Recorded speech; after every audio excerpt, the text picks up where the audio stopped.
Damage by Rebecaa James. Narrated by Craig Baldwin. Prologue. I still dream about Fairview. In my dreams, the house is more than it was in life. The building taller and more imposing, the hallways longer and more labyrinthine, the inside colder and darker than the real thing ever was. In my dreams, Fairview is a maze of dark passages and shadows, steep staircases that twist and turn in nightmarish knots. I run through the house in a panic, never knowing whether I'm chasing or being chased, trying to escape or wanting to be found. All I know is that a scream echoes loudly through my head, a scream prompted by what I'm about to discover, what I know I'm going to see around the next corner or the next. Anna is sometimes in these dreams, lingering, ghost-like and elusive, ahead of or behind me. No matter how much I chase her or call her name, I can never reach her. She'll appear for a moment, smiling, her arm reaching out towards me, only to disappear around a bend or into a shadow, like an illusion or an apparition. A wisp of smoke dissolving into air. In my dreams, it's as if the house itself has sinister intentions, as if its very foundations contain a malign force that seeps into the floors and walls and contaminates the air within, changing the lives of all who enter. In real life, though, it wasn't Fairview that was responsible for what happened. It was the people who did the damage. Part 1. Chapter 1. Tim, you're gonna have to grow up, Lila says. Get a real job. I do have a real job, I say. I go to work, I do stuff, I get paid for it, seems real enough to me. Okay, she sighs. Maybe real's the wrong word. You need a more sustainable job, one that will at least cover your rent and food, a job that means you can be independent. What you're really saying, I raise my eyebrows at her, is hurry up and move out. Yeah, she shrugs. Since you mention it, you can't stay here forever. Sleeping on my couch isn't exactly a viable long-term plan. Not with Patrick here. She reaches across the coffee table and grabs her laptop, opens it on her knees. And if you refuse to get a more lucrative job, we're just going to have to find you some kind of dirt-cheap alternative. I close my eyes and hope that she'll get distracted. Stop trying to fix my life. I know I have to sort myself out, and I fully intend to, just not today. After a moment, she elbows me. Listen to this one. It actually sounds quite good, and it's in Fairlight. She reads aloud. Large furnished room in spacious house. Share with one other. $100 a week. $100, Tim. Cheap. When I don't reply, she turns, nudges me again. Are you going to call or what? Must be a dump, I say grumpily. Mold, rats. I can imagine it. You have no money, Tim, she says. You just have to take what you can get. Dump or not. She picks up my phone, stabs numbers into it. Come on, she pushes the phone against my ear, so I'm forced to take it. Just ask. It can't hurt. Stop being such a loser. Some bloke called Marcus answers, and we exchange information. He asks me how old I am, if I'm employed, and whether I'm willing to take a trip to Fairlight to see the room and meet my potential housemate, a girl called Anna. I wonder why Anna isn't taking the call herself. He gives me the address, and I tell him that I'll head up there later this afternoon. Can I just ask one question, I say, before I hang up? Of course, says Marcus. Why is it so cheap? What's the story? Lila elbows me, makes a face. I ignore her. It's a large house, Marcus says in a smooth tone. Very large. Too big really for one girl to live in all alone. You'll understand what I mean when you see it. And Anna's only 20. It would be helpful to have someone around. That's all I want to say over the phone. If you meet me up at the house, we'll be able to tell you more in person. But rest assured, there's nothing to worry about. The conditions are very reasonable. Conditions? The word has an ominous ring to it. I wonder why the room hasn't been taken, and conclude that the conditions can't be as reasonable as Marcus promises. There must be some kind of catch. If something seems too good to be true, it's usually because it is. Though I'm suspicious of the insanely low price, I decide to go and take a look. Lilla's boyfriend Patrick comes home, and the air of hostility that seeps off him is almost as thick as the stench of his aftershave. Suddenly the space feels far too small. Lilla's right. I have to find somewhere else to live. I jog downstairs and out into the burning heat, just in time to catch the next bus to Fairlight.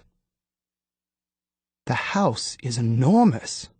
Built of sandstone and brick, it stands 2 stories high and is the biggest and most impressive house in a street full of pretty flash houses. It's the kind of place you can't help but notice as you drive or walk by. The kind of house that makes you wonder about the people who live there.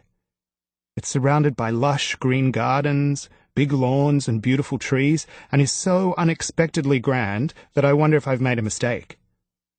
It even has a name.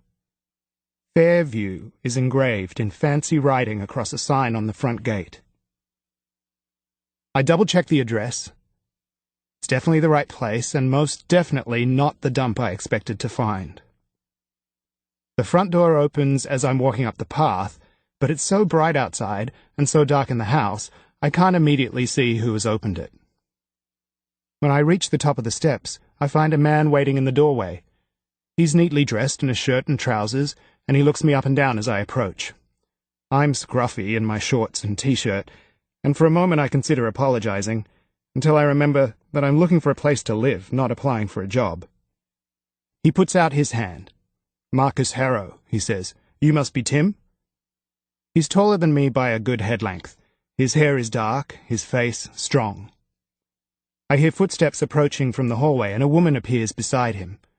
Like Marcus, she is tall and dark, and dressed in business clothes. "This is my sister, Fiona," he says. "Fiona, this is Tim." "We're friends of Anna's," she explains. "She's waiting in the kitchen." They lead me down a long, wide hallway. It takes a moment for my eyes to adjust to the darkness. The floor is polished timber, the ceiling high and decorated with elaborate plasterwork. We pass numerous rooms, all with their doors shut, and an enormous staircase that leads to the upper story. At the back of the house, we come to a big kitchen and dining area. Unlike the gloomy hallway, this room is full of windows and light, with French doors leading out to a courtyard and a garden beyond.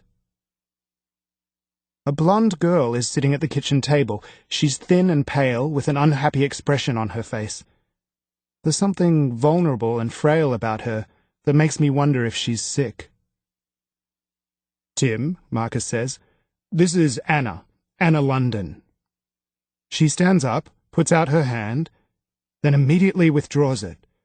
She says hello in a very quiet voice and stares down at the table. Marcus said she was 20. She seems much younger in person. "Nice to meet you," I say. "Thanks," she mutters. "So, Tim," Fiona says, "Marcus said you work in a restaurant." "That's right," I say, "just down in Manly, not far from here, 10-minute walk at most." "And your job is reliable, secure? You're not likely to be unemployed in the near future?" "I work for my old man," I say. "I don't think he'd fire me. Wouldn't exactly be good for family relations." It's meant to be a humorous comment to lighten the mood, but nobody laughs. Marcus's face remains blank. Anna stares down at her fidgeting hands. Fiona flashes a tight smile. "Very good," she says. "Well, that's probably enough interrogation for now. I suppose we should take you up to see the room." I follow the 3 of them back into the darkness of the hall and up the staircase. Fiona leads the way. I walk beside Anna. I try to catch her eye, smile, make some kind of friendly connection, but she stares at her feet the entire way, avoiding my gaze. "Fairview was built in 1890, Marcus explains, as we make our way up. And so although it's a large and perfectly comfortable house, you might find it lacks a certain modern aesthetic." "Like light, I think." It's certainly different from most Australian homes, he continues. More British in style. Some people don't like it, but I think it has its own charms. Everything about the house, including the staircase, is grand and generous and carefully made. The place is obviously worth a fortune, but it's also gloomy and cold. A bit oppressive, even. It's stinking hot outside, the sun so bright the trees seem to shimmer in the glare, and yet in here it's dark and cool and cave-like. Another world altogether. When we reach the second floor, Fiona stops at the first doorway we come to. There are a few rooms you could have, she says, but this is one of the nicest. She opens the door to what must be the best bedroom I've ever seen. It's large and bright and filled with enough furniture to make it inviting, but not overly crowded. Stepping into it from the gloom of the hall is like stepping from a cave into sunshine. The walls are white, the floors are warm timber. Large windows frame an impressive view of the harbour. There's a double bed on one side, a wardrobe on the other, and a large timber desk tucked into one corner. An expensive-looking rug sits on the floor. There's no ensuite, Fiona says, but there are 3 bathrooms up here, and one is just across the hall, so you and Anna wouldn't have to share. I think of the tiny bathroom I've been sharing with Patrick and Lilla for the past few weeks, the squat toilets that were the norm in Indonesia. A bathroom to myself would be a luxury I've never even considered. The room itself is 1,000 times better than I could have imagined. I turn around to take it in, then walk to the window and look out.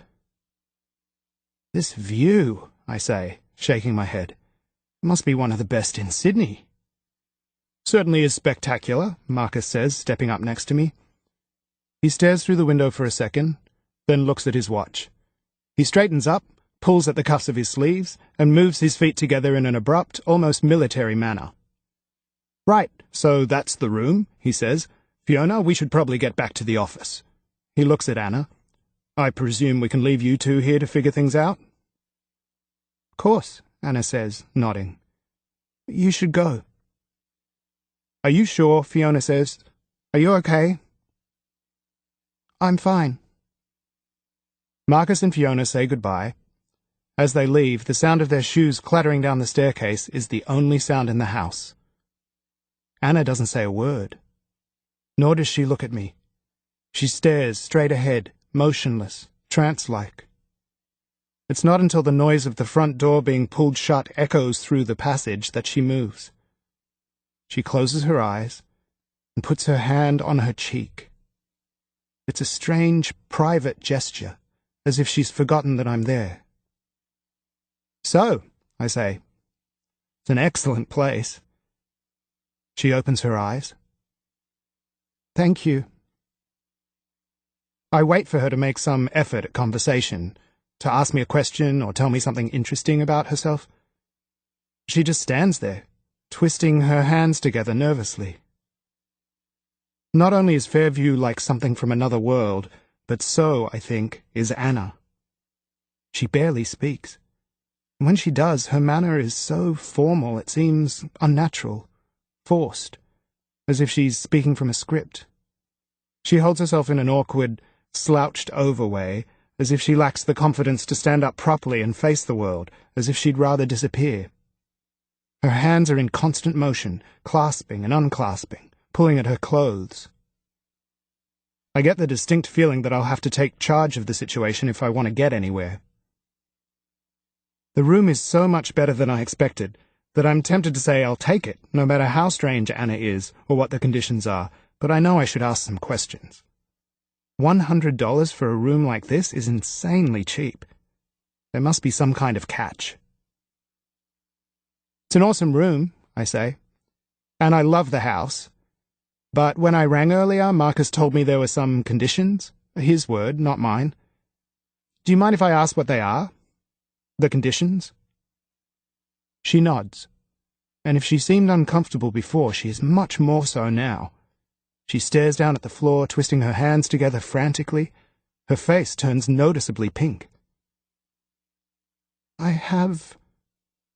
She mutters something so quietly I can't hear it. Sorry? I have agoraphobia, she says, too loudly. Agoraphobia, I repeat. I'm familiar with the word, but have no real idea what it means. I'm not sure. It's an anxiety disorder, she says. I have panic attacks. Right, okay, panic attacks, I smile apologetically. Sorry, I feel a bit stupid, but I'm still not sure what... I can't go out. I panic if I leave the house. You can't go out? I try not to act too startled, but am not entirely successful. Ever? I don't leave the house at all, she says. That must be tough. She blinks, turns away. Sorry, I don't really know what to say. I mean, that must be intense. Have you ever... No, she interrupts. No, I haven't. Sorry, I don't mean to be... How long have you had it? How do you get by? I've had it for a while now, she says. I haven't been out for 6 months. A lifetime, I think. Marcus and Fiona have been helping, she says. She lifts her chin. But they can't do that forever. We're quiet for a minute, both of us, staring at the view. I wonder how she can handle seeing all that beauty outside, the sun and the sky, the boats on the harbour, when she's trapped inside all day, every day. The idea of looking out at a world that you can't be part of is unfathomable to me. A kind of torture. Okay, I say eventually. So you need someone to get stuff for you, groceries, bread and milk and stuff? Are they the conditions Marcus was talking about? Yes, that's mainly it, she says. I could shop online for most things, I suppose, but it's not always practical. And Marcus really thinks I should live with someone, in case of, well, an emergency or something like that. Fairview is so big. She trails off. So basically you write lists and I get stuff for you, I say. Is that how it would work? We could have a system, she says. Whatever you need to make it easy. I wouldn't be a nuisance. I lift my shoulders, grin. I think I'd like the room, if you think I'd be suitable. I mean, I suppose you've got some questions of your own. Not really, she shakes her head. You can have it if you want. You seem pretty normal, really. For the first time, she flashes a smile. More normal than I am, anyway. We go downstairs and talk through a few more details. She gives me a key to the front door, shows me where the laundry is, off the courtyard. By the time I leave, I'm on a bit of a high. The room is fantastic, and more than affordable, and the house is in one of the best spots in Sydney. Anna is definitely odd, but that doesn't bother me. From what I can tell, she's just timid, a bit nervous. Nothing that worries me. Maybe I can even help her, I think. At the very least, I can bring some life into Fairview. Open a few doors and windows. Let the light in. Chapter 2. Anna watches him from the window. As soon as she has closed the front door, she slips into the living room, pulls the curtain back and peeks out. He walks quickly and with a small bounce in his step, a happy, optimistic walk. The walk of someone who has somewhere to go and nothing to worry about. She likes the look of him. He isn't outrageously good-looking, but he has an open face, freckled skin, and scruffy, wind-blown hair, which was probably once brown but has been bleached blonde by the sun. He has a direct and honest gaze, and an easy smile. Things have been smooth for him, she can tell. He is loved, he is confident, he is certain of the order of the world and his place within it. He has never been broken down by life or circumstance, never been betrayed by his own frail mind. He looks like someone who belongs outside in the wind and the sun and the sea. All the elements that cause her so much fear, the landscape that she has so carefully removed herself from. She imagines that if she licked his skin, he would taste like salt.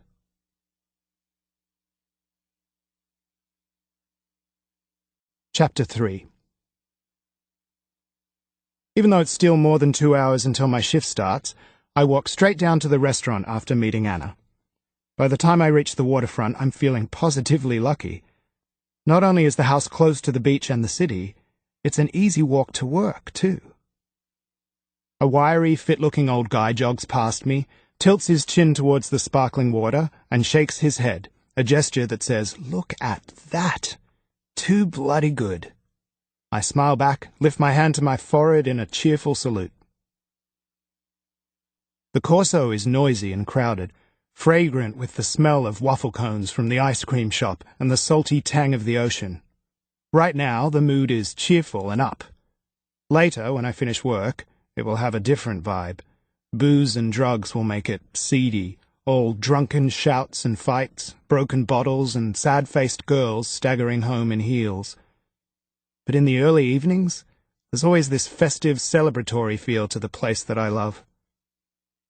My father's restaurant is directly opposite Manly Beach. Dad's already in the restaurant when I get there. I find him crouched down behind the bar, restocking the fridges.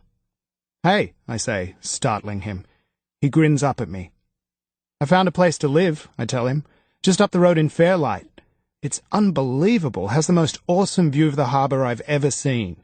And it's dirt cheap, too." "Yeah," he frowns. "So, what's the catch?" I sink into a stool, put my elbows on the bar. "Can I have a beer?" "If you get off your ass and give me a hand, I might think about it." I join him on the other side of the bar, open a case of Victoria Bitter, and start sliding the small bottles into the fridge. "So?" "Tell me," he says, "how much and what's the deal?" $100 a week for this beautiful old house near the harbour. Fairview, it's called. Can you believe that? I'll be living in a house with a name. Sounds fancy. It is fancy. It's massive, Dad. Has about 1,000 rooms. My room has a view you wouldn't believe. Over the water, through the headlands. I'll be able to lie in bed and watch the ferries. And, he lifts his shoulders, urging me to get to the point. So the owner, this girl called Anna, she's got agoraphobia and can't go out. She needs a bit of help, with shopping and stuff. That's it, I say. No big deal. Dad's silence speaks volumes. "What?" "Gotta say, Timo," he says, "seems to me that you're making some weird choices." I push my fingers through my hair and try to keep the exasperation from my voice. "What do you mean, weird choices?" "I thought you went to Indonesia to get stuff sorted," he says. "I thought you'd come back with some idea of what you wanted." "I went to Indonesia to surf, I think, not to find myself." "But now you're back. You've been bumming around at Lilla's for weeks, and now you're going to live in some cheap house and look after a mentally unwell girl. Also that you can stay working at the restaurant so you don't have to go and get a proper job. It's like you're avoiding life. Real life." Now I can't hide my irritation. She has panic attacks. It's not that big a deal. And I'm not avoiding life. I just don't know what I want to do yet. I'm just... Bloody hell, Dad. I'm just... "Just what?" he interrupts. "You've got brains. Why don't you use them? Why don't you take advantage of all the good things you've been given? Make some kind of effort to get ahead." "Get ahead?" I stare at him. I don't even know what that means. "Okay, mate." Dad sighs, goes back to pushing beer bottles into the fridge. "Whatever you say." I like working at the restaurant. I like working nights and having my days free. I don't want a job that causes me stress, that follows me home like a needy dog and whines at me all night long. But not a day passes without Dad saying something about me making an effort to find a proper career, choosing some kind of definite direction in life. We work in silence for a while. When I've emptied 2 cases of VB, I stand up, head for the kitchen. "So, when are you moving in?" Dad calls out behind me. "Tomorrow." The restaurant opens at 5:30, and by 4 I've done all the prep I can. I go out front, find Dad sitting at a table doing paperwork. "You forgot to have that beer," he says. "Do you want to sit down, have one with me now?" When I was a kid, I considered myself guardian of my father's happiness. If he invited me to go fishing, I'd go with him, even though I hated the slimy worms, the stench of the fish, the torment of seeing them drown in air. If he was watching a movie or a documentary on TV or the news, I'd sit with him and pretend I was interested too. I thought he'd miss me if I wasn't close to him. At least that's what I told myself. But then I heard him talking to Mum one night when he thought I was asleep. "Can't shake him off at the moment, poor little fella. Always stuck to me like a clam. He's a bit of a needy little thing, isn't he? Needs a lot of love, a lot of attention." His words made me cringe with embarrassment, and since then, I'd felt a lot freer to go my own way, do my own thing. "Nah," I say, "I might just go for a quick surf before service." Dad lifts his hand in assent, doesn't even look up from his papers. When I get home, the flat is quiet, but Lila has left a lamp on for me in the lounge. I go straight to the kitchen and open the fridge as quietly as I can, reaching into the back where I keep my beer. "Can I have one of those?" Lila appears in the kitchen. Her hair is messy from bed, and she's wearing this black nightie thing, all lacy and revealing. When she stretches her arms up over her head, yawning, the bottom of the skirt lifts indecently high, and I have to turn away. "Only if you get dressed," I say. She rolls her eyes, but when she joins me in the lounge room a few minutes later, she's wearing an enormous old t-shirt that hangs to her knees. She still looks hot. It's hard to keep my eyes off her. She sits on the couch, legs crossed, beer in hand. "So did you get the room?" she asks. "What's it like? Total hole?" "I got it, and it's not a hole," I say. I consider telling her about the house, how impressive it is, but decide not to. It'd be much cooler to surprise her with the real thing. "Why? You didn't think I would?" She shrugs. "I wasn't sure you'd even try." "Well, you'll be happy to know I did try, and even happier to know that I got lucky." Lila stares down at her beer bottle. "Patrick's not here," she says, after a moment. "He's not?" "We kind of had a bit of a fight when you left." "You did?" "Patrick reckons I act different when you're around," she says. "He reckons I've still got a thing for you." Against my better judgment, my resolve to accept that Lila and I are a thing of the past, my heartbeat picks up, and a little coil of hope expands in my chest. I try not to feel, let alone show, anything. I try very hard to keep my expression blank. "We haven't broken up or anything.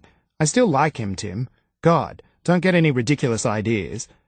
I guess he's just picking up on some, I don't know, old residual feelings, leftovers or something." "Leftovers?" "Something like that." I stare at her. I drink half my beer in one quick gulp. I should drop it, change the subject, save myself from humiliation, but I don't. Can't. It's as if I've started running down a too steep hill and just can't stop, no matter how much I want to, no matter how much it's going to hurt when I hit the bottom.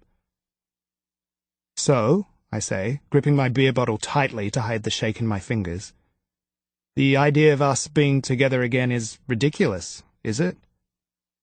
She gives me a look. I can't tell if it's pity or reproach. "Don't, Tim. Don't even go there." I drain the rest of my beer. "Anyway," Lila says, her voice false and bright, "getting back to safer topics of conversation, what's the girl like? Your new housemate?" "Her name's Anna, and she'll be my landlady, not my housemate," I say shortly. I stand up. "And now, if it's okay with you, I need to take a shower."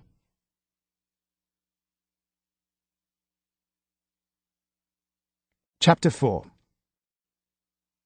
I wake early the next morning, after a lot of tossing and turning and not much actual sleep. I get dressed and pack my stuff, which basically involves rolling up my sleeping bag and shoving my clothes into a backpack, finding my small collection of books, and putting my laptop in its case. I leave a brief note for Lila and walk down to the bus stop. The day is still cool enough to make it pleasant sitting in the sun, and despite the depressing conversation I had with Lila the night before, I'm feeling purposeful and optimistic. At least now I know where I stand. I just have to remember that and not get sucked into hoping for more. When I arrive at Fairview and push the fancy gate open, I feel like some kind of imposter. I get around in old shorts, a t-shirt, and a pair of cheap rubber flip-flops. I'm pretty sure I don't look like the kind of person who'd live in a house like this. Anna answers the doorbell almost immediately. Man, that was fast, I laugh. You must have been watching out the window. I'm joking, but she blushes, looks down. I was expecting you, she says. She's dressed in the same shapeless clothes she was wearing yesterday. Her hair is pulled back from her face. I notice again how young she looks, with her timid expression and her hands clasped together. Getting inside is tricky. Anna stands there blocking the door until I have to say, "Excuse me." She steps aside and reaches out as if trying to help me with my bags, but then puts her arm down without taking anything. "I'm all right," I say. She follows silently as I walk through the dark hallway. I put my things down at the bottom of the staircase and turn to face her. I might just go up and put my stuff away. You remember where to go? Yeah, of course. Thanks. I leave her hesitating at the bottom of the stairs and head up to my room. It only takes a few minutes to unpack. I put my clothes in the wardrobe, place my books and my laptop on the desk, and shove my empty backpack and sleeping bag under the bed. When I'm finished, I look around the room in satisfaction. Mine. At least for now. I can hardly believe my luck. On my way to check out the bathroom, I notice Anna at the other end of the hall. When she reaches a small door at the far end, she takes a key from her pocket and inserts it into the lock. She must hear me because she stops, pulls the key from the lock, and turns around. Hey, I lift my hand in a wave. You okay? She walks towards me. Do you have everything you need? Yeah, I say. Sorry, I didn't mean to disturb you. I thought I might take a look through the house if that's okay. I haven't really... Oh, she interrupts, putting her hand to her mouth. I haven't even shown you round properly yet. I'm so sorry. How idiotic. I can't believe I forgot. You must think It seriously doesn't matter. It's totally cool. I'd prefer to look around on my own. Anna's nervousness, the way she's always so stiff, is a strain. But I don't know how to say so without sounding rude and potentially making everything worse. Let's start downstairs, she says. It's mainly just bedrooms up here. I follow her down the staircase. She takes each step precisely, carefully, as if she's afraid of falling. I would have loved this house when I was a kid, I say. It would have been the coolest place to play games, especially games where you need a bit of space, hide and seek and stuff like that. Did you grow up here? Yes, she says. I've lived here all my life. She doesn't stop walking or turn to look at me, but her voice is friendly enough, so I continue. Did you ever get scared? Living in such a big place when you were a kid? Scared? She stops now, turns to look at me, her eyebrows raised. What would I be scared of? The usual stuff, shadows and monsters, I shrug. Ghosts. She doesn't reply. So what's with the house now? Do you own it? I ask when we've reached the bottom. As soon as the question is out of my mouth, I regret it. I feel like I've just asked her how much money she's got. But she doesn't seem to mind. She answers in the same neutral tone she's used to answer my other questions. Yes, I inherited it from my parents. It's mine. She must see my curiosity because she tells me before I get a chance to ask. My parents died in an accident 3 years ago. Oh, shit, I say, that really sucks. Sorry, I didn't realize. Maybe that explains why she's so strange, I think. So afraid of the world. She takes me through each of the ground floor rooms. The first is a formal dining room. The walls are a deep burgundy and the room is filled with an enormous dining table, which must seat at least 16 people. An ornate chandelier hangs from the ceiling. The room has a definite Gothic feel. The next room is the library. 2 of its walls are lined floor to ceiling with books. It's filled with reading lamps, coffee tables, and old, uncomfortable-looking armchairs. It's a dim and dusty space and smells faintly of mold. It looks as if it hasn't been used for years. The living room is far more inviting. Unlike the previous 2 rooms, the curtains are open and light streams in. Several large, soft sofas dominate the room, and from the look of the cushions they get used regularly. There are rugs scattered on the floor, paintings on the walls. There's also a large modern TV and an old stereo in one corner. Other than its size, it seems like a normal living room. Comfortable, warm, the kind of place you'd kick back in. The final room on that side of the passage is filled to the brim with unused furniture. Anna calls it the junk room, and I can see why. Antique furniture, old bikes, and haphazard piles of boxes take up every available bit of space. We cross to the other side of the passage. And this is the ballroom, Anna says, opening the final door. I laugh with surprise. Geez, I say, stepping inside. This is unreal. My voice echoes off the walls. Anna flicks a switch, and 3 large chandeliers send light dancing around the room. The walls are white, the high ceilings decorated with intricately patterned plasterwork. The floor is faded warm timber. There's an open fireplace at one end, framed by an ornate stone mantelpiece. At night, with the chandeliers on and a fire burning, it must be magic. Incredible, I say, turning slowly, taking it in. Have you had a lot of parties in here? Parties? Of course. We used to have them all the time. She barks out a strange, unhappy laugh. We go upstairs, and she shows me through the other bedrooms. They're all just as large as mine, but the empty rooms have their curtains drawn, so they seem a lot gloomier. They're all pretty much identical, with timber floors, brass beds, old rugs, and long, thick curtains. They'd be nice if someone opened the curtains, if they were lived in, but everything is too still, too lifeless. Our footsteps echo. There's something ghostly and faintly depressing about all the emptiness, the unused space. You should get more tenants, I say. You could run a boarding house. I'm joking, but Anna looks horrified, shakes her head violently. So, which is yours? I ask. This way, she says, and walks to the end of the hallway. There are 3 closed doors at this end of the hall. 2 doors face each other across the passage, and a third, smaller door sits adjacent. Anna stops at one of the facing doors, but before she can open it, I point to the smaller door, the door she was unlocking when I interrupted her earlier. What's in there? I ask. It leads up to the attic, she says. She stares at me for a moment, before adding in an abrupt voice, I keep it locked. For some reason I feel as if I've been told off or warned. This is mine, she says, opening one of the other doors. It's a lot smaller than the other bedrooms, with just a single bed and a small window overlooking the garden. It seems a bizarre choice. Why has she chosen the smallest, pokiest room in the house? Nice, I say, not really meaning it. And that one? I ask, pointing to the door opposite. It's just another bedroom, she says. Can I see?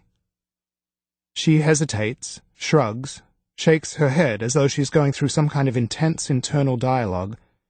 Then she steps forward and opens the door slowly. This room is different. Unlike all the other neutral colors used upstairs, the walls in here are a soft green. A bright orange paper lantern hangs from the ceiling. A bench seat runs along one wall, empty bookshelves along another. The curtains are a darker shade of green. It's modern, bright, surprising. The colors make it cheerful and inviting. "Hey, this is cool," I say. "You should have this room." I think it's a pretty harmless thing to say. Inoffensive, complimentary even. But Anna glares at me as though I've just said something outrageous. She pulls the door closed so suddenly that I'm forced to step back into the hall. "Okay then," she says, making it clear that the tour is over, before adding, strangely, "Thank you." "Ha, no, thank you," I say. "I won't get lost now, won't accidentally end up in the wrong bedroom at night."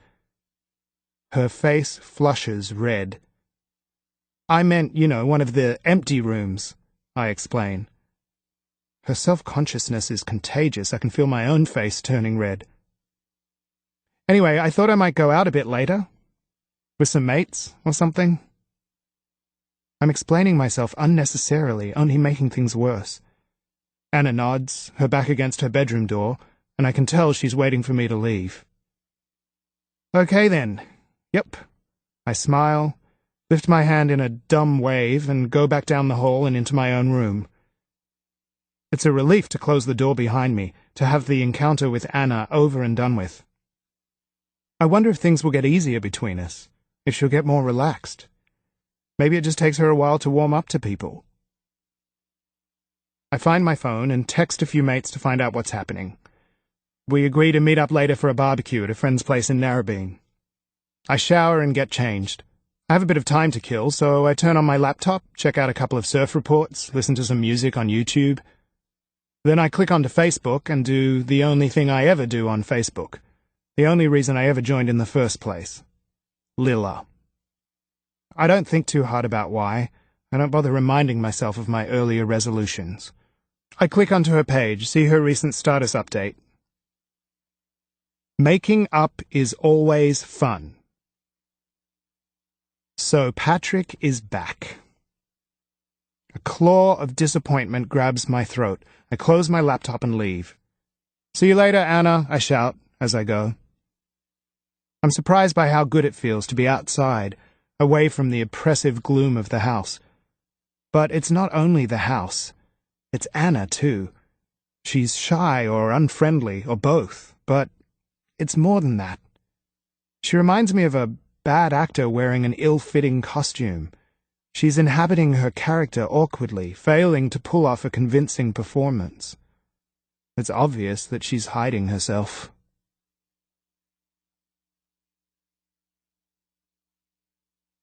Chapter 5. She hears him call out, and she responds with a feeble, "Goodbye, Tim. See you later." But she doubts he even hears her. She listens to his footsteps clattering down the staircase, the sharp bang of the door slamming shut. She can hardly blame him for wanting to get the hell out of here, away from her. She wants to get away from herself, her own spinning mind and pathetic anxieties. If only she could. She likes him. His presence is already a welcome distraction from the miserable preoccupations that haunt her, her obsession with going over and over the past, wishing she could go back in time. There's no going back, no matter how much she longs to. The dead can never be brought back to life. When she's certain Tim is gone, she leaves her room and goes up to the attic. She's drawn to it, like a compulsion, an addiction. As she closes the door behind her and slips the bolt home, making sure there's no possibility of discovery or surprise, she thinks of what Tim asked her earlier, if she'd ever been scared of shadows or ghosts, and smiles bitterly to herself. If only he knew.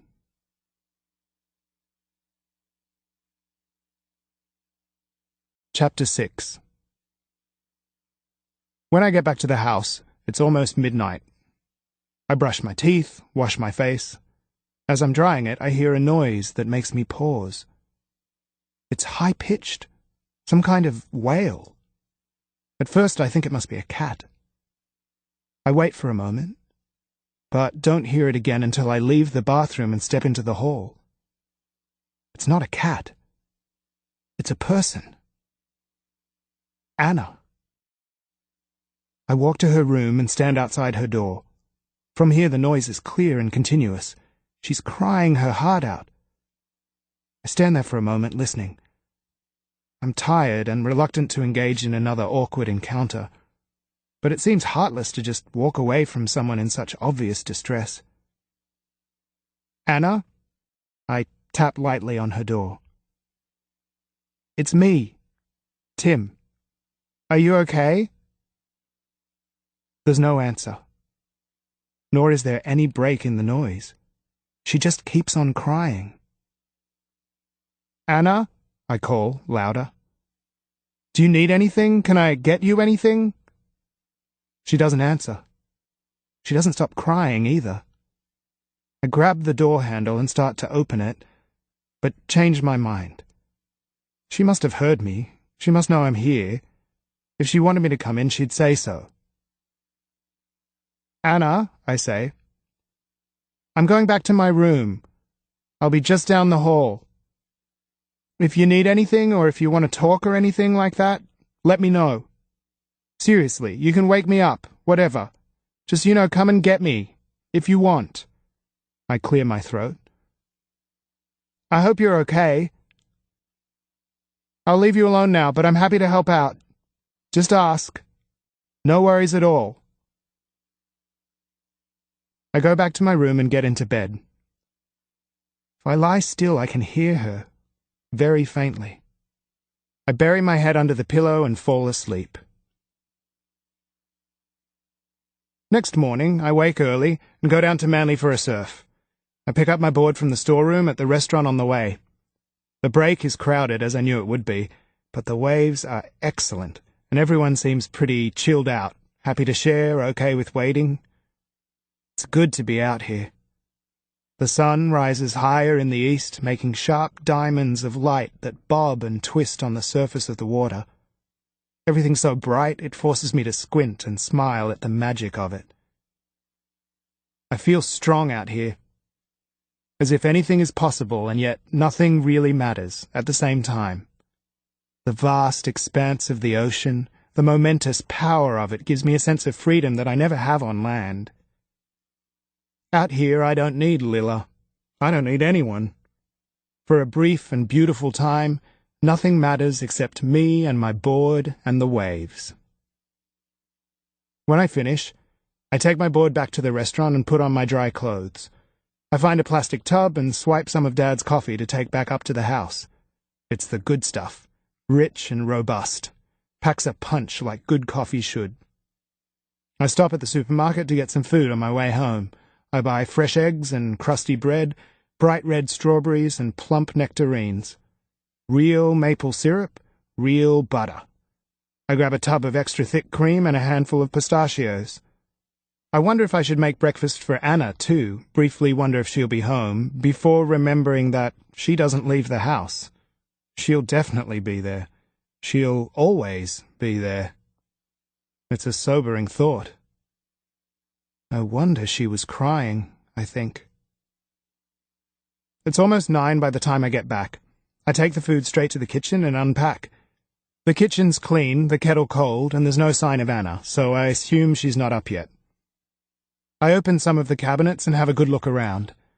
I'm glad to see that the kitchen is filled with excellent cookware, good quality pots and pans, sharp knives, a cast iron skillet, a fancy espresso machine. But the actual food supply is another story. The fridge is practically empty except for a carton of milk, a block of cheese, and some sad-looking carrots. The pantry is stocked with a sparse supply of crappy food, tins of soup, a catering-sized bottle of tomato sauce, instant noodles. There are no interesting sauces, no spices, not even a clove of garlic or an onion. As I'm closing the pantry door, something gets stuck beneath it. I bend down to see what it is and find a scrunched-up piece of paper trapped between the door and the floor. I pull it free and unfold it, flattening it against the bench top. The paper is covered with the name Ben, written over and over. The writing gets more and more desperate looking, so that by the bottom of the page, the pen has almost torn through the paper. The handwriting is distinctive, left-sloping, confident. It must be Anna's, and yet it's hard to imagine the brittle, controlled girl I've seen doing anything so passionate. I have no idea who Ben is, a boyfriend or an ex, but I'm now convinced my original impression of Anna was right. Her bland, robotic persona is some kind of disguise, a protective armor. The real Anna is hiding. I fold the paper and toss it back on the floor where I found it. It's not exactly the kind of thing you admit to having seen, and close the pantry door. As I'm cracking eggs, she comes into the kitchen. She's wearing a loose t-shirt nightie thing, spotty and bright, like something a little kid would wear. "Hey," I say. "I'm making French toast. You hungry? Want some?" "Okay," she says quietly. "Yes, thank you." I beat eggs, heat the pan, while Anna just stands there as if waiting for something. Eventually, she speaks. "Can I do anything to help?" I get her to wash and slice the strawberries, and we pass the next few minutes in silence, the sizzle of bread in hot butter the only noise. It should be companionable, comfortable, but I can sense the nervous tension coming off her. "Is everything okay, Anna?" I ask. "I mean, are you—" "Everything's fine," she says. "I'm sorry. Try to ignore me if you can. I'm just hopeless at the moment." "You're not hopeless," I say. "Don't say that." She shrugs. We eat at the table, sitting opposite each other. I wonder if I should mention the crying I heard last night, but I don't know how to broach it. I decide to bring it up indirectly, give her the opportunity to mention it herself if she wants to. "I got home about midnight last night," I say. "Thanks for leaving those lights on. I didn't disturb you too much, did I, when I came in? Did you sleep okay?" "Like a log," she says, her face blank, unreadable. "You didn't disturb me at all. I didn't hear a thing." She insists on cleaning up after breakfast, so I leave her to it and go up to my room. I spend a while mucking around on the internet, resisting the temptation to log into Facebook and see what Lila's up to. Later, when I'm down in the kitchen about to make myself a sandwich, there's a knock on the door. I hear Anna go down the hall, the door being opened, voices, footsteps. A few minutes later, Anna appears in the kitchen with Fiona, who's carrying a bag of groceries, talking animatedly about something. She stops when she notices me, says hello. "Hey," I say. "Fiona, nice to see you." "I've just brought some supplies," she says. She lifts the bag onto the bench. "Milk and bread, some coffee." "Sorry," I say, glancing at Anna. "Maybe I should have checked. I already got some of that stuff." Fiona waves her hand. "Don't worry, I just assumed. I was going past. It's become a habit. Now, you two go and sit down, and I'll put these away, and then we can have coffee." Anna and I sit at the table while Fiona unpacks the groceries. She offers instant coffee from a jar, and even though I can't stand the stuff, I accept. I want to be friendly. Fiona must be in her late 20s or early 30s. She's a fair bit older anyway, and it's as if she has a protective, almost maternal thing going on with Anna. She seems more like a mother or an older sister than a friend. She brings the mugs to the table, offers sugar and milk, then sits at the head between me and Anna. She turns to me. "How are you settling in? Enjoying the house?" "Yeah," I nod. "Everything's good." "It's not too big for you?" she asks. "You're not getting lost?" "Not so far," I say. Fiona starts telling a long and complicated story about some traffic incident she witnessed on the way over. I'm not all that interested in what she's saying, but I'm polite enough to pretend. Anna makes no effort. She sips on her coffee and stares into space, not appearing to register Fiona's words at all. Anna's bizarre behavior doesn't seem to bother Fiona. She talks on and on as if the situation is completely normal. It makes me wonder if she's so used to Anna's reticence that she doesn't notice it anymore, or whether she's just learned to ignore it. When we've finished our coffee, Fiona takes our empty mugs to the sink. She says goodbye to Anna, who only smiles vaguely in response. "Tim, I wonder if you'd mind coming outside for a moment," Fiona says, "to take a quick look at my car. A dashboard light was flashing on the way over. I'm just wondering if I might need some oil." "Yeah, sure," I shrug. "Happy to take a look, but I'm not much of a mechanic." I follow Fiona through the hall and out onto the front porch. She pulls the door shut behind us. "Look, it's not really the car," she says quietly, glancing back at the house. Her eyebrows, the same thick eyebrows that suit Marcus but look too masculine for her face, knot tightly together. "I just wanted to let you know that if living with Anna gets too much for you, if you decide you want to move out, Marcus and I will completely understand. It's very important that you don't feel obliged to stay. You're free to move out any time you like.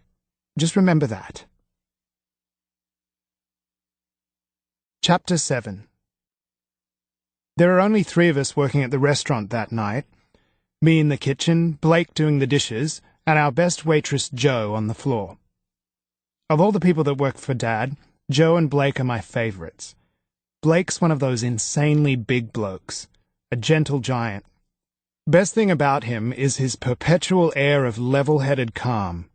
Serenity is always a good thing in a restaurant kitchen, and Blake's the most serene person I know. The dishes can pile up all over the place, and he works steadily on, always managing to keep a smile and keep his cool. Jo is similarly cheerful, but where Blake is big and steady, she's short and tiny and fast. She has dark hair and bright eyes. On busy nights, I swear she keeps the whole place running smoothly with her energy and her uncanny ability to know what's happening at every table. With the 3 of us on, service flies by and we have the customers out of there and the place cleaned up by 10. We sit at the bar. Blake and I drink beer. Jo drinks red wine. "Good tips tonight?" I ask Jo. $25, she smiles. "A drink at the stain on you, then," Blake says. "Good idea," Jo says eagerly. "Tim, you up for it?" "Nah," I say, "thanks. Might just head home. I'm buggered. Got up early for a surf." "Nice one," Blake says. "Hey, you still staying out at Coleroy with your ex? Must be a struggle getting home at night." "I just moved," I say. "I'm living up the road in Fairlight now. It's a 10-15-minute walk at most." "Yeah?" he whistles. "Fairlight, eh? Good spot to live. Did a painting job up there a while back. A beautiful old sandstone house. Enormous place with lush gardens. The lady wanted the dining room red, I remember. We were worried that it'd be too dark, but it turned out pretty nice." "But that's where I'm living," I cut in. "Lauderdale Avenue?" I nod. "Fairview." "No joke." "Yeah, that's the one." He shakes his head. "Man, I loved that house. When I was a kid, I used to walk past it all the time. Thought it was a castle. Promised myself I'd buy it when I got rich." He laughs, looking down at his stained clothes. "Which doesn't look like it's happening any time soon. So how'd you end up scoring a place like that?" "I'm just renting one of the rooms, from a girl called Anna," I say. "Anna?" "Yep, that was the daughter's name." He looks thoughtful, remembering. "It was just the 3 of them rattling around in that big empty place. Anna used to bring us cold drinks. Real friendly girl she was," he grins. "Pretty hot too, if I'm remembering right." "Not sure we're talking about the same girl," I say. "Anna must be the shyest person I've ever met. She's blonde, thin. I don't mention that she's not exactly friendly, or that I'd have a hard time describing her as hot." "Yeah, she was definitely blonde, but shy?" "No way," Blake says. "Not the girl I'm thinking of. She was charismatic. You know, she had that talent for making people feel special. One of those people everyone likes." When I get back to the house, I notice light and noise coming from the living room. I find Anna curled up on the sofa in her pajamas. She sits up straight when I enter the room and says an abrupt hello before turning back to the TV. I offer her one of the beers I've brought home from the restaurant, but she shakes her head without bothering to look at me. I crack one open for myself, then sit on the sofa opposite her and watch the movie until the first ad break. "What have you been up to?" I ask without thinking. There isn't a lot she could do, stuck here in the house all the time. "Not much," she says, without a hint of irony. I decide to check out Blake's story. "You won't believe it," I say, "but this guy Blake, he works in the kitchen with me. Apparently, he used to be a painter, and get this, he's pretty sure he painted this house a few years ago. He reckons he knew you and your mum. Do you remember him? Big, tall bloke." "Not really," she says, not looking away from the screen. "Are you sure? Blake was pretty clear. He went on about painting the dining room red, how much he liked you, said you used to bring them cold drinks." I try to laugh, but she looks blank. Bored, even. "You don't remember?" "No." She turns to face me. Her voice is flat, uninterested, and my enthusiasm for the story suddenly seems stupid and out of place. Anna turns back to the TV, and we watch the ads in silence. I sit there through the rest of the movie and finish my beers. We make polite, neutral small talk in the ad breaks, and all the while, the shadow of the conversation we didn't have lurks like an unwelcome guest in the space between us.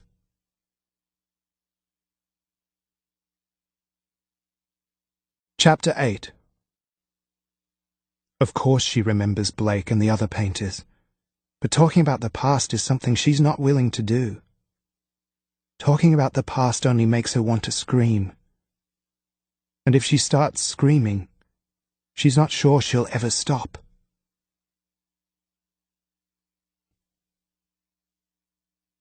Chapter 9. I wake with a sudden start. My head is pounding as though I've had a nightmare. I closed my curtains when I came up, and now I can barely see a thing. I stare out into the blackness and blink, my eyes wide. I lie there for a minute and concentrate on breathing, waiting for my heart rate to settle down. When I feel calmer, I roll onto my side and adjust my pillow. That's when I see it. The shape of a person, watching me. There's someone in my room. Fuck! I push the duvet off, fall clumsily to the floor in my haste, my legs tangled in the sheet. By the time I look up again, whoever the hell it was is gone. I get up and go to the doorway, turn on the light. My hands are shaking. Though I know it's unlikely, stupid even, I open the wardrobe near the door and check inside. There's nothing there but my clothes. I set off down the stairs, turning on every light as I go. "Hello?" I shout. "Is someone there?" My voice seems to boom and echo against the walls, unnaturally loud in the still night, and the resounding silence only makes me more freaked out. The house suddenly seems too big, too empty, too dark. I feel vulnerable and isolated, as if I'm the only person in the world. When I reach the bottom of the stairs, I check the front door. It's locked. I check the dining and living rooms, the ballroom. There's nobody there. No signs of disturbance. Nothing. It suddenly occurs to me to worry about Anna. Maybe the intruder went the other way towards her room. I run upstairs and pound on her door. "Anna, you okay?" I don't wait for a response. I open her door, find the light. She's already sitting up, rubbing at her eyes. "Tim? What are you doing? What's all that noise?" she says, sounding annoyed. "What's wrong?" "I saw someone." "What do you mean?" "In my room," I say urgently, "in my doorway, watching me." She pushes her duvet off and stands up. "Are you sure? Oh my God, Did you check downstairs?" "The door's locked." "Both doors?" "I don't know, shit. I only checked the front." We go downstairs, Anna wrapping her dressing gown around herself protectively. "You saw a person?" she asks. "Doing what?" I don't know, I say. It was too dark to see properly. They were just standing there. The back doors are locked, the kitchen still and quiet. Nothing has been moved or taken. I've already checked the other rooms down here, I say. There was nothing. That's so weird. I mean, how could someone get in without breaking a window or something? They couldn't, she answers. She no longer looks scared, only tired, a bit impatient. But she doesn't meet my eye properly, and it makes me wonder if this is just her normal nerves, or if she has something to hide. Was it Anna watching me? And if so, why? Maybe she wasn't actually watching me. Maybe she was just coming to talk, to ask me some question. Maybe she just wanted to make sure I was home. Perhaps I scared her off by shouting out. But why wouldn't she just say so? Why would she lie? The alternative, an intruder, is even more disturbing. And it doesn't make any sense. Why would anyone break into a house and not bother taking anything? I didn't mention any of this to Anna.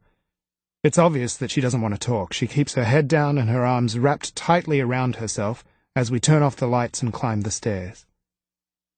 I say goodnight when I reach my bedroom, and she makes some kind of non-committal noise in response. My heart is still thumping, and I can taste the bitter tang of adrenaline. In my mind, I can still see the figure standing in my doorway. I know it wasn't a dream. The memory's too sharp, too clear, and it's not fading the way dreams do. I try to tell myself that I must have been seeing things, that it must have been a combination of beer and fatigue. But I can't shake the ominous feeling, the growing sense that there's something very strange about Anna London and her empty old house. I go back to bed, but spend the next few hours starting at every sudden noise, too jumpy to sleep. I finally doze off sometime after 4, but am woken a few hours later by the beep of my phone. Shit! I sit up and reach for it, intending to turn it off, when I notice that it's a text message from Lilla. Get up, lazy. I'm at your place. Open the door. I've only got 20 minutes. As I'm walking down the stairs, I think about what happened last night. The dark figure I saw in my doorway. The whole thing seems distant now. The previously sharp memory is now hazy and smudged by the combination of sleep and the reassuring normality of daylight. And my fear seems like an overreaction. I open the front door and find Lilla standing on the front porch, hands on hips, dressed in her usual black. She's wearing a miniskirt showing off her perfect legs. Her short hair is rumpled, her lips are painted red. She shakes her head and launches straight in. I cannot believe it, she says, pushing past me into the hallway. I thought I must be totally mixed up, so I almost knocked at the house next door, but then I saw some old lady coming out and realized this must really be the one. She stops, looks around in astonishment. Bloody hell, Tim! You live here? I cannot believe you didn't tell me. Is this for real? Her pushiness, her assumption that I should tell her everything about my life, sometimes makes me laugh. This early in the morning, it only irritates me. I'm here, aren't I say. She steps up close to me, stands on tiptoe, and kisses my cheek. You need a shave. She walks down the hallway, running her hand along the wall as she goes, shaking her head. Lilla, I say, keep it down, will you? Your shoes are bloody noisy. Anna's asleep. Whoops, sorry. She smiles apologetically, pulls her shoes off, and holds them in her hand. Then she goes to the dining room, opens the door, and peeks inside. Oh, look at that! Nice, what a beautiful red. She walks to the living room and opens that door too. What are you doing? It's 7 o'clock in the morning. I need to go back to bed. I wanted to see where you were living, and I was running early for work, she says, heading for the room Anna called the junk room. Wow, she says, stepping inside. Look at all this gorgeous old furniture. Some of it's just beautiful. Really valuable too, I bet. Why is it all stacked in here? God, what a waste. Some people obviously have too much money to care. I stand in the doorway. Get out of there. Why, she says. I'm not going to break anything. I sigh and lean against the doorframe. I watched Lila run her hands along an old timber dresser, open the doors, rummage through the old glassware. She opens the lid of a box and pulls out a handful of old papers and photos, flicking through them one by one. Who are these people? I don't know, I say, stepping closer. They're not mine. Just put them back. She holds a picture out towards me. A man, a woman, and a small blonde girl of about 8 are standing in a garden in front of a house. It's clearly this house. I recognize the front porch, the stonework, the windows. The girl stands between the 2 adults, beaming straight at the camera, her 2 front teeth very prominent. The man, grey-haired and nondescript, smiles too. The woman, blonde like the girl and beautiful in a cold way, isn't smiling. Her chin is lifted and she stares off to the side. I assume it's Anna and her parents. Lila flicks to the next photo. It shows a group of people standing around a table with a cake sitting on it. A girl stands directly behind the cake, looking as if she's just blown the candles out. She's grinning at the camera, her head tipped to one side. There's a strand of hair caught in her mouth. Look at her, Lila says. What a stunner. Lila's right. The girl is stunning. The strange thing is, she looks just like Anna. Only there's none of the slouching, twitchy shyness of Anna. In fact, the provocative smile on her face reminds me more of Lila than Anna. But it is Anna. It must be. I turn the photo over. 17th birthday is written on the back. So that's who you're living with? Lila says, nudging me. You didn't mention she looked like that. Because she doesn't, I think. At least not anymore. Let's get out of here, I say. We shouldn't be looking through her stuff. I put the photos away and drag Lila out and across the hall towards the ballroom. Go on, I say, gesturing towards the closed door. Have a look in there. She opens the door and takes a startled step back. She looks at me and grins, then rushes inside, spins around, lets out a noisy yelp. Shut up! She puts her hand to her mouth. Sorry, but Tim, this is so fucking awesome. This house. It's just unbelievable. She frowns. Why didn't you tell me? She doesn't wait for an answer. You know, of course, that you're going to have to organize a party. There's no way you can get away with living here and not having one. It would be criminal. And then she looks at her watch. Shit, I've got to get going. She pulls on her shoes, rushes over and gives me another kiss. I follow her to the door and watch her go down the garden path, get into her crappy old Laser, and drive away. Lila's like one of those strong, cool winds that can make you confused and disoriented, but can also wake you up and make you feel alive in a way that nothing else can. She knows the effect she has on me, and she enjoys it. She wouldn't kiss me the way she does, stand so close, dress that way if she didn't. I always knew she enjoyed creating a stir, being at the center of things. Now I sometimes wonder if she enjoys hurting me. It's already hot outside. I decide to make the most of it and head out for an early morning swim. Fairlight Pool is quiet when I get there. I sit on the edge, dangling my calves in the water, enjoying the warmth of the sun on my back. There's one old man swimming the length of the pool in a slow breaststroke, a woman doing a leisurely side stroke, and another doing a brisk freestyle. She's as fast and as slick and as smooth in the water as anyone I've ever seen. At each end of the pool she does a neat flip and heads back the other way without pausing. I slip into the water and swim parallel to her, trying to match her pace.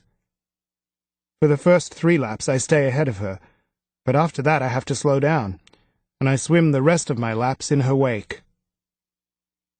Nice swimming style, I say to her later, when I get out of the pool.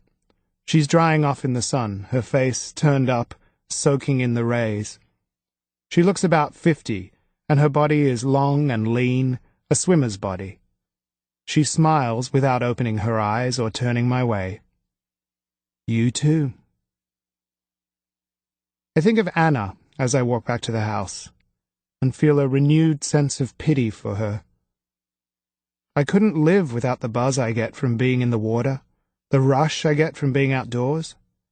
I couldn't handle missing out on all this. But she clearly wasn't always this way. And I wonder again how and why she changed from the girl in the photos, the happy girl Blake described, to the person I'm living with now.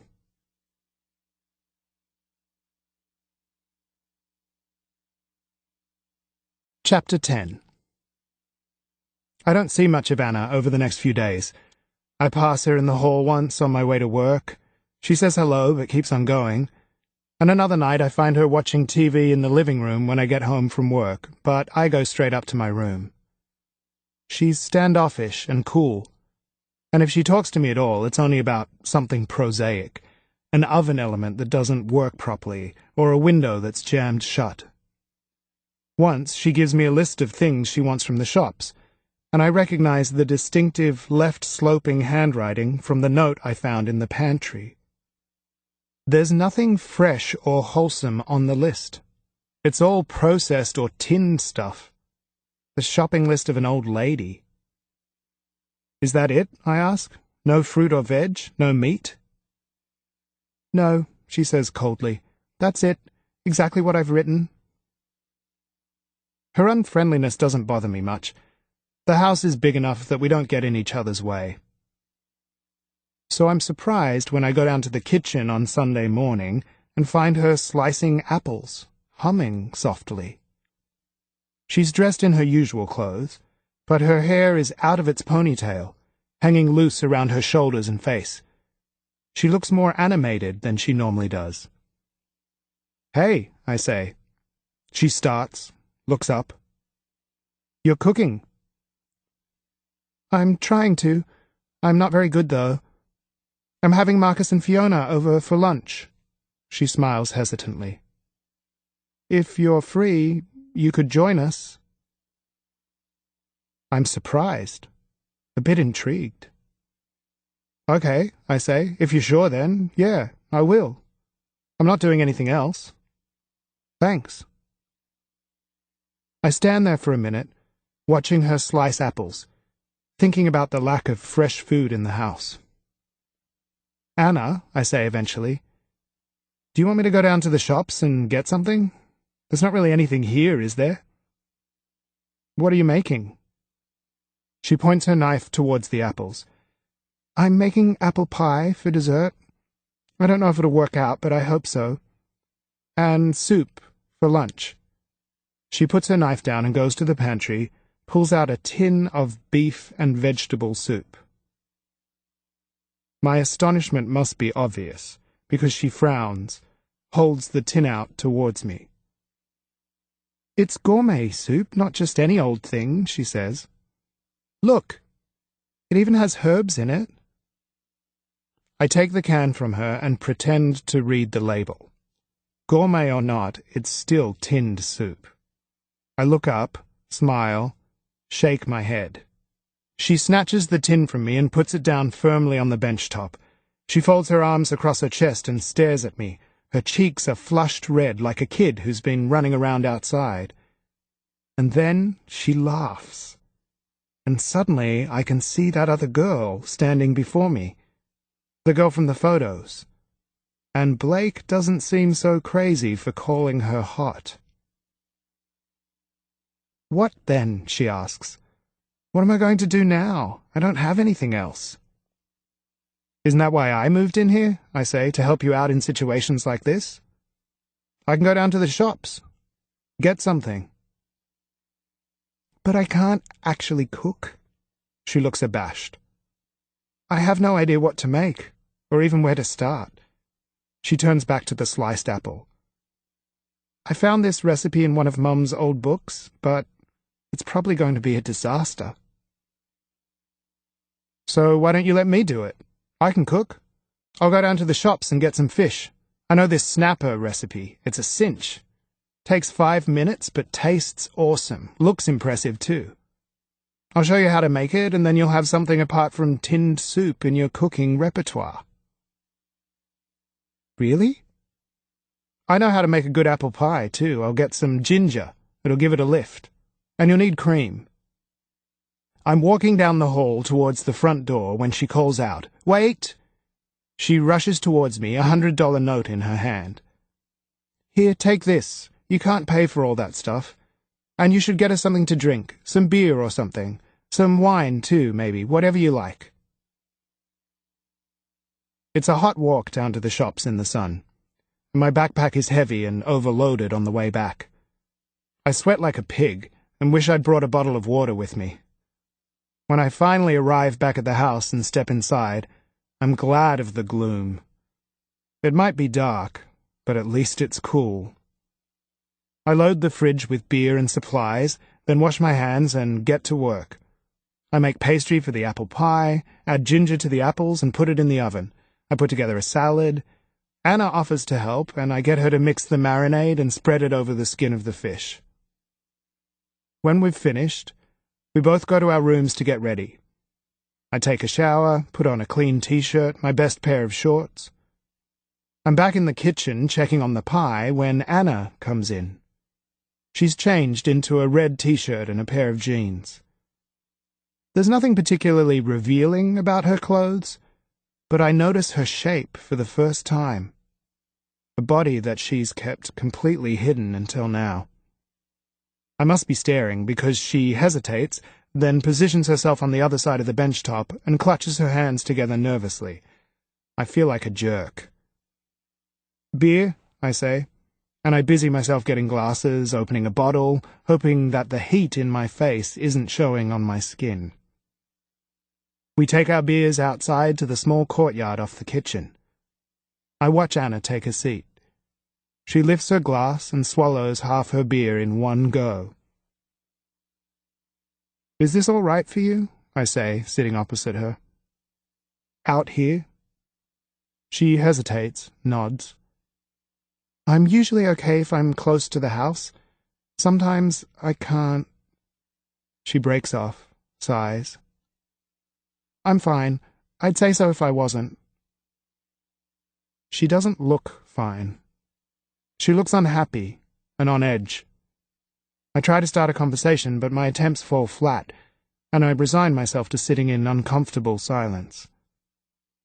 Anna finishes her beer while mine's still practically full. I go inside to get the bottle, glad of something to do. She drinks the next one quickly too, downing the entire glass in a few hasty gulps, as if it's medicine. And I wonder if she's using the alcohol to calm her nerves. She finishes her second drink before I've even finished my first. "I think I'll have another," she stands up. "Do you want one?" "Sure," I say, draining mine. "Why not?" She brings another bottle out and tops up our glasses, then takes the bottle inside. She seems slightly more relaxed when she returns. She leans back in her chair instead of perching on the edge, and her hands move less frantically. She sips on her third drink slowly. I try again to think of something to say, wishing she wasn't so impossible to talk to, but I'm saved by a flock of galahs that fly in and gather noisily in the trees above us. For a while, we're both absorbed, watching the small cockatoos. We don't have to talk. Eventually, the doorbell rings, and Anna jumps up. She puts her hand to her hair, pulls at her t-shirt, straightening and adjusting. "They're here," she says, unnecessarily. Just as they were the first time I met them, Marcus and Fiona are dressed in what I think of as office clothes. Weirdly overdone, I think, for Sunday lunch at a friend's. We get fresh drinks and go back out to the courtyard. Pretty soon it becomes obvious that all the beer Anna has been drinking has kicked in. Her cheeks are pink, her eyes bright and glassy, and, most amazingly of all, she talks. She tells me all about Marcus and Fiona's work. They're both lawyers. She describes how Fiona studied law first, getting top marks at university, eventually being headhunted by a prestigious city law firm. Fiona stays quiet, smiling stiffly at Anna's praise. She tries to change the subject, but Anna ignores her, gushes on. She tells me how Marcus studied law too, how they eventually had enough combined experience to open a practice together. Harrow and Harrow, it's called, Anna beams. And if you need any legal advice, they're definitely the people to see. They come highly recommended. The change in Anna is so enormous, I have to tell myself not to stare. For the second time that day, I see a glimpse of the girl Blake described, the girl from the photo. Someone pretty, warm, articulate. And you already know Tim's a chef, she says, turning towards Marcus and Fiona, for which I think you two should be particularly grateful. He saved you from a lunch of tinned soup. A chef? That must be hard work, Fiona says, looking at me with curiosity. Can be a bit grubby, I say, but I'm only a lowly cook, not a chef. What's the difference? Marcus says. I get the feeling he's trying to be polite, for Anna's sake, probably, that he's not really interested. A few years studying, but mainly the paycheck, I say. There's not really a lot to say about it. It's chaotic, and it's dirty, and it's hot. I'm sure your jobs are a lot more interesting than mine. The law is interesting, yes, Fiona says. Challenging at times, but never boring. Well, not often, Marcus adds. So how is it being in business together? It's an unusual situation, isn't it, I say. I bet there aren't many siblings who could tolerate working together every day. It is unusual, Marcus says, but it works for us. Have you got a sister? Fiona asks. Or a brother? No, I answer. Only child. She glances over at Marcus and widens her eyes as if to say, well, what would he know? I find her defensiveness a bit weird, but then all of them seem strange to me, and the three of them together like this have a pretty unique dynamic. They're certainly not like most people I know or would choose to hang out with. My father would call them characters, but not necessarily in a pejorative way. It's just the term he uses when people baffle him. I sip on my beer, smile. And so, how do you guys know Anna? I ask. Oh, we've known each other for ages, Anna says. Marcus and Fiona did some legal work for my parents, and then later for me after they died. We've been close friends for a while now, haven't we? She puts her hand over Marcus's and squeezes, turns to face Fiona. We have, Marcus says. We've been through a great deal together, Fiona says. She clears her throat, as if embarrassed even by this very small disclosure. And of course we all lived together, Anna says, here in the house. Before. I didn't know you lived here. I look at Fiona. I'm surprised and genuinely curious. When was that? We moved out just a few weeks ago, Fiona says. No kidding. Why? I mean, why'd you move? In an instant, the mood changes from cheerful to somber. There's an extended and uncomfortable silence, weighed down with something dense and unhappy. Anna hunches in on herself, as if she'd like to disappear into the ground. Oh, there were reasons, Fiona says. Things happened, as they do. Anna nods, stares down at her hands. But let's not get into all that, Fiona says, her voice suddenly gruff. It's a nice day. Why spoil it? When lunch is ready, Anna insists that we take our plates to the dining room.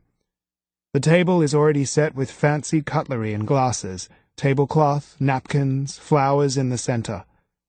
Anna giggles as she suggests where we should sit, and I notice that her speech is slurred slightly, her words tripping over themselves. When the food is on the table and we've all sat down, she gets up again and rushes back to the kitchen. She returns with a bottle of wine. I'm driving, Fiona says, putting her hand over her glass. Oh, just one more drink, Anna says. You'll have plenty of time to sober up.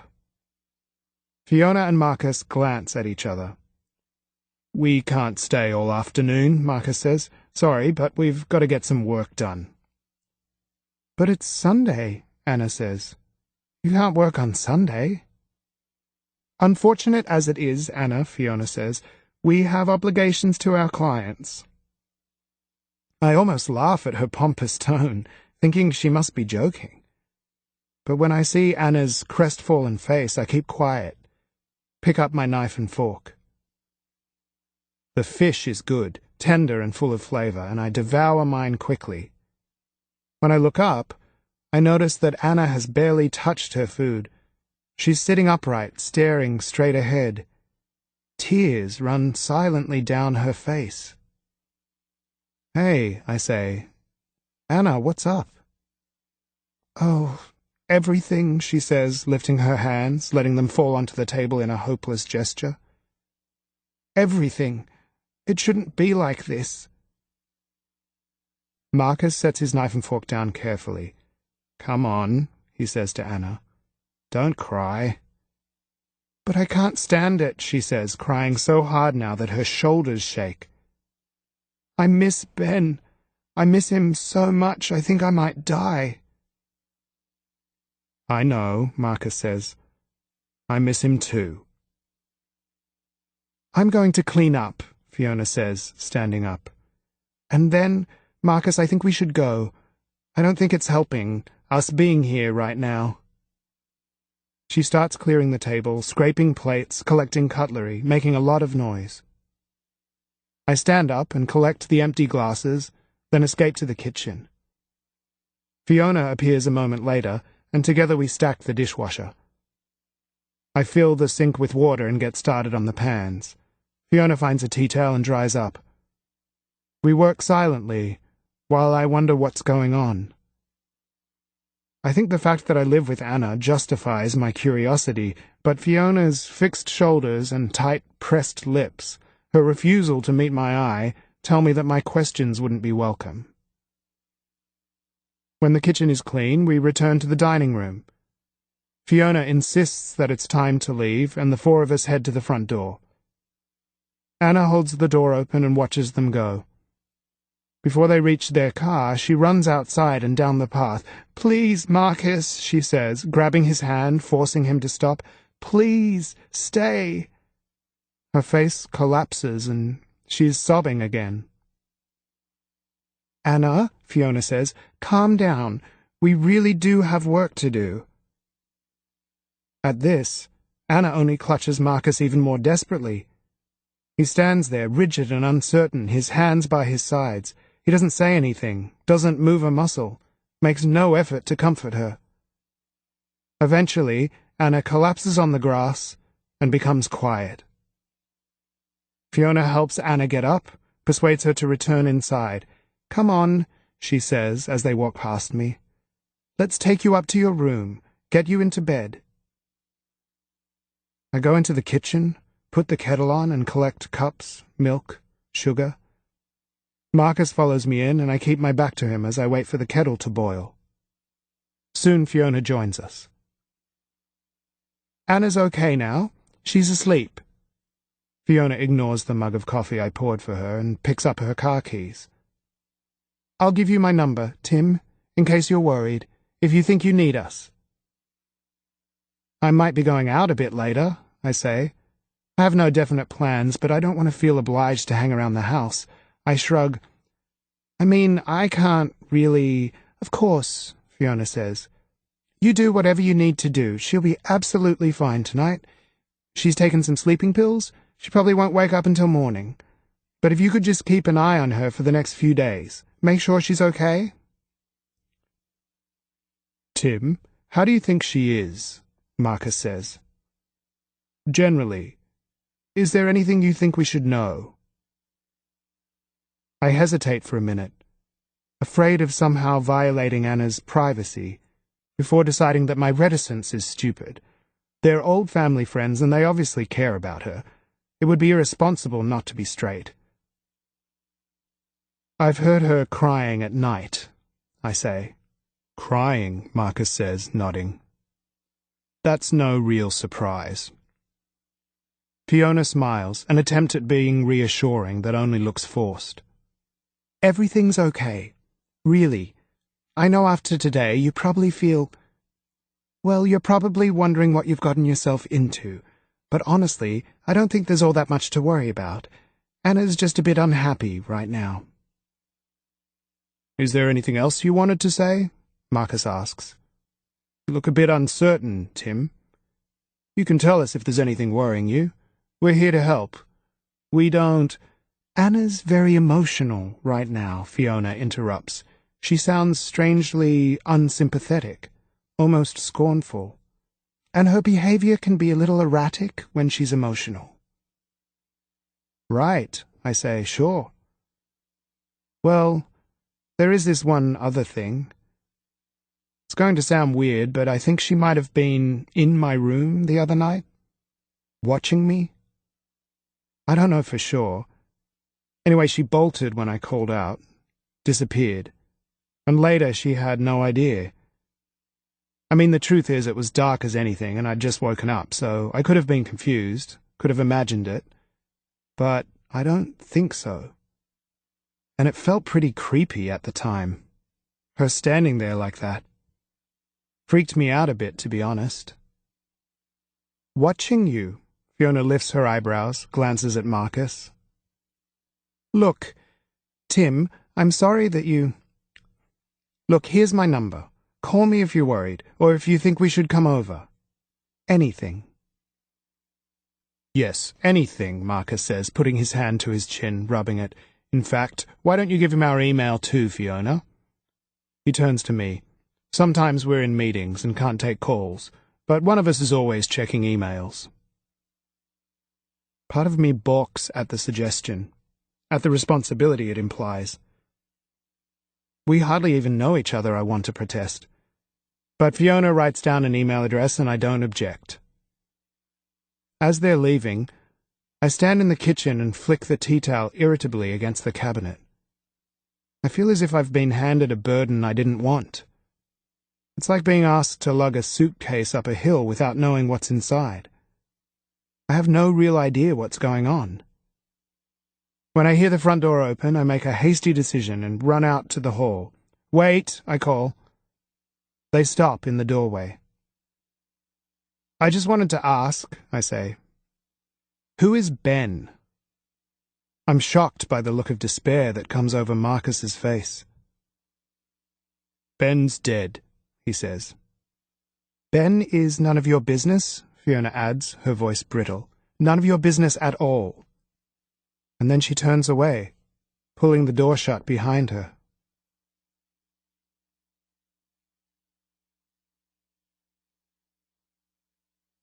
Chapter 11. She'd known Marcus and Fiona for a while as acquaintances. They'd been to several of her parents' parties over the years, and were mostly noticeable for always going home when everybody else started getting too drunk and wild. On this particular night, Anna had been at a party, but had come home early because she had a headache. As soon as she opened the front door, she could hear voices, laughter, the clink of glasses. She planned to slip upstairs, but just as she began tiptoeing down the hallway, her mother's closest friend, Deb, appeared. Anna! She smelled of cigarettes and whiskey, and her embrace made Anna's skin crawl. Deb was good at pretending to be nice, but in reality, she was a snake. A cold-blooded reptile in leopard print. Come on outside with us and have a drink. I might just go upstairs, Anna said.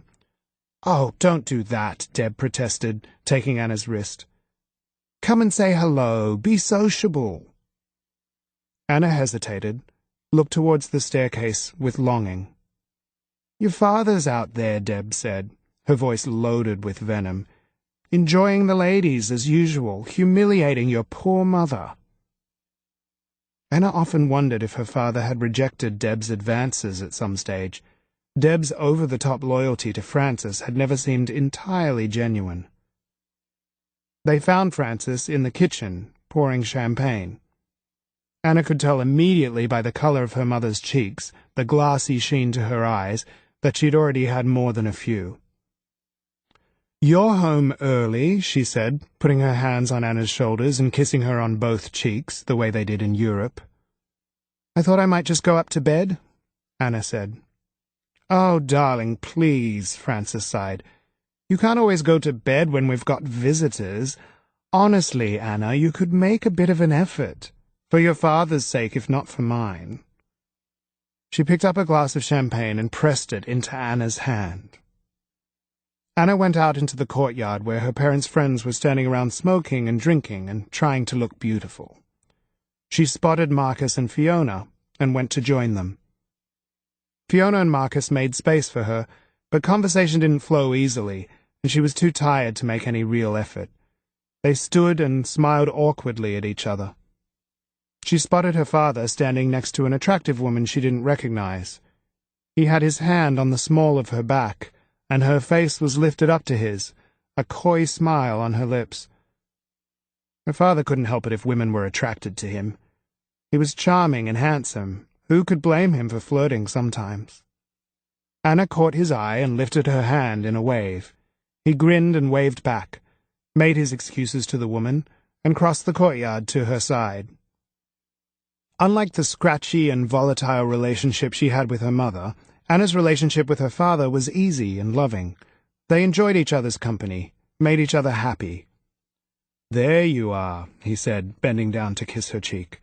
"I was wondering if you were going to make an appearance." She told him about the party she'd been to, the people she'd met.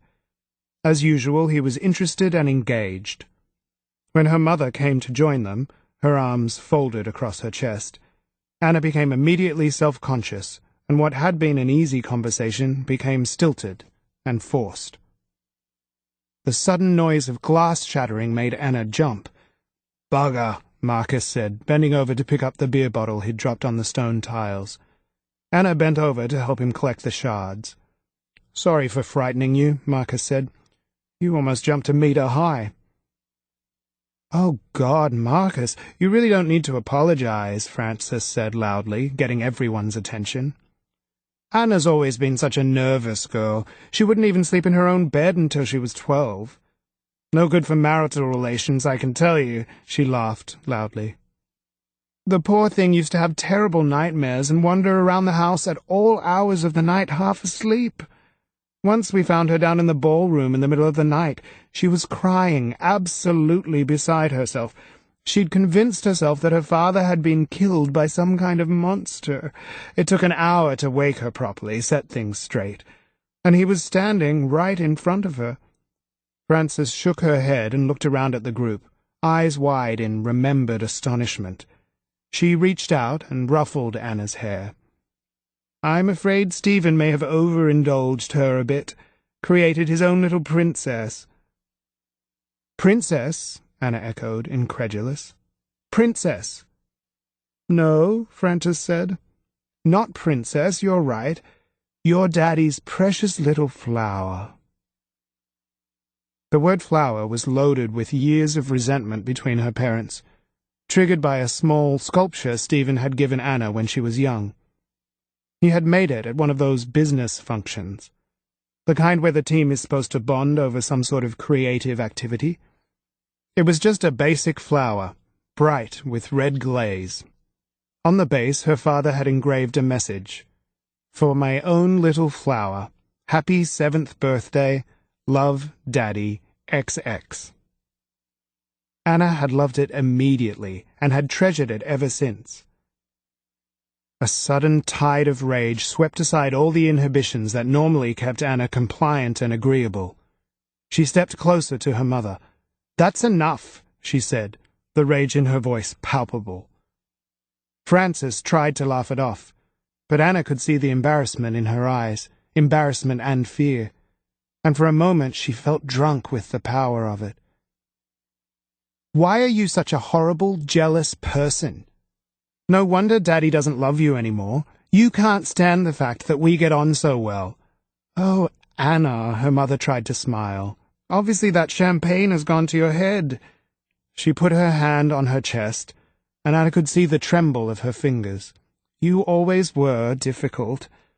"And you were always a selfish bitch," Anna said, turning on her heel. She rushed down the hall. She wanted to go up to her room, but there was a couple standing on the landing, kissing, no doubt cheating on their spouses. Anna ran back downstairs and out the front door.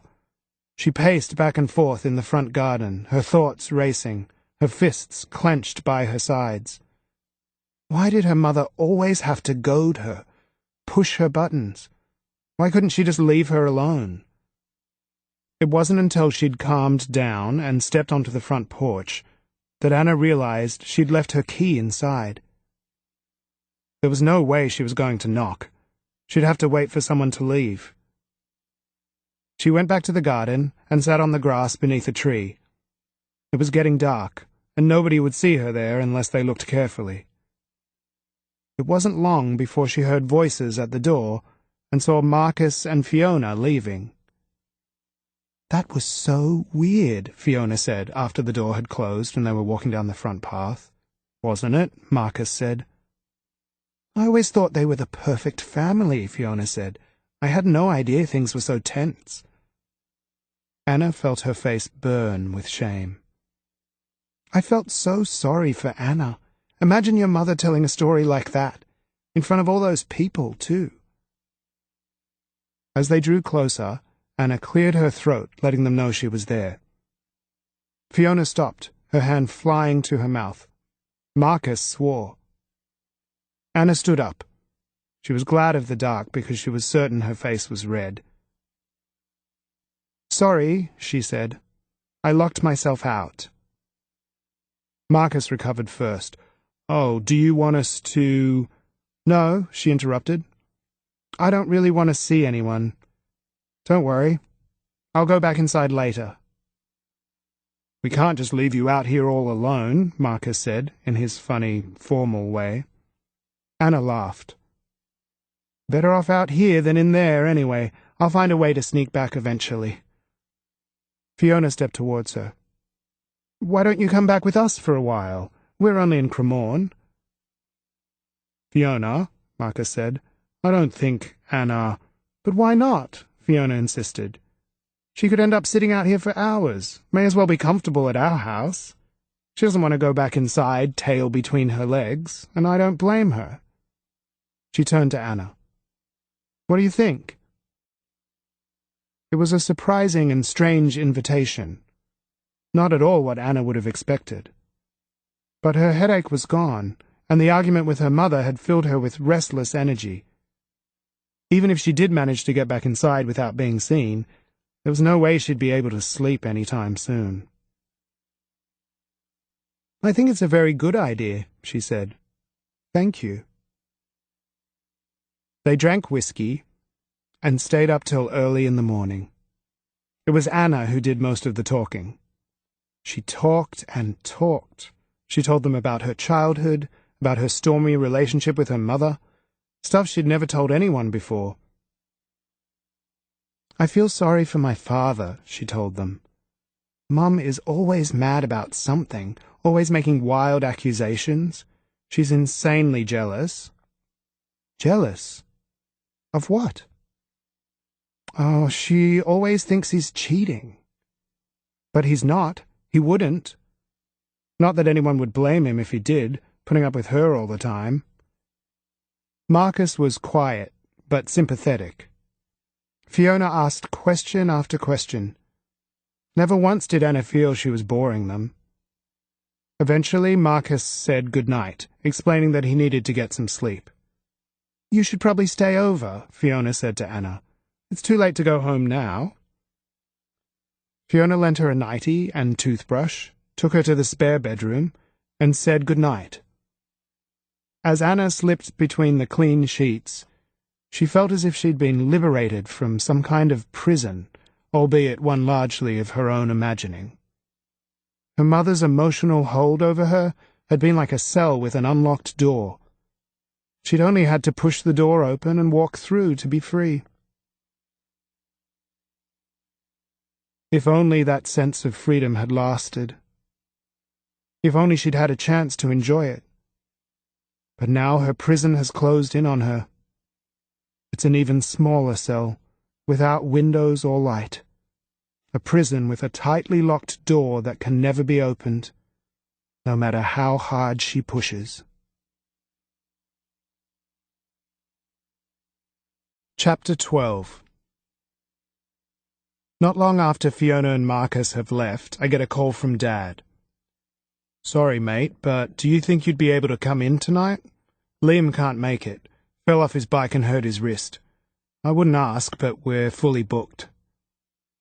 Normally I hate being asked to work on my day off, but today the idea of going to the restaurant doesn't seem so bad. Better than hanging around the house with Anna. I get ready to go and then knock softly on Anna's bedroom door. "Hey, Anna," I call through the door. "I'm just heading off to work. Hope you're okay. Call me if you need anything." I wait, but she doesn't respond. "Okay. See ya," I say. The restaurant is booked out for an anniversary party. They're not arriving until 7, so when I get there at 5, I cook an early meal for the staff so we can eat before the rush of customers. I grill up some fish and make a big bowl of salad and another huge one of chips. Then we all sit down with glasses of cold lemonade and Coke. "So, how's it going up at the house?" Blake asks as he shoves chips into his mouth. "Did you ask the girl about the painting? Did she remember me?" "Anna," I say. "Don't think so. Not sure, she didn't say much." "What's that?" Dad asks, looking from Blake to me. I explain about Blake painting the house. "So you've met Anna then?" Dad asks Blake. "Yeah," Blake says. "Nice girl."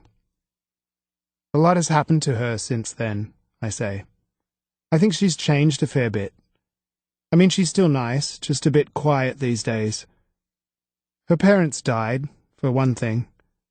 And someone else close to her died too. Some bloke called Ben." "No kidding. Her parents died," Blake shakes his head. "That's too bad. What was her mother's name again?" "Dunno," I say. "And who's Ben?" Dad asks. "I think he must have been Anna's boyfriend, but I don't know for sure," I explain. "I don't actually know who he is, or how he died. I just know he died." Dad looks at me curiously. "And how do you know that?" "Because—" I frown, trying to think of the best way to explain it. "Anna had some friends over earlier, and they told me. They told me Ben was dead without actually saying who he was, if that makes sense." "How?" Dad asks. "How what?" "How did he die?" "I told you," I say irritably. "I don't know." "Hey, you guys," Joe says slowly, looking around the table. "Do you remember the story that was in the papers a few years ago? That horrible car crash? A tractor-trailer lost control coming down some hill and ran up the back of a car. Totally crushed it." "Don't remember it," I say. "The rich couple were killed, and the papers went on and on about their daughter being left all alone. Poor little rich girl, they called her, Orphan Annie. It was really sensational coverage. I remember my mum saying it was exploitative," Joe says. "They put photos of her parents in the paper and then these stupid pictures of her looking really sad. Do you think that was your Anna, Tim?" "Maybe," I say. "Could have been." God, the poor thing. Imagine having to put up with that kind of crap. "And that would help explain things," Blake says. "Why she's changed. Why she's so quiet now." "It would, wouldn't it?" Joe says, stabbing her fork into a piece of fish. "What a shit situation. Both your parents gone and then your boyfriend dies. She must feel so lonely, so ripped off by life." "Yeah," I say. "It's all pretty full on." I find Anna in the kitchen early the next morning. She's sitting at the table, a mug in front of her. She looks tired, pale, unhappy. She glances up as I walk in, and I get the sense she's been waiting for me. "I'm sorry about yesterday," she says immediately. I put the kettle on and get myself a mug. "You don't have to apologize," I say. "Yes, I do. I was an idiot." She puts her hand to her forehead. "I think I had too much beer." I don't answer until I've made a coffee and sat at the table opposite her. First of all, I say, you didn't behave like an idiot. There's nothing wrong with being sad. And secondly, I take a breath, smile. You can blame the beer if you want, but it's obvious there's something else going on. There's clearly something wrong. Something wrong, she says wearily. That's an understatement. Yep, I say. I get that. I don't want to be too pushy or ask too many direct questions. Anna's so nervy and on edge. One wrong move and I'm scared she'll flee. I'm pretty sure her sadness is mostly about Ben, but Marcus and Fiona's strange anger yesterday makes me reluctant to ask about him. The whole topic just seems far too volatile. For the time being, at least, bringing up the death of her parents seems like a safer option. Can I just ask you something? I say, watching her face carefully. What happened to your mum and dad? I mean, I know they both died in some kind of accident, but what happened? She stares down at the table for a second, and I think I've blown it.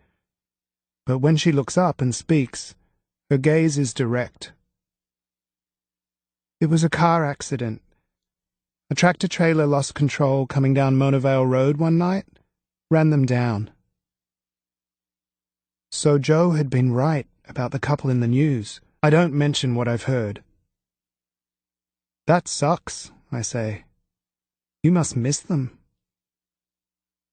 She takes so long to reply that I feel sure she's too upset to speak. But eventually she sighs. I miss my father, she says. I miss him every day. I'm silent. I've shocked you, she says. Nope, not really. I guess your mother wasn't perfect then. Maybe I wasn't the perfect daughter. I think there's more obligation on the parents to get things right, I say firmly. Not to be perfect, necessarily, but at least not to fuck it all up.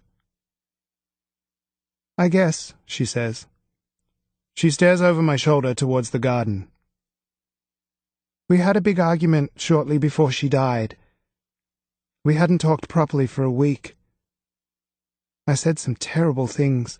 I called her a bitch. And then she was dead. Oh, I say, I'm sure you... She continues, as if I haven't spoken. Before she died, I wished she'd go away. For ages I'd been thinking about it, wishing for it.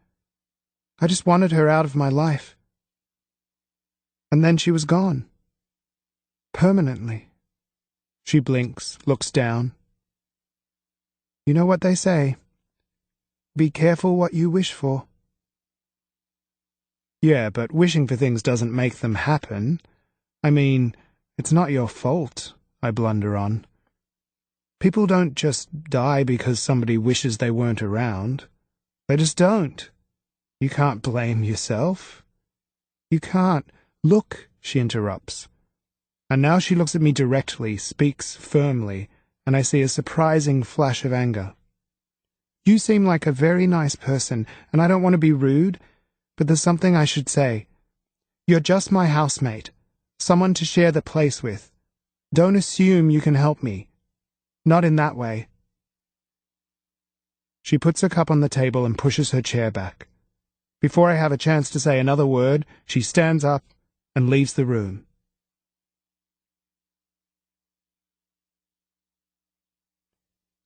Chapter 13.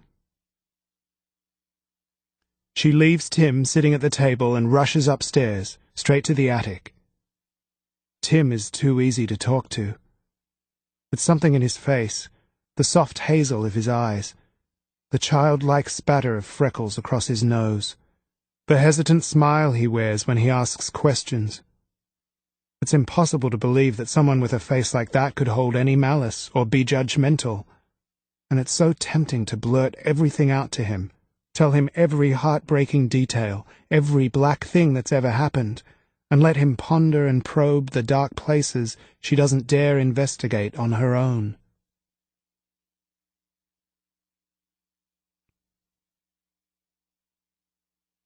Chapter 14. I get home from work later that night and find the house in darkness. It's well past midnight, and though I'm physically buggered, I'm still mentally pumped from another busy night at work. I need a few beers, an hour in front of the TV, something mindless to watch. And with Anna presumably already in bed, it's the perfect opportunity to have the living room to myself. I open the beer I've brought home with me from the restaurant and spread myself out on the couch. I flick lazily through the channels. I must have dozed off, because suddenly I'm jolted awake by a loud, repetitive banging. As I sit up, the noise stops. Disoriented, I wonder if I really heard it, or if some kind of sharp noise from the TV filtered into my dreams. I turn off the TV, check the time on my phone. It's almost 3 a.m. The pounding starts again, loud and urgent. The front door. Shit! As I stand up, the pounding continues, deafening, insistent. A feeling of dread grips me, making my skin go cold. I swallow and shout, Okay, hold on a minute," trying to sound as though I'm not frightened, as though my heart isn't beating frantically and all the blood isn't draining from my face. I look around the room for some kind of weapon and settle on a large ceramic bookend. It's heavy enough to do some damage. "Who's there?" I call through the door. "What do you want?" There's no answer, only 3 more knocks, so heavy I feel the floor shudder beneath my feet. I clutch the bookend tightly in my fist, unlock the door, open it. There's nobody there. I flick the outside light, but it doesn't come on. "Hello?" I shout. "Who's there? What the hell do you want?" I don't expect an answer, and I don't get one. I put down the bookend and step out onto the porch, peering into the garden to see if anyone's hiding, but it's far too dark to tell. The massive old trees cast deep shadows, which from here look like dense pits of black. The streetlights don't help at all. Kids, I conclude, probably drunk, making trouble, playing tricks on people. Me and my mates used to think it was fun doing stuff like that. I peer again into the bushes, but it's hopeless. I can't see a thing. I need a strong torch to see any farther than a few meters, and anyway, I'm sure that whoever it was is long gone. "If you do it again, I'll call the police," I call out to nobody, feeling stupid. And then I turn around to go back inside. The front door is swinging shut. Shit! I rush forward, hands reaching out to stop it, but I'm too late. The door slams shut in my face. I twist the handle and push against it. It's locked. Fuck! I rummage in my pockets in case I left the key in my pants. I don't find it, but I do notice how shaky and clumsy my hands are. I take a deep breath, tell myself to calm down. The door must have swung shut. A stupid mistake, my mistake. No big deal. I go around the side of the house towards the back, checking windows as I go.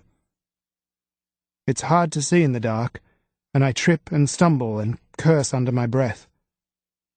Can't fucking believe it. Can't believe I've let myself get locked out at 3 in the morning. I laugh miserably at my own stupidity.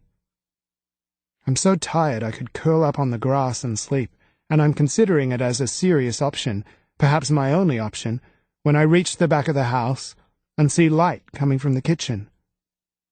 The French doors are both open and light spills out onto the courtyard. "Hello?" I step inside, look around. The kitchen is empty. I close and lock the doors, pushing against them firmly to ensure they're properly locked. Did Anna leave them open before she went to bed? Seems unlikely. And I'm sure the lights weren't on before. The house was completely dark when I got home. Is someone in the house? I see a shape in the window, a face reflected in the glass. I whip around, a grunt of fear escaping my lips.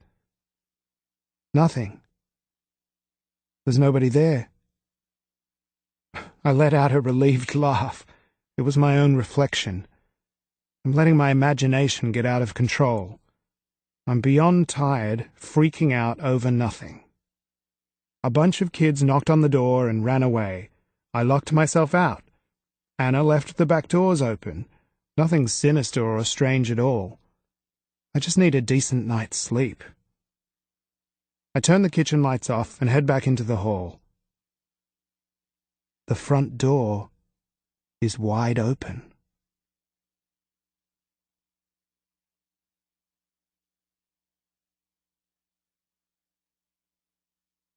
Chapter 15. I know I won't be getting any more sleep tonight. I turn the kitchen lights back on and make myself a strong mug of coffee, trying to make myself calmer by pretending it's morning. I take my coffee and go through each downstairs room one by one. I call out, turn lights on, check behind sofas and curtains. The whole exercise feels a bit stupid and pointless. I don't think anyone is in the house. Not now. But I don't want to go to bed, and I need to do something with the adrenaline coursing through my veins. I go upstairs to my bedroom. It's empty, exactly as I left it when I went to work. I go through the other bedrooms as well, checking under beds, in cupboards. When I get to the bedroom nearest Anna's, I hear something through the door. A soft, continuous keening noise. It makes the hair on the back of my neck stand on end. I open the door. She's crouched on the floor in the corner, her knees pulled up to her chest. Her arms are wrapped around her legs and her face is buried. She's moaning and crying, muttering something over and over, rocking back and forth. Anna? I enter quietly, afraid to scare her. I crouch down in front of her and put my hand on her knee. Hey! She stops crying and becomes still for the briefest moment before starting up again, crying and rocking, back and forth. I speak louder. Anna? Are you okay? She doesn't respond, doesn't stop moving. I wait there for a moment, not sure what to do, before deciding I should try to help her up, get her to bed. It's cold in here, and she's wearing a very thin-looking pair of pajamas. Sorry, I say, hooking my hands beneath her arms, but I'm going to help you back to your room. I think you're just... I fade off. I don't exactly know what I think. Do I think she's having some kind of breakdown? A bad dream? Do I think she's been running around the house, knocking on doors, locking me out? I lift her with surprising ease. She's as light as a feather, and she doesn't resist. When she's standing, she raises her head and looks up at me, blinking, her expression docile. "Did you hear him?" she asks. "Hear who?" "Ben," she says. I shake my head and put my hand on her back, lead her out of the room across the hall. When we reach her bed, she sighs, climbs in, and pulls the blankets up. She turns onto her side and shuts her eyes. "Okay," I say quietly, not sure if she's even aware of my presence, if she was ever fully awake. "You're okay now. Everything's fine." I flick the light off, and I'm about to close the door, when her voice rings out, sad and small in the darkness. "He was here. Ben. I heard him. He needed me. I was so happy. I thought he'd come back home. I thought he'd come back to give me a second chance."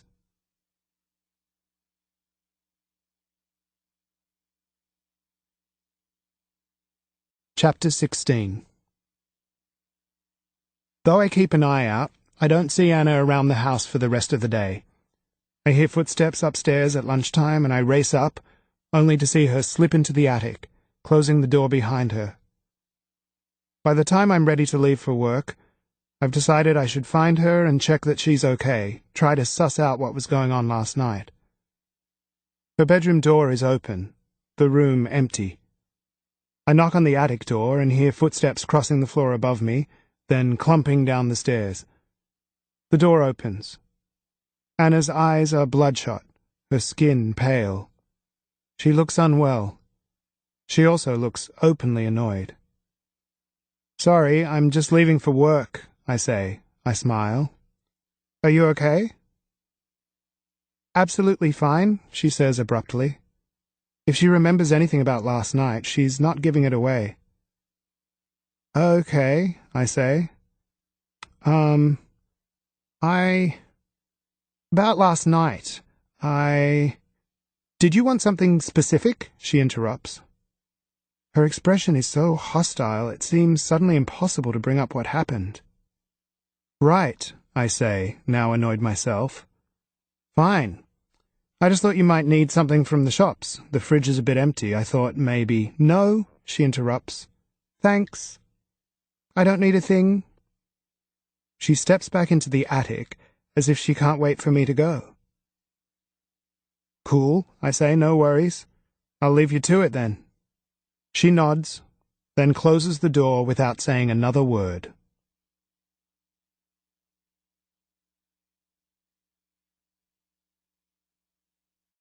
Chapter 17. It was a week after the argument with her mother when Fiona rang to invite her over for lunch. Marcus cooked. They ate pasta and salad. Then afterwards they walked to a nearby cinema to see an afternoon film. "Hey, how's it going with your mother?" Fiona asked. "Any more dramas?" "Not really," Anna said. "No dramas. But she's not exactly speaking to me." "But you're okay?" Fiona linked her arm through Anna's, pulled her closer. "Yes, I'm fine. I just wish she'd stop being so pathetic," Anna laughed. "I sometimes have these fantasies where she leaves me and my dad." Fiona frowned. "You think I'm terrible now, don't you?" Anna said, squeezing Fiona's arm, glancing across at Marcus, who had his eyes on the ground. "You think I'm selfish and ungrateful." "Not at all," Fiona said. "Sometimes parents can be hopeless. I completely understand." After the movie, Fiona drove her home. In the car, they discussed the film, the characters, and plot. Fiona dropped her outside the house and promised to ring her in a few days. Anna waited by the side of the road and watched Fiona's car get smaller and smaller as she drove away. That night, she was startled awake by a gentle knock on her bedroom door. "Anna? Anna?" Her neighbor, Pat, was standing at the foot of her bed. Anna pushed her covers off, stood up immediately. "What are you doing here?" She wrapped her arms around herself, feeling suddenly frightened. "What is it?" Pat looked terrible. "You'd better come with me, darling," she said, taking Anna's arm. "There's something—" "Something what?" "There's been an accident." When they got downstairs, she found the house weirdly busy. Every light was on, and there were 2 policemen in the kitchen. Anna was surprised when she looked at the wall clock to see that it was only just past midnight. "What are all these people doing here?" she asked. "Where's Daddy? What's happened? Where's Mum?" The rest of it was a blur. An officer came and crouched beside her, told her that her parents had been in a car accident earlier that evening. Her mother had died instantly. Her father was in critical condition in hospital. A coma. On the day of her mother's funeral, she howled, surprised by the depth of her grief, the way she longed for her mother. "I'm so sorry, so sorry, so sorry," she chanted in her head as the curtains closed over the coffin. Her father lived for 3 more weeks, and all day long, every day, Anna sat by his bedside in the hospital and willed him to wake up, to live, to stay with her. "You can't leave me too," she told him, pressing her face against his still warm chest. "Don't you dare. I won't let you. I won't." The day he died, she went back to the big, empty house alone. She went straight to her bedroom and picked up the ceramic flower her father had made for her. She curled up in a fetal position on her bed, the flower clutched tightly in her hands, and wept.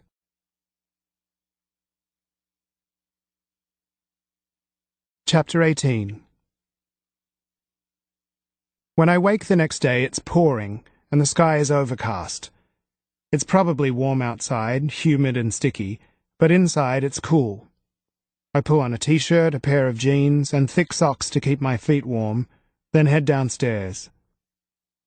What I find there makes my heart pound. The kitchen is a mess. Every cupboard door, every drawer is open. Plates have been thrown on the floor, and shards of crockery are scattered everywhere. Pots and pans and lids litter the entire floor, and judging from the marks on the walls, they were thrown with force. The fridge door is open, and jars of food have shattered against the walls and floor, leaving disgusting smears and dangerous slivers of glass everywhere. This is deliberate. The work of someone in a mad frenzy, someone very, very disturbed. I run through the rest of the downstairs rooms, looking for evidence of a break-in, but everything is intact and in its place. The doors are locked tight. I run upstairs to Anna's room and knock loudly on her door. "Anna? Anna, are you in there?" "Tim?"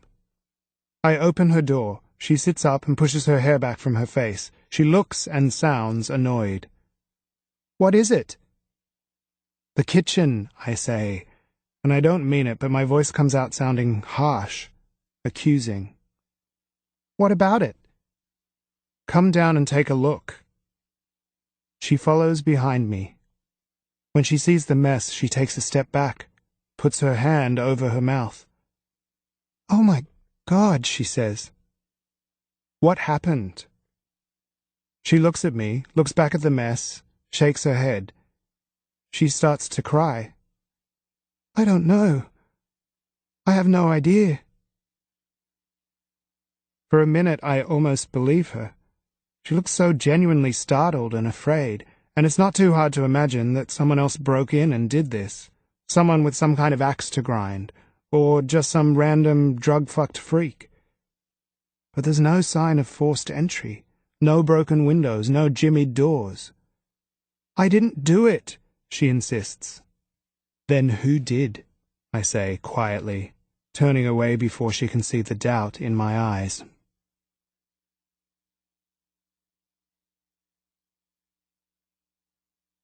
Chapter 19.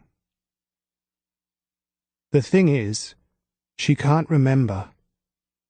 Her memories of last night are all a bit of a blur, but she knows she was distraught, desperate with anxiety, frustration, self-loathing. The day had started badly. She slept in, waking around midday feeling groggy and drained, and she felt distinctly miserable, even worse than usual, on the brink of tears. She went straight up to the attic with a mug of tea, then sat in the big old armchair that used to be her father's, and let the tears spill over. She let herself cry until her head ached and her eyes stung.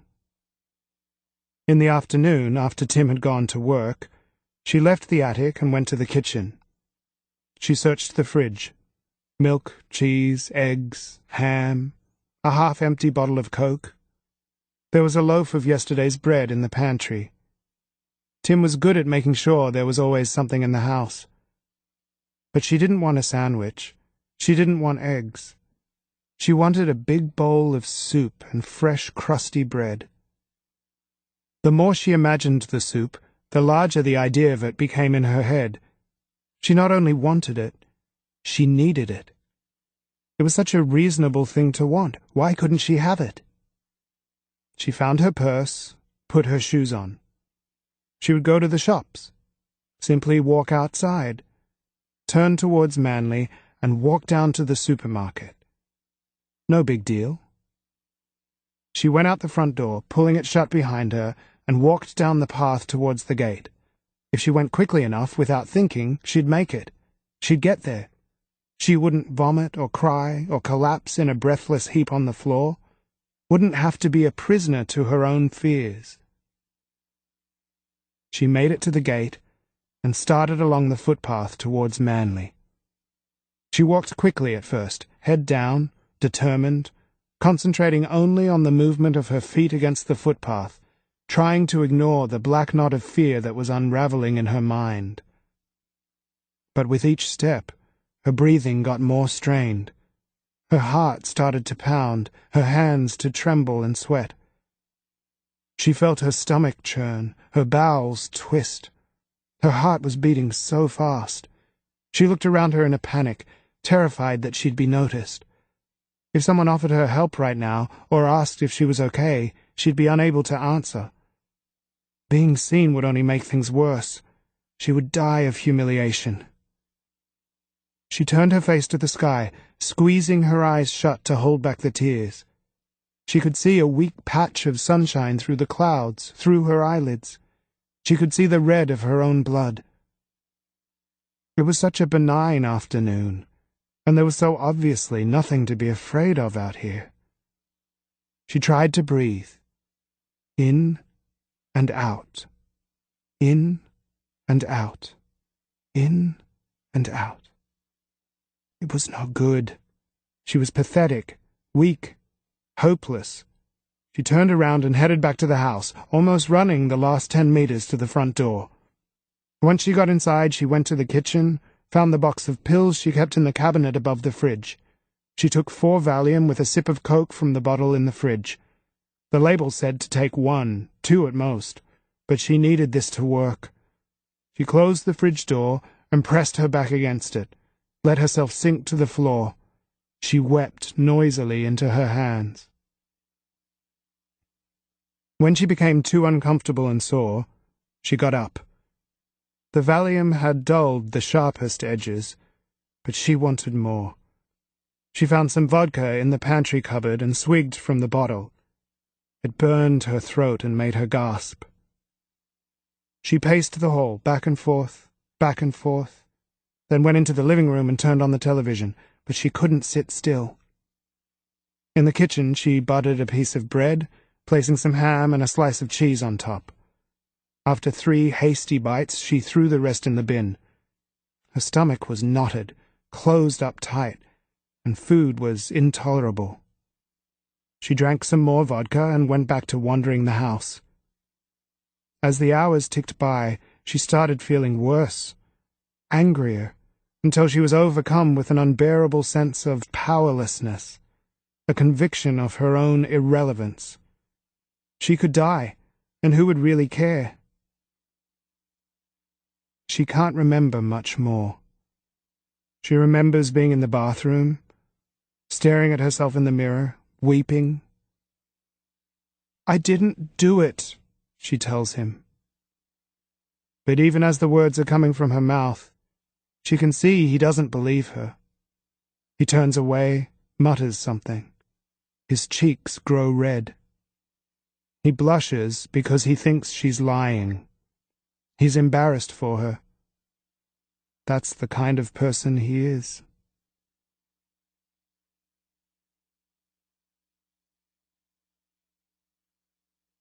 Chapter 20. It doesn't take as long to clean up the mess as I thought. We sweep all the broken plates and glass into a thick bin bag, wipe down the surfaces. Anna brings an armful of towels. We use them to dry the bench tops, the cabinet doors, getting down on our hands and knees to dry the floor. When we've finished, the kitchen is immaculate, and we're both sweating and puffed with exertion. "We could have some breakfast," I say, collapsing into a chair, looking at Anna properly for the first time since we started cleaning. But we don't actually have any food, or any plates to put it on, for that matter. "We could have coffee," she says. "I saw some unbroken mugs still in the cupboard." I make coffee, sit opposite Anna. I'm surprised to see that she's crying. She tries to hide it. She blinks, looks away, picks up her mug and puts it to her lips. Are you okay? I'm just sad, she says eventually. Very, very sad. When we've finished our coffee, I go up to my room. I'm tired from the events of the past few days, the late nights and disturbed sleep, and I collapse across my bed, close my eyes. I think about Anna smashing up the kitchen. I try to envisage the scene in my mind. A crazed look on her face, eyes wild, throwing things in an insane frenzy. She seems so timid and restrained, so lacking in vital force, that it's hard to imagine her summoning up the required passion for such an act. And that in itself is alarming. Am I living with some kind of psychopath? Should I be worried? For the first time, I wonder if I should pack my things and go. Maybe I should have taken more notice when Fiona told me it was okay if I wanted to move out. I should have at least used it as an opportunity to ask a few questions. I should have asked why she felt the need to warn me like that. Despite my fatigue, it's impossible to sleep, so I get up, sit at my desk. I click onto the internet, intending to Google agoraphobia to find out whether Anna's strange behavior is some kind of symptom, but find myself logging into Facebook.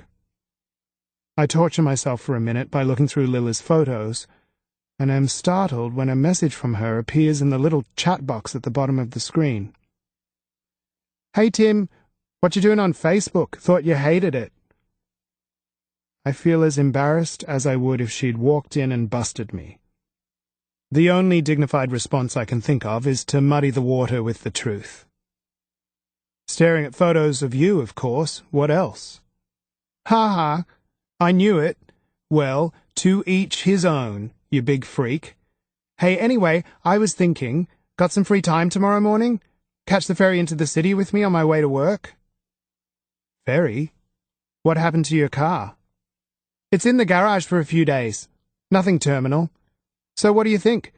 We could have coffee in town and talk about your birthday party? What birthday party? I'm not having a party. Let's talk about it tomorrow. We'll need to catch the 7:30 ferry, so you need to be at Manly Wharf at 7:15. Don't be late. XOXOXOX. I remember my promise to keep in contact with Fiona and Marcus and open my email. I send a note explaining what has happened over the past few days. Anna crying and confused at night. The trashed kitchen. I try to keep it brief, my tone as calm and matter-of-fact as I can. I already feel like a jerk writing to Anna's friends behind her back. I don't want to make things worse by sounding melodramatic. Fiona responds within minutes. Thanks for letting us know, Tim. Do you think we should call a doctor up to the house? I'm not sure. I don't feel in a position to answer that question. You should probably decide. You know more about this than I do. To be honest, I'm starting to feel a bit uncomfortable with this whole situation, me emailing you behind Anna's back. Okay, thanks, Tim, and we understand your hesitation, but please don't worry about contacting us. We only have Anna's best interests at heart.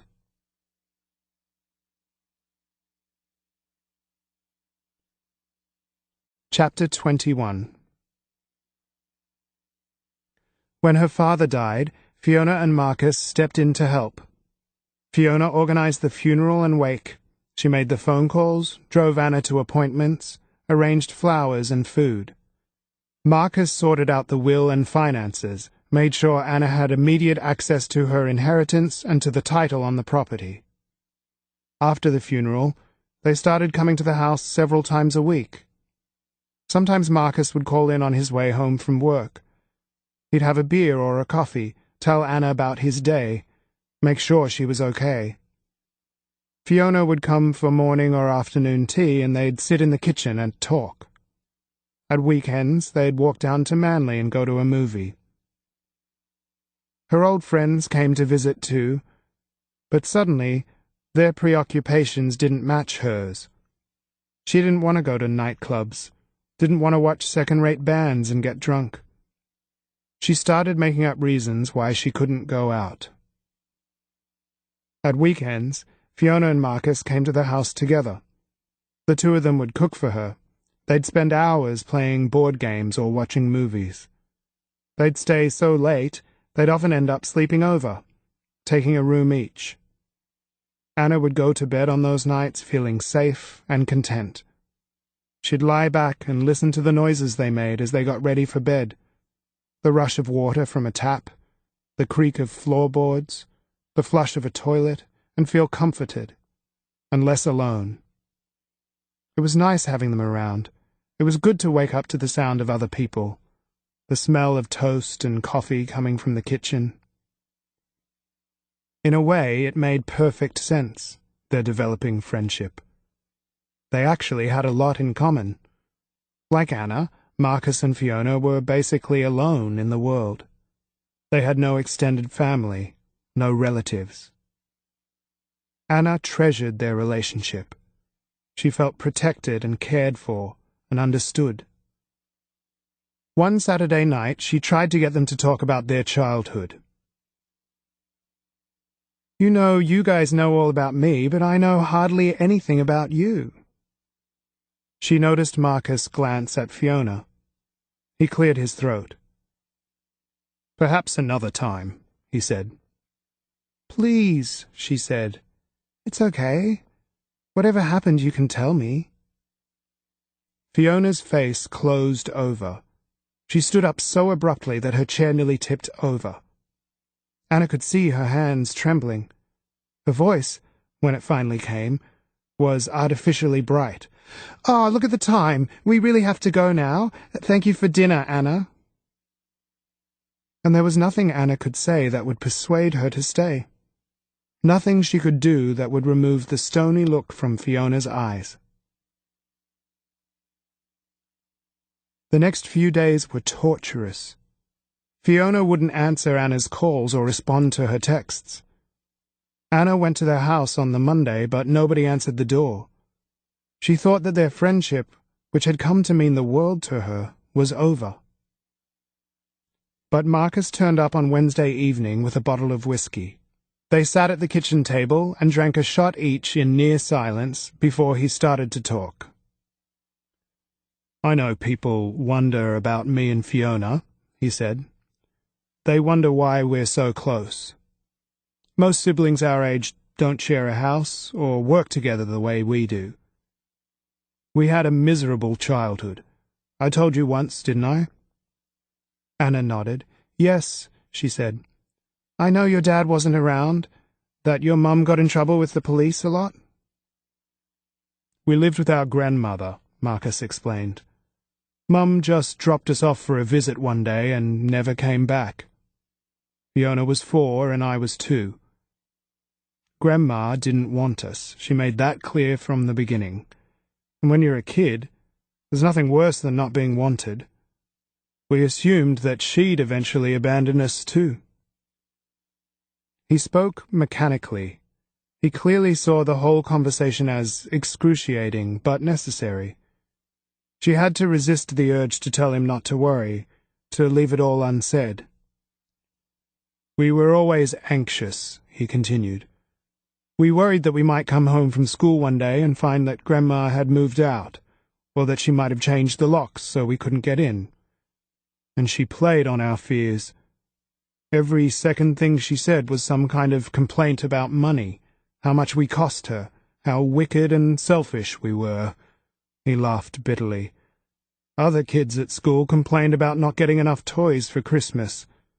We spent the whole Christmas break trying to lie low so Grandma wouldn't notice us, because if she did, we'd get an earful about how hard the year had been, how much we'd sucked out of her, how ungrateful we were, stuff like that. We learned never to expect anything or ask for anything. We learned to keep quiet and keep ourselves to ourselves." Anna knew how much it was costing Marcus to tell her this. He was a proud and private man, and she was flattered that he trusted her enough to be so frank. He hated drama, and he would hate even more to be pitied. Fiona used to have these dreams that Mum would come and get us, Marcus went on. That secretly she wanted us and was saving money, building a house so she could fit us in. I had to remind her that it was Mum who'd left us there. Being reminded of the truth used to make Fiona so angry and upset. She'd make up stories about poisoning Grandma. He smiled, shook his head. We did have some fun with those stories, imagining her dead and us living in the house alone, never going to school, eating chocolate biscuits for dinner every night. The best fun we ever had involved nasty fantasies about Grandma. She sounds terrible. Anna suppressed a shudder. Anyway, the truth is that when I think about it now, I can almost understand why she was so mean all the time. Being lumped with 2 kids when you're already 63 wouldn't exactly be the biggest joy in the world. I've been able to get over my bitterness, in a way, move on a bit. And Fiona? Anna asked. Does she feel the same? Not quite. She's still very bitter, as you saw on Saturday night. The whole thing upsets her so much. She can't really talk about it. It's understandable, though. You see, it was much easier for me than it was for Fiona. It didn't matter to me that I didn't have nice stuff. The boys didn't really care that I wore my school shorts on the weekend, or if my shoes had holes in them. The girls did notice, though, and they were much crueler. And I had something else that Fiona didn't have. I had her, an older sibling. She looked after me, made me feel safe. Fiona had nobody to do that for her. Home was miserable, school was a social disaster. She never learned to trust anyone. That's so sad, Anna said. Yes, Marcus agreed. Anyway, I wanted to explain things to you, so that you understood what was going on the other night. Fiona's embarrassed about her behavior, and very sorry. He lifted his hand, palm out, when she started to object. Still, I think it would be much better if you didn't say anything. Don't mention the war, so to speak. She'll be over it soon. We'll just forget it ever happened. Of course, she said. It must seem odd to you at times, the fact that Fiona and I spend so much time together. No, she shook her head. I've never really thought about it. And it was true. She'd been too busy enjoying their company to question things. You see, Fiona and I have this history in common that nobody else can quite understand. I'm still the only person who really gets her. I'm the only person she can count on to care about her. He frowned deeply. I don't know how she'd get by without me. Or I without her. I care, Anna wanted to insist. I care too. But she kept it to herself. She would have plenty of time to prove herself. Chapter 22. I don't sleep well that night. I'm in bed before midnight for a change, but every noise, every creak and groan of the house has me sitting up in bed, heart racing. I'm too wired to sleep, every cell alert and ready to react. I hear a faint, repetitive banging in the hallway and jump out of bed and switch on the light, my fists raised defensively, only to find it's the bathroom blind being blown against the windowsill. At around 2 a.m., I give up, go downstairs to the living room, and watch the second half of a foreign crime movie on SBS. The effort of reading the subtitles makes my eyes ache, and I doze off, waking with a start when a gun goes off on screen. I go back upstairs and toss and turn restlessly for a couple of hours, only properly falling asleep when the sun has started to rise and I no longer feel intimidated by the dark. I get up reluctantly at 20 to 7 when my phone alarm goes off. Only Lila could convince me to sacrifice sleep for such an early morning trip into the city. A pointless ferry ride. I have a quick coffee in the kitchen, standing up, leaning against the bench. I look out at the sky, the clouds moving across it, forming shapes and visions, illusions. I remember the first time I went in a plane as a kid, being so disappointed at the way the clouds seemed to dissolve into nothing as the plane flew through them. Up close, they had no substance at all. It's already hot outside, and I feel immediately enveloped by the humidity, as if somebody had thrown a damp blanket over me. I walk down to Manly, arrive 5 minutes early, and wait for Lila, who is typically late. I've caught the Manly ferry into the city hundreds of times, but I've never done it at peak hour before, and I'm surprised at the crowds of people getting on, the push and crush of bodies, the grim faces, the boring work clothes. The general mood of miserable resignation reminds me why I've never wanted this kind of life. I feel like we've teleported to London, I say to Lila, as we move slowly along with the crowd. You haven't even been to London, you dick, she says. It's just people going to work, Tim. It's what people do. They grow up, get real jobs. Whatever, I shrug. I'm not in the mood for an argument about my choice of occupation. It's okay for Lila. She's always known she wanted to do something with art. She studied fine arts at uni, and though she didn't ever finish her degree, it still helped her score a job with an acquisitions firm in the city. It's only a secretarial position at the moment, but Lila's nothing if not ambitious, and I believe her when she tells me she'll climb her way to the top. Lila's one of those rare, lucky people. She knows what she wants. Not all of us are that certain. We board the ferry, and she drags me up and outside, to the bow. It's less crowded out there. I guess it's too windy for the office types. We go and stand right at the front, holding on to the railing. I hope it's rough between the heads, she says. I love it when it tips to the side and everyone gets scared. But the water is calm, and the ferry moves smooth and slow. I can feel the sun on my face, my arms, little prickles of heat on my skin. It's going to be a scorcher of a day. Aren't you glad you came? Lila grins at me. It's just a ferry ride, I say, shaking my head. But I am glad. I always enjoy the ferry, the lazy way it moves through the water, the half hour of suspended time with nothing to do but stare out at the view, the small private boats, the other ferries going past on their way back to Manly. Lila waves at every boat that passes us, both her arms stretched out straight and high, a big happy grin on her face. For someone who likes to pretend she's so cool, she certainly knows how to act like a dopey little kid. So how's it going at the house? She asks. Pretty good, I say, apart from all the weird stuff. Weird stuff? She's interested, as I knew she would be.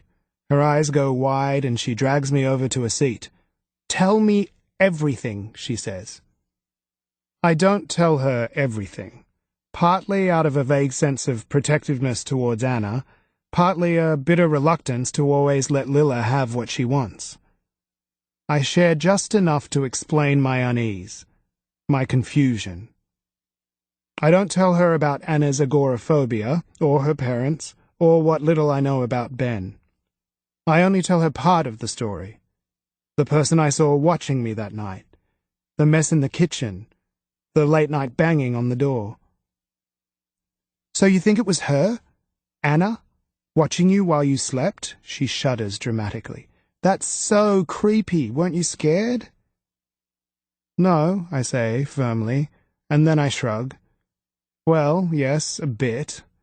It's pretty freaky waking up and seeing someone like that. Totally. Bloody hell, Tim, I'd be petrified, she says. Can't you ask her about it? I did kind of ask about the mess in the kitchen, in an indirect way. She said she didn't do it. And you believe her? Not really. So do you think she's some kind of Fruit Loop? I don't know, I say. I think she's had a hard time. I think she's dealing with a lot of stuff. What kind of hard time? I shake my head. Dunno, but I'm not particularly worried. I think she's harmless. She looks at me cynically for a moment, then grabs my arm, whispers melodramatically, "What if you're wrong? What if she's dangerous?" I don't think so. I think she's depressed, but I don't think she's dangerous. I tell her about the night I found Anna crying, the strange, dazed look on her face, the way she didn't make any sense. "Oh, man," she says, "you have to talk to her properly. You can't live with that." I will, later, maybe. Not maybe, Tim. You have to. Neither of us talks for a moment. Eventually, Lila leans against me, shudders. "I knew there was something weird about that house. I knew it," she says. "It's probably haunted." "It's just a house, bricks and mortar. It's not haunted." "Well, I wouldn't want to live there. In fact, you couldn't pay me to live there." She turns to look at me, eyes wide. "What if Anna goes psycho in the night? Cuts you up and puts you in the fridge?" I roll my eyes. "I'm only half joking," she continues. "You could be in danger. I mean, why would she watch you like that? Do you think you should take a knife to bed with you for protection? I'd hate to find out that something bad happened to you." For some strange reason, I feel defensive, disloyal. Lila is enjoying this too much. I'm glad now I didn't tell her the full story. Anna's problems would only be juicy gossip to her. "It's not actually funny," I say, irritated.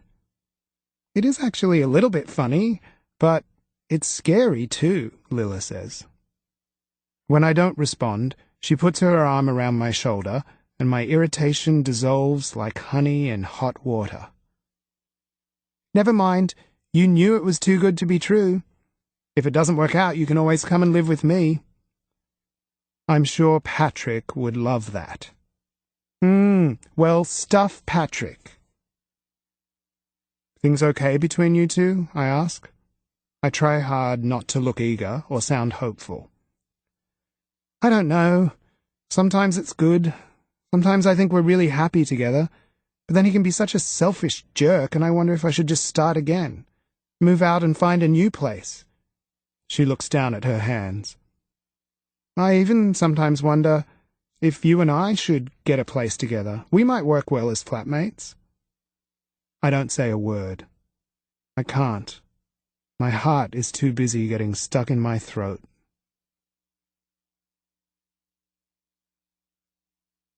Chapter 23. I've known Lila since high school, but I didn't get to know her properly until I was 20. We were loosely in the same social group, and she was often at the parties I went to.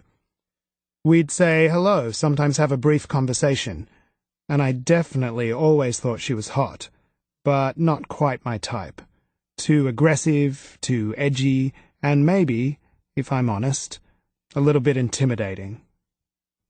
One night, at the tail end of a party, Lila and I were among a group who ended up down at Narrabeen Beach early in the morning. It was one of those days where the beach looked like something out of a postcard. The water tinted an unbelievable shade of Brett Whiteley blue, the sand white, the sun yellow. When we came over the dunes and saw the ocean, we all gave this spontaneous gasp in collective awe at the beauty of it. And without saying a word, we ran down to the edge, stripped off to our undies, and ran straight in. Lila and I ended up mucking around. She splashed me, I splashed her back. When I was out deeper, she crept up behind me and pushed me under. We stayed in the water for a good half hour, then got out and lay down side by side on the sand, puffed out. I was still half drunk from the night before, and it felt natural and easy to roll over so that I faced her, to put my hand on her bare brown belly, to kiss her. We escaped from the others and went to a nearby cafe, where we shared a huge plate of bacon and eggs and sausages. Then we went back to the beach and swam and sunbaked until my skin was red and Lilla's had turned a deeper, darker brown. Lilla talked. She told me how she wanted to do something creative. She told me secrets about her friends, her past boyfriends. She told me how she had been brought up by a single mother and how she'd always hated the dingy flat she grew up in, resented her mother's lack of ambition. "I want something better," she told me. "Much better. No way am I going to spend my life rotting away in some stinking flat in Narrabeen." Then she asked me all about myself. She asked me what I wanted to do with my life, and was surprised when I said I had no idea. She asked about my friends, my parents. I told her how my dad had started a restaurant, how it was a dream come true for him. I told her I was more interested in being happy than successful.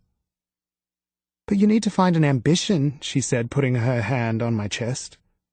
"The most interesting people are always ambitious." I didn't answer. Instead, I moved my face closer to hers and kissed her salty lips. I'd never met a girl who talked so much, who probed so deeply. I was still living with my parents back then. I knew Mum would be at work until at least 7, and that Dad would be leaving at around 3 to go to the restaurant, which left me with a 4-hour space of opportunity. At 10 to 3, I asked Lilla if she wanted to come back to my place, and when I asked, the way our eyes locked, I knew she knew what I was really asking, what I really wanted. She said yes. I made instant coffee for us both, and we took our mugs and a pack of chocolate biscuits to my room. I only had a single bed, but I was relieved to see that at least it looked reasonably clean and in order. We sat on the bed, face to face, legs crossed, and drank our coffee. We ate the entire packet of biscuits. When she'd finished her coffee, Lilla stood up and put her empty mug on my desk. I thought she was going to leave and started desperately trying to think of ways to get her to stay. But instead of leaving, she pulled her t-shirt up and over her head, undid her zip, and slid her skirt down over her hips. She took her bra and undies off too, and I sat there gaping like a fool, too scared to move in case it was all just a dream. She lay down on my bed, took my hand, and guided it to her parted legs where she was warm and soft. I was lost. Afterwards, she wrapped her arms around me, kissed my lips, my cheeks, my eyes. Then she sighed and got up, started pulling her clothes on. I was confused, scared to death I'd done something wrong, committed some kind of unforgivable sex sin. But when she was dressed, she bent over and kissed me again. "Lilla, wait," I said. "I need your number. I mean, can't I call you? Don't you wanna—" I sat up and reached for her hand. "Please, don't go." "I've got to." She pulled her fingers away, kissed me again, this time very softly. "Let's not ruin a perfect day." For the next few months, I didn't stop thinking about her. The way one side of her mouth went up and the other side down when she smiled. The way her hair hung around her face. The way she tipped her head back and exposed her neck when she laughed. All these things had imprinted themselves on my brain. In the few short hours we'd spent together, the certainty that Lilla was the perfect woman had managed to burrow beneath my skin, swim the length of my veins, and flood through every artery and cell of my body. It took 1.5 years until she was single again, and then another 3 months of dedicated effort on my part to convince her to go out with me. We went out for 8 months. 8 fiery, electric, fucked-up months. I'd never felt so elated and chewed up and miserable all at the same time. We fought. We laughed like maniacs. We fucked. It was both the most adult and most ridiculously childish relationship I'd ever had. Once, Lila screamed at me for 10 minutes because I ate more than my share of jelly beans. I found her quick anger and her sense of entitlement sexy. Lila was renting her own flat. I didn't officially move in, I was still living at Mum and Dad's, but I stayed there almost every night for the entire 8 months. Lila got to know my parents pretty well because we had dinner at home at least once a week. My dad liked her, I could tell. He laughed at her jokes, teased her when she got too arrogant. Mum was always polite, but she was quieter than usual when Lila was around, and spent a lot of time in the kitchen. "You don't like her, do you?" I asked Mum on one of the rare nights I stayed at home. She stopped what she was doing, frowned. "It's not that," she said. "It's not that I don't like her." "What is it then?" "I don't know. She scares me a bit, I think. Her drive, her hunger. She seems a bit—" She kept her eyes averted, shrugged. "Desperate, or something." Desperate? I was getting irritated. I hated it when Mum criticized my friends, and yet I knew it was my own fault for asking. Now I needed to know exactly what she meant, just so that I could tell her how wrong she was. "That's not quite the word. I mean, she just seems very driven, very ambitious. The type of girl who knows what she wants and goes after it." "And you're always telling me I should be more ambitious," I said. "Double standards or what? Or is this a sexist thing? Okay for boys to be ambitious but not for girls?" "Don't be stupid, Tim," she said, and then looked at me directly. "It's not that at all. It's just that sometimes I look at the two of you, and I think she's going to eat you alive. She's ruthless. That's the word I was looking for. Ruthless." I still hadn't even met Lila's mum. Whenever I suggested it, Lila made excuses, brushed the idea aside. "Why bother?" she said. "She's the least interesting person you'll ever meet." But every few weeks I would bring it up. It just felt too weird to go out with a girl for 8 months, to practically live with her and know nothing about her family, until she eventually agreed to introduce us. We went to visit Lila's mother one Sunday afternoon. Her name was Hazel, and she looked a lot like Lila, only with an extra 50 kilos of weight and bad posture and all the vitality drained away. It was bizarre to meet her, like meeting a potential future version of Lila, a Lila who'd led a hard, sad life. Hazel was clearly pleased to have us there. She smiled widely and bustled around getting coffee and a big plate of cupcakes. The flat was surprisingly clean and bright, the coffee good, the cakes delicious. I wondered why Lila had been so reluctant to introduce us, what she was so ashamed of. Despite Hazel's warmth and the obvious effort she was making, Lila was rude and cold. She brushed Hazel's hand away when she tried to touch her hair, rolled her eyes at everything Hazel said, sat on the couch with a sullen look on her face and flipped through magazines and refused to talk. She sighed repeatedly, noisily, as if she couldn't wait to get out of there. Lila's rudeness embarrassed me, and to compensate, I gave Hazel as much attention as I could, asked question after question, listened to story after story. At one point, when Hazel was talking, giving me a detailed description of one of her many medical complaints, Lila sighed and picked up the remote control. She switched the television on, turning the volume up so loud that Hazel's voice was drowned out. Hazel looked startled for a moment, but then only nodded as though she expected nothing more. It was as if she had no ability or energy to stick up for herself, as if life had taken her backbone and ground it to jelly. She stood up and went to the kitchen. "I'll get us some more coffee," she said. When she'd left the room, I snatched the remote from Lila and turned the volume down. "Stop being such a bitch," I hissed. "What's your problem?" "My problem? I don't have a problem, Tim," she said, making no effort to keep her voice down. "I just can't stand people who sit around feeling sorry for themselves.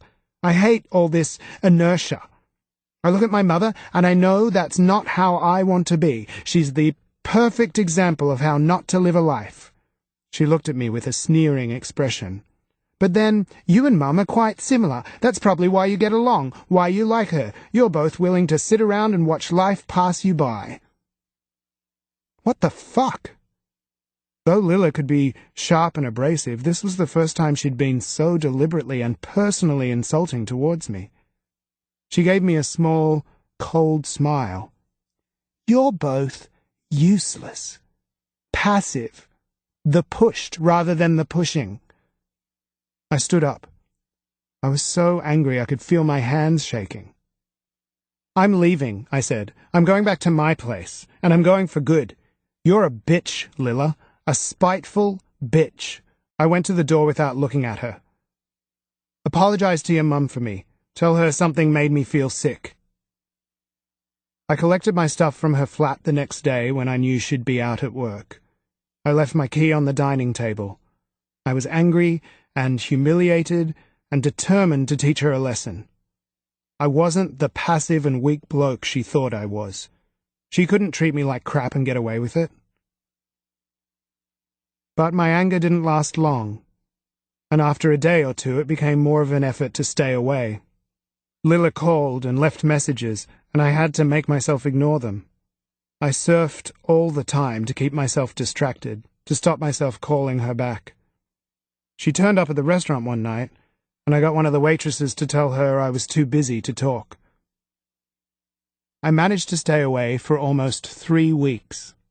But one afternoon, while I was out surfing, I realized how dumb I was being. I was playing the kind of manipulative game I hated. The truth was, I missed her. I didn't care if it seemed weak or if it meant I was a passive bastard. I just wanted to be with her. We could talk, sort things out. I took the next wave back to shore and ran all the way to her place. I knocked on the door. I was dripping wet. "Oh," was all she said when she saw me. She was clearly surprised, but not in a happy way. "What is it, Tim?" She didn't invite me in. Instead, she stepped out, partially closing the door behind her. "I missed you," I said. "Could have fooled me," she said. "I'm sorry." I reached out and tried to take her hand, but she stepped away. I spoke quickly then, desperate to make things better, to remove that distant, indifferent expression from her eyes. "I'm sorry I've been ignoring you. I've been a dickhead, I know. I just really want to go back to how we were. Fuck. I miss you, Lila. I love you." It was the first and only time I'd ever said those 3 words to anyone. It was also one of the only times I've seen Lila look so uncertain. She blinked, and maybe I'm flattering myself, but I'm pretty sure she was trying not to cry. But then she stepped even farther away, crossing her arms defensively over her chest. "I've met someone else," she said. "What?" I nearly laughed. "And unlike you, Tim, he's got his shit together. He's good for me." She almost glanced behind her back into the flat, and that's when I realized that he must be in there. Through the partially open door, I noticed her hall table. There was a man's leather satchel sitting on it, with a striped tie draped over the top. The satchel had a fancy red monogram engraved in one corner. It looked like some kind of royal crest, and I wondered what kind of wanker would walk around with pretentious crap like that on their bag. I left then. before I did anything stupid.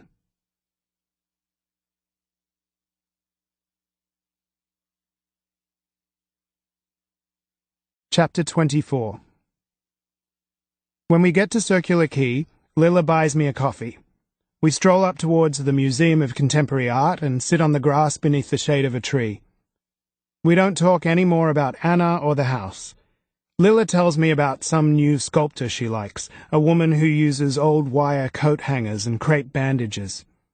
I lie down and close my eyes, intending to rest for just a second, and accidentally doze off. "Hey," Lilla is leaning over me. "Way to make a girl feel boring." I sit up, run my fingers through my hair. "Shit. Sorry. Haven't been getting much sleep." "So," she says, "seriously though, Tim, what are you going to do?" "About what?" I say, immediately defensive. I assume she's talking about my future employment prospects again. "About your housemate, the crazy girl." "Dunno," I shrug lazily, and tell her about the lunch with Fiona and Marcus. The emails. Although I feel a bit weird about it, I explain, like I'm invading Anna's privacy or something. I don't think I'll send any more, just feels wrong. "Oh, God no, Tim," she says. "It's not wrong at all. Imagine if something happened. You can't be responsible for that. Don't be stupid. If they're such good friends of hers, of course they're going to want to make sure she's okay. Of course they are." "Yeah, but I feel like a creep. I mean, sending emails about her behind her back? There's something off about it. Maybe I should just talk to her. Tell her what I'm doing. Explain that we're just looking out for her." Lilla shakes her head. "Don't you think they should be the ones to talk to her? If they decide it's the best thing, and if they're lawyers, then they can't exactly be stupid, can they? Let them take responsibility for the situation. For God's sake, Tim, be smart. Protect yourself. Believe me, it's totally not creepy what you're doing, and I have the most excellent creepiness detector. It's totally the right and responsible thing to do." "Maybe," I say. "I don't know. But hey, Lilla, how do you even—" "Shit!" she interrupts, looking at her watch. "I am so bloody late." She leans over, plants a kiss on my cheek. "You know what, Tim? It makes me feel all glowy and proud inside to see you being so thoughtful about the whole thing. Just keep on sending those emails." She jumps up, stares down at me, grins cheekily. "And don't forget the knife. You might need it." And as I watch her go, I'm overcome by the kiss, busy remembering the feel of her lips on my cheek, and I forget the question I wanted to ask. I stroll back down to the quay and wait for the next ferry. When I get to Manly, I take a walk to the beach, strip to my jocks, and run into the water. I body surf until I'm too tired to continue, then trudge up the beach and sit on the warm sand until I'm dry. Back at the house, I find Anna in the courtyard. She has her skirt pulled up to her thighs, her bare, pale legs stretched out in the sunshine. She straightens up when she sees me, covering her legs. "Want a Danish?" I ask. I bought 4 different flavors, raspberry, custard, strawberry, and apricot, in case. She starts. "Of course you do," I interrupt, grinning. "How could you not?" Despite the fatigue that's weighing me down like a lead suit, I'm in an excellent mood.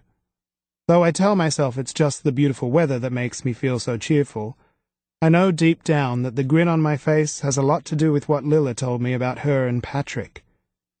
Things aren't going well between them. Lilla and I might move in together. It's the chance I've been waiting for. Anna and I eat our pastries in silence. I don't mention the kitchen or the fact that I'm pretty sure it was her watching me at night. I don't even want to think about, let alone talk about, anything so heavy. And after what Lilla said about Patrick, my being here may only be temporary anyway. There's no need to get overly involved. Besides, though I wonder what exactly is going on with Anna, I know there's probably no single answer. She's grieving. She's unhappy. She's unwell. She's all of the above and more. The thing is, I have nothing to worry about. Anna's harmless. She's someone to pity, not fear.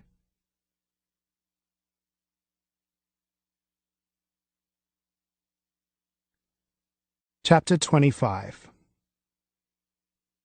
The more she got to know Marcus and Fiona, the more she admired what they'd achieved.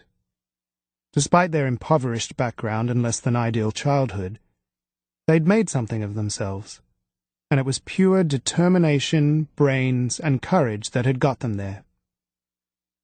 One Friday night, several months after Fiona had stormed out, after things had pretty much returned to normal, Fiona and Marcus turned up at the house with bottles of champagne and baskets full of delicious food, prawns and oysters, caviar, olives, cheese, crusty bread. They were both in particularly good spirits.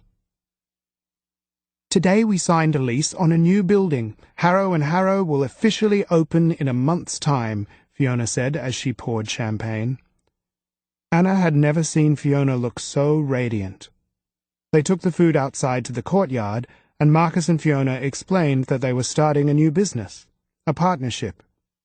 They hadn't told Anna of their plans. They'd wanted it to be a surprise. It must have been the excitement that made them drink that second bottle so quickly. They started on a third, and before long their faces were flushed and they were talking over the top of each other, laughing at stupid things, their voices fuzzy and blurred. Suddenly Marcus sat up straight, tapped his knife on the side of his glass. "I need to say something," he said, in a mock-serious voice. "Oh, good," Fiona laughed and glanced happily over at Anna. "You two are the most important people in the world to me," Marcus said, lifting his glass. "And I just wanted to say that I love you both." "And we love you too," Fiona said, her voice so solemn that Anna almost giggled. "We're a family, the three of us, forever." When they'd finished the third bottle, Fiona stood up. "I'm sorry to be a drag," she said, "but if I drink any more, I think I'll be sick." Anna helped her upstairs and into bed. She was disappointed that the night had ended so early. She was enjoying herself and wanted to stay up, celebrate some more. When she went downstairs, she was pleased to see that Marcus felt the same. He'd put a bottle of whiskey on the table, 2 glasses, a container of ice. "Let's have some of this," he said, lifting the bottle as she entered the room. "I'm too happy to go to bed now." Marcus was uncharacteristically loose and relaxed. Booze had made his eyes shiny, his smile wide, his conversation easy. He'd loosened his tie and undone the top buttons of his shirt. The front of his hair sat up as if he'd absent-mindedly run his hands through it. They sat at the table getting steadily drunker and talked of everything and nothing. At some stage, words stopped making sense, and instead of trying to understand what Marcus was saying, Anna watched his face, noticing for the first time the strong, square line of his jaw, the shadow of stubble on his skin, the deep brown of his eyes.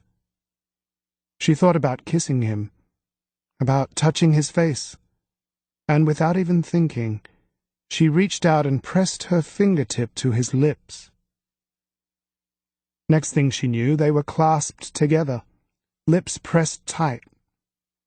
Marcus made a noise in the back of his throat that made her think he must have wanted this for a long time.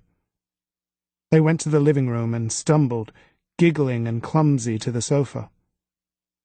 He was surprisingly strong and decisive, and much less inhibited than she would have imagined. He knew exactly what to do, where, and how to touch her. Anna smiled and closed her eyes and held on tight. Chapter 26. I spend the next few days working at night, sleeping, then surfing or swimming during the day. Nothing unusual happens at the house, and I don't see much of Anna. I don't hear from Lilla either, no texts or phone calls. and I force myself not to call and harass her about the idea of moving in together. But I think about it endlessly. I create different scenarios in my head. The two of us sharing a flat in Manly, having late-night beers together when I get home from work, getting closer and more open with each other until we both admit we should never have broken up in the first place. Inevitably, my imagined scenarios end up with the two of us in bed. Sometimes it's me who makes the first move, with Lila opening her arms in welcome, asking why I took so long. Other fantasies have me coming home from work to find Lila spread provocatively on the sofa, dressed in something outrageously revealing, all for the purpose of seducing me. I'm having a post-work drink at the bar with Blake and some of the waitresses when I get a text from her. "You still at work?" "Yep, just finished." "Cool." Question mark. And then she's tapping at the front door, her face pressed up against the glass. Blake lets her in. I introduce her to the others and get her a beer. Everyone else is seated around a table, empty glasses and chip packets in a mess in the center. Lila perches on a stool, folding one long leg over the other, showing them off. I stand next to her. "You got here fast," I say. "We're just over at the Stain," she says, "having a drink." "We?" She ignores me, lifts her beer, looks around the restaurant. "Looks good in here. I like the new lights." "They're not new," I say. "They've been like that for years." "No kidding," she smiles. "I guess it's a while since I've been here then." She takes a swig of her drink, then puts it down on the bar, slaps her knee. "Anyway, I didn't come here to talk about the restaurant. I came to talk about that party." "What party?" "There is no party." "Your birthday party," she says loudly, so everyone can hear. "The party you're going to have at that house." I shake my head. Nah, I don't know why she's talking about parties. I'd rather be making arrangements to move out. "Oh, come on," she says. "Everyone, tell Tim he's having a party. Tell him he has to. That as a resident of one of the biggest houses this side of Sydney, it's his civic duty." And then Blake and the others start. "Why not, Tim?" "Go on, Tim, do it. What an excellent idea. Yeah." "Yeah, well," I say, "I have to check with Anna first. She owns the place." Lila smiles, pleased with herself, and slides off the stool. She kisses my cheek and pats my shoulder. "See you later, Timmy," she says on her way out. I can't avoid walking past the Stain on my way home, but I don't have to look in. I can't help myself. I stop walking, press my face to the glass, and stare straight in. A bloke sitting close to the window frowns at me and points me out to his friends, who all laugh and make faces. I ignore them and try to see beyond, into the tangle of faces and tables and glasses and flickering light. I'm just about to give up when I see her. She's standing in the middle of a crowd, talking, animated. I see only girls beside her, and for a moment I'm happy, thinking she's just out with a bunch of friends. Next minute, he's beside her. Patrick. He puts his arm around her shoulders, presses his face close to her ear, and she turns and kisses him. I realize too late that I'm standing underneath a light, that I'm just as visible to the people inside as they are to me. Patrick's eyes go wide as he sees me, and when Lila finishes kissing him, he smiles at me deliberately. His expression is cold and smug. I turn away, start walking towards home. My heart pounds in my chest, and I'm burning with angry humiliation as I make my way quickly along the Corso and the length of West Esplanade. I reach the harbourside path and slow down, uncurl my fists. I'm halfway home when I hear footsteps behind me. I don't turn around to look. I hate looking like I'm anxious. I think it can invite trouble if you let people see your fear. But I move to one side so that whoever is behind me can go past. But the footsteps stop, and I assume the person has left the path, gone up to the road or into one of the many houses that line the path. Suddenly, I hear the much louder thump of someone running, getting closer. The noise stops as quickly as it started. I turn around but there's nobody behind me. "Hello?" I call out, and my voice echoes back at me.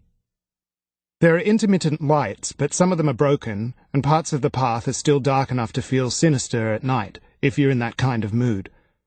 Normally I like the quiet solitude of this walk, the only noise the distant hum of traffic, the gentle lap, lap, lap of the water. But tonight the quiet seems to sit over everything like a thick blanket, cloying and heavy, suffocating. I want to shake it off, emerge into noise and light and traffic and the security of other people. I turn back, walking faster now, and move over to the grass so I can hear if anyone comes up behind me. But it soon occurs to me that anyone following could do the same, and I wouldn't hear a thing. As I walk, my heart pounds and my skin prickles with fear, with the urge to turn around and watch my back. I don't hear anything for a while, and I start to relax, tell myself I'm just being paranoid. As soon as I step back onto the concrete path, the sound starts up again, footsteps behind me. Footsteps almost in sync with mine, but not quite. I stop, and the footsteps stop. I start walking, and they start up again. If I wasn't alone, if it wasn't so dark and quiet, I might think it was funny. But I am alone, and it's too dark, too quiet, and the sudden certainty that I'm being followed makes my hair stand on end. A choked grunt of fear slips from my throat. I swing around. "Who's there?" I call, trying to keep the fear from my voice, to sound amused even, as if I think this is all a great joke. But the words come out sounding timid and high, and very obviously afraid. I don't wait for an answer, or to see who appears out of the bushes. I turn around and run as fast as I can. When I get back to the house, I don't bother stopping to say hello to Anna. I go straight up to my room and try to calm down. I pace back and forth and take deep breaths, clenching and unclenching my fists. I sit on the floor and put my head between my legs until my heart rate slows and my panic dissipates. There's nothing to be afraid of. I'm inside and safe, and whoever was out there was only playing some dumb joke. I'm tired and emotional and not thinking straight. I'm overreacting. I stand up and turn on my laptop. Log into Facebook. Lila has updated her status with the comment, "Lazy, happy days with Loverboy," and a whole bunch of new photos. I click through them one by one. Lila and Patrick mucking around at the beach. Lila and Patrick drinking in some kind of beer garden or pub. Lila and Patrick cuddling on the sofa. For all her talk of moving out, she's still close enough to him to spend the day letting him put his hands all over her. In fact, she looks positively thrilled to have his hands all over her. One photo in particular makes my blood boil. Lila is facing the camera, mouth open, eyes half closed, looking blissed out. She's wearing something very skimpy, a bikini top or a bra. Patrick is behind her, his dog-like face buried in her neck. He has his arms around her, and though the bottom of the picture is out of the frame, it's obvious that the palm of his hand is beneath her bra. I have to fight an urge to pick the computer up and fling it out the window. I go across the hall to shower. I put the water on hard and hot, turn my face up, and wash myself thoroughly. Loads of soap all over my skin, a good handful of shampoo in my hair. I scrub until I know every trace of the restaurant is washed off and the bathroom is thick with fog. A few tears slip out, and I feel weak and pathetic for letting myself cry. Stupid for letting myself get sucked in by Lila all over again. I have to move on, get over my obsession with her. And it occurs to me as I'm standing there watching the water swirl down the drain, that having a party, just as Lila had suggested, might be a way to help me do just that. It could mark a new stage of my life. Publicly, a birthday party, but privately, a kind of moving on. By the time I've dried myself vigorously and put some clean clothes on, I feel a lot better. It's past midnight, but I have a sudden second wind. I go downstairs and get 2 beers from the fridge. I find Anna in the living room, in her pajamas. She's lying down on the sofa, her eyes barely open, the light of the television flickering across her face. She sits up when she sees me. She looks wary, as if afraid I'm there for some kind of difficult conversation. I grin, trying to look as cheerful as I can, and hand her a beer. I sit on the couch opposite and lean towards her. "What would you think about the idea of a party?" I say. She blinks. "Here?" "Of course here. Why not? It's the ideal place," I say.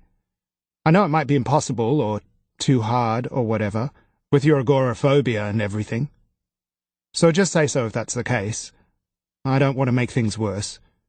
You probably don't like crowds?" "No," she shakes her head. "That's not really...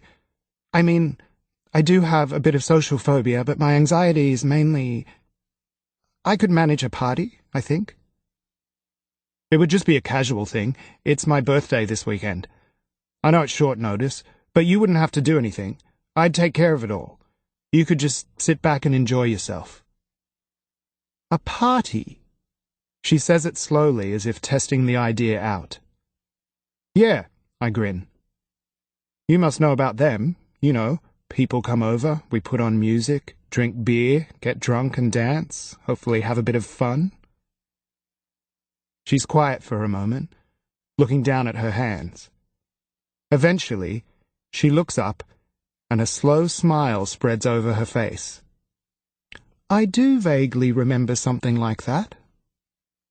"What do you reckon?" She nods, takes a sip of her beer, places the bottle carefully on the table. "Okay," she says. "Why not?"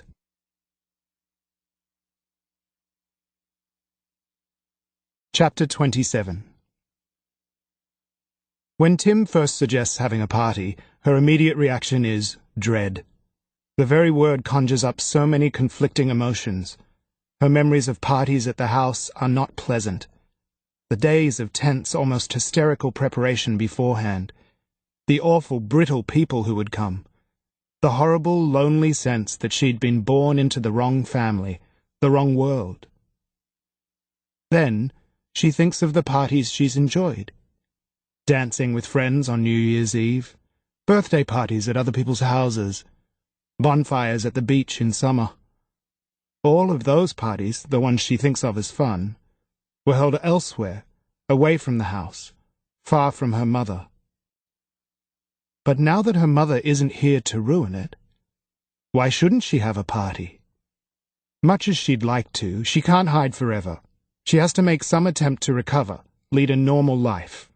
And a party in the safety of the house, in her own territory, seems a relatively unthreatening way to be involved, to see people, to remind herself what real life is like. And it would officially be Tim's party, not hers, so if she had to retreat, disappear up to bed, nobody would really notice or care. She thinks about it as she goes up to her room, brushes her teeth, slips into bed. By the time she's ready to turn off her lamp, the sense of disquiet has changed, and she is more excited than anxious. For the first time in as long as she can remember, she goes to sleep feeling like she might have something to look forward to.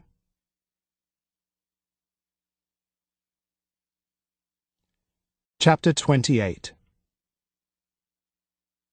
Next morning, when I go to the kitchen, I find Anna sitting at the table, pen in hand, notebook in front of her. "I'm making a list," she tells me, looking up shyly, "of things we need to get for your party." I make coffee and sit beside her. She slides her notebook over, and I read down the page. "We don't need all this stuff, Anna. I was just planning on getting some sausages and beer," I say. "It doesn't have to be a big deal." And though I've only meant to be helpful, to stop her doing too much, she looks shattered. "But if you want to," I point at her list, "if you really want to do all that stuff, that's fine. I don't mind.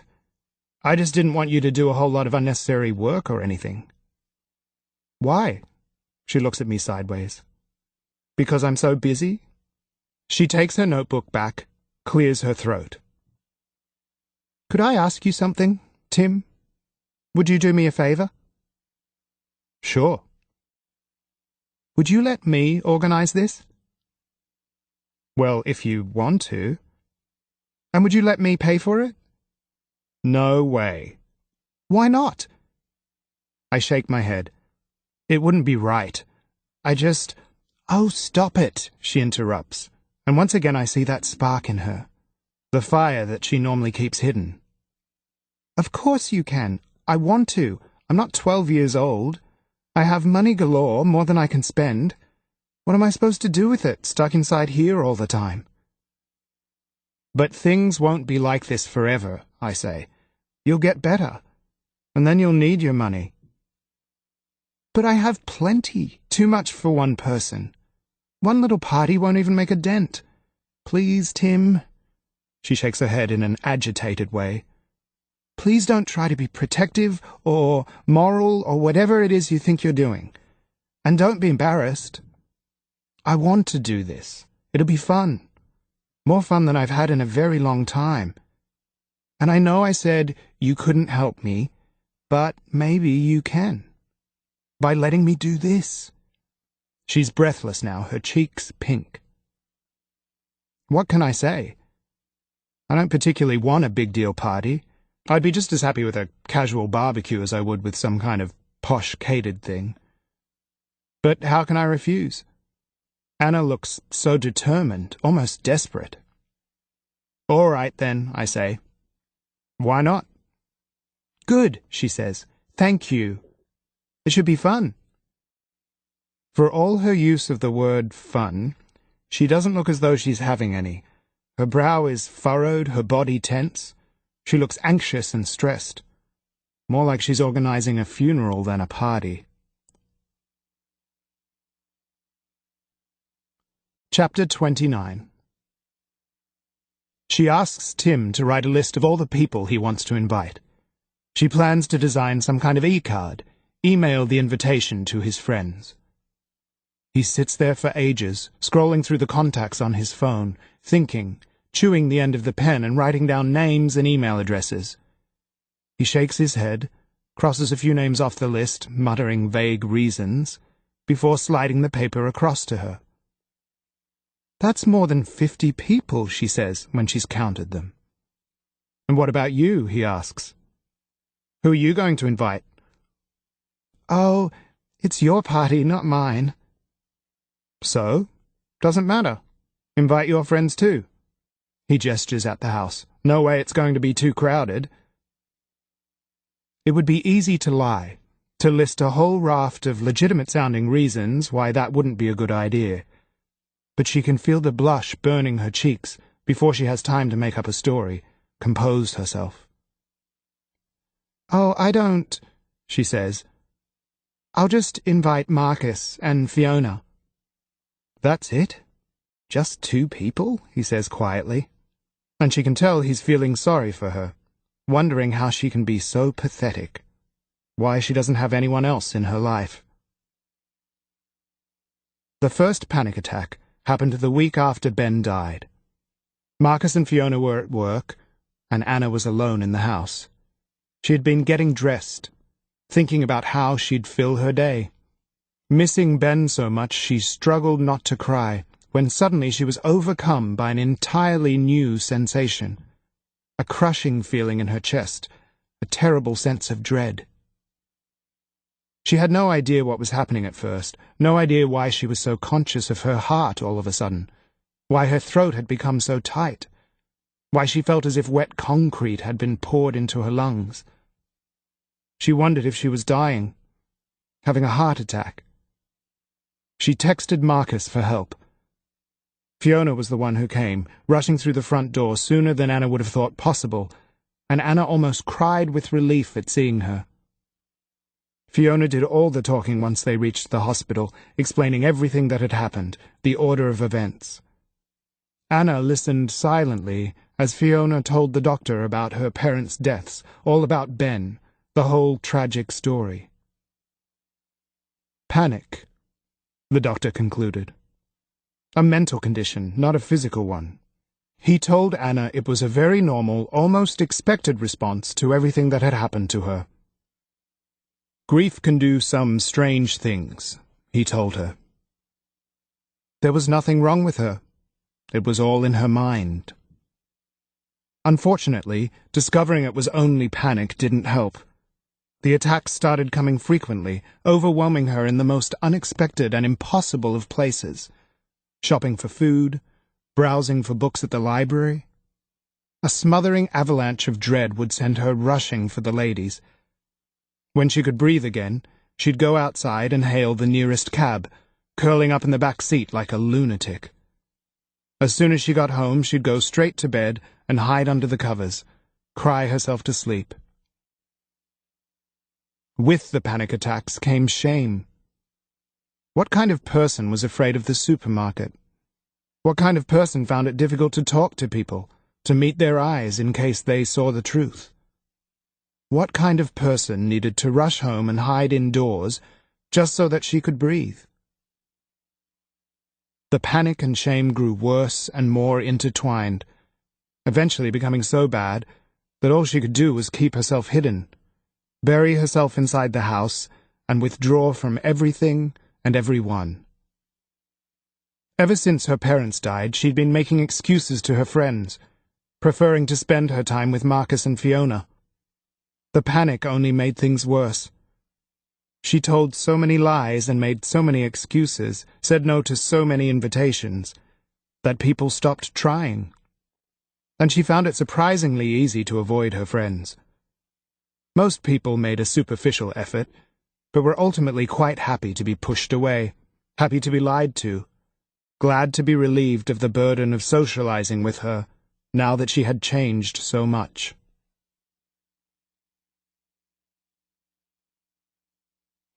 Chapter 30. We sit there for the rest of the morning making plans for the party.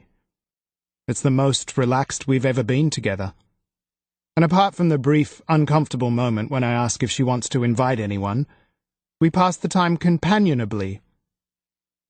I bring my laptop downstairs, and while I eat breakfast, Anna uses it to email out the invitations. When she's done that, she looks things up on the internet: food, grog, party supplies. Balloons, she says. What color? I shrug, smile. Silver, she says. Silver will look great against the white ceiling. And a bit later, what do you like to drink? What's your favorite beer? I don't mind, Anna, seriously.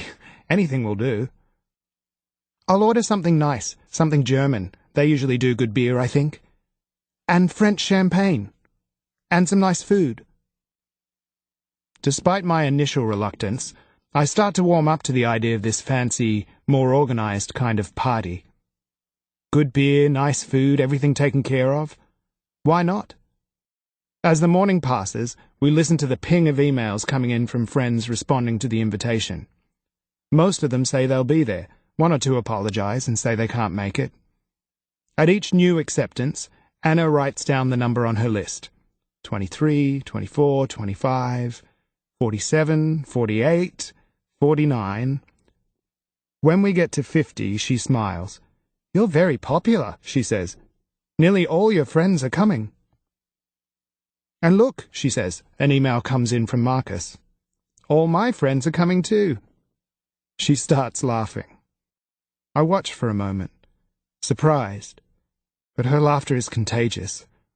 And soon the two of us are roaring. We laugh so much that tears come to our eyes, and we double over, clutching at our stomachs. We try to stop, to breathe and take control, but each time we make eye contact, we only start again. Stop it, Anna says eventually, still sniggering. You're giving me a headache. Me too, I say, taking a deep breath. Just stop. Breathe. Stop. Yes, it won't do at all, Anna says, shaking her head in mock seriousness. All this happiness. Quick, let's get back to being miserable. It's such an unexpected thing for her to say that we look at each other and laugh again. I barely even notice when an email comes in from Lilla saying she'll be there.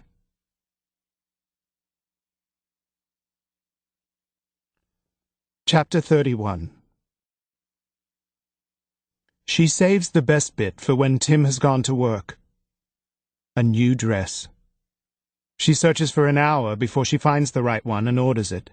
The website guarantees it will be delivered within 3 days, plenty of time before the party. Once she's ordered her dress, she flicks idly through Tim's bookmarks. They are mainly links to surfing websites, graphic pictures of tiny-looking men on horrifyingly big waves. There are links to a few cooking sites, one to a site on the tsunami. Almost without thinking, she clicks on the last link, which takes her to Tim's Facebook page. Before she has a chance to even look at anything, a message appears at the bottom of the screen. "Back again, Timmy?" It's from a girl called Lila. Of course, Anna doesn't respond. Tim would find out and think she was snooping, which she is.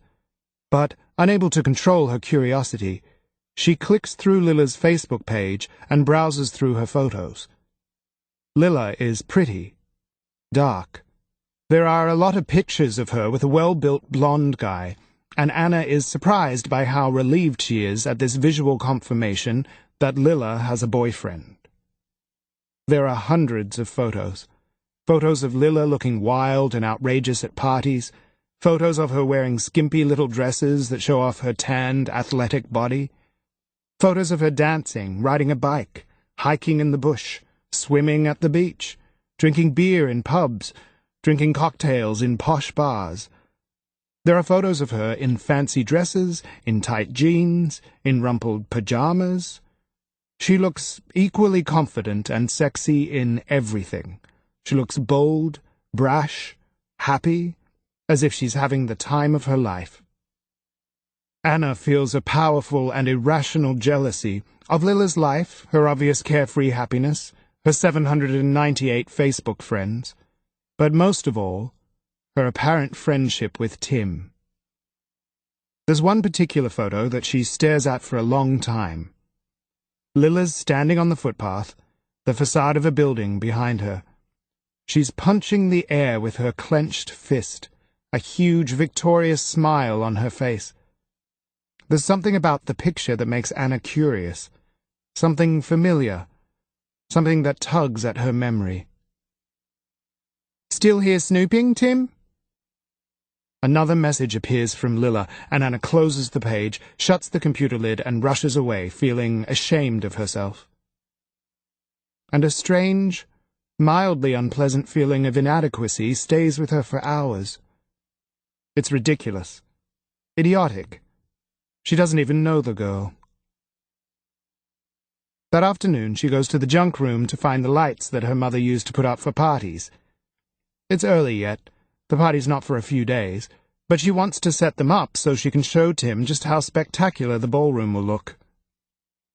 She takes the lights to the ballroom and dusts them off, then spends the rest of the afternoon stringing them up around the walls of the ballroom. She needs a ladder from the backyard, and though she feels anxious walking out there, going into the dark, cobwebby interior of the shed, she manages to avoid a panic attack and makes it back inside, ladder in hand. She works all afternoon and evening. It's a hot, uncomfortable job, climbing up and down the ladder, holding her arms over her head while she hooks the lights up. There are enough lights to make 3 complete circles of the room. When she's done, she closes the door and turns the lights on to get the full effect. She turns the chandeliers on as well, switching them to low. And the combination of chandeliers and fairy lights creates the perfect ambience. Dreamlike, soft, beautiful. It's past 8, and she's hungry.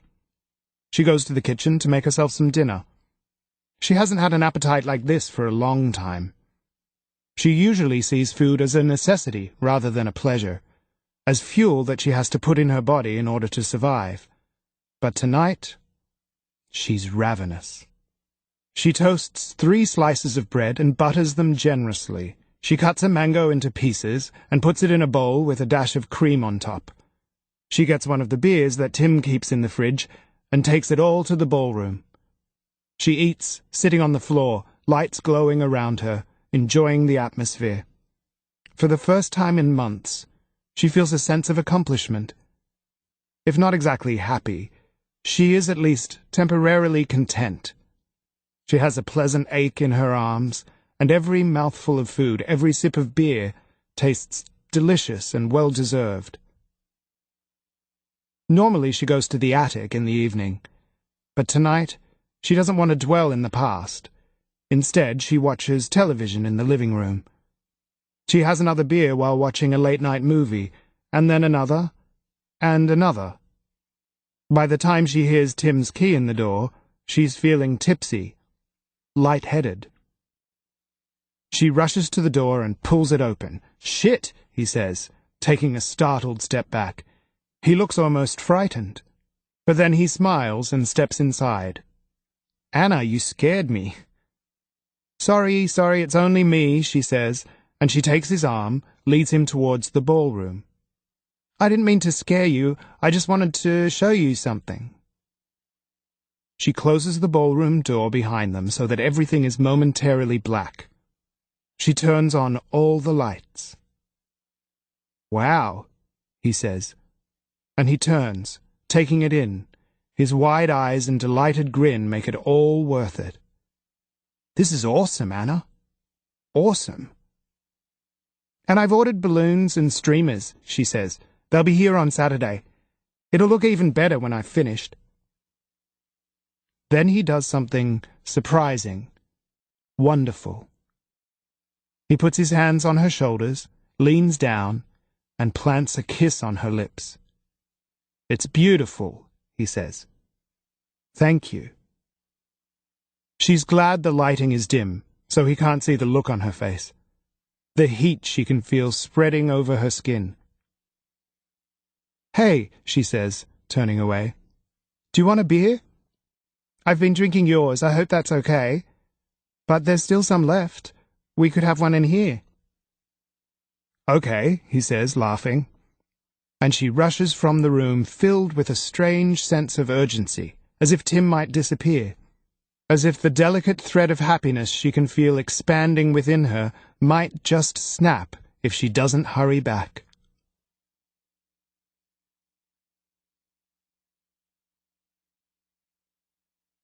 Part 2. Chapter 32. On the night of the party, she takes her time getting dressed. She hasn't thought about clothes for a long time. When Ben died, she lost all interest. The way she looked, clothes, makeup, all the things that she'd once found so absorbing and believed so important, became immediately irrelevant. But something about Tim, and the way she's starting to feel when she's with him, has made her care about the way she looks.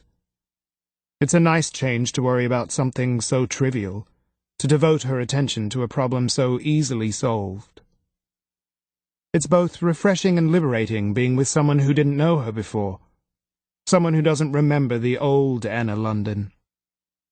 Tim never looks at her, mouth agape, and wonders what the hell happened to the happy-go-lucky girl he used to know. Eventually she will, of course, have to tell him everything. It's not a secret she can keep forever. But even then he will only know it as a story, a sad piece of her history, and he will never look at her in the same part-pitying, part-morbidly curious way her old friends do now. She showers, shaving her legs and washing her hair. Afterwards, she moisturizes, sprays perfume, two things that used to be automatic, but now feel slightly self-indulgent after going so long without. She puts her new underwear on. It is red and delicate, the bra designed to lift and create cleavage, the matching panties brief. She pulls the dress over her head and smooths it over her hips. It's black and figure-hugging, with a pattern of large, old-fashioned burgundy roses all over, and a V-shaped neckline. Her shoes are red too, with wedge heels and thin, elaborate straps that twist around her ankles. She blow-dries her hair and leaves it loose so that it sits thick on her shoulders, framing her face. She opens the vanity cabinet and scrabbles through her basket of makeup, looking for a lipstick. When she finds the one she wants, in exactly the right shade of red, she pushes her lips out and steps close to the mirror, applying the color carefully. She looks utterly changed. She takes a deep breath and smiles at herself in the mirror. She's used to feeling anxious, but this is a completely different kind of nerves. It feels like an eternity, 1,000 empty years since she's had this happy tingle of anticipation in her belly.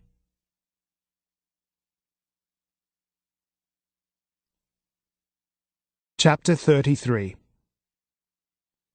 I dress up for the party. At least I engage in my version of dressing up, which involves putting on a pair of cargo pants instead of my usual shorts, and a relatively new and intact t-shirt. I wash my hair and try to comb it into something resembling a style, but I look ridiculous and end up shaking it out into its normal mess. I consider asking Anna to help me do something with it, maybe even trim it a bit, but I get the feeling she'd be even more hopeless than me. She pretty much wears a t-shirt and a shapeless skirt or a pair of jeans every day. I've never known a girl who puts less effort into her appearance. Which is why I'm so surprised when she comes downstairs in a dress that's the very opposite of shapeless. I must do a double take or make some other obvious gesture of surprise, because she hesitates. "Do I look okay?" She pulls at her dress, smiles shyly. "Yes," I say, You look great." I lift another bag of ice, making it look like more effort than it is, hoping the heat I can feel in my face appears to be the result of the physical exertion, rather than the embarrassment I'm suddenly feeling. I don't quite look at her again, but I can tell she's pleased with my answer. She walks over to the ice and champagne, her shoes noisy on the floor, and pulls a bottle free. "Why don't we open one of these?" she says. "I think we deserve it." So do I. I straighten up, managing finally to look at her, to smile. "You look nice," she says. "Not as nice as you." Nice is an enormous understatement, but still, I think she understands exactly how impressive she is in that dress, especially with her hair all loose and sexy around her face. She grins, opens the bottle, and pours champagne into 2 plastic glasses. "Cheers," she says, "and happy birthday." With the lights on and the balloons up, the ballroom looks spectacular, like something out of a magazine. Tables covered with white cloths are arranged around the edges of the room. Glasses are stacked in neat rows. Large white tubs containing ice and drinks sit at the end of each table. We're ready. People start arriving about 20 minutes later. The first to appear are a group of guys I used to play football with. I haven't seen them for at least a year, but we immediately slip back into our old familiar ways, teasing and joking. As soon as I open the door, they start busting my chops about the house, asking me when I won the lotto. I introduce them to Anna and notice the way they glance sideways at each other. I don't know what they must think, but I enjoy their obvious bafflement and avoid explaining anything properly, preferring to let them wonder. Marcus and Fiona are the next to arrive. Anna brings them to the ballroom, where they say hello and wish me a happy birthday in their weird, formal way. By 8, the house is full of people, and it's crowded and noisy and alive in a way that it hasn't been since I moved in. The ballroom echoes with the sounds of talk and laughter, and I'm high with the energy of it all, the thrill of having so many people I know together in one place. I notice people's faces, the way they look around the ballroom, eyes wide, and I enjoy their reactions to it all. Lilla arrives late with a scowling Patrick by her side. She strides into the ballroom in her long boots and tiny skirt as if she owns the place. She leaves Patrick leaning against the wall, arms folded aggressively across his puffed-up chest, goes straight to one of the tubs, and helps herself to a beer. She smiles when she spots me, lifts her arm in a wave, then comes over and stands beside me. "Looking pretty swish in here, Mr. Ellison," she says. "Yep, but I can't take any credit. Anna did it." She raises her eyebrows.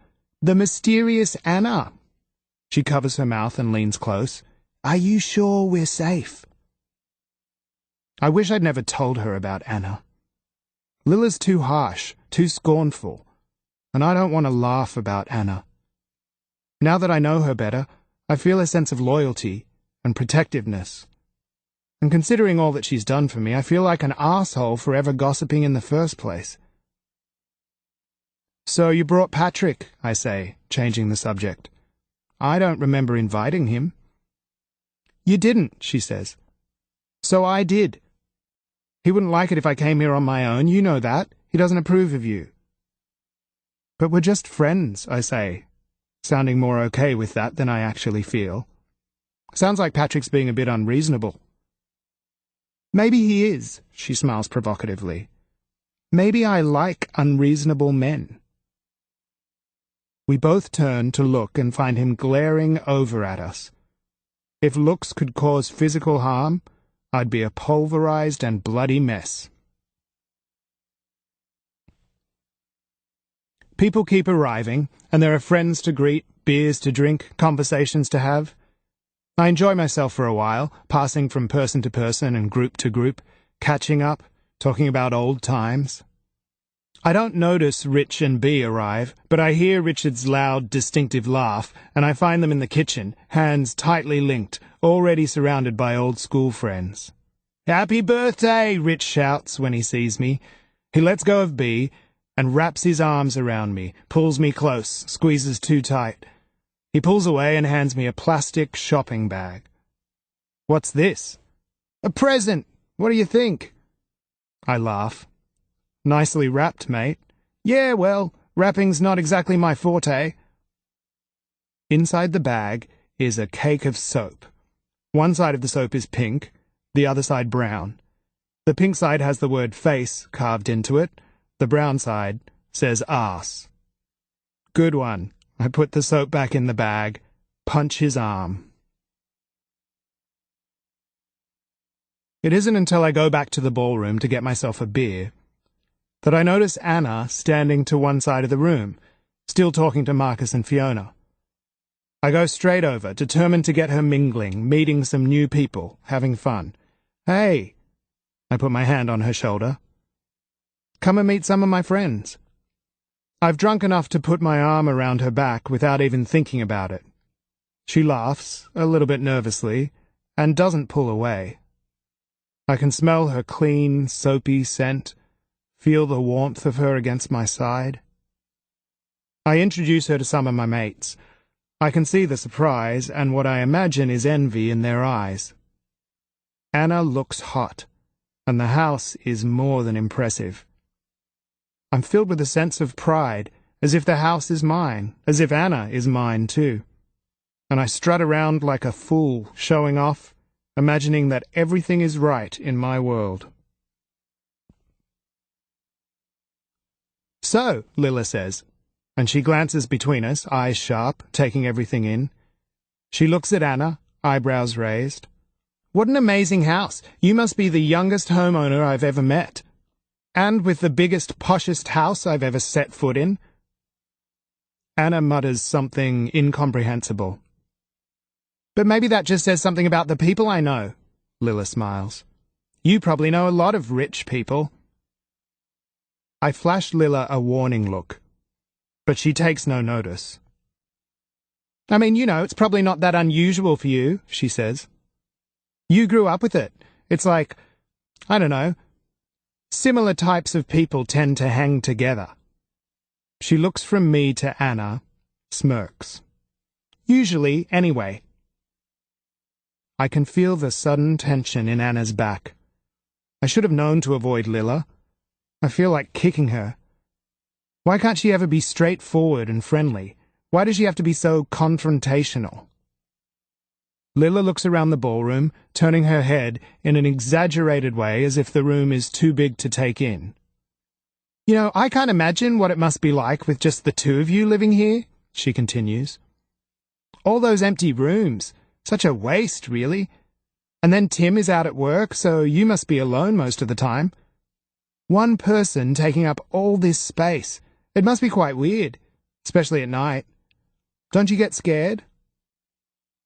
No, Anna shakes her head. Not really. I'm used to it. I've lived here all my life. How nice, Lila says. To be born into such privilege? Oh, Anna says. I suppose so. I suppose so, Lila repeats, as if testing the words, as if Anna's speaking a language she doesn't understand. Then she smiles, a cold smile that goes nowhere near her eyes, and abruptly turns her back on us, starting up a conversation with someone else. It's an obvious and rude dismissal. I feel like forcing her to turn around and try again, politely this time, just as a parent would with a bratty little kid. But Anna squeezes my side and smiles up at me, letting me know she's okay. So I let it be.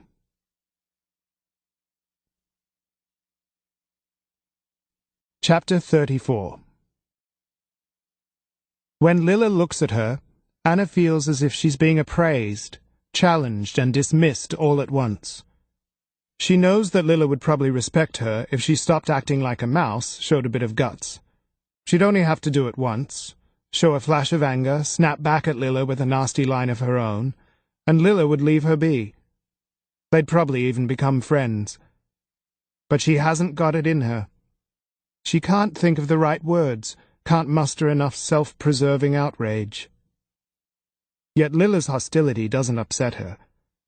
The very fact that Anna is enjoying herself and not hiding in her room in a blubbering mess has filled her with an immense sense of satisfaction. She has met people and said hello and looked them in the eye and managed to smile naturally. Tim has his arm around her waist, and she isn't squirming away or collapsing to the floor in a heap. She is genuinely having a good time, and the surprise of that, combined with the collective joyful energy in the room, has bolstered her confidence, making her feel almost immune to Lila's scorn. How can she worry about what a virtual stranger thinks of her when right now, for the first time in years, she feels like a normal 20-year-old? A girl who can laugh and smile and have fun. A girl who might even have a future.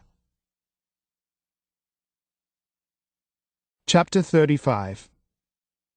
Anna and I are separated when a bunch of old schoolmates drag me into an argument about the best places to surf on the northern beaches. It's a topic I'd normally find absorbing. Instead, I catch myself looking out for Anna, wondering what she's doing, who she's talking to. I tell myself I'm just making sure she's having fun, enjoying herself as much as I am.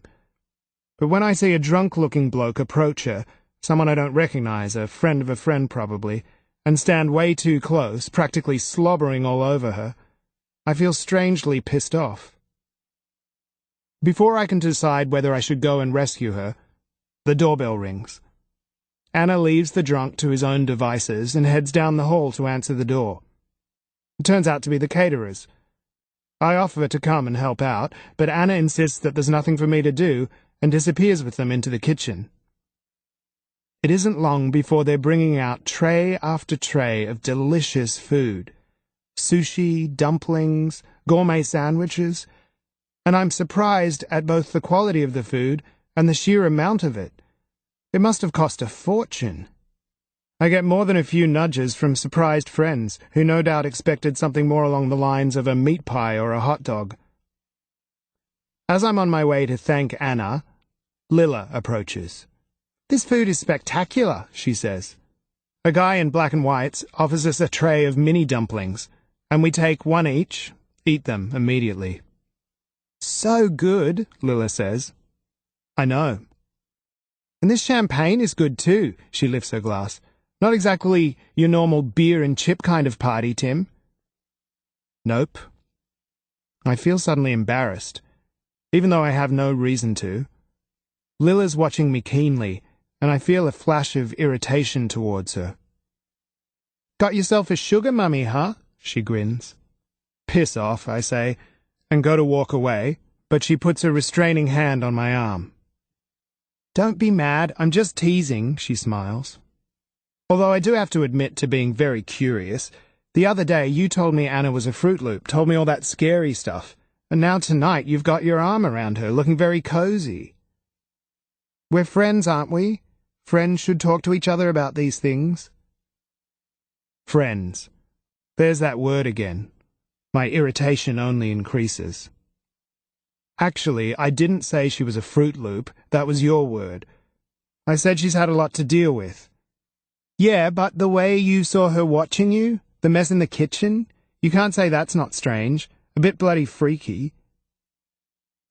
Maybe I imagined the person watching me. It's not impossible. It was late and I'd been working. I'd probably even had a few beers. And the kitchen thing? Maybe it is a bit strange, freaky, whatever. But we could also be a bit more compassionate and say that it's all understandable. Considering. Considering what? I shrug. Life. Considering life. Sometimes it makes you crazy, eh? Anyway, you could try being nice to her. That shit about her money before was just out of order. Sorry about that, she says, smiling and looking anything but. I couldn't help having a little dig. God, Tim, just imagine owning this house at her age. Must be worth millions. And can you... She doesn't finish her sentence, because at that moment, Patrick appears. He puts his arm around her possessively. Patrick, I say, grinning widely. Enjoying yourself? Having a great time, he says, flashing an equally insincere smile. When most of the food's finished, and the caterers have gone, we turn the music up. Lila, naturally, is one of the first to charge into the middle of the room and start dancing. She grabs the nearest person and starts jumping about. Lila dances the same way she does everything, energetically, and takes up more space than you'd imagine possible. Anna smiles at me from across the room. I down the last of my beer and grab another bottle, then go over and join her. I think we can officially declare the party a success, I say. We stand there side by side in companionable silence and watch. I'm feeling pretty good about everything, on a bit of a party and alcohol-induced high, until I see Patrick barging his way into the middle of the dance floor. He lurches onto Lila like a starved man onto a plate of food. He holds her tight, pressing his groin into hers, and starts his own ugly version of dirty dancing. But he still manages to search me out, meet my eye, give me one of his self-satisfied smirks. The idiot. He doesn't even know how good he's got it. If I had my arms around Lila, I wouldn't bother sneering at him. If I had Lila, Patrick would be irrelevant. I grab Anna's hand and pull her out into the hot crush of bodies. I don't ask, I don't think. I'm proving something, whether to Lila, Patrick, or myself, I'm not sure, and it's probably not entirely fair to use Anna for my own dubious purposes. But she doesn't resist or complain, and it doesn't end up mattering, because as I dance with Anna, one of her hands held loosely in mine, I forget about Lila and Patrick. I don't even have to try. Anna dances with her eyes closed, a small smile on her face. She's not a big, bold, show-offy dancer like Lila. She doesn't demand an audience, but she moves with a definite rhythm. It's as if all the nerves that normally surround her like a dark cloud have been blown away by the music, by the act of dancing, and she's been transformed into someone brighter, sunnier. There's no sign of the twitchy, awkward girl I've become used to. Right now, she's another girl altogether, and a pretty hot one at that. I watch her face, conscious of the fact that her fingers are linked in mine, that we're dancing close. I can smell her hair, her perfume. The lights reflect off her cheeks in a way that makes her skin glow. She's so pale and pure looking. And when she opens her eyes and sees me watching her, She doesn't look away shyly or become awkward. She fixes her eyes on mine and takes my other hand, and then she smiles in a way that makes me think of the photo I saw in the junk room that day. Sexy and confident, daring. Her smile briefly reminds me of Lila. Clearly my obsession isn't letting up just yet. And I wonder why I haven't really noticed Anna before. Not this way. We stay out there for song after song. Sometimes we're pushed close by the others so that I can feel the soft press of her against me, and it's easy and natural to touch her, to put a hand on her hip, her shoulder, her arm, to hold her hand. And when she reaches her face up to say something to me, I feel her breath warm against my ear. I don't watch out for Lila and Patrick. I don't know where they are or what they're doing. I couldn't care less.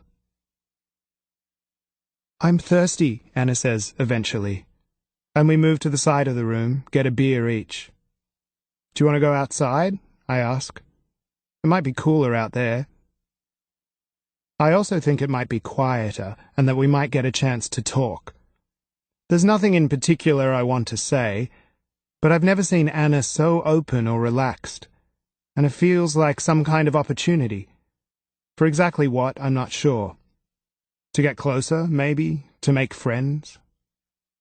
But people have already started spreading through the house, pairing off, getting away from the noise and heat of the ballroom.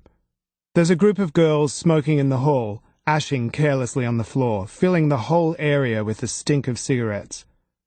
I'm about to say something, tell them to go outside, but Anna tugs on my hand. "Don't worry about it," she whispers. "It doesn't matter." The kitchen is crowded. A bunch of people are playing a drinking game that involves a bloke lying on the kitchen table while a girl stands above him and pours champagne into his open mouth. We stand there for a minute and watch until he chokes, sits up, spluttering champagne everywhere. I glance at Anna. "Stop worrying," she says. "It's a party. We can clean it all up tomorrow." When I see that Fiona and Marcus are outside, I want to turn around and go back in, but they spot us before I get the chance. "Great party, you two," Marcus says as we approach. "Fiona and I were just saying how good it is to see this place full of people again." We stand there for a while, drinking and making small talk about the catering and the weather. Fiona doesn't say much, but I notice her watching Anna and me, and I wonder what she's thinking, how much she's seen. I like Marcus and Fiona, but there are a lot of people I'd rather spend time with, and I'm about to suggest that we all go back inside when Lila comes out with a few other people. "Timmy!" She bounds straight over to me, slinging her arm around my waist. "There you are!" In her black boots and short skirt, Lila looks particularly striking, and I notice Marcus watching her. "Aren't you going to introduce me to your friends?" And she looks back at Marcus, her eyes suddenly shining with curiosity. When I introduce the two of them, she takes his hand, doesn't let go straight away. "Marcus," Lila says. "That's such a nice name, one of my favorites." "Thank you," he says. "It's just got such a dignified ring to it." She finally lets go of his hand. "It really suits you." "Where's Patrick?" I say. "Oh, he's already gone," she says, waving her hand at me dismissively, turning back to Marcus. I can't help rolling my eyes at Lila's flirting, but at least she gets the conversation going. Lila doesn't do small talk, and soon a large group of people have gathered, talking about more engaging things. Sex, surfing, politics, money. Lila is loud and outrageous and funny, and I notice that Marcus is still watching her. I consider warning him, letting him know she's taken, but decide it's none of my business. He can take care of himself. Anna sits next to Fiona, and the two of them talk quietly, leaning in close. Anna's so vastly different tonight. Relaxed and comfortable in her own skin, hands not grasping nervously, eyes not fixed on the floor, that it's hard to reconcile the two different versions. Hard to believe she's really the same person.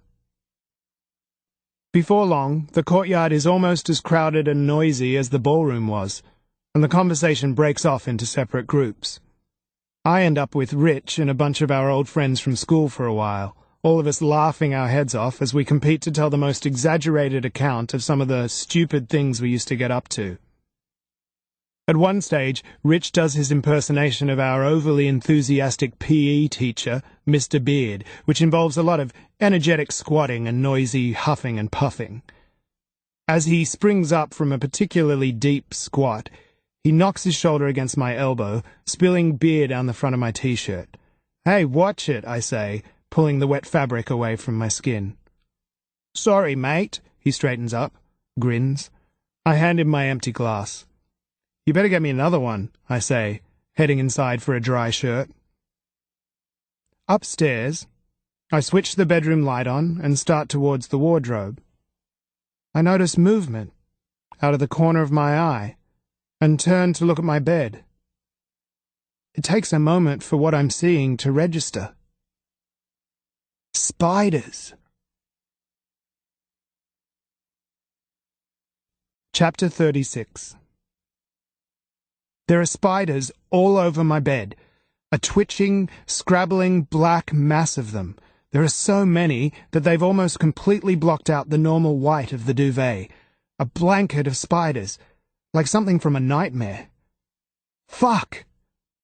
I take a step back and bring my hand to my mouth, almost gagging with shock and revulsion. They're moving down the bed legs and onto the floor, crawling up the walls. When I look around, I see that they're spreading. They're everywhere, climbing on the curtains, the ceiling, the windowsill.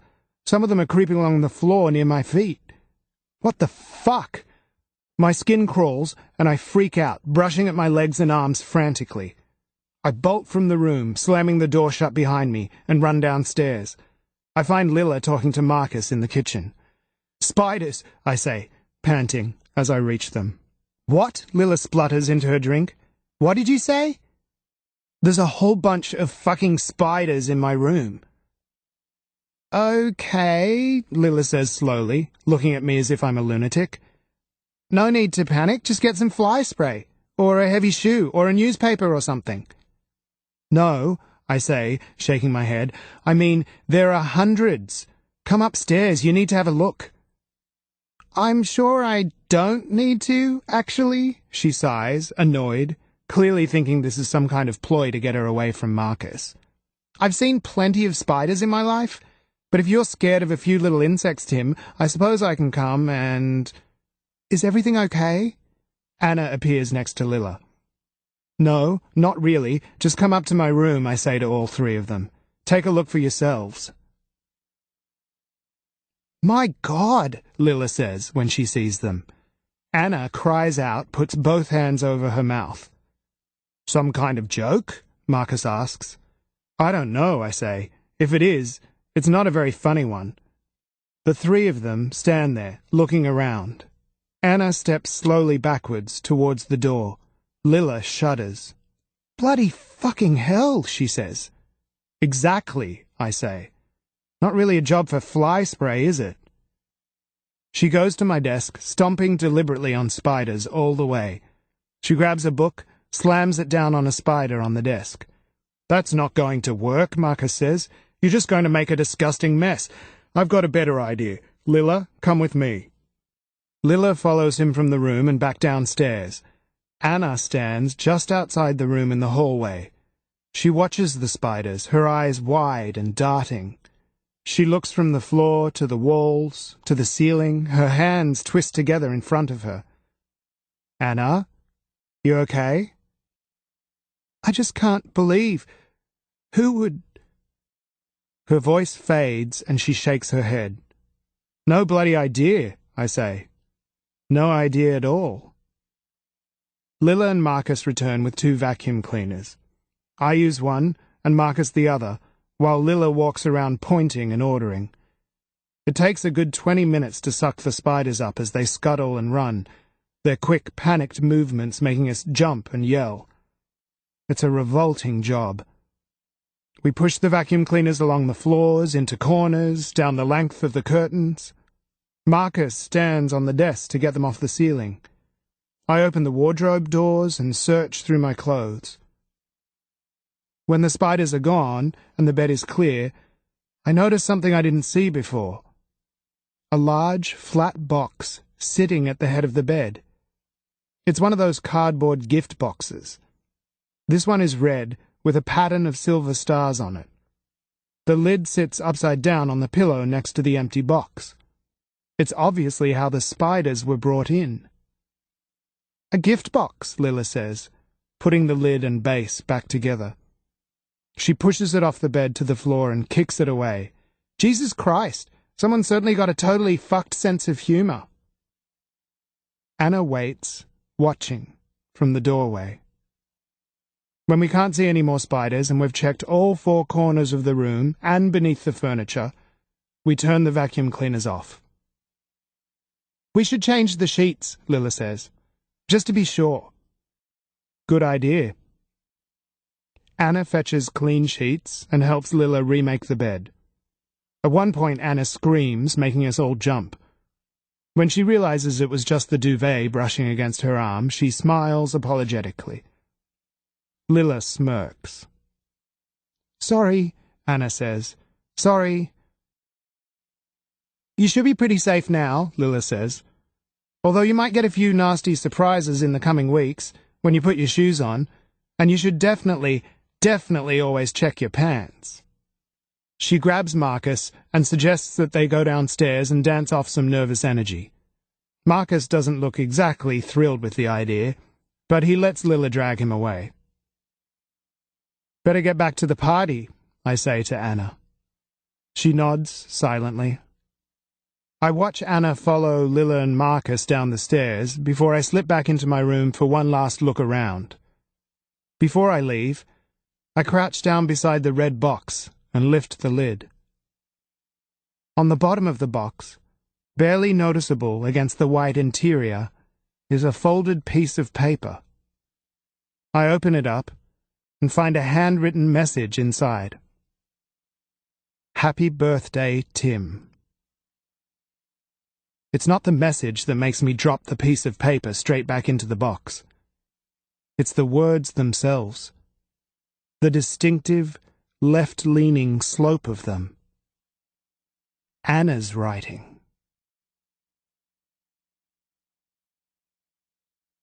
Chapter 37. When I go downstairs, I find Anna in the kitchen. She's leaning against the sink, staring blankly through the window. What the hell is this? I say, shoving the note in her hands. I'm angry, but I keep my voice down. I don't want to make a scene, get everyone involved. Your idea of a birthday present? What? That's your writing, isn't it? She stares down at the paper, nods slowly. So? Did you write it or not? Well, yes, I did, but I... She breaks off, shakes her head. I want to insist that she explain herself, but her eyes are suddenly wide with fear, and her skin has become deathly pale. She looks too frightened and confused to be confronted right now. It doesn't make any sense. Why would she look so freaked out if she was the person responsible for putting the spiders there in the first place? And it's almost impossible to believe that she could be faking it, that she could be such a good actress. Are you okay? I ask. You're white as a ghost. She lifts her hand to her face. Her fingers are shaking. I just can't believe it, she says. I don't know what's going on. She presses the heel of her hand against her forehead, squeezes her eyes shut. Got a terrible headache, Tim. I think I drank too much champagne. I'm sorry, I have no idea what... She opens her eyes, sighs. How about you? Are you okay? I shrug. I don't know what I feel. Confused? Angry? Rattled? Mainly, I just want to have a beer and forget about it. Enjoy the rest of the party. Get that feeling of well-being back again. I'm about to suggest that we get another drink and go back out to the courtyard where we can talk properly, when there's a sharp rap on the front door, followed by the sound of the door opening. More people arriving. Anna looks at me questioningly. Must be the guys from work, I say. They're the only ones who'd get here this late. Oh. She twists her hands together, looks away. I might go up to bed. I hope that's not rude. I don't think I can... Without saying another word, she turns and leaves the room. I go into the hall to meet Blake and Joe and the others. Blake has his arm around Joe's shoulders, and the two of them look self-consciously pleased with themselves. It would never have occurred to me that they would end up together. Blake towers over Joe, she barely makes it to his chest. But somehow, they fit together, suit each other. I wonder when this all happened, and I flash Blake a curious look when Joe's not watching. He gives me a shrug and a slow, happy grin in return. I show them through the downstairs part of the house. Blake nods in recognition, points out the rooms he painted. So, where is she? He asks when we reach the kitchen. Where's Anna? I explain that she's gone to bed with a headache and take them out to the courtyard. When they've all got drinks, I slip back upstairs and knock on Anna's door. Tim? I push the door open and find her sitting up in bed, her legs tucked beneath the blankets. She has her pajamas on. Her face is clean, her skin so washed out and pale it's almost green. She's clearly not planning on coming back downstairs tonight. You disappeared, I say. Sorry. It's okay, don't apologize.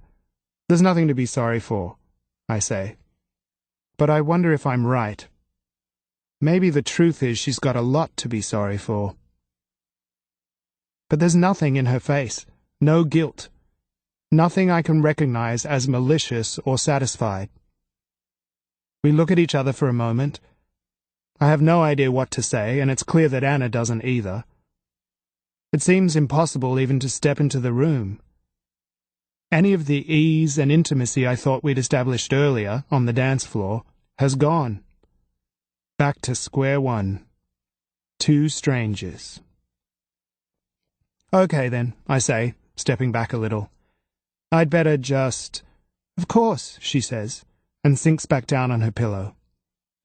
You should definitely... I close her door behind me. It seems quiet downstairs, and it takes me a moment to realize that the sudden empty silence is because the music has stopped. Most people have moved outside. Everyone's more subdued now, talking quietly, a few people dragging on cigarettes, blowing lazy trails of smoke into the air above their heads. Fiona and Marcus approach. We've got to get going, Marcus says. He grips my hand tight when we shake and doesn't immediately let go. I sincerely hope your birthday hasn't been ruined by that, he says, in his intense and serious way. Nah, I say, thanks, don't worry, it hasn't. I see them to the door, then grab another beer and head outside. Lilla is sitting with the group from the restaurant and a couple of other girls. When she sees me, she waves me over. She gets up from her seat and pushes me onto it, then sits on my lap. She wraps an arm around my back, rests her head on my shoulder. Hey, birthday boy, she says, softly. Hey, I say. I keep my hands resolutely off her. She wriggles in closer, pushes her nose into my neck. You smell good. You smell like Tim.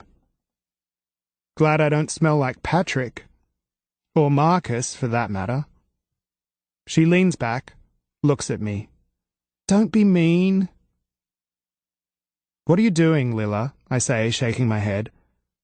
I can guess why she's on my lap, and it has a lot to do with Lilla's ego, and Lilla wanting what she can't have, and not a lot to do with me.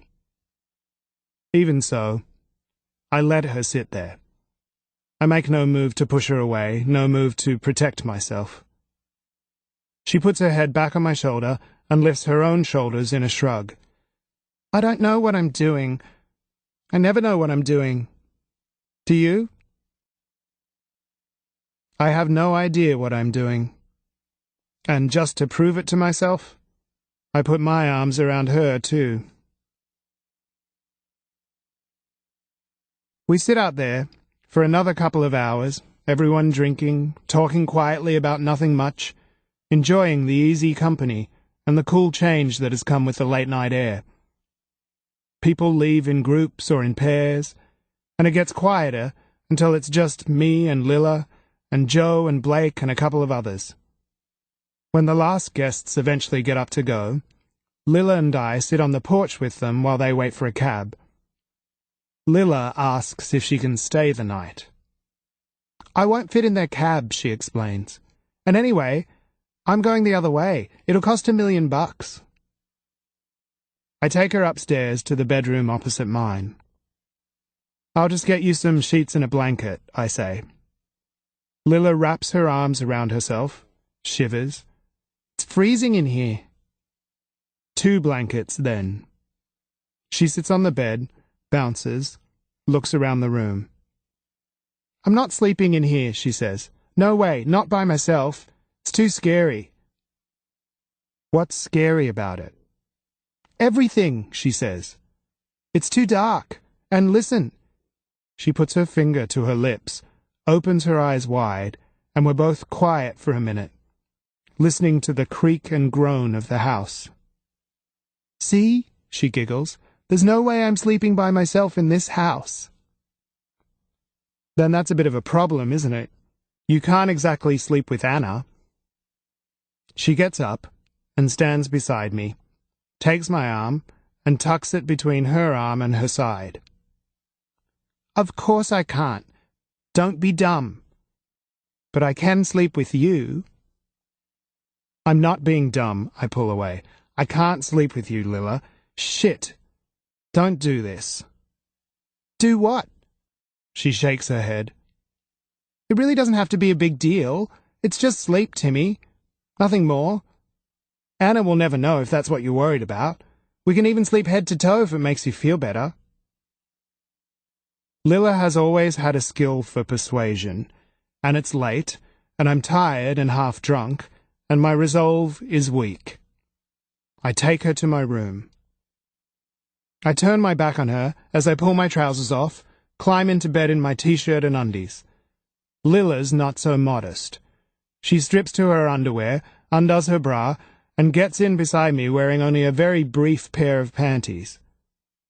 I try not to look at the dark circles of her nipples, at the tiny triangle of fabric. But Lilla knows exactly how desirable she is. She lies on her side, her head on her hand, and smiles at me provocatively. Happy birthday, she says. I don't say a word. I don't think about what I'm doing. I just lean forward and kiss her on the mouth. She has her body pressed against mine in an instant, and she rolls over, pulling me on top of her, opening her legs wide and lifting her groin up to meet mine, hungry, eager. She pushes my head down towards her chest, and I take a nipple in my mouth and feel it rise, harden. She makes a soft groan in the back of her throat, a familiar noise that makes me want to both cry and fuck her at once. And then she pushes me down farther. I'm about to pull her underwear aside, taste her saltiness, when I come to my senses and realize that I'm letting myself get sucked into another one of her traps. Again. I roll off her, shift back up the bed so that my head is on my pillow. Tim?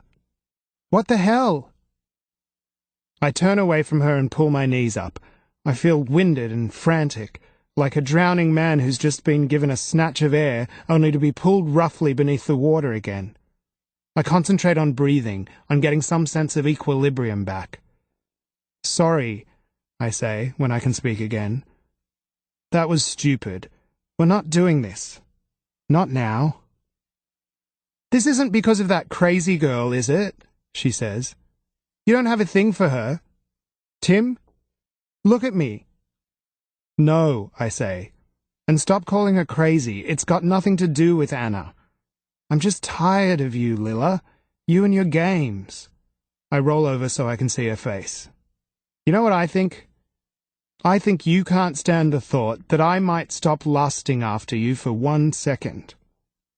You saw me dancing with Anna, and it gave you the shits. And this, now?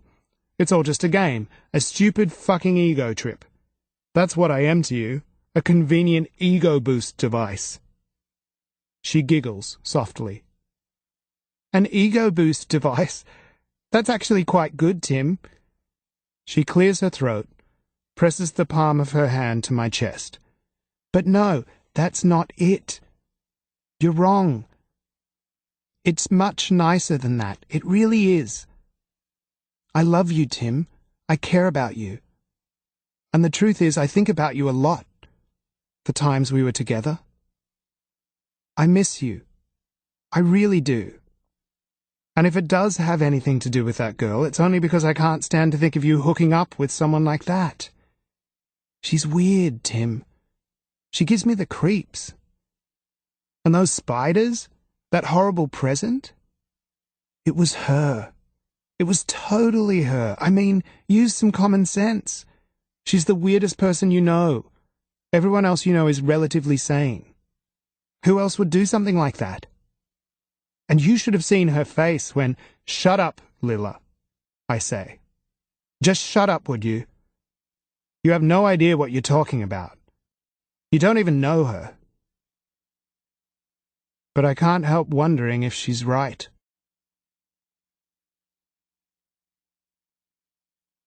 Chapter 38. I can't breathe. There's a crushing weight over my mouth and nose, a weight that pins my head against the bed that won't let me move. My mouth is open and full of something soft, something that won't let the air in. I scream, or I try to. Without air, I can't make a noise. My head is filled with red, an agonizing, pulsing red, the red of my own blood rushing through my head. I try to thrash my arms, my legs, but I can't move, can't do anything. I need oxygen, and I need to use every ounce of energy to get it, to suck air into my lungs. Everything becomes black, and I feel myself fading, growing weak, dying. Then suddenly, the weight is gone, and I can breathe. Sweet, sweet oxygen. The relief of it is so immense, I sit up and gulp it in, gasping and spluttering noisily in the dark. Slowly, my mind comes back into focus, and I take stock. Lilla is asleep and still beside me. I can hear the regular in and out of her breath. The room is empty. Was I dreaming? And if so, why does my jaw hurt? Why do my lips feel bruised? Why does the lingering ache in my chest feel so real? Chapter 39. When I wake the next morning, I remember the dream before anything else. The fear I felt during the night is still there, like a bad taste I can't get rid of. In the light of day, it doesn't seem possible that someone would get into the house and hold a pillow over my face. What would be the point? And wouldn't Lilla have woken up if I was being smothered right beside her? I run my hand along the length of my jaw, up and down my neck, checking for soreness. Apart from a throbbing headache from the many beers I drank, I feel nothing unusual. Don't worry, Lilla says, her voice startling in the silence. We'll tell Anna we slept head to toe. Totally platonic. Just tell her how scared I was. She sighs, stretches her arms over her head, yawns noisily. If she even asks, that is, which I doubt. And anyway, you're not exactly married. She won't stay angry for long, if at all. I'm not worried about Anna, I say. Why the hell would I be? And why the hell would she care anyway? You're biting your lip and your foot is twitching. You always do that when you're worried. And hey, Anna would care. She leans over and kisses my cheek, then gets out of bed and starts pulling on her clothes. And you would care that she cared. I saw you two last night getting all romantic on the dance floor. You must notice the way she looks at you. She watches you all the time. She's totally got a big crush on you. Open your eyes. Stop being so dumb. It's not that, I sigh. It's nothing to do with Anna. It's... last night. I had this shitty dream. It wasn't a dream, babe, she winks at me, then makes a more sober face and sits on the bed. But really, I'm sorry. It was stupid. I had too much champagne. Can we just forget about it? It's not that either, I say, rubbing my jaw. It's this dream I had. I couldn't breathe. As if someone had a pillow over my face. Trying to kill me. I was scared shitless. Lila stands up, starts putting her shoes on.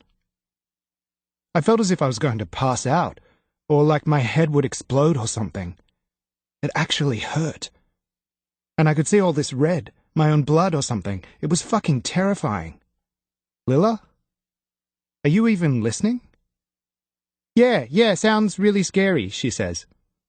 But hasn't anyone ever told you how dead boring it is to listen to other people's dreams? The kitchen and courtyard are a mess. There are empty bottles everywhere, plastic cups crushed on the floor, on the table, on every horizontal surface. Chairs are all over the place, one lying on its side beneath the table. The floor is sticky. I walk through the hall and find more of the same, plus a collection of cigarette butts in one corner. The ballroom is in a similar state, and I hope that at least the mess has been contained to just these areas. I check the living room. There are a couple of empty beer bottles, but no other damage. I get some heavy-duty bin liners and start picking up rubbish. Lila follows me around, occasionally picking up a random bottle, and tells me all about her plans for the day. But I'm distracted, and can barely make myself listen. Did Anna really watch me? Does she have a crush on me? And if so, had I made a stupid mistake last night dancing with her? Did I really want to start something with a girl like Anna? Lila, I say eventually, straightening to look at her. If you're not going to help, why don't you just go home? In fact, don't you think it would be a good idea if you left? Good idea? Why? She stares at me blankly for a minute before making her eyes all wide, an artificial show of sudden understanding. Oh, you mean before Anna comes down? Isn't Patrick waiting for you? I glare at her. Won't he be wondering where you are? He left me here. He mustn't care that much. She leans towards me. Don't worry. You can tell Anna I crashed on the couch. She won't suspect a thing. She straightens up. And anyway, I can't go yet. I need coffee, and I need it now. And I'm not going anywhere until I get it. She turns on her heel and walks towards the kitchen. She stops in the doorway and looks back at me. I assume you want one too. Anna comes downstairs just as Lila is pouring the coffee. Want some? Lila asks. Yes. Thank you, Anna says, looking around the kitchen as if she isn't sure where to put herself or what to do. Lila, in contrast, seems as comfortable as if she owns the place. Take a seat, she says to Anna. I'll bring it over. Her voice is bossy, patronizing. I shoot her a warning look, but she avoids my eye. Anna goes agreeably to the table and takes a seat. I think it's actually pretty cool the way she doesn't seem to notice how bitchy Lila is. Or maybe it's just that she doesn't care enough to react. Either way, despite all her anxieties, she must have some deep inner sense of confidence. Unlike Lila, she doesn't consistently have her prickles out, doesn't assume the world is looking for a fight. I observe them silently for a moment. Their appearance, their mannerisms. Make a mental catalogue of their differences. This morning, the way they look on the outside, soft and fragile in Anna's case, hard and edgy in Lila's, is an almost comically exact reflection of their inner selves. Anna is self-effacing and quiet. Unlike Lila, she listens to people instead of dominating every conversation. Lila is irritating, confrontational, spiky, and always has to give her opinion, whether you want to hear it or not. And as I think about this, it suddenly becomes clear to me which type of woman I'd prefer to be with. Anna is content to let others shine. Lilla always has to be the center of attention. Anna minds her own business, does her own thing, doesn't interfere. Lilla sticks her nose into everything, pushes people around, can't help but be critical and sarcastic and mean. Lilla's need for attention is almost pathological, and in her own way, she's probably just as mentally screwed up as Anna. At least Anna has legitimate reasons for her problems. Lilla is just a brat. And most important and attractive of all, Anna is available. And from what I can tell, she doesn't tease or play manipulative games. With Anna, what you see is what you get.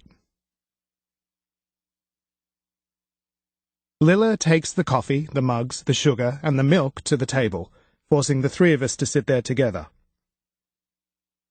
Anyway, what do you do, Anna? Study? Work? Lilla asks, almost as soon as we sit down.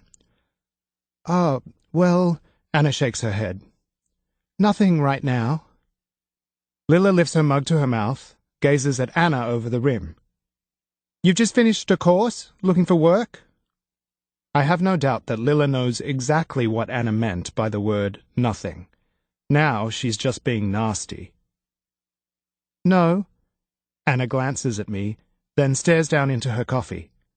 A hot blush creeps up her neck and across her face, like red wine spilled on a white tablecloth.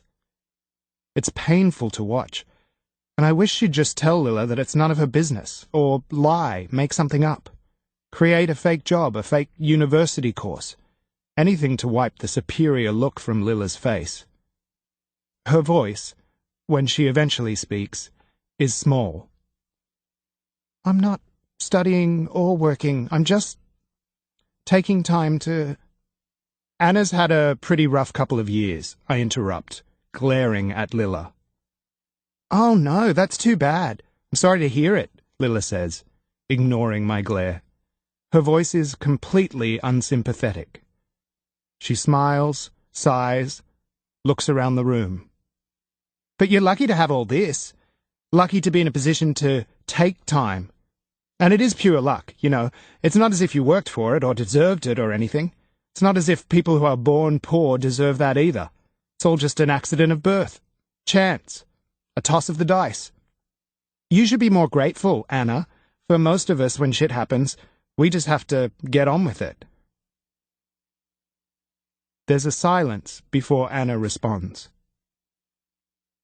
I am lucky in some ways, she says, looking directly at Lilla now.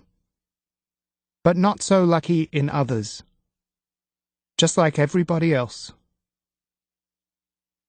Lilla laughs. Actually, I don't think you can fairly say you're just like everybody else at all. I think you'll find that the playing field is not quite that equal. I mean, yeah, we all have shit, that's life, but we don't all have loads of money to help us deal with it, you know. Hard as it might be for you to admit, I'm quite sure money helps smooth out those rough times. In fact, I'm quite sure money means the rough times happen a lot less often. Money doesn't stop people dying, Anna says. The blush has gone from her skin, and the ice-cold strength in her voice makes me want to cheer. But Lilla isn't fazed. She only shakes her head. I hate to be a pedant, but I think you're probably wrong on that count, too. I'm sure money does stop people dying, frequently. Think of all those private doctors. Think of all the extra help private patients get in hospital. She pauses. Though it obviously didn't help much in your mum and dad's case. Anyway, that's only the secondary stuff when you're already sick. That's not even counting the primary stuff that stops you getting sick in the first place. The good food, the education, all the extra privilege money brings. I can't believe what a bitch Lilla is being. I've only seen her act in this deliberately provocative and self-righteous way a couple of times before. Both of those times, it was a hilarious performance delivered to someone who deserved it. This feels different. Wrong. This is Lilla being a bully, not Lilla taking a bully down. I stand up, angry, scraping my chair against the floor noisily. I put my hand on the back of Lila's chair. The next bus to the mall is leaving in 5 minutes, I say. You'd better get on it, because there isn't another one until after lunch. I'm lying, and I know it's obvious. But I don't care. I've had enough of Lila and her bullshit. I want her to go. Lila looks as if she's about to argue the point, but I give her the filthiest glare I can. It clearly has the desired effect, because she blinks and for a moment looks gratifyingly uncertain. She glances into her mug and takes a final sip of coffee, then stands up. Okay then, she says. I'd better get going. Thanks for the party, Anna. Nice meeting you. She strides off down the hallway towards the front door without waiting for Anna to respond. I follow her out. We're on the front porch before I speak. What's your problem? Why are you being so bloody rude? She hesitates for a moment, staring down at her feet before meeting my eyes. I don't know, she says. She annoys me. She looks at me carefully, shakes her head. Don't start anything with her, Tim. She's just so not right for you. How the hell would you know?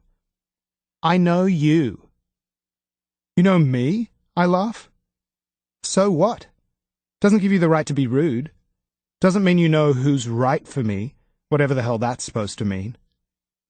Okay, she scowls. Fair enough. Maybe I shouldn't have said that. I suppose the truth is I just don't like those types of girls. Those types of girls? I say, incredulous. You're joking, right? You've barely spent 5 minutes with her. You don't even know her. I don't need to spend any more time with her. I can tell exactly what she's like. She's weak, I can see that much. Is that what you really want, Tim? Someone so spoiled they don't even know what it means to work for a living? Someone who contributes nothing to the world? Someone so useless? I've always known Lila has a harsh side, but I'm stunned by this.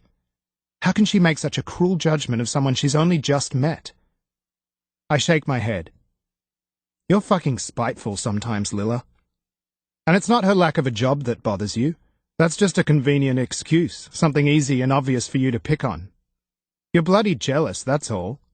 You wish you had what she has. You wish you were more like her. Bullshit, she looks appalled. Jesus, I'd rather shoot myself. I know exactly what your problem with Anna is. I count on my fingers as I go. 1, she's nice. 2, she's attractive. 3, she's rich. And 4, I like her. And the truth is, she threatens you. I step closer, letting the full depth of my anger show, fueled by the events of the night before, our whole sad story together. I let all these months of pent-up frustration out, and I get no small amount of joy from watching her squirm. And just for the record, Lila, just so you know, Anna hasn't had the easiest time. In fact, she's had a much, much tougher life than you have, and I seriously do not know where you get off calling her spoiled. I mean, what gives you the right to judge her? To judge anyone, for that matter? And what about tolerance, huh, Lila? And compassion? Remember those words? Your old favourites, remember? Or do those concepts only apply to people exactly like you? I don't realize quite how angry I am, or how vicious I must sound, until Lila puts her hand up and takes a step back. She has tears in her eyes. God, Tim, okay? That's enough. She puts her hand to her mouth, and I can tell she's about to cry. I'm startled out of my anger. It takes a lot to make Lila cry, and I'm about to stop, to apologize even. But she turns away and is gone before I get the chance. When I turn around to go back inside, I see Anna waiting in the doorway. She must have heard everything.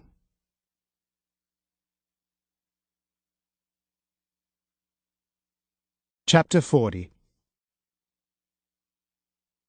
Weak, spoiled, useless. At these words, Anna feels an invigorating spark of anger. "You don't know me," she's tempted to shout. "How dare you? How dare you?" But watching Tim's reaction, Anna's rage quickly evaporates. The way he defends her, and the fact that he gets so angry on her behalf, soothes like ice on burnt skin. His defensive words soften the sting of Lilla's cruel ones. She watches him and listens to the passion in his voice, and it occurs to her that he genuinely cares. And with that knowledge, she allows the small thread of happiness within her to grow stronger, more certain.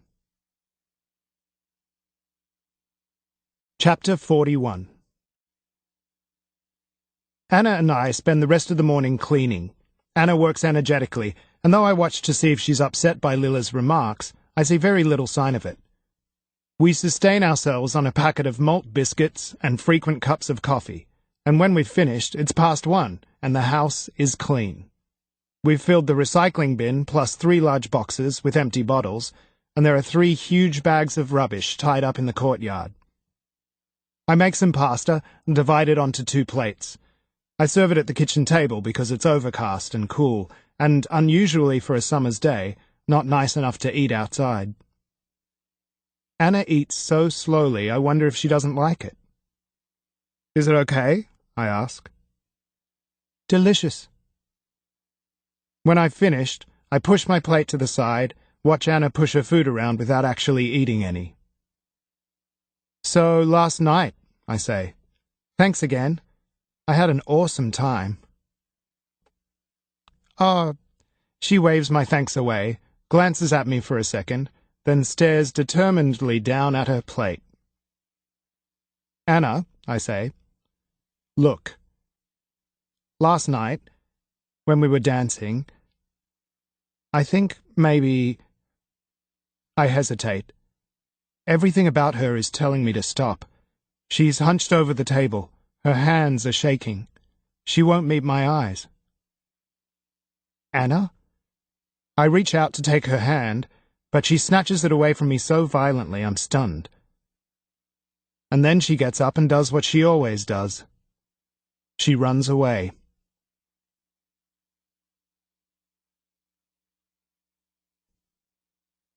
Chapter 42. The way she feels when she's with him scares her. Tim is solicitous and kind all morning, making her coffee, bringing her biscuits, and cleaning the house together is somehow fun, not at all the boring chore it would usually be. But things are only easy between them while they're busy and preoccupied, while they have something to do. As soon as she sits opposite him at the table, she feels her throat grow tight with anxiety.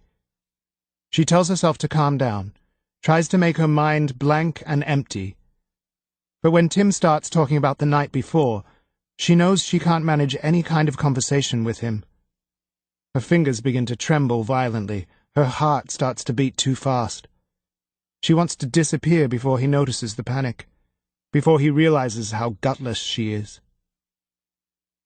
Friendship, love, romance, whatever this might potentially become, it's clearly not possible for Anna.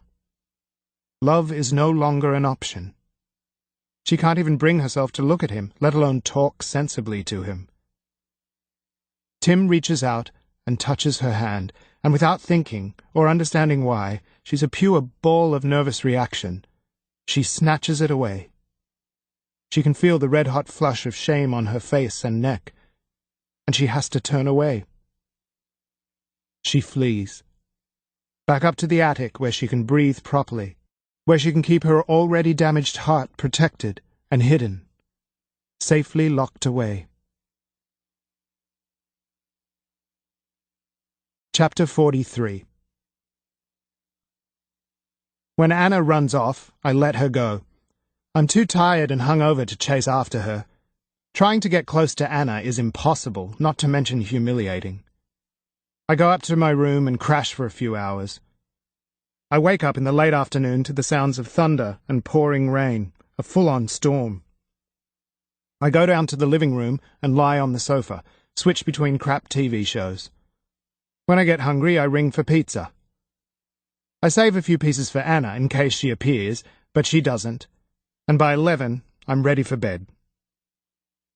Before I go upstairs, I check the windows and doors in every room, making sure everything is secure.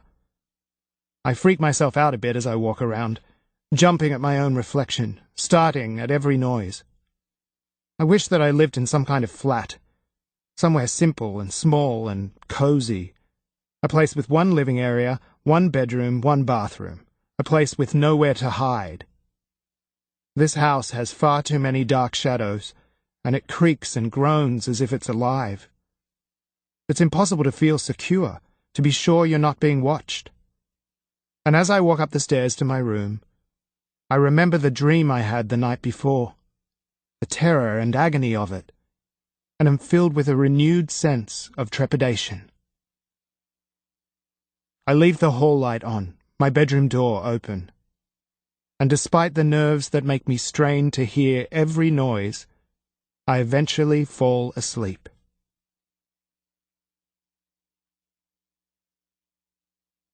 Chapter 44. By the time she's reached the attic, anxiety has overcome her, and she has to crouch on the floor and breathe her way through a full-blown panic attack. There's nothing she can do once it's started. No way to stop it except bide her time and wait for the overwhelming sense of dread to pass. When it's over, she feels emotionally drained and physically exhausted, as if she's run a marathon. The fear is gone, but she's left with a horrible sense of emptiness and overwhelming loneliness. Nothing will ever change. She has proved it today. Anxiety rules her life, and it won't let her be happy. She's destined to live alone. A mad woman in a mansion, hiding out in an attic, getting more neurotic with each passing year.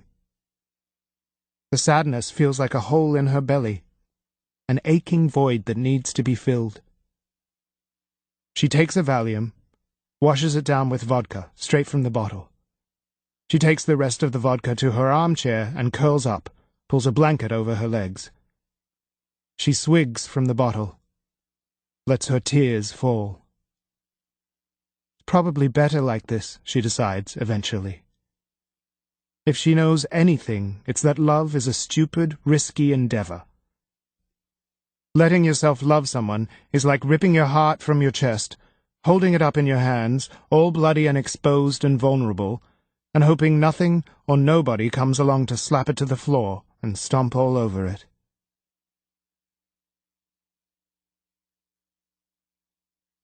Chapter 45. I don't know what it is that wakes me, some kind of sixth sense, I guess. I sit bolt upright and look around my room. It's dark. The hall light is no longer on. I can feel a damp sweat on my forehead, the pounding of my heart against my ribs. And then I see it. The black shape of a person, watching me. It isn't in my doorway this time, but back farther in the hall, closer to the staircase, hidden in the shadows. For a horrified moment, I stare at it as it stares straight back. This isn't a dream. I'm wide awake. My first impulse is to hide beneath the covers, to scrabble down and bury my head, to call out for help like a kid. But I can't do that. So instead, I force myself to take a breath and shout. Hey! What the hell do you want? What are you doing?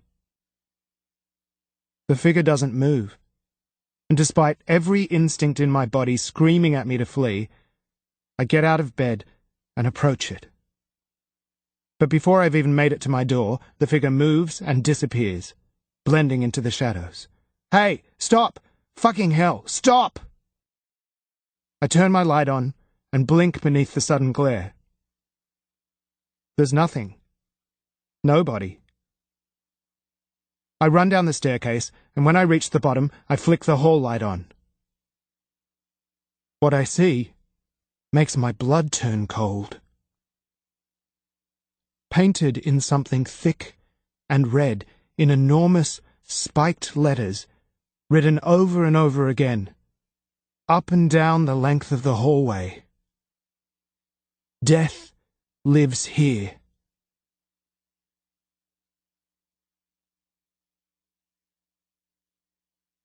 Chapter 46.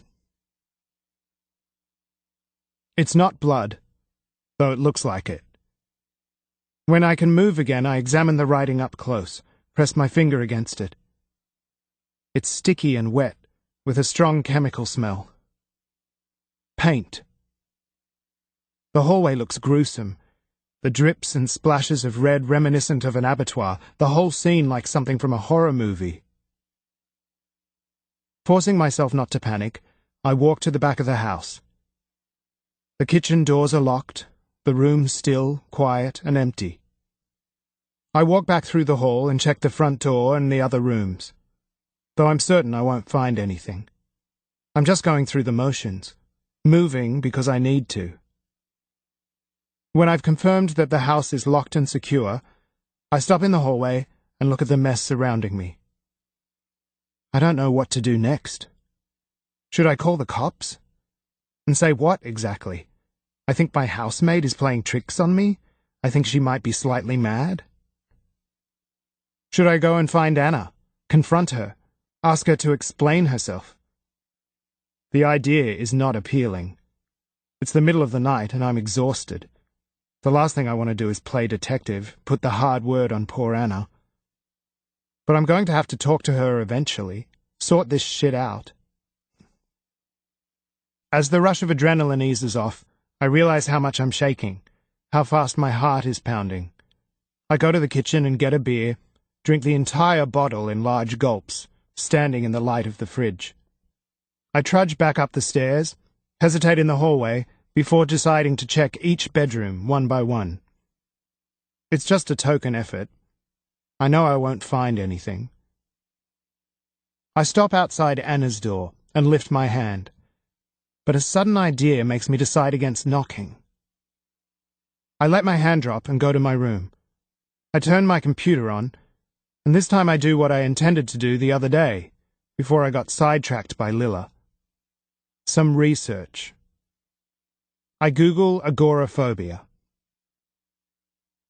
The disorder usually starts with a mild anxiety about a particular place or event, which eventually escalates into a debilitating fear of going anywhere at all. An agoraphobic person learns to fear fear itself, their own overblown reaction to it, their own disordered response to non-threatening situations. Most of all, an agoraphobic person fears the humiliation they will suffer if they have a panic attack in public. All of which helps me understand Anna's isolation a bit more, and her social nervousness, but none of which explains any of the other weird stuff that's been going on. I go back to bed when the sun starts to rise. I wake a couple of hours later. I feel like shit, but I'm desperate to get out of the house and clear my head. I don't bother with breakfast, just make a quick coffee and then head out for a surf. I try to keep my head down as I walk through the hall, try not to let the words on the wall get to me. But the red is so stark against the white, the letters so large and aggressive, it's impossible to ignore. Hard not to stop walking and stare. Even in the daytime it looks horrific. I surf for an hour, then go back to the restaurant and dry off, get dressed. I buy a paper from Humphrey's news agency and take it to a cafe where I order a big breakfast. It's a relief to be out of the house and away from Anna. It's good to think about other things, catch up on some news, focus on other people's problems instead of my own. I take my time, eat slowly. By the time I start the walk back up to Fairlight, it's almost midday. I can see that the front door is open from the other side of the road. Anna is in the hallway. She's still in her pajamas, scrubbing at the walls frantically, sobbing. Red runs in lines down her arms, all over her clothes. It's on her cheeks and in her hair. She's so focused on what she's doing, she doesn't notice me come in. Anna? "Oh, God, Tim," she says, glancing at me for a second before turning back to the wall. Her eyes are bloodshot, her hair is messy. She looks wild. I have to get this off. She continues scrubbing, moving her arm against the wall in frantic, jerky movements. All her effort is only making things worse. She's spreading paint everywhere. Hey! I put my hand on her shoulder. I know she can balk at being touched, but right now she needs my help. You should stop. We should call someone. Get a professional in to fix this up. But she doesn't stop. She just moves faster, makes more mess. No! No, she says. I'll do it. I can do it. I don't have anything else to do. There's a bucket of red-stained water by her side. She bends over, dips her scrubbing brush in the water, and then slaps it against the wall, only managing to mix more water into the mess of paint. Red runs in rivers down the wall, onto the floor. She cries louder and pushes the brush around uselessly for a while. Eventually, she stops, lets her arms fall to her sides, and leans forward so that her forehead presses against the wall. Her shoulders heave as she sobs. Hey! This time I put a hand on each shoulder, turn her carefully around so she's facing me. Anna, let's go and... Oh, God, Tim! Please, help me. She clutches the front of my t-shirt, pulls me against her. It's a natural, normal response to put my arms around her, and at first I'm only trying to provide comfort. But then she lifts her face, kisses me, and I don't resist or pull away. It's nothing like the kind of kiss I would have expected from Anna. It's hungry, passionate, her mouth opened and pressed tight against mine, her tongue searching. She tastes strongly of alcohol and of something sweet, like vanilla. I can feel the soft press of her boobs against my chest, the narrow arch of her back. Suddenly she stops, pulls away again. Oh, shit! I'm sorry, she says. She puts her hand to her mouth, leaves a smear of red paint on her lips. I reach up and wipe it away with my finger. Don't be sorry, I say. I'm not. She drops the scrubbing brush to the floor, stares at the wall. This is pointless, isn't it? You're only making it worse. Worse? She looks at me and smiles. It's one of those surprising, full-on grins that transforms her face.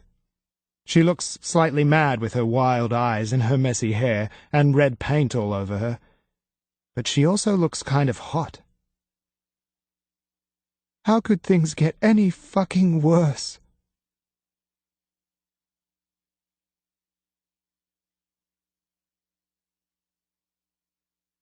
Chapter 47. While Anna is upstairs taking a shower, I make coffee.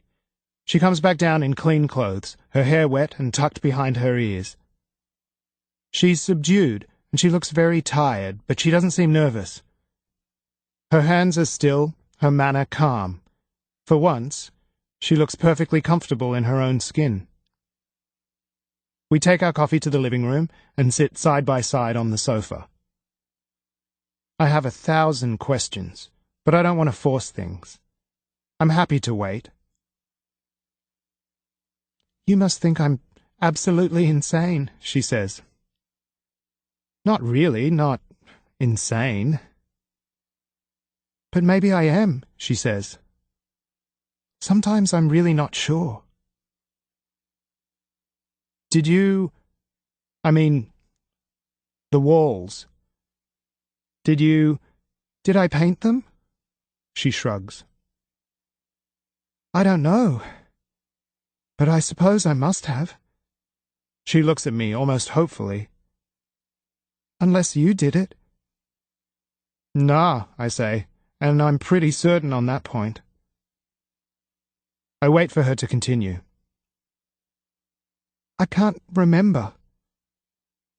Sometimes when I feel bad, when the anxiety gets too much. She sighs. Sometimes I take Valium. Drink vodka. It's not a good combination. Ah, I say. So you're a junkie. I'm half joking, but she shakes her head vehemently. No, I'm not that. I don't do it often enough. She hesitates. At least I don't think I'm a junkie. Or even an alcoholic. I only do it, well, once or twice a week at the moment. She stops, frowns. God, maybe I am becoming... Maybe I should be more careful. I don't need any more problems. I was actually kidding, I say. But yeah, I mean, if you can't remember stuff, it might not be so smart to mix your drugs like that. I'm about to bring up the person I've seen watching me at night. The spiders on my bed. It seems a good time to find out exactly what she knows. But she leans closer, talks in a rush. I wanted to apologize, she says, for being so hard to live with. I don't mean to be. I don't mean to be rude and abrupt. It's really not in my nature to be awful like that. It's just my anxiety. Sometimes I'm so full of it, so wound up inside that I can't even look at you. I have this overwhelming fear that people will see inside me and see that I'm afraid, and they'll despise me for it. For being so gutless, such a stupid fool, such a scaredy cat. But what are you scared of? Nothing. Everything. I'm scared of being scared, I guess, if that makes sense. A bit. It's starting to. She stands up, puts her hand in her pocket. She pulls a small box out and holds it towards me, smiling shyly. I got you this, she says. And then I couldn't even give it to you. That's how dumb I am. What is it? For your birthday. You got me a present? I ordered it online. I thought you'd like it. I wrote you a birthday note, too. The one you found the other night at the party. But then I lost it, and it didn't matter because by then I'd chickened out of giving it to you. I thought you'd think... She shrugs, puts the box in my hand, sits back down. Anyway, here it is. Happy belated birthday. It's a very small cardboard box. I open it. Tucked neatly inside is a tiny glass cube. There's something inside the glass, but it's so small I have to hold it up to the light to see it properly. I'm amazed when I realize what it is. A minuscule man on a surfboard, legs bent, arms held out for balance. I don't know how it was made. The whole thing seems amazing, impossible. But the surfer and the crest of the little wave beneath him are made up of tiny trapped bubbles of air. That is so cool, I say, genuinely thrilled. He's riding the perfect wave. Forever. Living the dream. It reminded me of you. It's bloody brilliant. Overcome with gratitude, I surprise myself by kissing her without even thinking about it. I lean over and press my lips against hers. She doesn't blush or go awkward or turn away. Instead, she looks right at me and smiles. And I don't care about the paint on the wall, or the Valium, or the spiders. All I can think is, beautiful, beautiful Anna.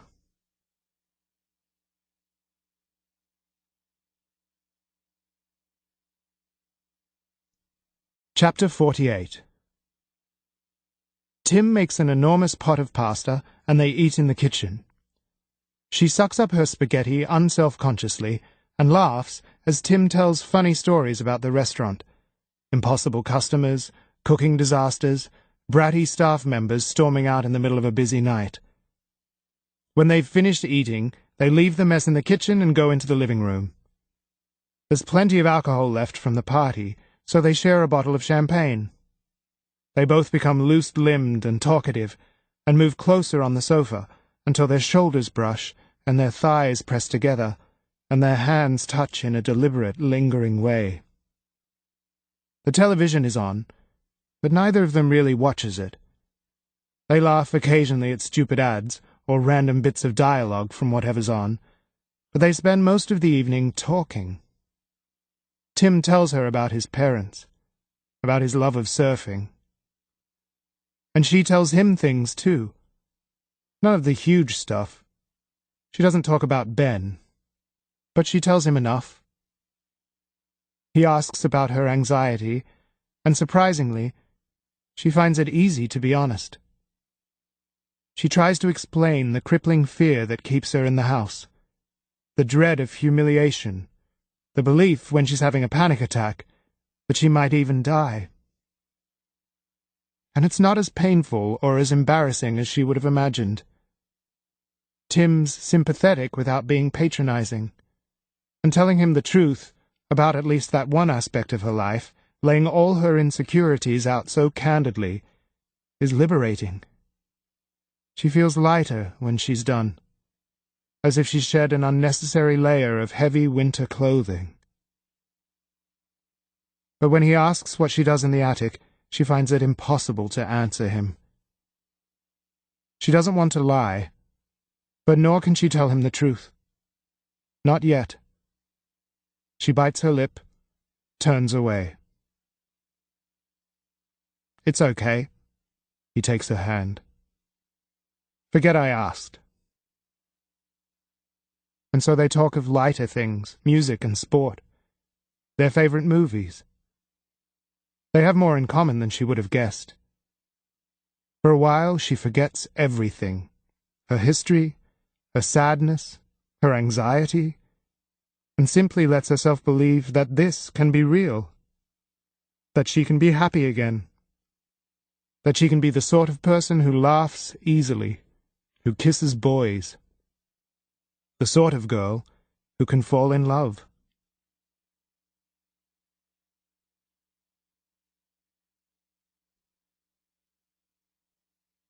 Chapter 49.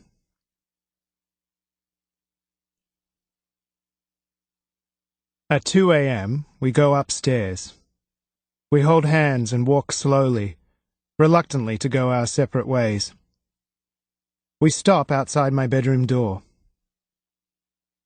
You could come in, I say. It would be nice to have some company. I'll wear my shorts. Your virtue will be safe. I promise I won't. Shut up, she says, laughing. So? Okay, she nods, bites her lip, looks mildly nervous for the first time that night. I'll just go and put my nightie on.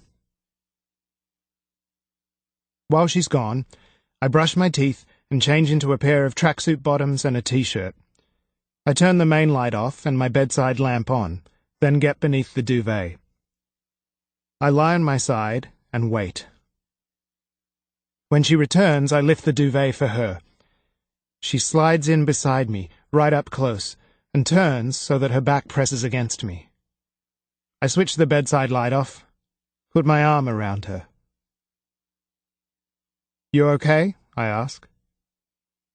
Yes, she says, and she takes my hand, squeezes. I'm more than okay.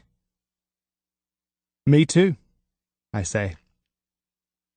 I close my eyes, and for the first time in what feels like weeks, I don't worry about weird noises or intruders. I don't jump at every noise and shadow. And pretty soon, I'm sound asleep. Chapter 50. When I wake the next morning, she's gone. I roll onto my back and sigh, assuming that when I see her next, she'll be anxious and cold. We'll be back to square one. But she appears a minute later with 2 steaming mugs of coffee. Hey, I sit up. Good morning. Hey yourself, she smiles. She hands me both mugs, then climbs up onto the bed and sits cross-legged on top of the duvet. So, she says, taking her mug back, I have to say something. Okay. God, this is hard. She takes a deep breath. Well, first of all, last night was great. Don't get me wrong. It was so nice spending that time with you and getting to know you, and sleeping with you. She smiles shyly. But I feel I have to say, well, that I don't want you to feel obliged to me in any way. I mean... She pauses and breathes again, her cheeks now burning red. I like you. I like you a lot. But I know that, especially to someone like you, Tim, the whole agoraphobia thing must seem really full on. Something you probably wouldn't want to get involved with. And I understand that. I understand completely. She puts her hand on my knee over the sheet, and runs her thumb around and around while she speaks, in a way that I find very distracting. Just please don't think that you have to feel sorry for me. If you don't like me that way, I can deal with it. Trust me, I've dealt with a lot worse in my life. I could back off at this point. I could apologize and tell her that I've reconsidered. She's giving me the perfect chance. And a few weeks ago, I would have done exactly that. I would have run 1,000 miles from a girl like Anna in such a messy situation. Instead, I decide to let this happen. Primarily, I guess, I'm in lust.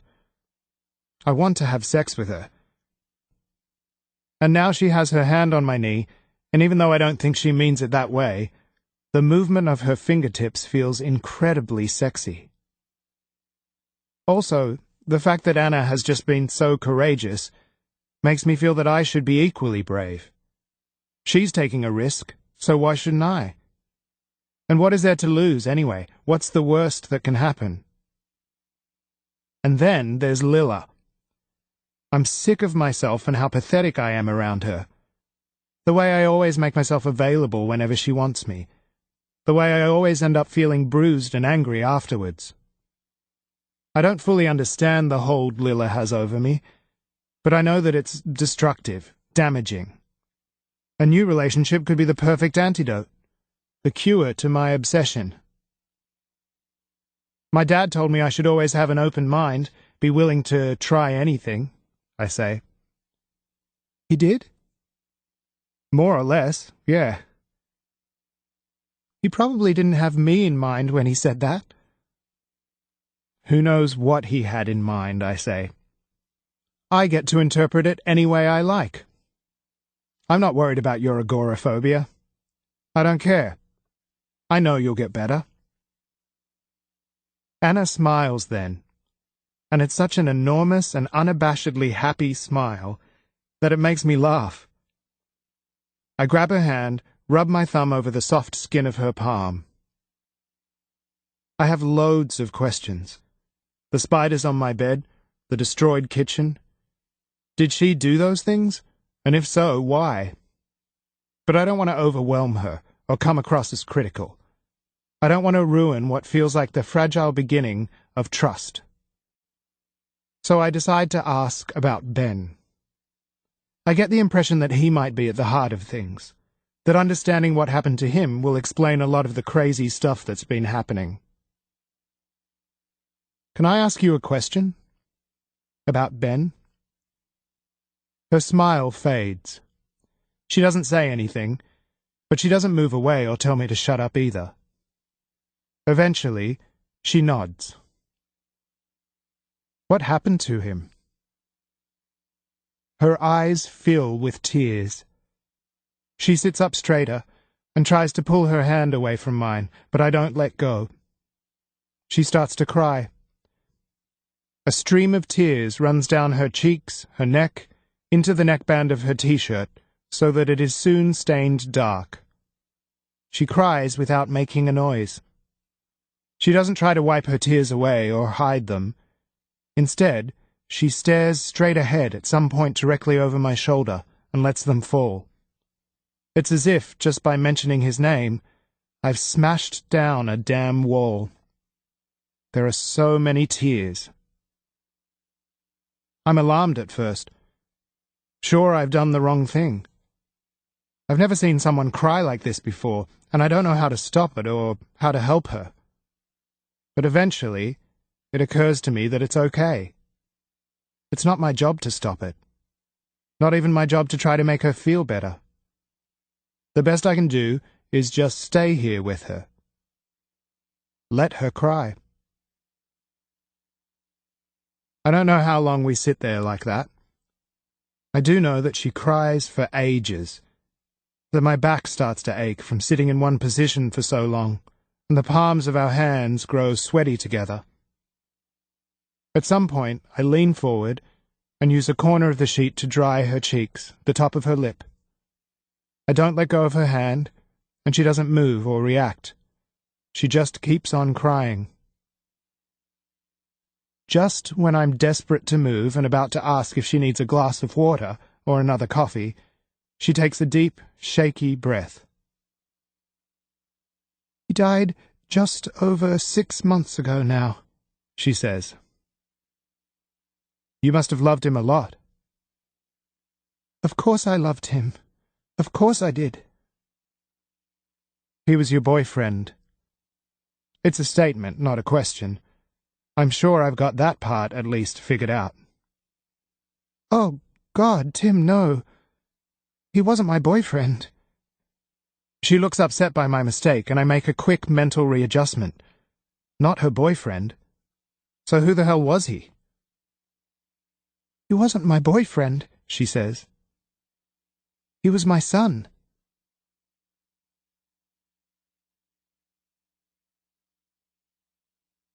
Chapter 51. She hasn't allowed herself to properly remember Ben since he died. The sequence of events that led to her pregnancy, his birth, the horrifying day he died, is too painful to recollect. All she knows is that the moment she knew he was gone, his little body cold and pale and lifeless as a piece of stone, all the light disappeared from the sky. The world became black. Her very soul abandoned her.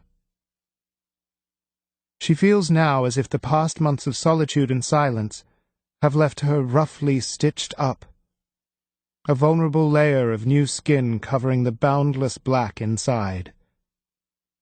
But remembering is agony.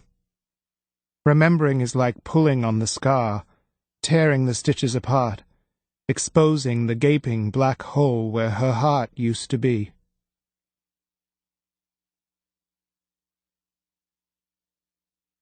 Chapter 52. What? He was your son? I feel as though my head has been filled with something heavy and dense. Her words have gone into my ears, but can't get through to my brain. What she's saying makes no sense. Yes. We're both silent for a minute while I try to take it in. You had a son, and he died? Yes. And though I knew something bad had happened to her, this is so horrible, so far beyond any of the possibilities I could have imagined, that I'm rendered speechless. I shiver, feeling suddenly cold, as if someone has dragged an ice cube down my spine. I suppress a powerful urge to stand up and pace the room, to swear and kick the walls, to let off some of the nervous energy that has flooded my body. I force myself to breathe, to be still, to stay put. I watch a tear slide over her cheek, down her neck. I can't. I shake my head. You were a mother? I am a mother, she says. I still very much think of myself as Ben's mother, whether he's here or not. Anna, bloody hell, that's... I don't know what to say. There's nothing you can say. Don't say anything. We sit there without talking, while she cries some more. I don't say a word. What can I say? This is so far out of my experience. I've never even been close to anyone who died, and from everything I've ever heard, losing a child is the worst thing that could happen to a person. It's unthinkable, an offense to the natural order of the universe. As I watch Anna cry, I'm struck by how dignified and beautiful she is. She has endured the worst possible thing a person can go through. And all the time I've been living with her, she has dealt with this grief, keeping it to herself, trying to cope alone with something so tragic and huge. Before, I thought she was weak. I ignorantly assumed that a stronger person would have been able to overcome the anxiety that kept her trapped. Now I think she's courageous. I didn't mean to get pregnant, she says, wiping her face with her sleeve. It was such a terrible shock when I found out. And Mum and Dad were dead, and I had no other family left. She sniffs again and takes a big, shaky breath. And then she tells me.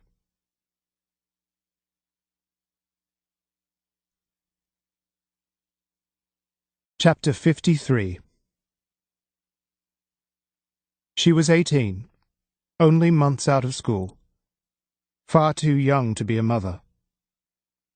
The positive pregnancy test felt like a joke at first, too insane to be real.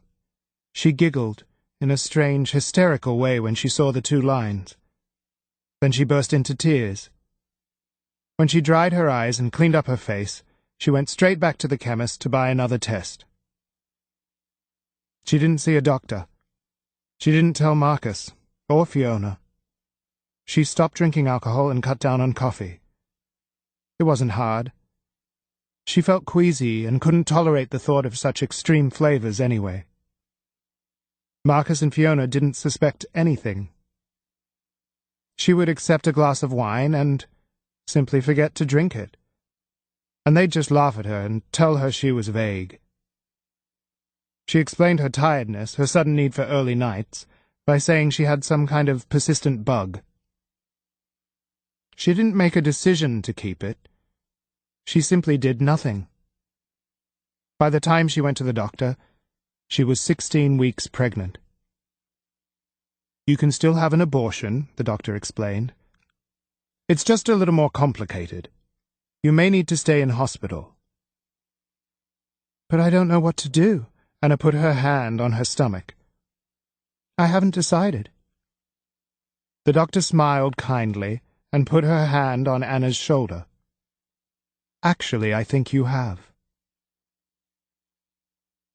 The following week, she felt the baby move for the first time. The tiniest flutter, like the wings of a moth, brushing against her insides. The week after that, she told Marcus and Fiona. My God, Marcus said.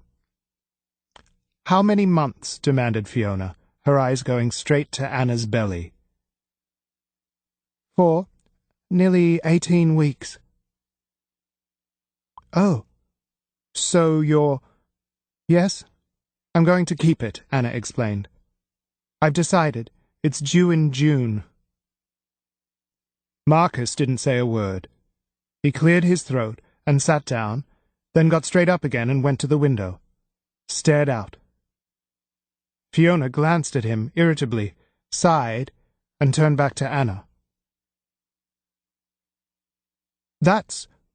Well, it's all just quite unbelievable, she said, frowning. Frankly, I think it's a bit irresponsible. You're just too young. She went on, telling Anna how difficult it would be, how hard and life-changing babies were. Anna let her rant. She knew it came from concern rather than judgment or unkindness. She tried to catch Marcus's eye while Fiona talked. She wanted to let him know through a smile, an expression, that he didn't need to worry. Fiona would never need to know. Though he had never explicitly told her so, she knew that Marcus feared Fiona's disapproval, and somehow Anna understood that this baby being Marcus's was something that Fiona would disapprove of very much. For her own sake as well, she wanted to keep the truth hidden. She valued her relationship with Fiona and Marcus too much to jeopardize it. She would happily keep a secret if it avoided upsetting the status quo. Anna and Marcus had never discussed the night they'd spent together, never made a single reference to it. They weren't more physically intimate afterwards, or closer, or more casual. It was as if it had never happened at all. Anna wasn't offended. She knew it was just the way he was, and that his reticence had nothing to do with her. He was just far too self-contained to want or need that kind of relationship. And that was fine by her. She liked things the way they were between the three of them. And a more intimate relationship with Marcus would only change things unnecessarily. The baby didn't need to change anything. The baby was his, yes, but that didn't matter. Nobody had to know. It could be their secret. They would never have to discuss it or even properly acknowledge it. It would just be. "And the father?" Fiona asked eventually. "Where is he? What does he think?" "Oh—" Anna waved her hand dismissively, made sure she didn't look at Marcus. She willed herself not to blush. "He's nobody. He doesn't want to be involved. He's not really the type. I don't mean to sound flippant or anything, but it's just not important." Fiona sighed again, and Anna thought she was going to argue, insist on knowing who the father was, and forcing him to take responsibility. But instead she came and stood behind Anna's chair, put a hand on Anna's shoulder. "I know you must be afraid," she said. "But we're here. We're here with you. You're not alone." Fiona and Marcus moved in, and the next few months were some of the happiest of Anna's life. With people in the house, it was transformed. Marcus and Fiona helped her paint her bedroom, a soft green, a beautiful calming color, and together they hung fresh curtains and filled the room with new things for the baby. A white crib, beautiful bed linen, an upholstered chair, things for the baby to chew on and squeeze. And as the months went by, Anna grew bigger, slower. She spent a lot of time dozing, content to do nothing but wait. Wait for Marcus and Fiona to come home from work and keep her company. Wait for the weekends when they would play Scrabble, take long, slow walks in the sun. Wait for the baby to come. Anna and Marcus never discussed the baby's paternity, but Anna knew that he knew. When the baby started kicking, she suggested that he try to feel it. He refused at first, becoming shy and uncomfortable. But one day he succumbed, put his hand on the taut skin of her stomach, and waited. Anna watched his eyes become wide and round. His obvious amazement made her laugh. In the later months, when the baby was much more active, kicking visibly through her skin, he'd willingly put his hand on her belly when invited. And he would look at Anna as if she was amazing, the first woman in the world to grow a baby. Beneath his gaze, Anna felt clever, unique, irrationally proud of herself.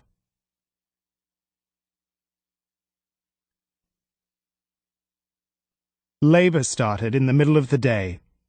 Anna had always assumed it would happen at night, while she was in bed. But it started while she was shopping at the mall. She was buying baby clothes. The first pain was in her back, and though it was sharp enough to make her stop and take a breath, she assumed she'd pulled a muscle or twisted herself the wrong way. She was 38 weeks and didn't expect the baby to come early. She didn't expect to feel it in her back. The pains kept coming. They had agreed that she'd bring Fiona when labour started, but Anna found herself wanting Marcus. She called his mobile. "Marcus," she said when he answered. "I think it started. I think I'm in labour." "Where are you?" he said. "I'm leaving now. I'll come and get you." He drove her to the hospital. On the way she became convinced that it was a false start, that she'd be sent home again. But after they'd parked and were on their way to admissions, she was seized with such overwhelming pain that she had to stop and lean on Marcus. It seemed to last for such a long time and hurt so much, she assumed she must be well advanced, that she would have a quick labour. But she was only in the early stages, and the pain continued for hours, getting worse and worse as the night went on. "I can't have a baby when I'm in this much pain," she cried, during a brief lull between contractions. "It's stupid. It hurts too much. There must be something wrong." But the midwives, with their calm, mellow voices, their annoyingly smug faces, assured her that everything was going perfectly. "I can't do it," she screamed in the early hours of the morning, just as the nurses changed shift. "I've had enough. I'm going home." An hour later, Ben slithered out between her legs and cried gustily. She reached for him, and the pain miraculously stopped. All of a sudden, she loved the midwives. She loved Marcus and Fiona. She loved the entire world. Most of all, she loved her new baby son.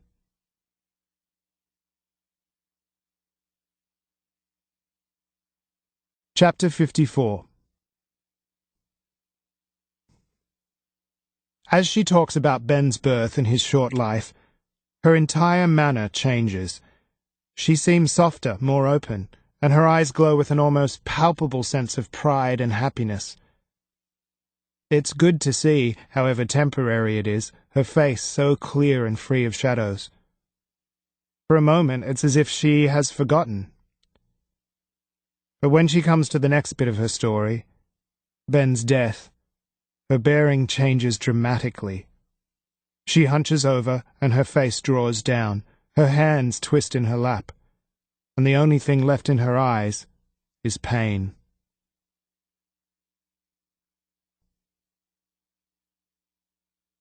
Chapter 55. The day Ben drowned was a clear, sunny day, and though it was winter, it was warm enough to open the windows, let some fresh air into the house. Ben was 8 weeks old, and for Anna, those 8 weeks had been miraculous. She hadn't realized that love could be so expansive, so consuming, had never realized how willing she'd be to surrender every minute of her day and every night to take care of another human being.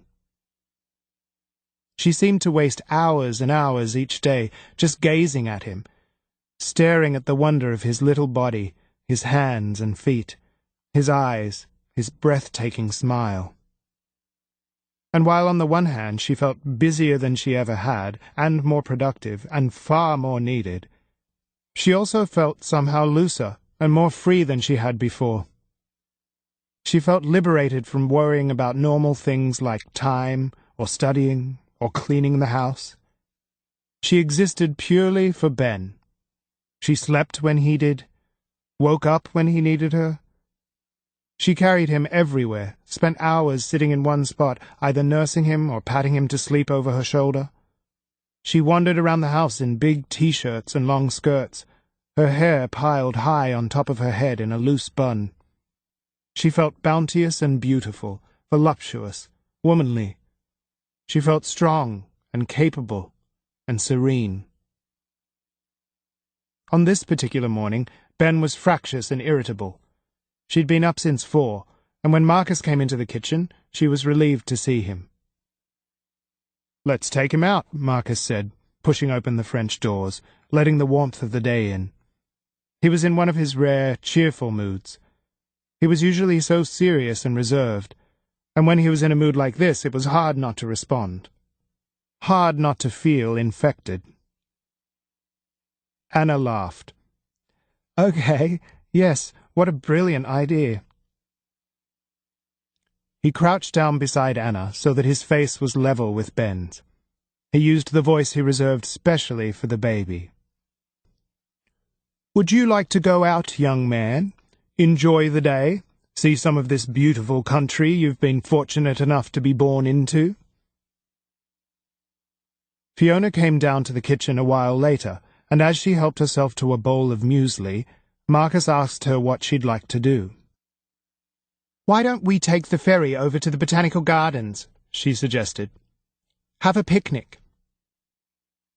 "A picnic's a brilliant idea," Anna said, "but let's not go anywhere on the ferry. What if Ben starts crying? We'll be stuck." "We could walk down to Fairlight Pool." "We always do that. Let's go somewhere else," Anna said. "Somewhere we can drive to, just in case." "I know a place," Marcus said. "Haven't been there for years, but there's plenty of shade. You can walk, Fiona, and Ben and Anna and I can relax on the grass." Fiona made sandwiches while Anna went upstairs to pack a bag. She was ludicrously excited. She'd barely been out of the house since Ben had been born. She ran around her room, shoving things in her bag, sunscreen and sunglasses, nappies and creams, a big hat for her, a little one for Ben. Marcus drove, and when they got there, they carried the pram down the stairs to the picnic area and spread blankets beneath a tree. They ate sandwiches and grapes, drank cupfuls of cold orange cordial. Fiona read a book. Marcus lay on his back, hands behind his head, and dozed. Anna fed Ben, then lay on the grass beside him and showed him things. Blades of grass, smooth stones, green leaves. After a while, Fiona put her book down and said she was going for a walk. There was a large, noisy family having a barbecue nearby.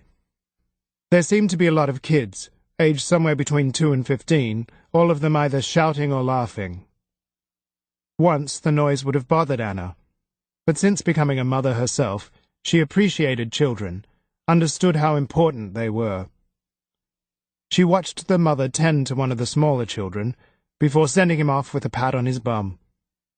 The woman looked tired but happy. Anna smiled at the noise and imagined that she might one day have a large family. She imagined she would enjoy the energy and chaos of all those people. At one stage, a ball landed heavily on their blanket, rolling close to Ben's head. A kid followed immediately behind, all breathless and red-faced, and grabbed the ball and ran off again without apologizing. He stomped over their blanket, upsetting their cups of cordial in his haste, and Anna felt a sharp flash of anger at his obliviousness, his lack of care. And then she laughed inwardly at how easily her new sense of tolerance turned to irritation. After a while, Ben became tetchy, and Anna knew he was tired and needed sleep. She fed him again and put him in his pram, but he wouldn't settle. He clenched his fists and whined, his face scrunching up like an old man's. "I think I'll just take him for a walk," she said to Marcus. "Uh-huh," he said, without opening his eyes. Anna was surprised how difficult it was to push the pram through the overgrown grass. It was an expensive pram, but meant for city walking and smooth surfaces, not rough, uneven earth. She found it hard going. The 2 small wheels kept getting clogged with grass, blocked by stones. She had to stop frequently, which made Ben cry. She thought he would be happy once she could get some speed up, but when she reached the smooth concrete of the ramp, his cries only got louder, more frantic. She searched the bottom basket of the pram for his pacifier, but couldn't find it. Ben started crying louder. "Sorry, little man," she said. "So sorry, I just need to find your pacifier." It would take far too long to push the pram back through the grass, so she left it on the concrete and dashed back to the picnic area. She searched briefly around their blankets and in the baskets and bags of food, but with no luck. I'm just going back to the car, she called out to Marcus. Watch Ben for a second? He didn't answer her or open his eyes, but he lifted his hand in acknowledgement. She grabbed the car keys and dashed up the stairs to the parking lot. When she found the pacifier tucked into Ben's car seat, she sighed with relief. She locked the car and started strolling back down to the picnic area. It only took a second or two to register the blank space where the pram had been. She didn't panic at first. She didn't think anything at all.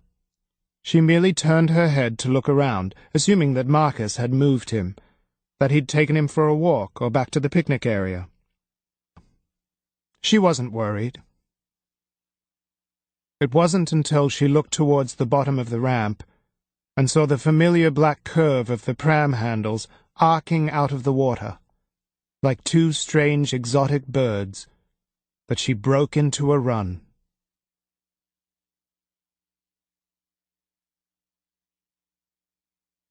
Chapter 56.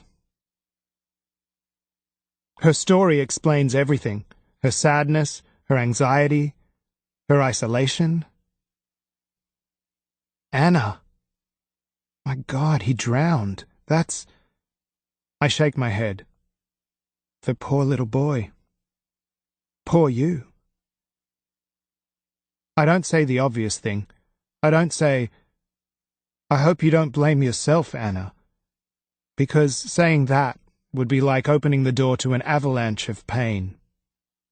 Saying that would be acknowledging something too ugly, the horrible certainty that she must feel terrible, responsible, that she must be racked with guilt.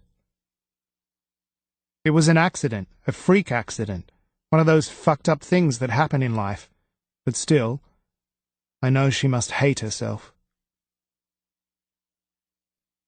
Can I tell you something? She asks, looking down at her lap. Something I've never told anyone. Of course. I've always wondered if something else happened that day. What do you mean? The ramp. It barely had a slope. In fact, I didn't even notice that it sloped towards the water until later, until afterwards. And I'd left it sideways to the slope, facing towards the picnic area. That's the way I was walking. And I just stopped. I didn't turn the pram around to face the water or anything. She sighs, pushes her hair back. And I know I locked the brake, Tim. I know I did. I was always so careful about things like that. I really was. I was so scared that something might happen to him. And I could remember pushing the lock down.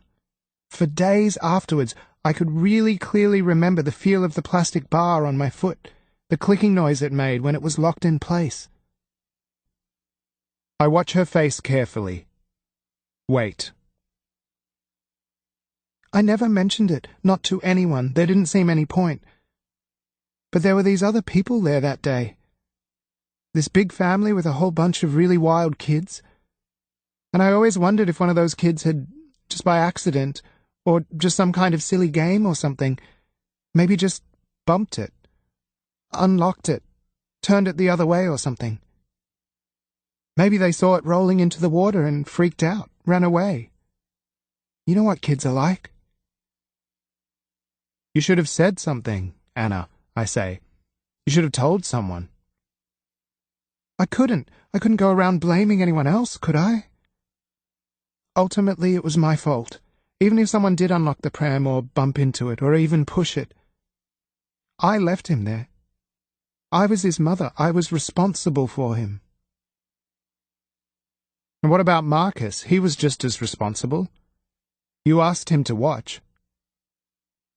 He was half asleep. I should have checked that he heard me, that he really understood. I shouldn't have been so complacent. And what would it help anyway if I found someone else to blame? Ben's dead. He isn't coming back. Whether it was my fault or not, Ben is gone.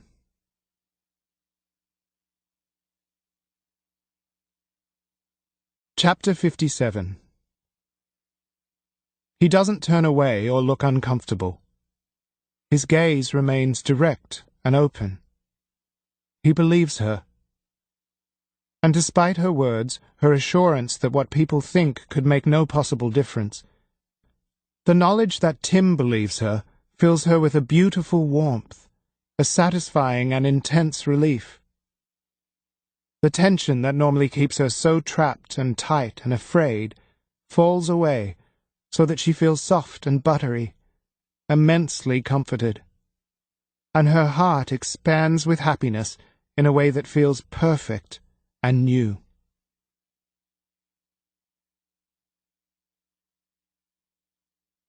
Chapter 58.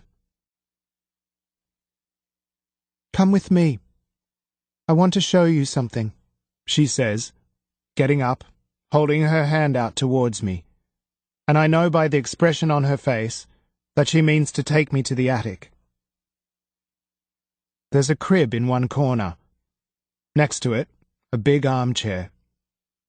The crib is made up with sheets, a soft baby blanket. A colourful mobile hangs over it, yellow ducks and red balls. There's a chest of drawers next to the crib, with a collection of framed photos sitting on top of it.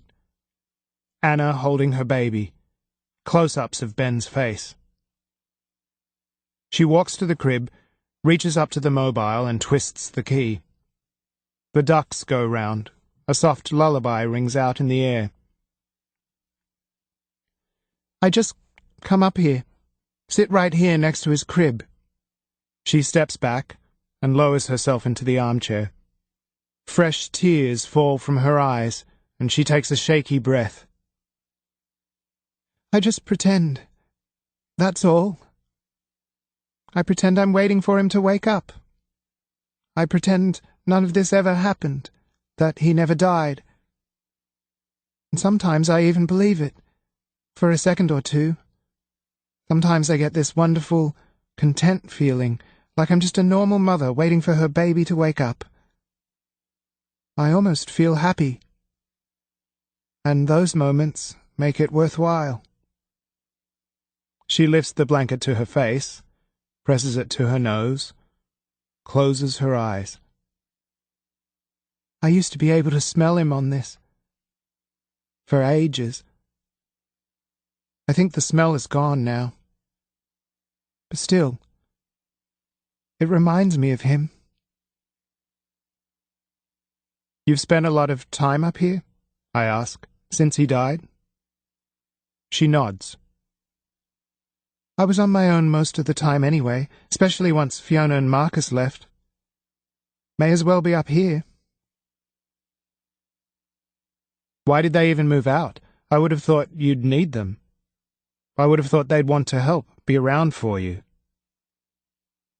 She's quiet for a moment, folds the blanket in half on her lap. She keeps her eyes down, smooths the fabric with her hand. I'm sure they wanted to help. In fact, I know they wanted to help. I just don't think Fiona could cope. I was pretty messy when Ben died. Pretty bad. Imagine the emotion of today times 10. And then think of living with that day after day after day. Pretty intense, I say. And then imagine if you're Fiona, someone who hates even normal displays of emotion. Marcus tried to explain it to me. He said that they had such a messy, unpredictable childhood that now, as an adult, she needs to be in control of things, of her environment, of every single thing in her life. Well, you can't control grief. You can't even really help the person who's grieving, she laughs sadly.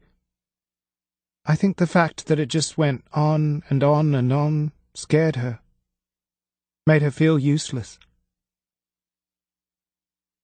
Okay, I say. I suppose that makes some kind of sense. But one thing, while I'm asking questions, I hesitate. She lifts her head. Go on. The green room, I ask. Was that yours before? Was that where you and Ben slept? Yes, she says. Fiona and Marcus and I did it up before he was born. And you shifted into the smaller room after he died? I couldn't stand it in there afterwards. Couldn't sleep. I took my father's old office, she says.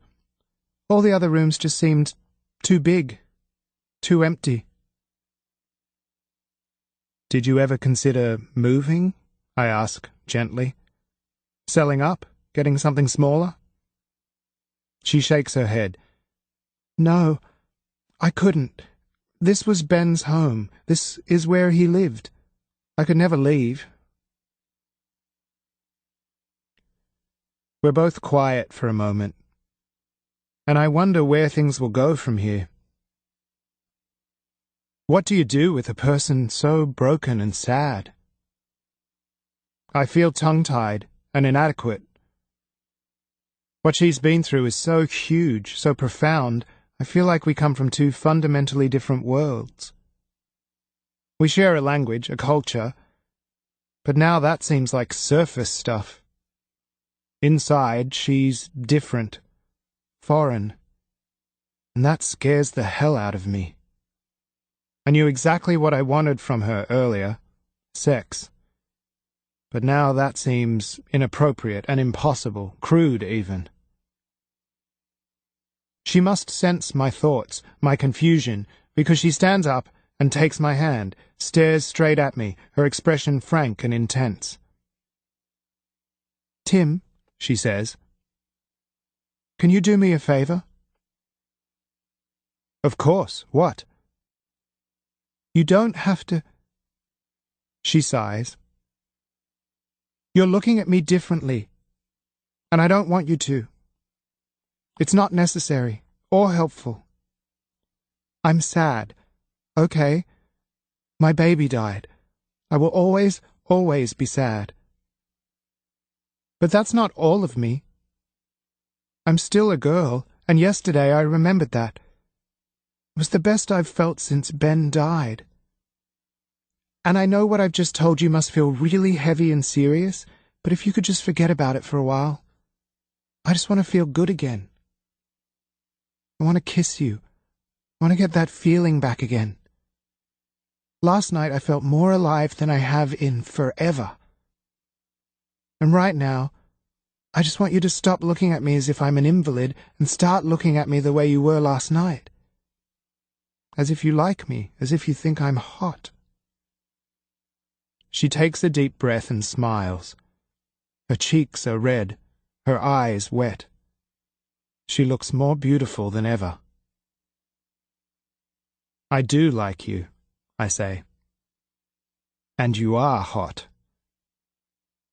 So kiss me then, she says. And I do.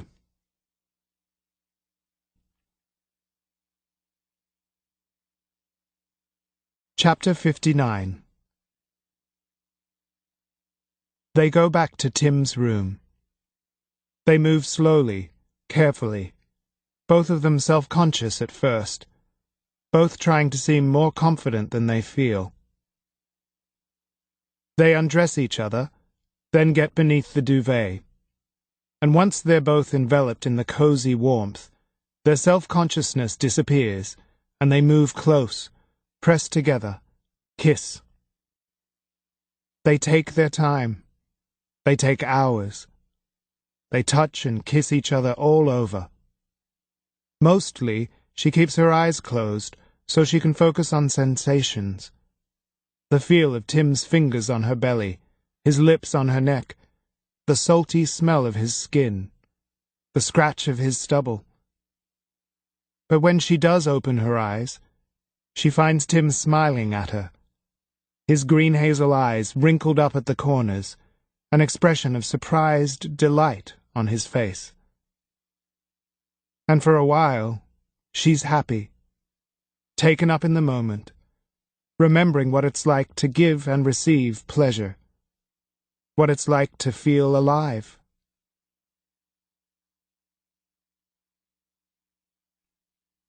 Chapter 60.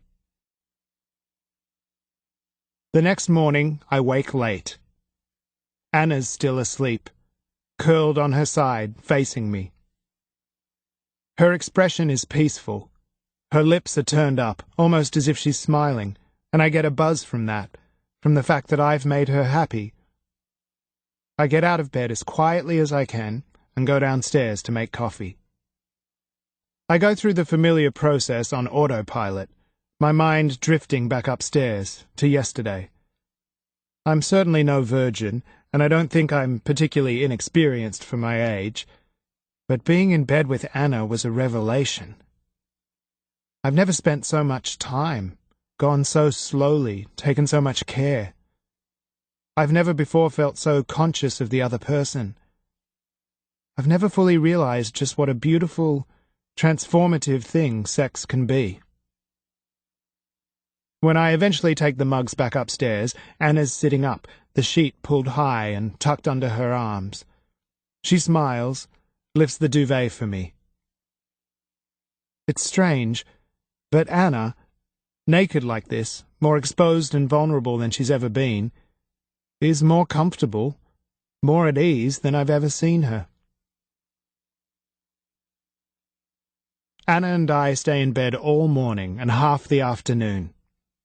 A couple of painters arrive to fix the mess in the hallway, and I get up to let them in, but I go straight back to bed and leave them to it. I only get up because I have to take a shower, go to work. I get to the restaurant at 4, at least an hour later than I should, considering I'm on my own in the kitchen and have a lot of prep to do. But I'm on a sex high, full of energy, and I get everything done in record time.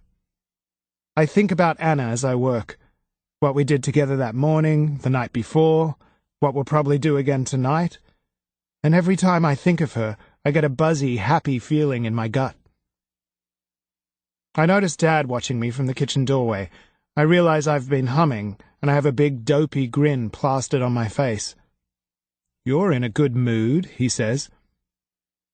"Brilliant surf before work," I say. There's no real reason to lie, but whatever's happening between me and Anna is still too new. I don't want to talk about it, spoil it by exposing it.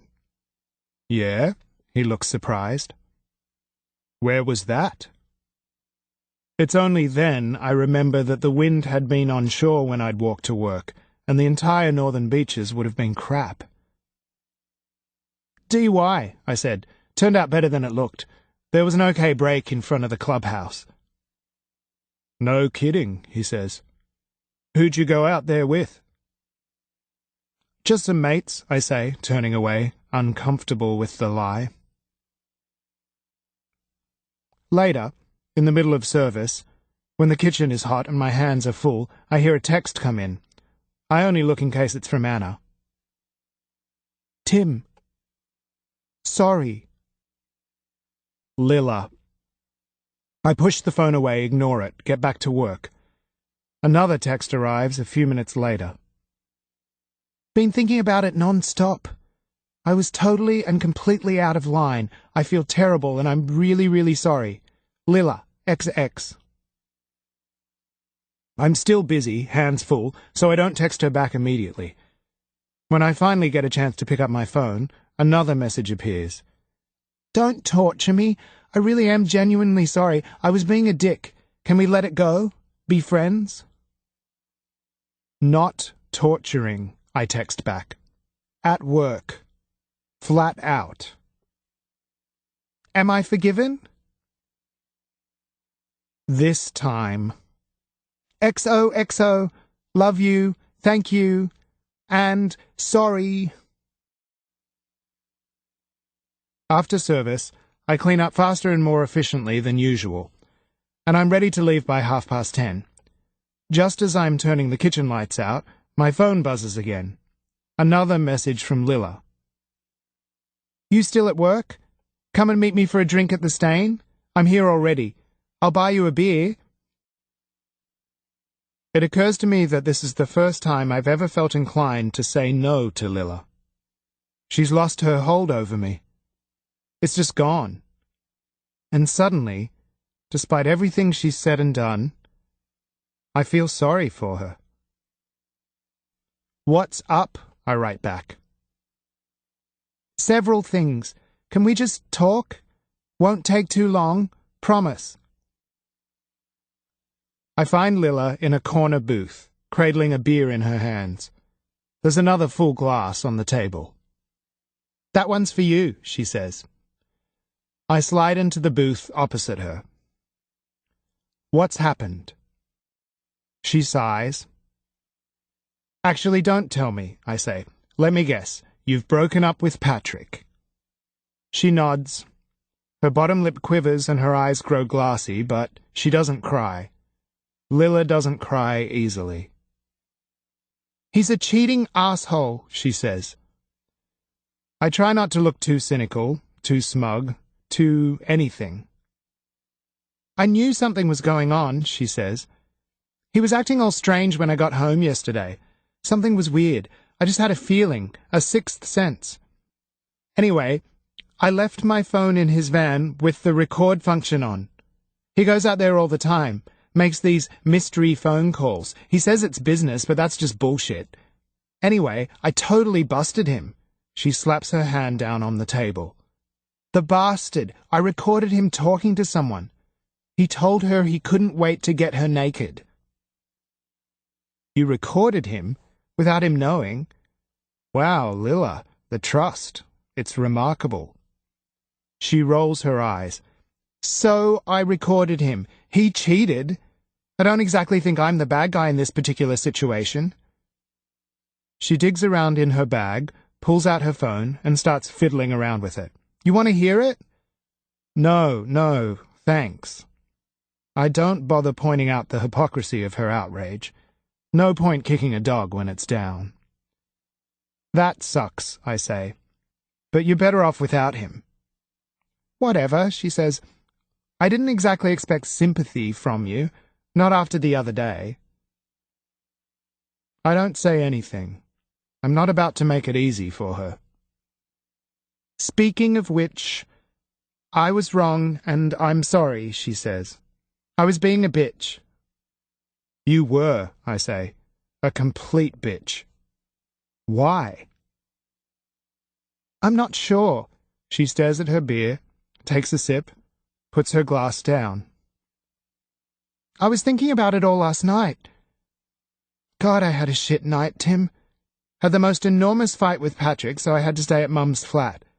And then I couldn't sleep because all this crap was going round and round in my head. Yeah? The thing is, though, I wasn't actually all that upset over Patrick.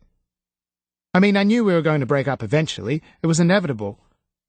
I was more upset about the fight you and I had. I felt like crap afterwards, thinking about some of the things you said to me. In fact, I think I just did the whole recording thing so I could bust Patrick and get my mind off my own behavior. Make someone else feel like the bad guy for once. She takes another sip of her drink, and when she looks up, she really has got tears in her eyes. She smiles weakly. You did me a favor, made me think a bit, and I owe you an apology, a big one. I shake my head, ready to tell her to forget it, but she puts her hand over mine. No, just listen, I need to say some stuff. She leans forward. I couldn't get to sleep last night. I was feeling sorry for myself at first, feeling homeless and friendless and hard done by. I kept thinking how unfair everything was, how mean you were, what a shit Patrick was. And then for some reason, I don't even know why, I remembered what the principal at school told me that time I got suspended for playing a trick on Kelly Putland. No idea what you're talking about, I say. Don't remember the girl or the trick. Doesn't matter. The point is what the principal said. She basically told me I'd get exactly what I deserved if I didn't wake up to myself and start treating people right. She said I was selfish, self-obsessed. She said I needed to learn some empathy. God, Tim, it was really horrible, really hard to listen to. So confronting and awful. Anyway, I stayed up all night and thought everything through. Honestly, you know, I thought about how I treated Patrick, how I never properly committed to him, How I was always looking out in case there was someone or something better. I always do that. I always think the grass is greener somewhere else. Anyway, then I thought a lot about my reaction to Anna and my fight with you, until eventually I had this epiphany, I guess, and I realized that I was being completely unfair to Anna. I lay there and I tried to imagine what it must be like to be her. You know, I tried to make myself have some empathy for her.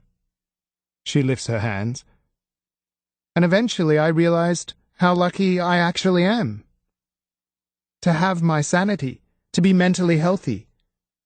The thing is, Tim, Anna's such a hopeless case, I just couldn't imagine what it must be like to be her.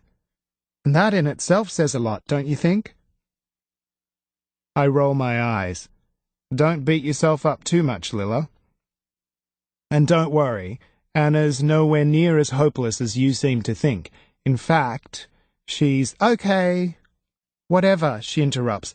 That doesn't actually matter. The point is, I want to apologize. You were right.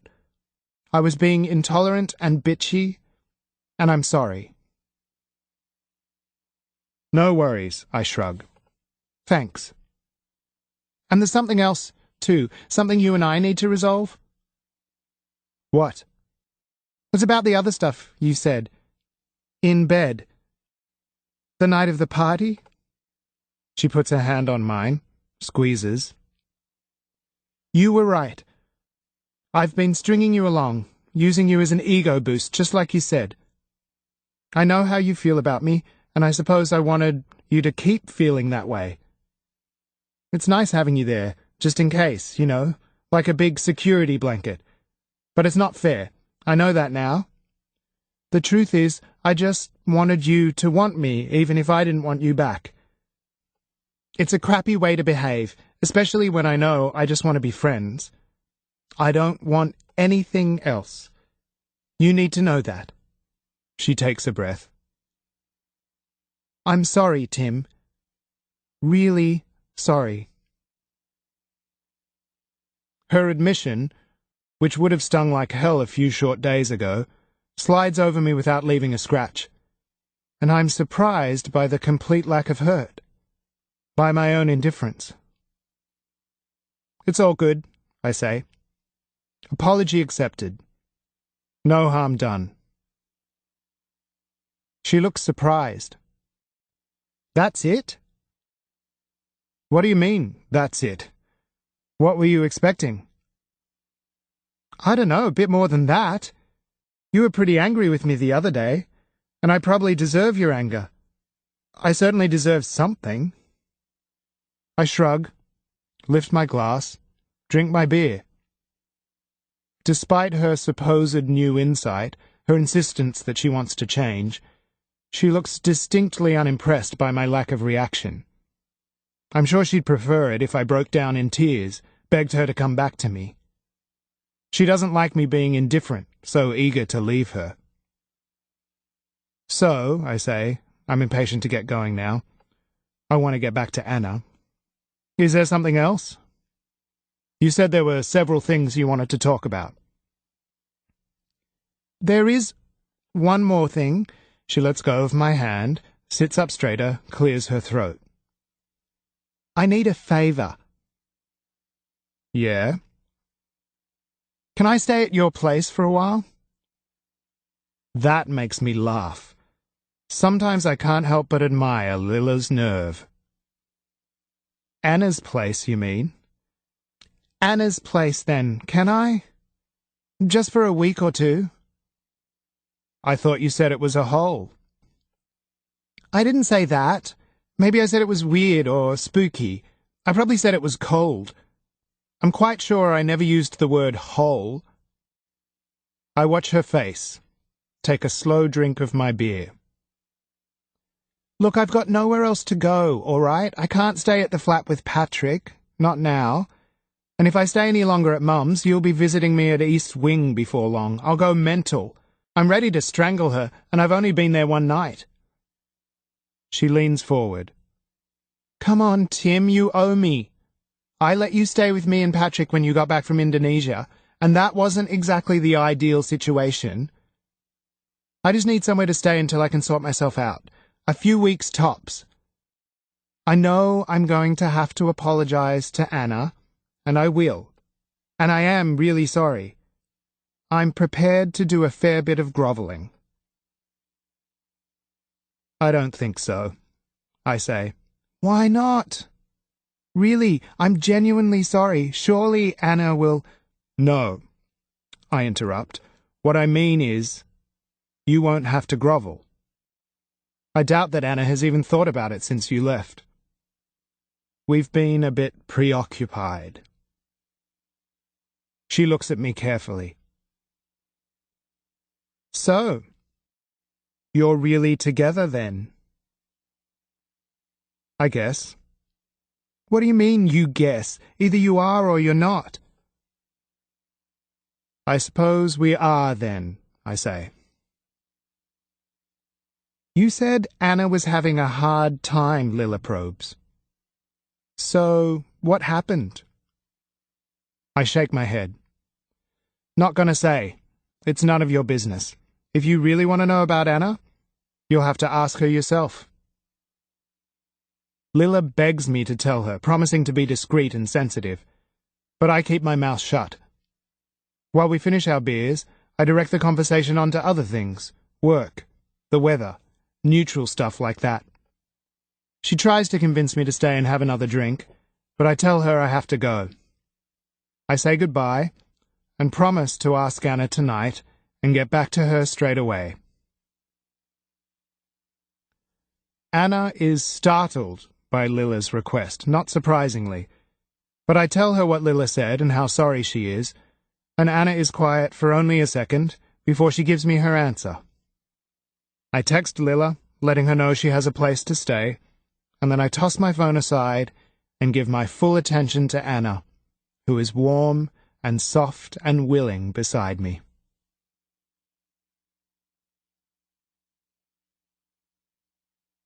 Chapter 61.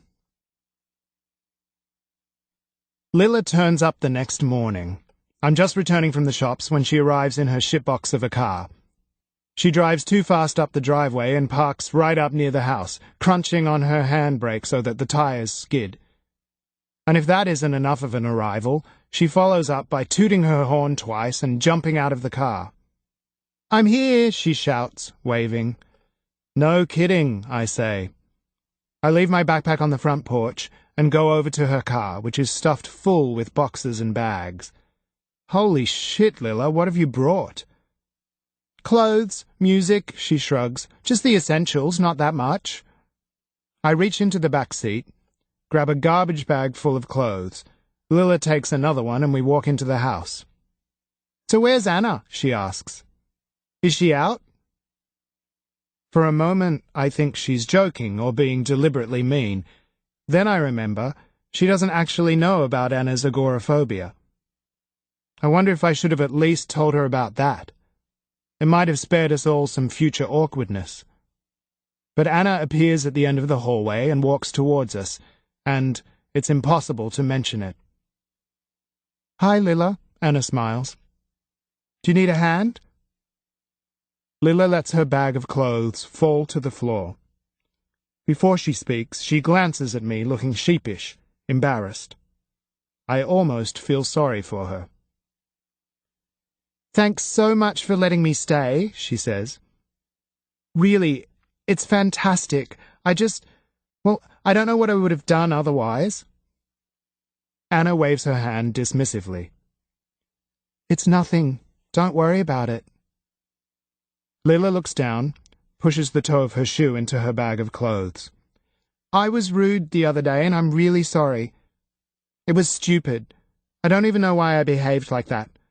You must think I'm awful, a real idiot." She looks up, smiles tentatively. "But I'm not. At least I'm going to try hard not to be from now on. You'll see. And if I do behave like a dickhead again, I give you full permission to tell me so, or just kick me out. Whatever you prefer." Anna laughs. Lilla treads untidily over her bag of clothes and gives her a hug.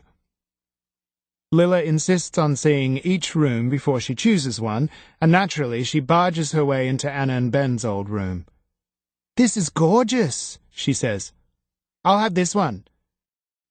Anna is silent, bites her lip, looks down at her feet. "Maybe not, Lila," I say. "Maybe you—" "It's okay," Anna says. "It's fine, Tim. She can have it." Lila either doesn't notice Anna's aversion to the idea or doesn't care. She claps her hands together. "Great," she says. "I just love this shade of green. So calming and fresh. I just love it." We help Lila get her stuff upstairs. Anna manages to help without actually going outside and without making that fact obvious. By the time we've emptied her car, the room is covered with bags and boxes, clothes spilling out everywhere. "Thanks so much, you two," Lila says, looking around. "You guys should go and have fun. I can pack everything away. I've actually taken a bit of time off work so I can move and get some other stuff done. But I promise I'm not going to be a nuisance. I'm going to get this done in a flash, then I'm going out. Shopping for some new clothes. Retail therapy, you'll see." She looks at Anna. "I'm totally not going to get in your way. You won't even know I'm here."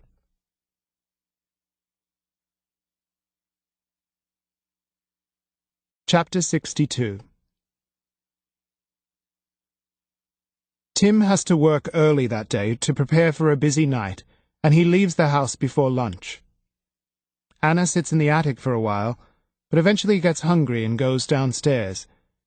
She stops at Lila's room and knocks on the door. Lila's room is tidy, her things packed away, her bed made.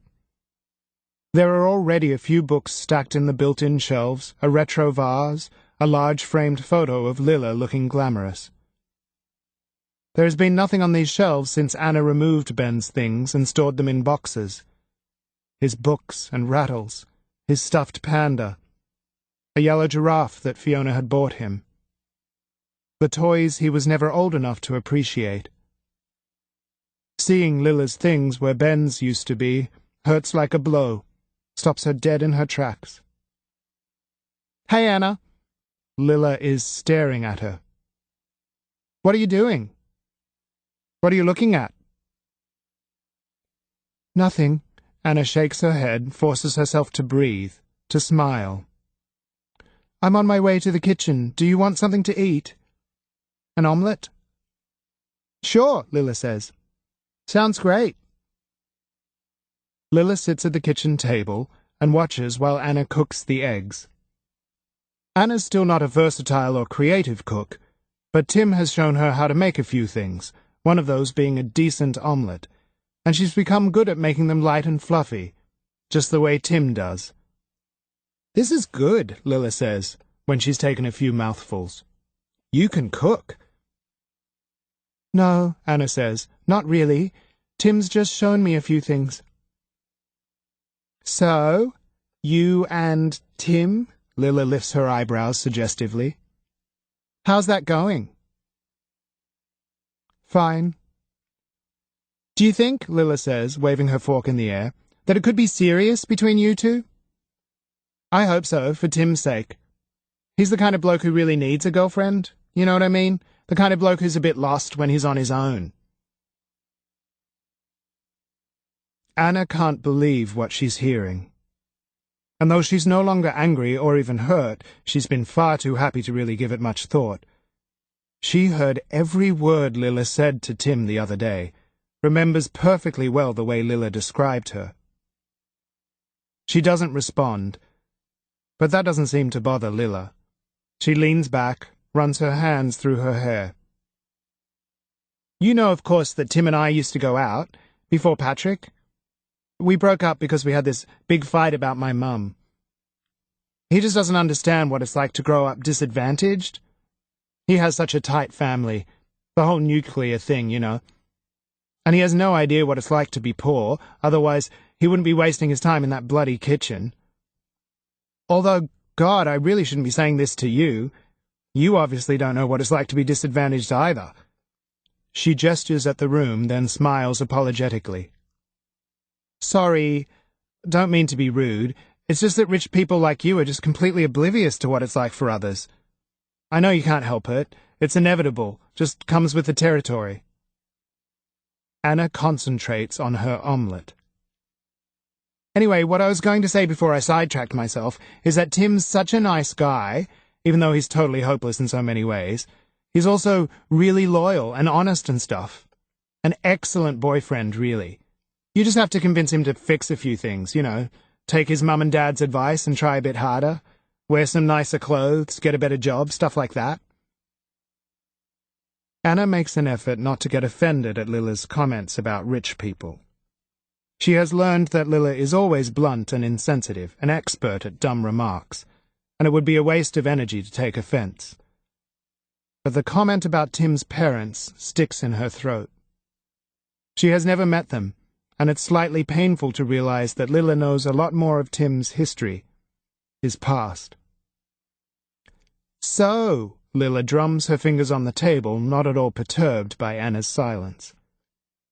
Are things okay for you right now? Tim mentioned the other day that you were going through a hard time. I mean, you personally, not you two together. She leans forward, tilts her head to the side sympathetically.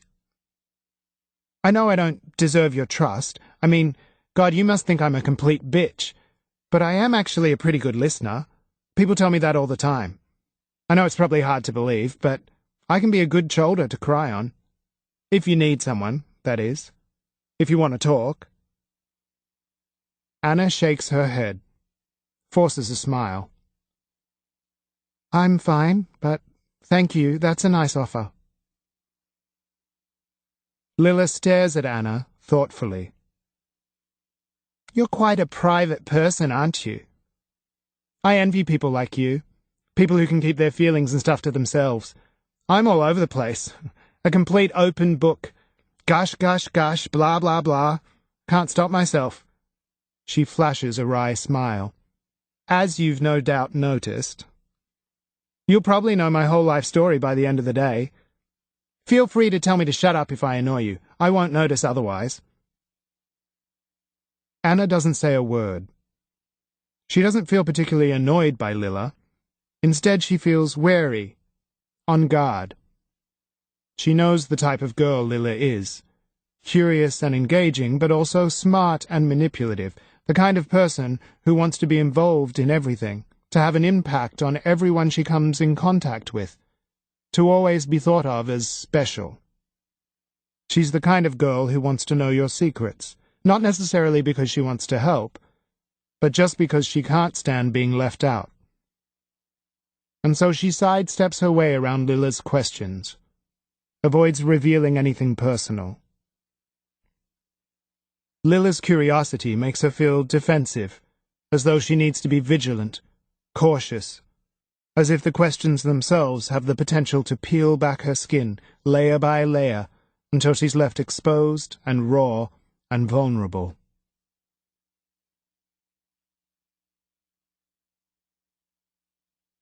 Chapter 63. There's someone here to see you. Dad leans into the kitchen. I'm just wiping the benches clean. I've done most of my prep, and I've still got a good half hour before service starts. Who is it? Michael, Mark, didn't catch his name properly. I'm surprised to find Marcus standing on the other side of the bar. It's not a happy surprise. I'm not in the mood for making stiff small talk, and at the sight of him I feel an unexpected but definite rush of hostility. I'm annoyed that he's here, but I'm even more annoyed that he ever had a thing with Anna. Anna told me that it was only one night and that it was never anything serious. But they had a baby together, and no matter how insignificant and brief their relationship was, they will always share the momentous reality of Ben. But I'm being a jealous turd, and it's pathetic, and I have no real right to feel that way. I force myself to smile and lift my hand in greeting. Hey. I just had a meeting with a client up the road, noticed your restaurant and thought I should drop in and have a look. He stands there, stiff and upright, and looks around the room. Nice place. Take a seat, relax. He pulls out a stool and sits down, puts his satchel on the counter. Can I buy a beer? We're not licensed to sell booze unless you order food as well, so no, you can't buy one, but I can give you one. I grab a Bogues from the fridge, take the cap off, put the bottle in a clean glass on the bar. You sure? He says. Thanks. I owe you one. We don't have a lot in common, and it's a struggle to think of what to say, so I ask him who he had to meet in Manly. He tells me a convoluted story about some rich asshole involved in some kind of property dispute. I try to follow the story, try to appear interested, but I find my thoughts drifting. I think we're both glad when he finishes his drink. I should probably get going, he says, standing up. Yeah, I say. Thanks for dropping in. It's then that I notice his satchel. It's made of soft brown leather, expensive looking, with a large red logo engraved in one corner. Is that a designer bag? I ask him. Marcus looks down at the case, then lifts his head and smiles. No, you can get leather bags like this anywhere, but I guess you could say the engraving's designer. Fiona had it done for me. Right. A one-off. Cool. That it is, Marcus says. I stand there for a moment and watch him go, my heart racing, my head full of confusing thoughts.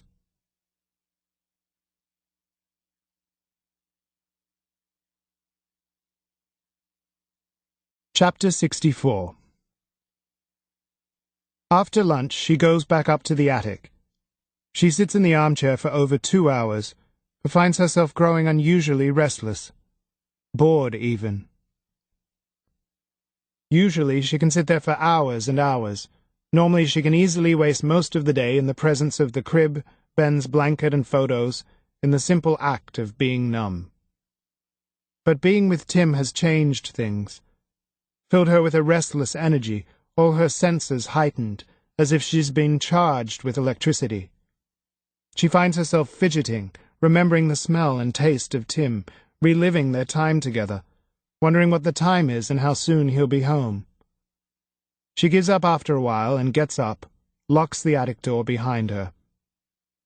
She's so startled to run into Lilla in the downstairs hallway that she screams loudly, takes a step backwards.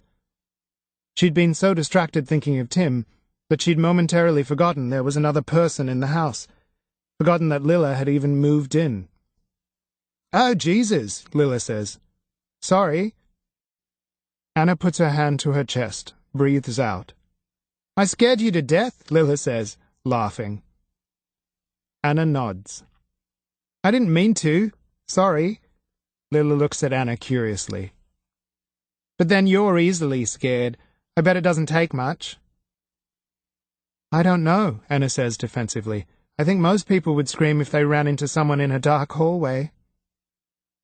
Lilla looks doubtful. So, where have you been? Upstairs. In the attic. The attic, really? Again. Weren't you up there before? Anna nods. I thought you were going out, she asks, suddenly remembering what Lilla had said earlier. I was going to, but then I got this great idea. Lilla grabs her arms, smiles excitedly. And I wanted to do it quickly while you weren't around. I wanted to surprise you. I mean, I knew you must be around here somewhere doing your thing, whatever it is, but I thought if I hurried, I could get it done before you emerged back into the light. Anna watches Lilla's face, trying to gauge things, to understand whether there's some kind of cruel double meaning behind Lilla's words. But Lilla's smile is wide and inscrutable. Come on, she says. Come on and take a look. She leads Anna down the hall towards the living room. When they get there, she pushes the door open with a flourish. Ta-da! The room is barely recognizable. The sofas have been moved, the entire room rearranged. Coffee tables that Anna recognizes from the junk room sit at the end of the sofas. Large potted plants give the room a sense of lushness. The pictures have been changed, the ornaments replaced. An enormous green rug in the middle of the floor ties the whole thing together. The room looks transformed, beautiful, both more modern and more spacious. The sofas work much better facing this way, don't they? I could see that they would as soon as I saw this room. And I brought these potted plants in from the courtyard. Lila walks around the room, beaming. And all the other stuff, the coffee tables, this gorgeous rug, I found them all in that junk room, which shouldn't be called a junk room at all, by the way. It's more like a treasure room. Anyway, I took the old stuff and put it in there, and I rolled up the old maroon rug. It was far too dusty and old-fashioned. Did nothing for the space. Anna stares, trying to take it in. She can't believe that Lila has done so much so quickly. "Where's the flower?" Anna asks, suddenly noticing that it's missing. She runs over to the sideboard. "The ceramic flower that normally sits here? Where is it?" "Oh, I put it in the junk room," Lila says dismissively. "Just so tacky. I wrapped it in newspaper in case it was a treasure or something." She sighs happily, collapses back on the sofa. "Looks fantastic, doesn't it? I bet you had no idea it could even look this good." "I'm buggered now, though. I did it in a mad rush so I could surprise you. I just couldn't help myself. I knew it was all wrong the way it was." She looks around, a satisfied smile on her face. "So, what do you think? It looks a lot better, doesn't it? Much more inviting. Bigger, too." It does look better, but Anna can't bring herself to feel pleased about it, or to be grateful for Lila's effort. She can barely bring herself to smile. She can feel the scowl on her face, her tightened lips. "I hope you don't mind," Lila says. "Oh God, you do mind, don't you?" She sits up straight, looks imploringly at Anna. "Don't be upset, Anna. Don't look like that. It's just that I could see immediately how to improve it. It was all so sad and neglected. And I know you're not up to this kind of stuff right now. I know you're depressed. I know you're having a hard time. I just thought the room would look a lot better this way, and I thought it would make you happy. But I've upset you, haven't I? You don't like it. You prefer it the other way." Anna goes to the door, wanting only to get away, be alone. "It's very nice," she says stiffly. "Don't worry about it." And then she turns and leaves the room.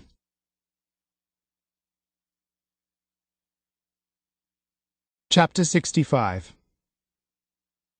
Later that night, when I finished work, I returned from having a shower to find Anna sitting on the edge of my bed. She's chewing her fingernails, looking thoughtfully. She watches me as I go to my wardrobe, drop my towel, get dressed. "What's up?" "Lila," she says. "Did you know she rearranged the living room?" "That was Lila?" I say. "I noticed that. Didn't know who. Looks all right, though, doesn't it?" "Don't you think it's a bit rude, doing that in someone else's house? The day you move in?" "I guess so," I shrug, pull my boxers on. "But that's Lila." "It's annoying. So intrusive. She acted like I should feel grateful, but I just wanted to tell her to put it all back the way it was." "You should have then, if that's what you want. It's your house, Anna. Tell her to change it back tomorrow, or I will if you want." "No, don't worry," she shakes her head. "It doesn't really matter. It probably is actually better this way. It looks more spacious or something. I've never really thought about it. I kept it the way my parents always had it. But that's not really the point. Whether it looks better or not is irrelevant. It's just Lila's arrogance that annoyed me. She didn't even ask first. It made me feel really strange. I had no idea what to say." "Don't let it bug you," I say. "That's just Lila. She can't help herself. She has to fix everything, change the world, even the things that don't need fixing." When we're lying in bed, she asks, Does Lila know about my agoraphobia? No. You haven't told her anything? Nope. But I will if you want me to. Oh, no, don't tell her. Not unless you have to. I don't want to make a big thing of it. She'll work it out if she stays long enough, and if she doesn't, then it doesn't matter, does it? It's so... I don't know. It's just so uncool. It's embarrassing. Agoraphobia. It's even got an ugly name. And Lila's so full of life, she'll just think I'm completely nuts. And anyway, it's not the real me. At least, I hope it's not. She looks at me then, bites her lip. Although I wonder, sometimes. You must see me like that. You must think I'm this weak, timid person, too scared to go out. You've never seen me any other way. And then, before I have the chance to say anything, she takes my hand and squeezes. Her voice is determined. I'm going to get better, though. I'm going to force myself. I promise you, Tim. Before the year is up, I'm going to be better. I watch her face and marvel at how beautiful she is when she's not feeling self-conscious. The last few weeks, as we've become friends and then lovers, it's as if she's transformed before my eyes, shed a rough and uncomfortable skin to reveal something smooth and natural underneath. She seems like a different person from the girl I first met, that awkward, unfriendly girl who could barely talk to me or look me in the eye. I couldn't think of anything more awesome, I say, pulling her close. And for the first time, I wonder if I might be starting to love her. Chapter 66. The next day, when Tim has gone to work, she goes up to the attic again. For a while, she considers not going up at all, as a way of making some kind of point to Lila, proving that she has other ways of keeping herself occupied. But then she feels ashamed of herself for caring what Lila thinks. She refuses to alter things for her, to bow beneath the pressure of Lila's scorn. She doesn't sit in the armchair as usual, but spends the time cleaning. She carefully dusts the photo frames, picking each one up, tenderly polishing the glass over Ben's face until it is smudge-free. She dusts the chest of drawers, the windowsills and crib sides. She remakes Ben's crib with fresh sheets. She cleans until the room is perfect and fresh, fit for a prince. As if it matters. As if anybody cares. When the room is immaculate, she goes downstairs, locking the attic door behind her. She turns around and is startled to find Lila watching her from the other end of the hall. "Anna, hey," Lila says as she approaches. "Up there again. What on earth do you do up there?" Anna considers lying for a moment, making something up, but nothing feasible comes to mind, and she can feel her face turning red even at the thought of it. Lila's so whip-smart she'd know the second Anna lied. "Nothing much," she says abruptly, hoping Lila will drop it. "Just sitting." "Sitting?" Lila's eyes go wide. "Wow, you really do have a life of leisure." Anna tries to change the subject. "I'm just going downstairs to get something to eat. Do you want something?" "Not really. I just ate." Lila stares behind Anna, towards the attic door. "Can I go up? Have a look? You must have the most fantastic view up there." "I'd rather not." "Oh, come on, Anna," Lila pleads. "Don't be so secretive. The longer you keep me out of there, the more curious I'll get. You must know that." She stamps her foot, then smiles as if trying to disguise her impatience. "You must know I can't stand being left out of things." Anna sighs. Lila is unbelievably persistent. Annoyingly so. But then maybe telling Lila about Ben would be a good thing. Knowing the truth might help Lila understand Anna a little more. It's not that Anna wants sympathy, and she definitely doesn't want Lilla's pity, but she hates being thought of as lazy or ridiculous. She doubts that Lilla will ever be able to understand her grief, but maybe she'll respect it, acknowledge it as something other than weakness. And so, standing there in the hall, in a quiet voice, she tells Lilla about Ben, his birth, his short life. Lilla stares, her hand moving up to cover her mouth as Anna speaks. "He died when he was 8 years old," Anna finishes. "I can't believe it. I can't believe you actually had a baby." She looks Anna up and down as if there should be some evidence of motherhood on her clothes, her person. "I keep his things up there," Anna explains. "That's all. I go up there to think about him." "Will you show me?" Anna nods. Lilla takes the lead.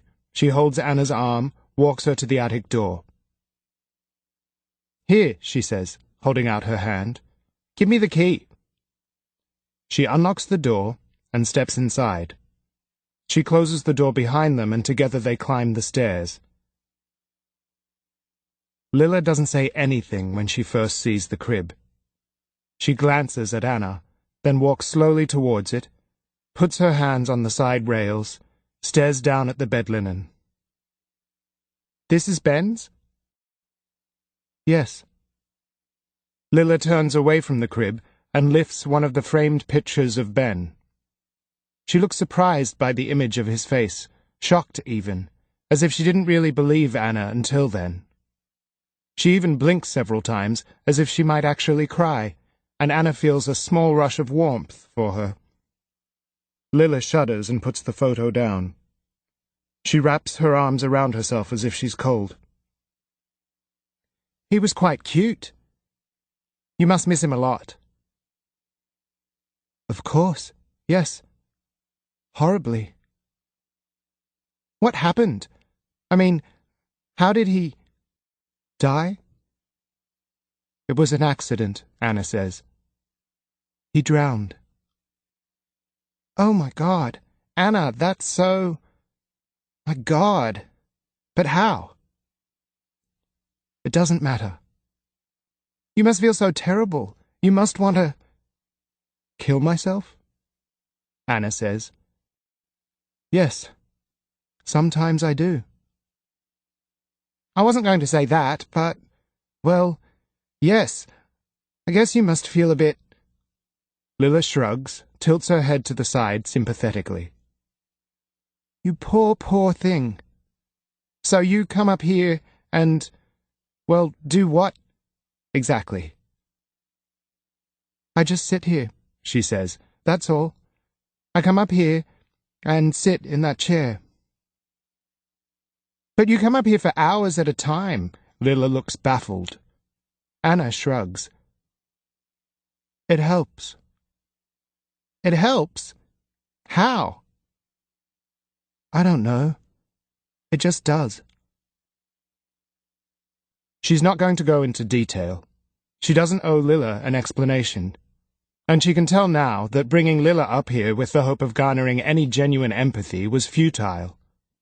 Lilla would never understand the comfort she gets from being around Ben's things.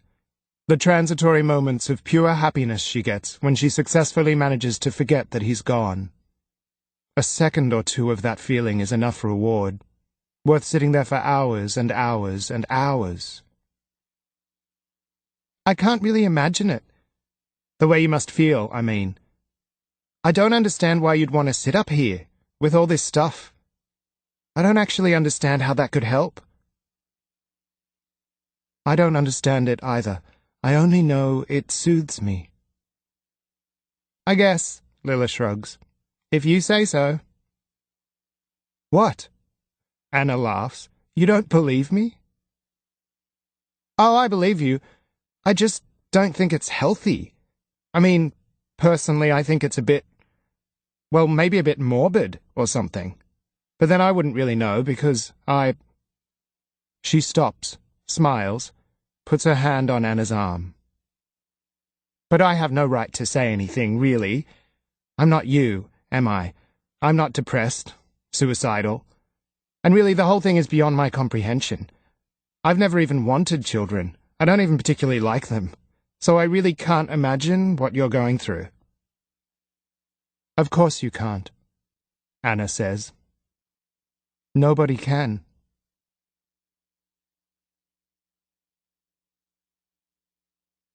Chapter 67. On Saturday afternoon, Patrick turns up at the house. There were no bookings at the restaurant, and Dad was anticipating a dead night, so he gave me the night off. It's been a wet day, and Anna and I have spent most of it in the living room watching movies, eating popcorn, fooling around. Lila emerged sometime mid-morning, nursing a massive hangover.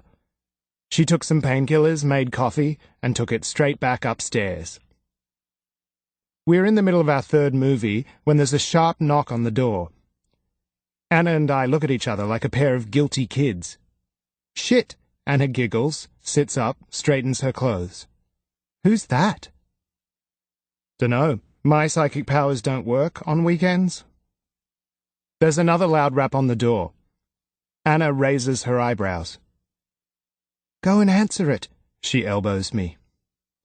I sigh melodramatically and stand up, tossing the blanket over Anna's head as I leave the room. I open the door and find Patrick standing there. He's scowling and angry-looking, his arms folded over his chest.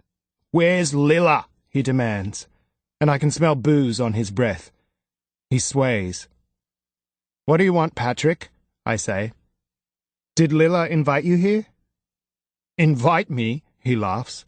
I need an invitation to see my own girlfriend? Since when? Anna comes to the door, stands behind me. I urge her away with my hand. Listen, mate, I say. You're drunk, and that's probably not the best way to try and see Lila. You're only going to piss her off. Why don't you come back some other day when you're sober and give her a call first? For all I know, I'm talking out of my ass. Lila could be sitting upstairs waiting for him. She might have called him, asked him over. But somehow I don't think so. Patrick has the defensive air of a bloke who knows he's not wanted. He looks down for a moment, staring at his feet, and I could see that this could go either way. He could be cooperative and leave, or try something stupid. When he looks up, his face red and his lips curled in a snarl, I know he's taking the second option. Listen, you dumb prick, he spits. Don't fucking tell me what to do, and don't bother giving me your bullshit advice. Just go and tell Lila I'm here. He steps closer, pushing his face aggressively towards mine. My heart rate picks up. My fingertips tingle with adrenaline. And even though he's more than twice my size, puffed up with all that muscle, I would have loved to fight Patrick a few weeks ago, back when I thought he was the major cause of all my troubles. I would have hurt him too. Desperation can make you stupidly fearless. I used to imagine the satisfaction I'd get from hitting him, my clenched fist smacking into his ugly face. But right now, I'd have no chance. I just want to go back inside and watch TV. I don't care. I don't hate Patrick anymore. If anything, I feel a bit sorry for him. And my lack of passion would definitely be a disadvantage in a fight. Patrick, stop with the insults, okay? I sound more confident than I feel. And step back a bit. You're starting to come across as aggressive. Lila wouldn't like it. You know that. I'm bluffing a bit, but it seems to work. He steps back, puts his hands up in an appeasing gesture. Just go and get her for me. I need to speak to her. Just tell her I'm here. He looks at me then. His eyes are bloodshot, desperate, and I feel even sorrier for him. I can see how unappealing this kind of desperation is, and I know that Lila won't respond to it or respect him. He's only wasting his time, making things worse for himself. Wait, I say. I'll go and tell her you're here. I leave Patrick on the porch and close the door. I lock it, not caring that he'll hear the deadbolt click through. Anna's standing in the living room doorway, and I explain to her quietly what's going on. Then I go upstairs to Lila's room. She doesn't exactly look thrilled to hear that Patrick has come to visit. Fuck, she says, rolling her eyes. You didn't tell him I was home, did you? I didn't tell him you weren't, and he's not going to believe me if I say you're not here now. God damn it to hell and back, she says, and gets out of bed, clumps noisily over to the full-length mirror. She runs her fingers through her hair and sighs. I look like total shit. She's wearing a big, loose t-shirt, and her hair is messy. She starts trying to fix it with a brush and clips. Lila, why the hell do you care what you look like? I thought you didn't even like the guy anymore. It's a matter of pride, she says, and she takes her loose top off, puts a tiny black t-shirt on. I watch her rummage through her clothes. I'm curious, puzzled. What's the point? What do you care what he thinks? Don't you want to get rid of him? What? She turns to me exasperated. What are you on about? If you go down there looking hot, you're only going to make things worse. God, Tim, just shut up, would you? This has nothing to do with you. You're right, I say. I will shut up. Mainly because I don't actually care. Lila stops what she's doing and comes closer until she's standing directly in front of me. She puts her hand on my shoulder. Don't say that, she says, pouting. You do care. I know you do. I don't hurry down after her, and I fully intend to return to the living room and Anna. But when I get back downstairs, the front door is open, and I see Patrick standing drunkenly over Lila, his hand gripping her arm. I watch, make sure Lila's okay. That's enough, Lila says, pulling away from him. You should go now. We'll talk some other time, when you're sober. What the fuck is wrong with you? He says. Too good for me now, huh? Now that you live in Fairlight? Too good to talk to your own boyfriend? Don't be ridiculous, Patrick, and you're not my boyfriend. We broke up, remember? I know you're thick, but I'm sure you can work out what that means all by yourself. Lila flinches as he pulls her roughly towards him, his grip on her arm tightening. Hey, I say, stepping towards them.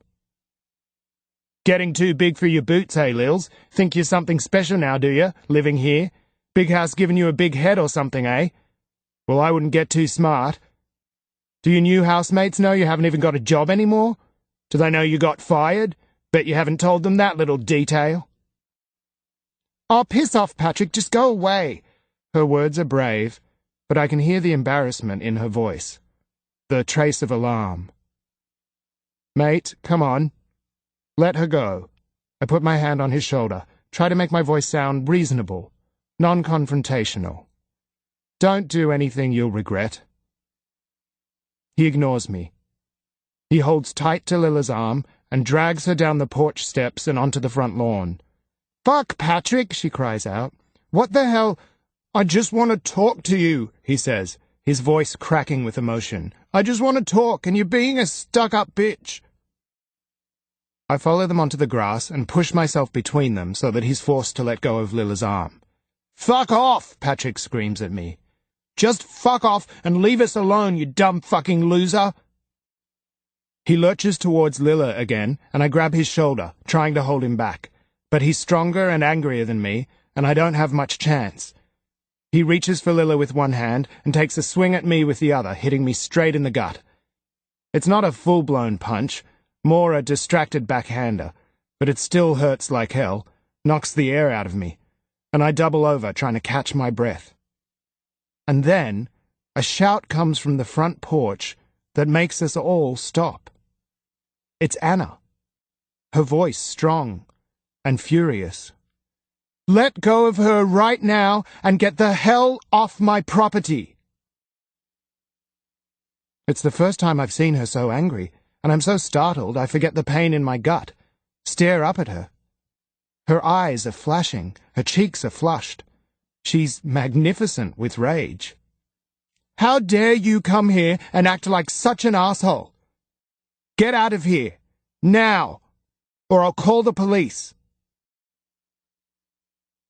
Patrick looks startled too, as if he can't quite believe the small blonde girl on the porch could have such authority. He lets go of Lila, and looks from me to Anna, then back at me. I can almost see his brain ticking over, weighing his options. Should he stay and fight, or go before he makes things worse? Anna has her phone in her hand and is holding it up for Patrick to see. Lilla has her arms folded across her chest and is staring at him with dagger eyes. Okay, he calls. You don't need to call anyone. I'm going. He takes a step away, but suddenly stops, lurches towards me and grabs my shirt front. He pulls me so close I can feel his breath against my skin, smell the fumes of whatever it is he's been drinking. You watch your back, arsehole. Stay the fuck out of my way. I have no intention of getting in your way, Patrick, I say. I'd rather not go anywhere near you. He shoves me and I stumble backwards, only just managing to stay on my feet. He staggers to the gate, looking drunker than he did when he first got here. It's a pathetic sight, and with the safety of distance, he starts looking more ridiculous than threatening. He stops and points at me before he crosses the road. I'm watching you, Ellison, he says, you fucking dog. I'm watching you. After he's gone, Anna, Lilla, and I sit around the kitchen table and have coffee. Well, that was an unexpected adventure, I say. You certainly picked him from the bottom of the barrel, Lilla. But he's not like that, she says. Not really. But he is like that, I say, exasperated. I'm no longer jealous of Patrick, but it still annoys me that she's sticking up for him.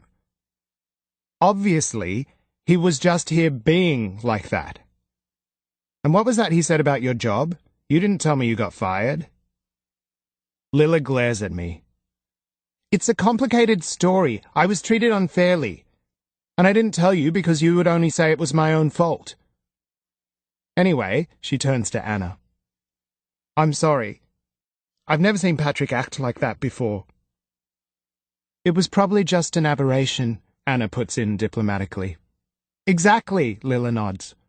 I'm sure he'll be devastated tomorrow. He'll probably ring and apologize. I bloody hope not. I think of the night I saw him at the pub, the footsteps I heard later, the feeling that I was being followed. I just wonder how well you really know the guy, Lilla.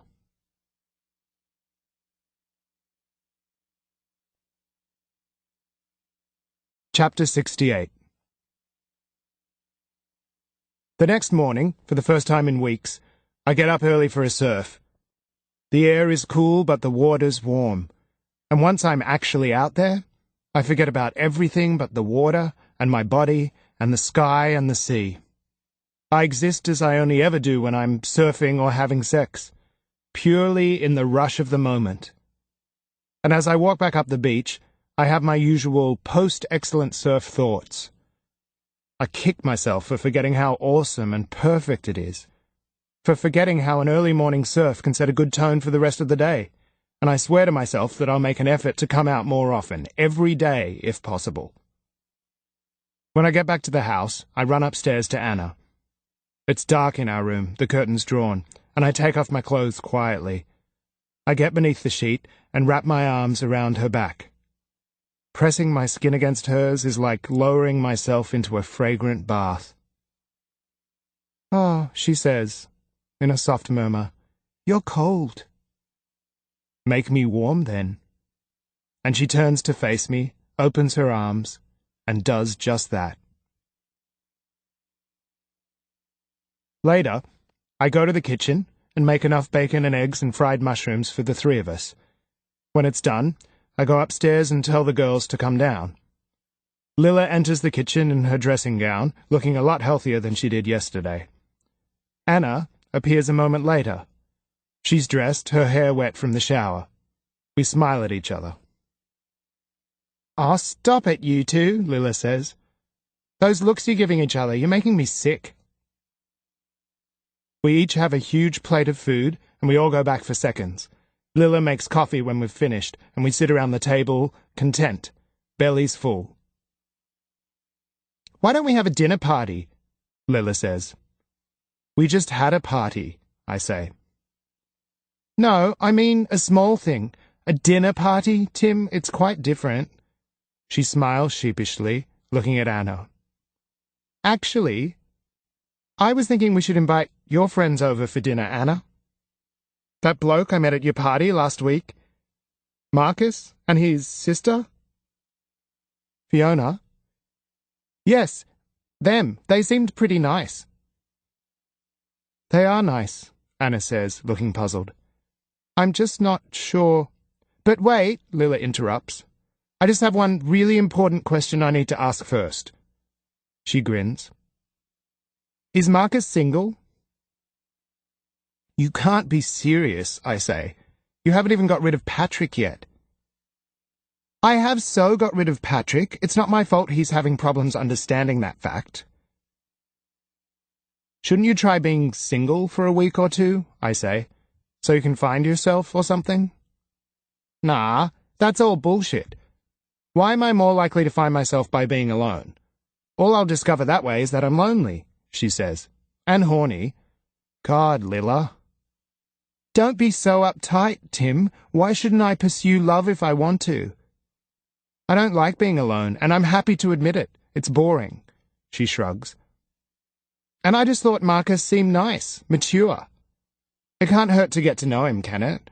I'm not going to ask him to marry me or anything. I just thought it might be fun to get to know some new people. You know, plant some new trees in my social garden. I look at Anna, but it's hard to know if she's upset or not. I know she wouldn't like the idea, though. She makes an uncertain gesture, lifts her shoulders. What is it? Lila asks, looking at Anna. Have I put my foot in it? Did you two have a thing or something? No, Anna says. Not that. And yes, he is single, but he's also very shy. That's okay, Lila says. I like shy. I can handle shy. In fact, I'm so not shy, I think I'm better off with a shy person. You know, yin and yang, a bit of karmic balance or something. I don't know, Anna says. He's not really the type to enjoy being, I don't know. What is this, a setup, a blind date? No, Lila says. It's nothing like that, not at all. It would just be a normal dinner party. I won't make it obvious or anything. If we hit it off, we hit it off. If we don't, we don't. No harm done. I suppose I could call him, Anna says. I suppose it couldn't hurt. Of course it won't hurt. It'll be fun. Lila stands up and grabs Anna's phone off the kitchen bench, slides it across the table. Call him now. Not now, Anna says. It's too early. Later. Today? Maybe. Please? Okay. Later. Promise? Promise.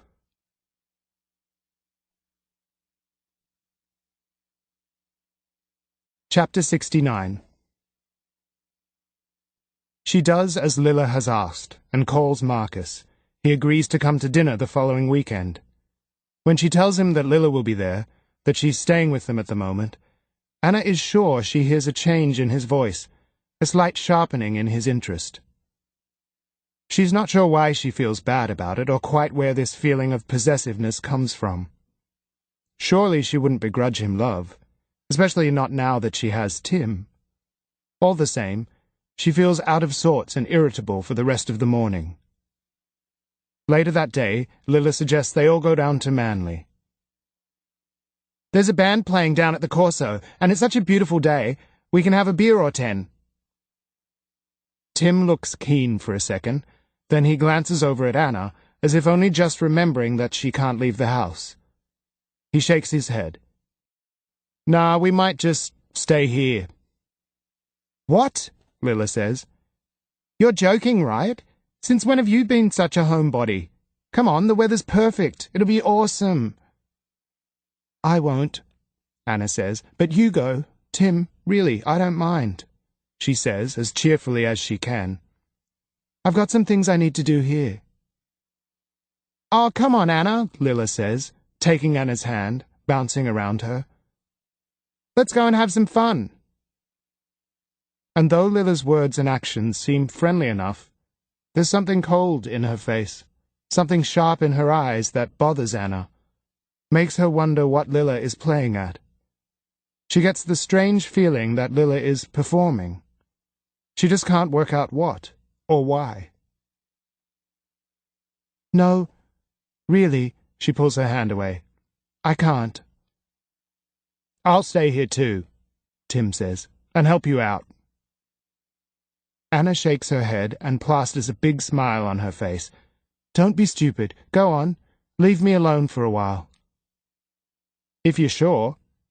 Tim can't help but show his pleasure.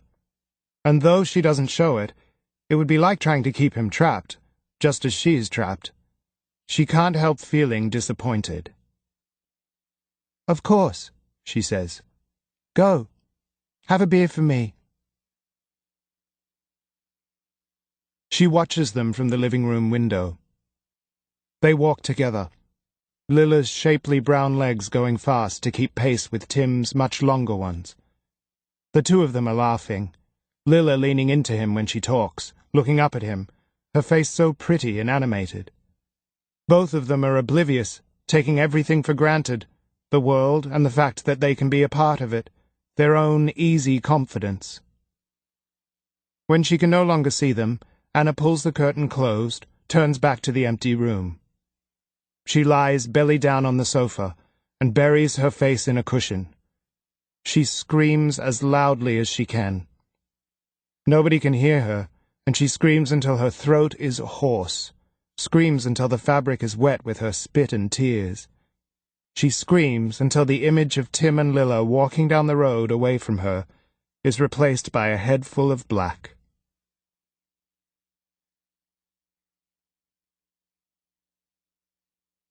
Chapter 70. I like Anna, Lilla says, as we walk. I really do, but she's definitely pretty messed up. You should be careful. I mean, I know her baby died and everything, but that shrine she's got up in the attic? Why the hell— I don't want to hear it, Lilla. I interrupt. Stop now before you start pissing me off. But come on, Tim, she says, glancing at me sideways. It's creepy. It totally gave me the shivers. You should be worried about her. I mean, I certainly am. She's totally depressed. Like, why didn't she want to come out with us? She never does anything. It's weird. She hangs around that house like an old lady. I watch her face, but can't properly read her expression. Is the smile on her face a smug and knowing one? Or is she just being mischievous, her normal tactless self? Maybe she just likes doing her own thing, I say, neutrally. She's independent, self-contained. You'd probably benefit from being more like that yourself.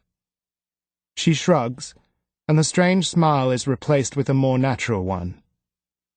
Yeah, she laughs. Maybe you're right. Maybe I would.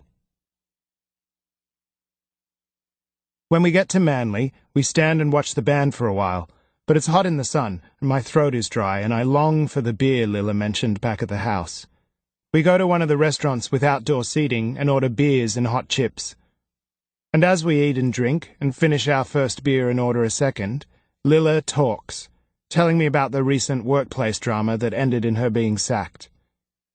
Lilla's outrage seems misplaced, but I don't bother saying anything. Instead, I nod, only half listening, enjoying the atmosphere, the noises, the people.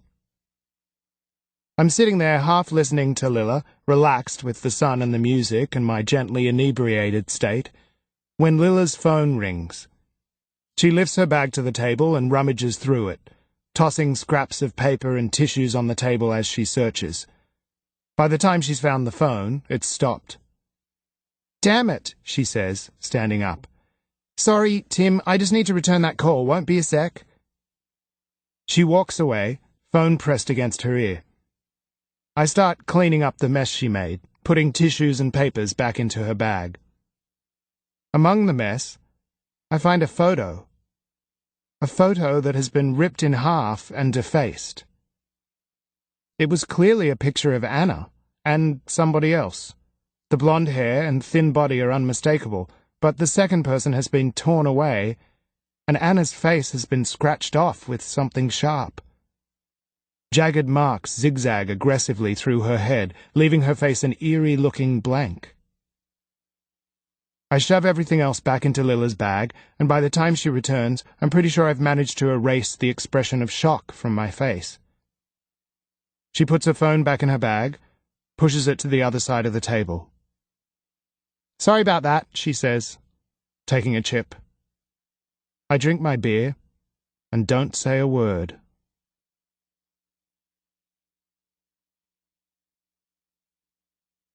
Chapter 71. When she's calmer and can breathe normally again, she stands up, brushes her clothes down, pulls her shoulders back. She always feels drained when she loses control like that, lets herself give in to her grief. She feels slightly embarrassed, too, as though she has humiliated herself before the universe, succumbed to something weak and shameful within herself. She considers going to the attic for a while to make herself feel better, to find her equilibrium again, and heads upstairs. But when she walks past Lilla's bedroom, she notices something from the corner of her eye that makes her stop. On the shelf, next to the photo of Lilla, is the ceramic flower, the one her father gave her. Seeing it there makes her heart pound, her fists clench with sudden anger. Marching into Lilla's room, she is full of outrage, a sense of having been violated. How dare Lilla take such liberties? She picks up the sculpture, runs her hand over its familiar glossy surface. She will take it downstairs, put it back in the living room where it belongs. She will confront Lilla when she gets back, tell her to keep her hands off her stuff. But then an idea starts forming in her mind. She won't take the flower. Not yet. She returns to the bookshelves and puts it back where she found it.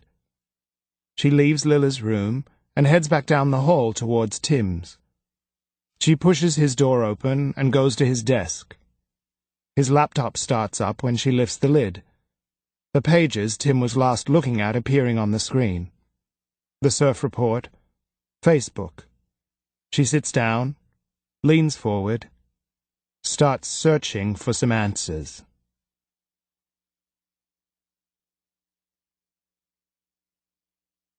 Chapter 72. I insist on going back to Fairview as soon as I finish my beer. Lilla complains and calls me a piker, but as we're leaving, she bumps into a group of friends and decides to stay with them. I head home alone. I find Anna sitting in the kitchen. My laptop is open on the table in front of her. She has an intense, thoughtful look on her face. I sit next to her. "What are you doing?" "Look at this." She turns the computer so that I can see the screen. She's on Lilla's Facebook page.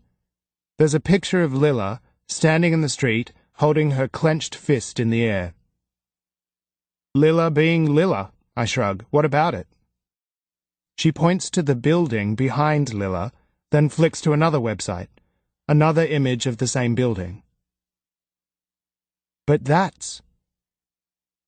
"Yes, and the interesting thing is that this image was uploaded over a year ago." I feel my mouth drop open in shock. I can't believe it. It can't be coincidence, it would be far too unlikely. But I can't figure out what it means. "I don't get it," I say. "Neither do I, but I think I'm starting to." "There's something else," I say. I take the photo from my wallet and hand it to Anna. "This fell out of Lilla's bag earlier. I wasn't sure whether I should show you." "My God." Anna's eyes go wide. "Does she know you have this?" "No." "Good. Let's not say anything. Not yet. We need to think first. We need a plan." Later, as we're lying side by side in bed, both of us quiet, still partly in shock from what we discovered earlier in the day, I turn towards Anna and put my hand on her stomach, trace a small circle on her soft white skin. "You okay?" "I'm fine. You?" Don't know. Confused. She grabs my hand and turns away from me, pulling my arm around her. She shifts backwards, nestling close. Maybe we should cancel that dinner thing next week, I say, with Marcus and Fiona. No, she shakes her head. I can't see her face, but her voice is determined. Let's have it. It's the perfect chance, Tim. They'll all be here. We can finally get to the bottom of this. Find out what she's playing at. What's really going on. Chapter 73. I spend the following Sunday afternoon in the kitchen, doing most of the food preparation before Marcus and Fiona arrive. Lilla heads out for a while and comes back to the house with booze. Cocktails, she announces, loading bottles of tequila and Cointreau and a bag of limes onto the counter. She starts making a batch immediately. She collects ice in a jug, pours the spirits generously, squeezes lime over the top, stirs it all together. Want one? She asks. Nah, I say. Not yet. I'll wait. God, Tim, don't be such a drag, she says. Where's Anna? We should all have a pre-party cocktail. Still upstairs, having a bath, I think. She ignores the fact that I declined and edges 3 wine glasses with salt. She pours the cloudy concoction in, filling them right to the brim. She hands me one. Bottoms up, she says, pressing her glass against mine. I take a small sip, grimace with the salty, bitter heat of it. You don't like it? It's okay. I put the glass down, turn back to what I was doing. But I told you I didn't want one. Maybe I know you better than you know yourself. Maybe you just don't know how to take no for an answer, I say, irritably. I think you might be right about that.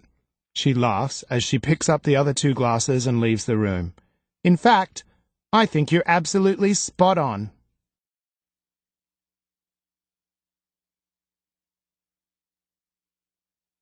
Chapter 74.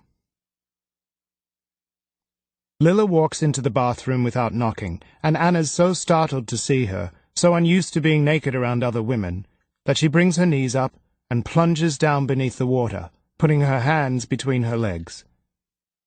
It's okay, Lilla rolls her eyes at Anna's modesty. I've seen it all before. I was just bringing you a drink. She puts the glass on the vanity near the bath and turns to go, stopping in the doorway. Come to my room when you've finished. We can get ready together. Anna must look either blank or baffled or both, because Lilla laughs. We can do each other's hair. You can help me choose what to wear. And if you bring some clothes, I'll help you. Oh, I'm just wearing jeans, Anna says. I don't need any help. No, you're not. No way. You're going to have some fun tonight, Anna London. You're going to dress up. We both are. We're going to make an occasion of it. And you may not need any help, but I do. She stops to think for a moment, tapping a finger on the rim of her glass. In fact, I've got the perfect dress I can lend you. It's gorgeous. It's a bit too small for me these days, tied around my back.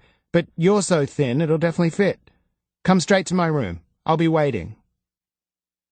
Anna can't be bothered arguing, and she doesn't particularly care what she wears. Jeans, a dress, it's all the same to her. So she nods her agreement. She'll save her energy for the fights that matter. When Lilla has gone, Anna reaches up for the glass and, holding it carefully, slips back down into the bath so that she's almost lying flat on her back, only her hands and head above the water. She holds the glass in 2 hands and swirls the liquid around so that some of it spills over the rim. And then she lowers the glass into the water, slowly, until bath water spills into the liquor and turns it soapy, until the entire glass is completely submerged. It's perfect, Lilla says. The dress is black and short and tight. It's very low cut in the front, showing a lot of cleavage, and dips low at the back. It fits perfectly, snug without being too tight, and ends well above Anna's knees. It's an effort to hide her discomfort when Lila stands too close. Lila's hands go everywhere, touching Anna's arms and back and hips, fixing the dress, straightening the shoulders, pulling the skirt taut over Anna's behind.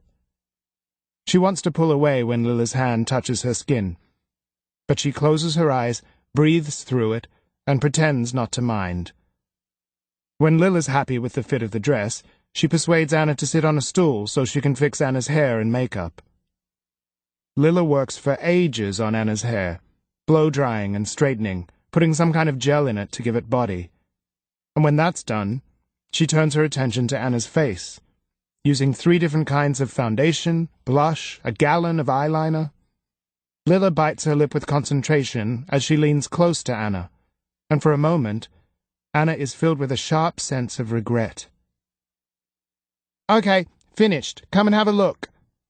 Lila guides Anna to the full-length mirror, stands behind her. "See? Look at you." The dress is sexy and revealing, so different from the kind of thing Anna normally wears that she can't help but gape stupidly at her own reflection.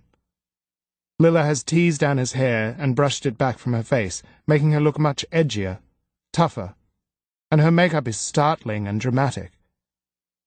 If Anna wears makeup at all, it's usually just a swipe of gloss on her lips and not much else, but Lila has neglected Anna's lips, concentrating instead on her eyes, outlining them with so much black, they look deep-set and dark. She looks sexy, wild, slightly mad. "Thank you," Anna smiles uncertainly. "A bit tarty, maybe. Very different. Nice, I think." "Tarty? You look hot, not tarty, Anna. Hot," Lila says. She stares at Anna with one eyebrow raised. "You are a strange person, Anna London. You're so repressed and old-fashioned, like someone out of a book. But that's okay. I like you anyway, and as my Nan would say, it takes all sorts to make the world go round." "I'm so glad you like me, Lila," Anna says with cold sarcasm. "Thank God you approve." "Oh," Lila laughs, "and there go your manners, and out comes your nasty side, and that's exactly what I like about you. You're surprising, complex. I never know what to expect." Lila persuades Anna to stay while she decides what to wear. She tries several outfits before eventually choosing a short black miniskirt, black boots, and a red gypsy-style top. She layers beads around her neck and bracelets on her wrist so that they clatter together musically whenever she moves. She styles her hair with a handful of gel and finishes up with a long pair of earrings. Anna watches in genuine admiration. Lila certainly knows how to put herself together. "You look gorgeous," Anna says when Lila stands before her and spins on the spot. "Absolutely beautiful." "Not too wild for your conservative friend?" Anna shrugs. "I wouldn't know." Lila puts her glass to her lips and takes a deep sip. She looks around the room. "Where's your drink?" "I finished it," Anna says. "Ages ago. In the bath." "See? You are surprising," Lila says. "So meek and mild, and yet you drink like a trooper. How about we go downstairs and get another one?" "Won't we be drunk?" Anna says. "Before they even get here?" "I bloody hope so," Lila says. "That is the point after all." And then she reaches out and takes Anna's hand. "Come on, let's go downstairs and see what Tim's doing. We can put some music on and wait for your sexy friend Marcus to get here." When Tim sees Anna, his eyes go wide, and he gives a low whistle. "Doesn't she look hot?" Lila asks. But Tim doesn't answer. He grabs Anna around the waist, pulls her towards him, kisses her. "Oh, for God's sake!" "I'm going to go and put some music on," Lila says, flouncing off towards the living room. "Are you ready for this?" he asks when Lila has gone. His voice is suddenly a whole lot deeper. "For tonight. Are you feeling okay? And what the hell are you wearing?" And then he kisses her again, giving her no chance to respond. By the time Lila returns, Tim and Anna have separated. Tim is at the fridge. Anna is sitting on a chair. Lila sits on the table above Anna and swings her legs, drums her fingertips, nervous energy radiating from her like heat from an oven. "God," she says. "I hate waiting." Her statement comes out like some kind of prophetic demand to the universe, because a moment later, the doorbell rings. She lifts a fist in the air triumphantly and slides from the table. "Let the party begin!" Somehow, the five of them get stuck in the hallway, standing around making stiff conversation. Anna can feel the self-consciousness coming off both Marcus and Fiona in waves, and she and Tim aren't much better. "God, this is painful," Lila says, pushing off the wall. "We need to get some drinks into you two. We're all ahead of you. And I don't want to be rude, but look at you. You're both so uptight. It's as if you're at a work meeting." Marcus gives a small, embarrassed laugh. Fiona only frowns. "I'm driving," Fiona says. "Sorry." "And I'm working tomorrow," Marcus says. "I can't really—" "Work, schmirk! You're only young once, Marcus," Lila says, and she takes his hand and attempts to drag him towards the kitchen. But he resists, doesn't move a millimeter. "Thanks, Lila, no. Really." Lila doesn't give up. Instead, she uses her other hand to take his free hand and leans back so hard that he's forced to step forward. "I won't stop until you have one. And I'm not joking. If you think I am, just ask Tim how persistent I can be." Anna wonders if Marcus will hold his ground, and watches with interest as he gives in. He laughs and lets Lila drag him down the hall towards the kitchen. "I think I'll go and get a drink too," Tim says. "Anna, you want one? And Fiona? Are you sure?" When Tim has gone, Anna turns, smiling, to face Fiona. "What on earth are you wearing, Anna?" Fiona says, looking Anna up and down. "You look completely different." "Of course I look different," Anna laughs. "Lila dressed me, and I've got all this eye makeup on. It hasn't smudged down my face or anything, has it?" When Fiona doesn't answer, she leans towards her and whispers, "Anyway, none of that matters. The important thing is, the thing I really can't wait to tell you is that I actually think I might be happy. Really genuinely happy. Tim and I are—" Fiona jerks away, looks at Anna as if she has smelt something bad. "Don't tell me you're starting something with Tim. You're hardly in any kind of emotional state for a new relationship." "But listen," Anna says. "Fiona, I know what Tim's been telling you. He told me. And it's not what you think. The spiders, the paint on the walls, I didn't—" "Stop it! Anna, just stop. Now, I refuse to listen to this. She stops and turns away, starts following the others towards the kitchen. But Anna hears her last muttered words. "This insanity."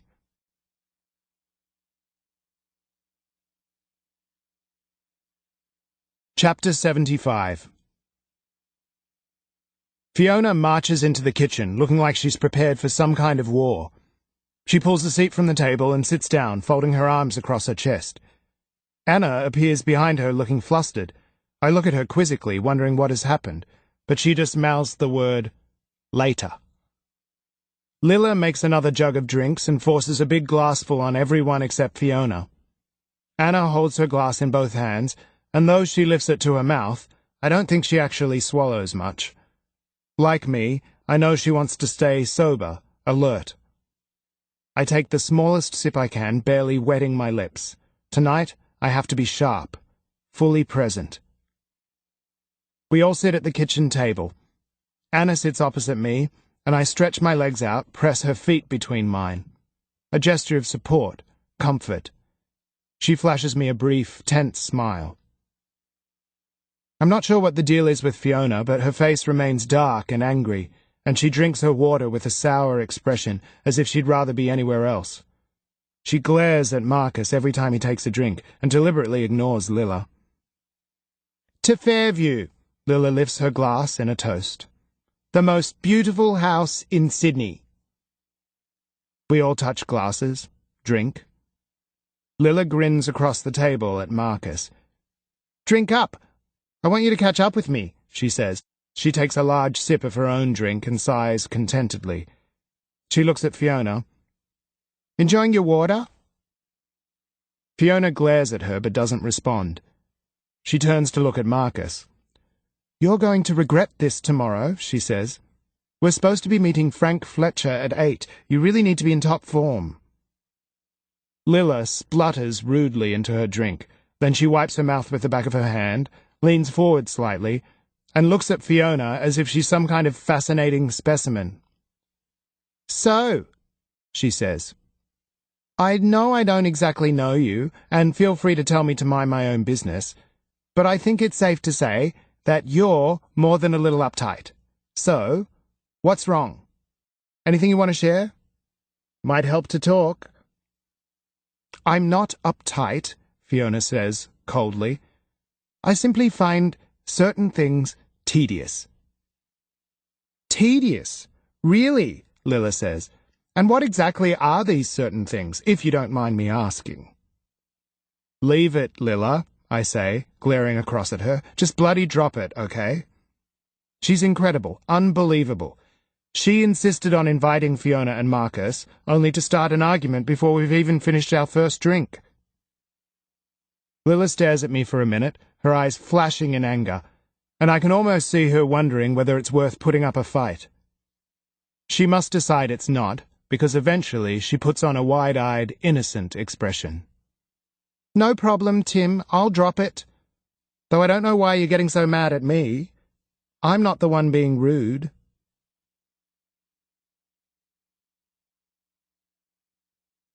Chapter 76. Though Tim has cooked dinner, Lilla insists on helping him take it to the dining room, and when everything's ready, she takes charge, clapping her hands together bossily and telling everyone that it's time to eat. There's a bit of a surprise in here for you, she says to Anna, as she opens the dining room door with a flourish. The dining room looks beautiful, and though Anna hadn't even realized that it needed a clean, it has very obviously been scrubbed from top to bottom. Everything looks fresher and brighter. On the sideboard, there's an enormous bunch of white gardenias from the backyard, their fragrance thick in the air. The curtains, which have been closed for as long as Anna can remember, have been tied open so that the garden is visible. The dining table, which normally sits tucked close to the back wall, has been shifted forward so that it sits in the middle of the room, directly beneath the chandelier. The table has been set elaborately. Crystal glasses, white linen napkins, a fine bone china dinner setting that Anna doesn't even recognize. A collection of white candles in a silver candelabra flicker in the center of the table. Ta-da!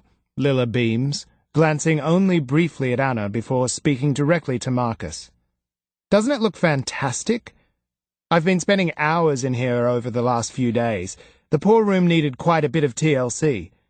I even had to get up there and polish the chandelier. It was a massive job, absolutely back-breaking, because I had to hold my head up like this. She tilts her head backwards to show them what she means, then straightens up, smiling, obviously pleased with herself. It took hours. There was just so much built-up dust on it. But it was worth it. Such a beautiful old piece. Such a pity to see it so... She glances at Anna, then rushes to the table and picks up one of the napkin rings. And I found these in a box in the junk room a few days ago. Real silver. I knew they'd be perfect. Sorry, Anna, but I knew you couldn't possibly mind. No point having beautiful things hidden away in boxes. So anyway, what do you all think? Amazing what a difference a bit of elbow grease can make, isn't it? She claps her hands together again and doesn't wait for an answer. Come on, everybody. Sit down. Enjoy. It's easy to fake it when the person you're trying to deceive is getting drunk. Anna only pretends to drink the cocktails Lilla makes her. She barely swallows any. Whenever she gets the chance, she tips some away, down the sink, into a potted plant, a small splash straight onto the carpet. She also tries her hardest to act as though all the alcohol is going to her head. She talks louder than she normally would, laughs more often. She sits heavily at the table, sighs, smiles at nothing. "Should you really be drinking so much?" Fiona says, staring at Anna's glass. "Do you think it's a good idea?" "I'm fine, Fiona," Anna says. "Please don't worry so much." Lilla doesn't say anything, but she sniggers into her own drink, rolls her eyes. It's obvious that both Lilla and Marcus are getting tipsy. Lilla's cheeks are flushed, and her voice is getting louder. Marcus has a permanent small smile on his face, and all his careful control seems to have slipped away, leaving him open and relaxed, vulnerable in a charming way. Anna has only seen him like this once or twice before, and it suits him. Lilla suits him. And the thought makes her suddenly sad.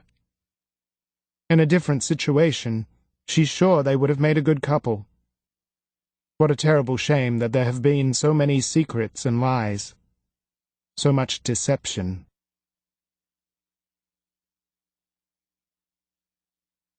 Chapter 77. Finally, I've had enough. I make a decision. "How long have you really known Marcus, Lilla?" I ask.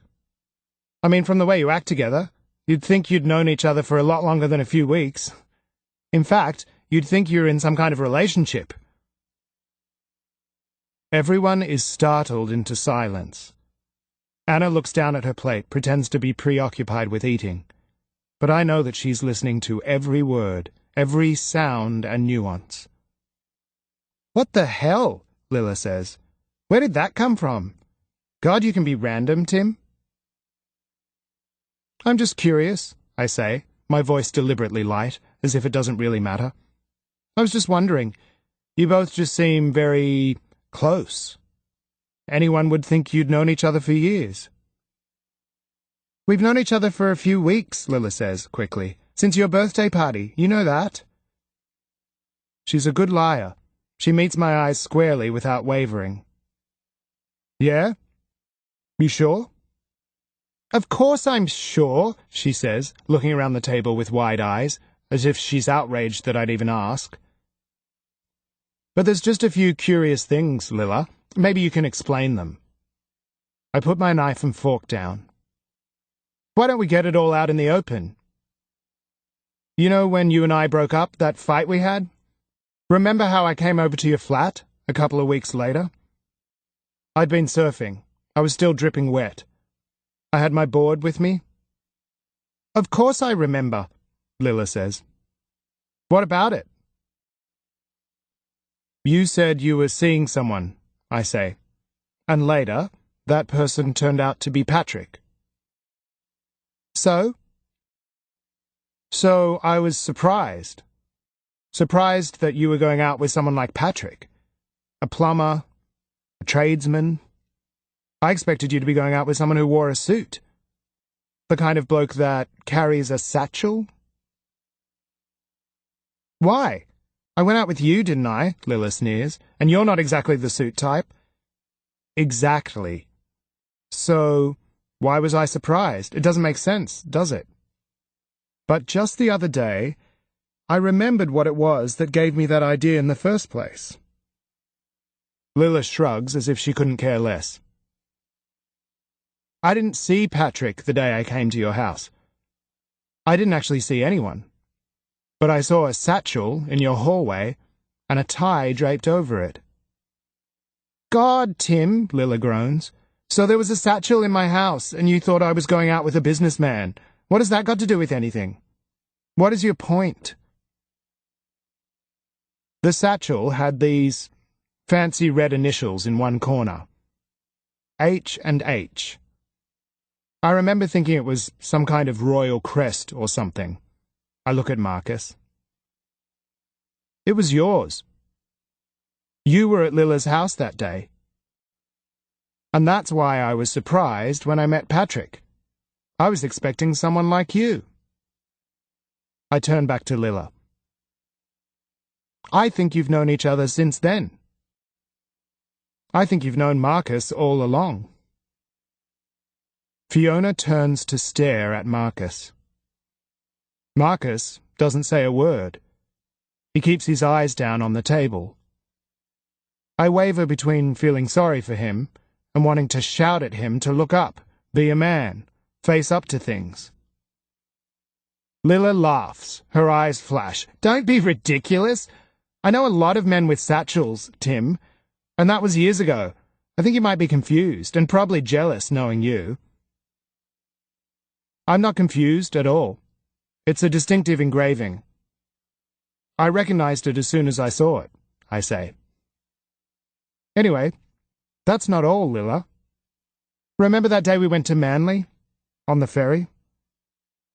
What about it? I told you about Anna. I told you a bit about Marcus and Fiona. The weird thing was that you knew they were lawyers, even though I never told you what they did. How did you know? Don't be dumb, Lila scoffs. You've got a shit memory and now you're trying to blame me for it. Not fair. Of course you told me they were lawyers. You just can't remember. God, Tim. I thought we were supposed to be friends. I thought we were too. But you're bloody well lying to me. I look at Anna. She nods and rushes from the room. Where the hell is she going? Lila asks. Wait a minute. You'll see. Anna returns a moment later with my laptop and puts it on the table. It's already booted up. I go to the Facebook homepage, type in Lila's name, flick through her photo album to the picture I need. Then I turn the computer so that it faces the middle of the table so that everyone can see. I double-click on the image and Lila's face fills the screen. You're standing in front of Harrow and Harrow, I say, pointing to the letters R, O, and W that can be seen in the sign above Lila's head. Anna recognized it. I click to the next tab. It's the Harrow and Harrow homepage. There's a photo of the building from the street, the sign that sits over the front windows. The green lettering is distinctive, unmistakable. And the photo was uploaded to your Facebook account a long time ago, way before you even supposedly met Marcus. Lila pulls the laptop closer, leans over it, then she pushes it away, straightens up, glares at Anna and me.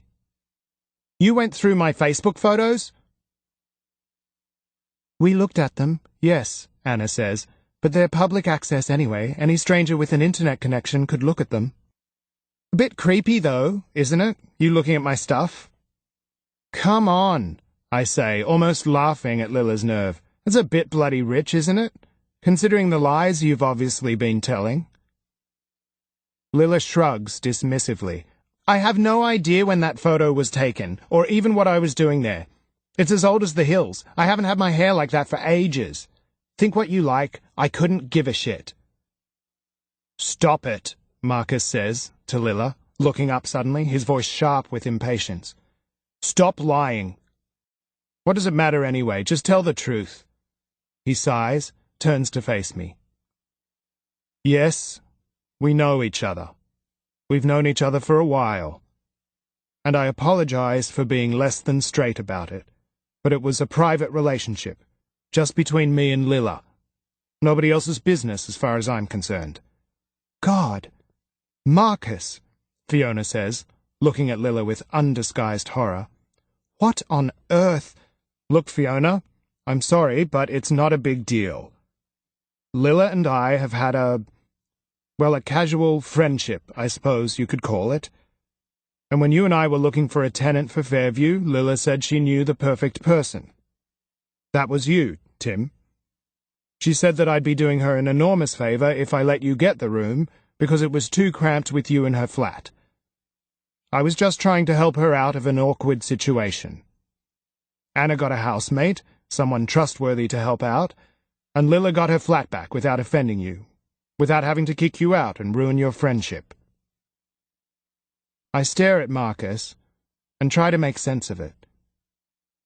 So the two of you basically set the whole thing up? If you want to put it like that, then yes, more or less. and I'm sorry for that. But there were no bad intentions involved, Marcus says. I put the ad in the paper and simply waited until I saw your number come up on my phone. It wasn't hard. He shrugs. And it hasn't turned out all that badly, has it? There's been no damage done. Anna smiles sadly. I don't know, Marcus. I think some damage may have been done, yes. And maybe your intentions were good. But I don't know if the same can be said for Lila. I don't know what her intentions were. I'm not sure what you mean, Marcus says, turning a puzzled face to Lila. We all turn to watch her. She doesn't squirm or turn away or blush. She looks genuinely amused. Why should Lila have any other intentions? I just wanted to get rid of an unwanted house guest. Lila lifts her hands. Sorry, Tim, but that's it. The sad truth. And okay, yeah, I shouldn't have lied, but you know how awkward it can get in situations like that. Patrick was about to totally lose his mind, and you were just refusing to get off your ass and find somewhere else to live. I had to do something. I had no choice.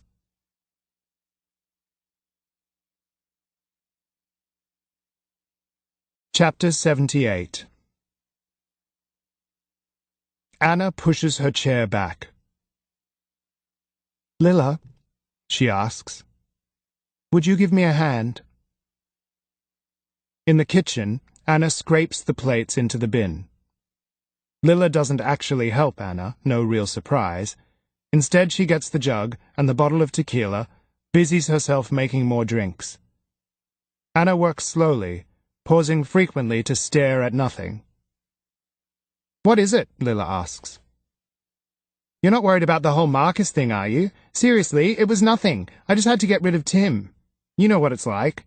And it's all turned out pretty well, hasn't it? For you two.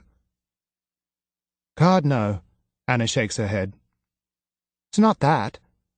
I don't care about that. I was just thinking about Ben. Remembering. Missing him. Oh, right. The baby. Maybe you should try not to think of him so much, Lila says. Focus on happier things. The suggestion is so ludicrous and insensitive, so stupidly offensive, that something snaps. Anna has to fight an urge to slap Lila.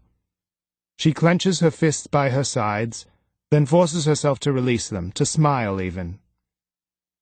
You're absolutely right, she says through tight lips. I should stop feeling sorry for myself. And God, I'm not the only one who misses him, am I? I'm just being selfish. What do you mean? Well, you know, I wasn't the only person who loved him. People don't make babies all on their own, you know.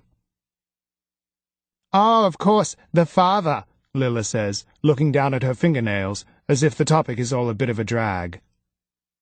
How's he coping with all this, the whole accident thing? How's he coping? Anna says, vaguely, going to wash her hands at the sink. Well, actually, I think he's okay. I think he's doing quite well. So you still see him, then? See him? Anna turns so that she can face Lila, watch her reaction. Course I do. I see him a lot. She smiles. But you're just teasing me now, aren't you? Playing more games. Pretending not to know. What? Lila's eyes snap up. What do you mean? Marcus, Anna says, her eyes on Lila's, her voice firm and clear so there can be no misunderstanding. Marcus was Ben's father. Lila takes a step back. Marcus?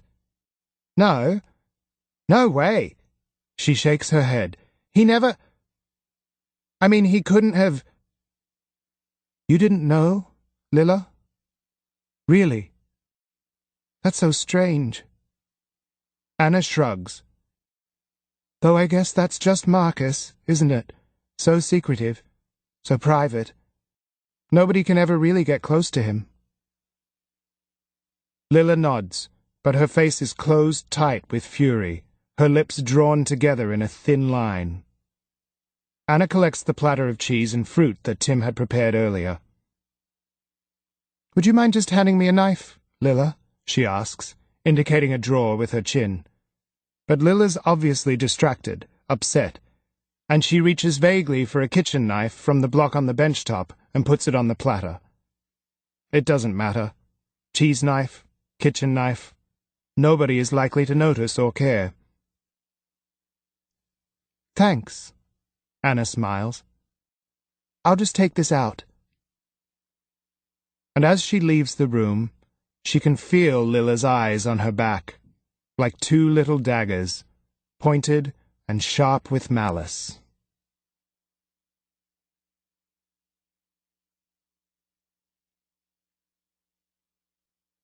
Chapter 79. While Lila and Anna are in the kitchen, Marcus goes to the toilet. Fiona crosses her arms over her chest and turns to me. "You and Anna," she says. "You're seeing each other." Seeing each other, I imitate the gruff tone of her voice in an attempt to lighten the mood, but her expression doesn't change. "Yeah, I guess we are." "Serious? Is it?" "Don't know yet," I say, "and it's none of your bloody business, I think." "You know what happened, don't you?" "Happened?" "Last winter." She told me about her son Ben, if that's what you mean. She gives a curt nod. She's watching my face so closely that I feel like I'm being put through some kind of test, one that I have no chance of passing. "I think she's pretty amazing," I say, "and incredibly strong." "Strong? Really? That's what you think?" "Yeah, why not? I haven't had a kid, obviously, but I know it's the worst thing in the world to lose one. That's what people say, anyway. And the circumstances with Ben, I mean, they make it even worse. And she's been here dealing with that pretty much on her own. That makes her strong in my eyes." "She's not strong at all," she says, now so angry or upset, I can't tell which, that her voice is shaking. "How can you say that? You, of all people. You told us what she did, Tim. You know what's been going on. She's vulnerable. She needs help." "I don't think so. I think she's getting better," I say. "She forgot to lock the pram," Fiona insists. "Did you know that?" "Yeah, she told me the full story. And it's crap, and I know she must feel like utter hell. But it was an accident, Fiona. And she's dealing with it. She is. I know she is." I'm abrupt, trying to make it clear that I don't want to talk about it. "I don't think so. In fact, I think she's getting worse," she finishes urgently as Marcus reappears. "Imagine what that guilt would do to a person. It would drive you crazy."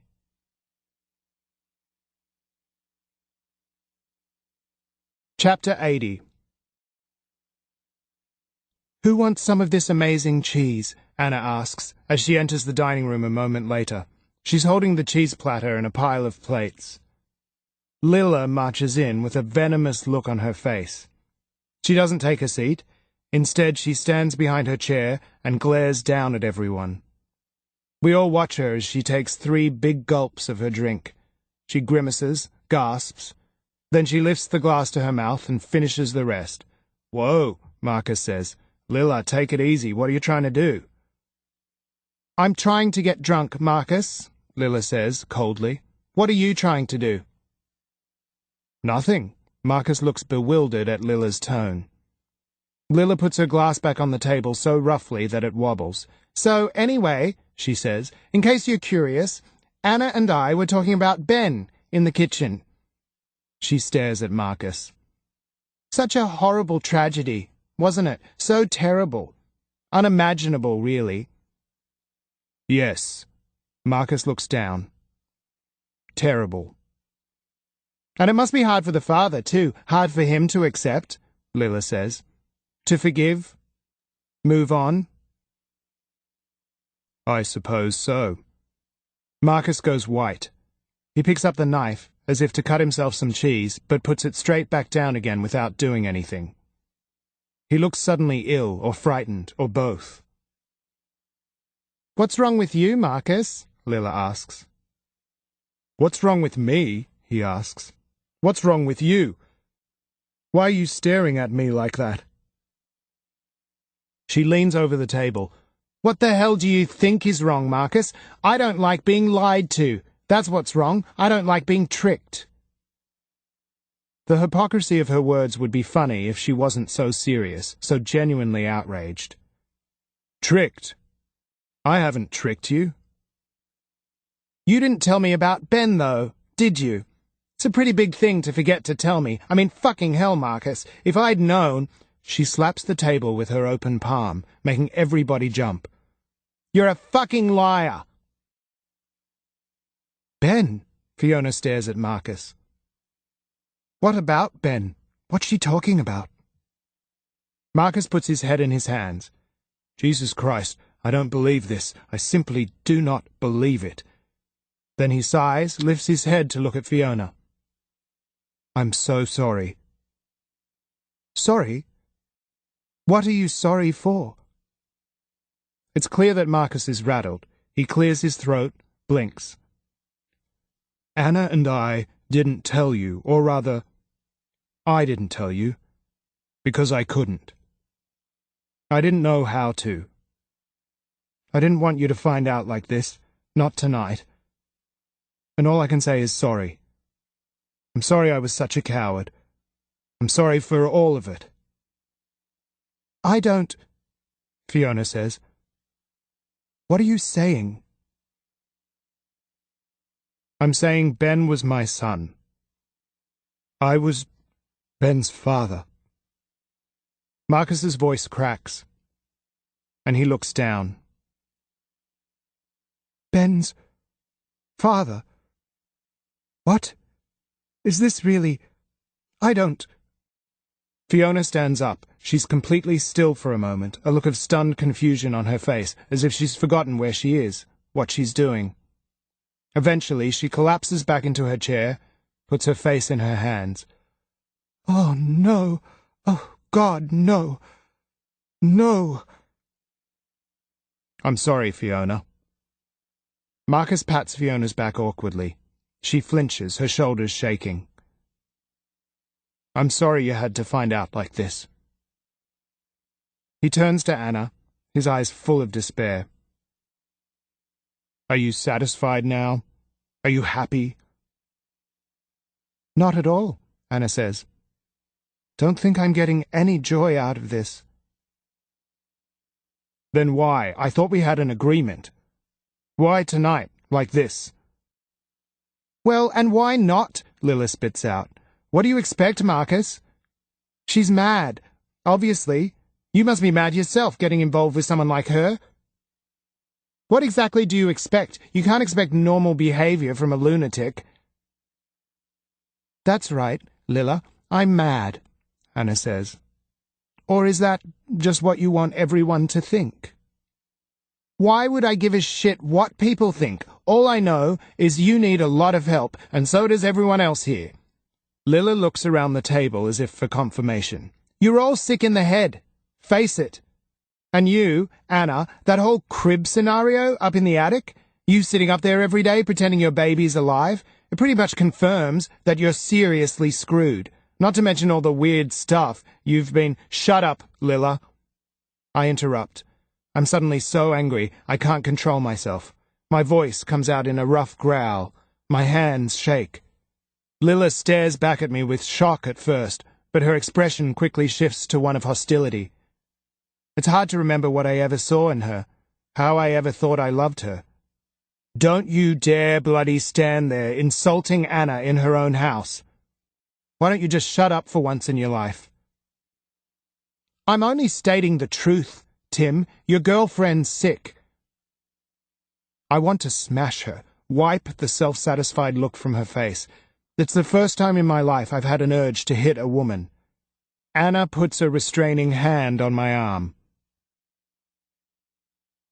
"Maybe I am mad," she says quietly. "I don't know. I can see that it probably isn't all that good spending so much time in the attic, living in my head like that. And obviously being agoraphobic isn't... well, it's not exactly healthy." She lifts her chin. "But I'm not an aggressive or malicious person, Lila. I don't destroy things. I don't paint horrible phrases on walls or put spiders on people's beds." "Come on," Lila scoffs. "You don't really expect any of us to believe that." "I do expect you to believe it. And just so you know, for a while there at least, I really did think I was going mad. I thought it must have been me doing all those things, even though I had no memory of it. I thought I was as crazy as you say. But when I discovered that you and Marcus have known each other all along, I started thinking about it. You've been lying, Lila. To me and Tim. And we don't get it." "And you know what else we don't get?" I interject. "This." I pull out the torn and defaced photo and put it on the table where everyone can see. The raw violence of it is stark, shocking. Lila's mouth drops open, but she recovers quickly. "Going through my bag now?" she spits. "First you perv through on my Facebook photos, then you raid my bag. I don't believe this." "I wasn't going through your bag. You threw the picture on the table yourself the day we were in Manly. I was just putting it back, cleaning up your bloody mess as usual, just like we had to clean up the spiders and the paint on the wall." "My mess?" Lila says viciously. "My bloody mess? I don't think so, Tim. It wasn't me who started this. The truth is, you and Anna have been invading my—" "Oh, for Christ's sake," Marcus interrupts, standing up. "This is all getting out of hand. You're all getting worked up and hysterical, and if you want my opinion, all three of you are sounding quite mad right now. I think you'd be a lot better off having this conversation tomorrow, when you haven't been drinking."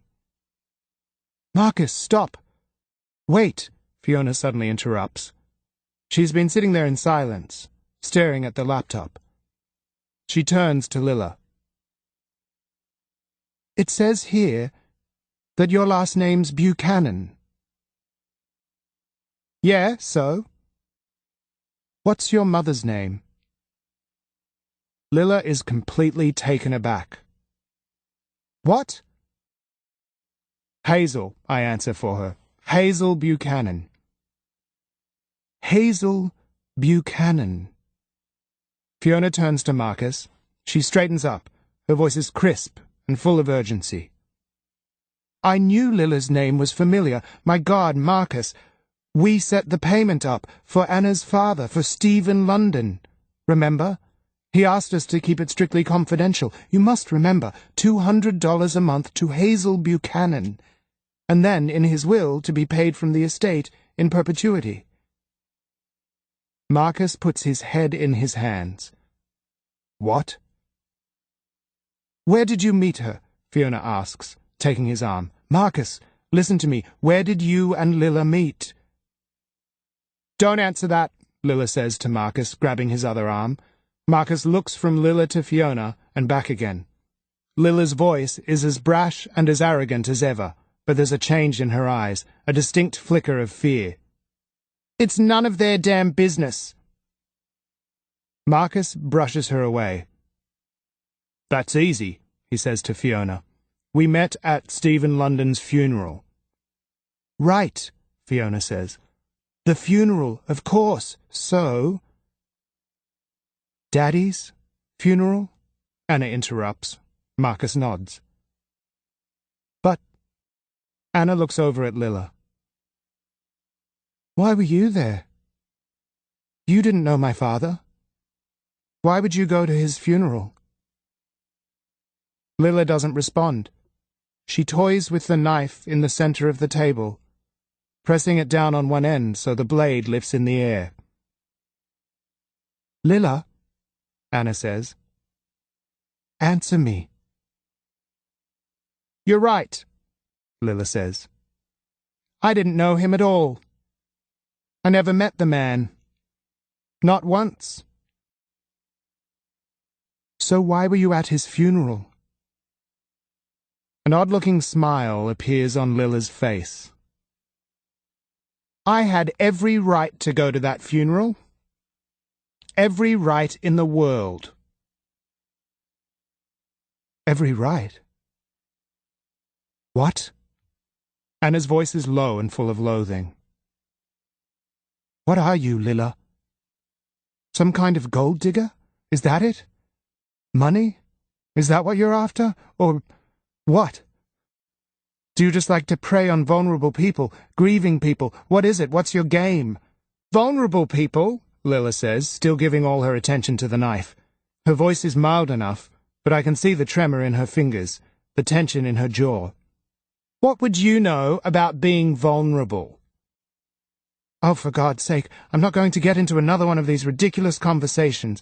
Anna stands up and slaps both hands on the table so that Lila is forced to look at her.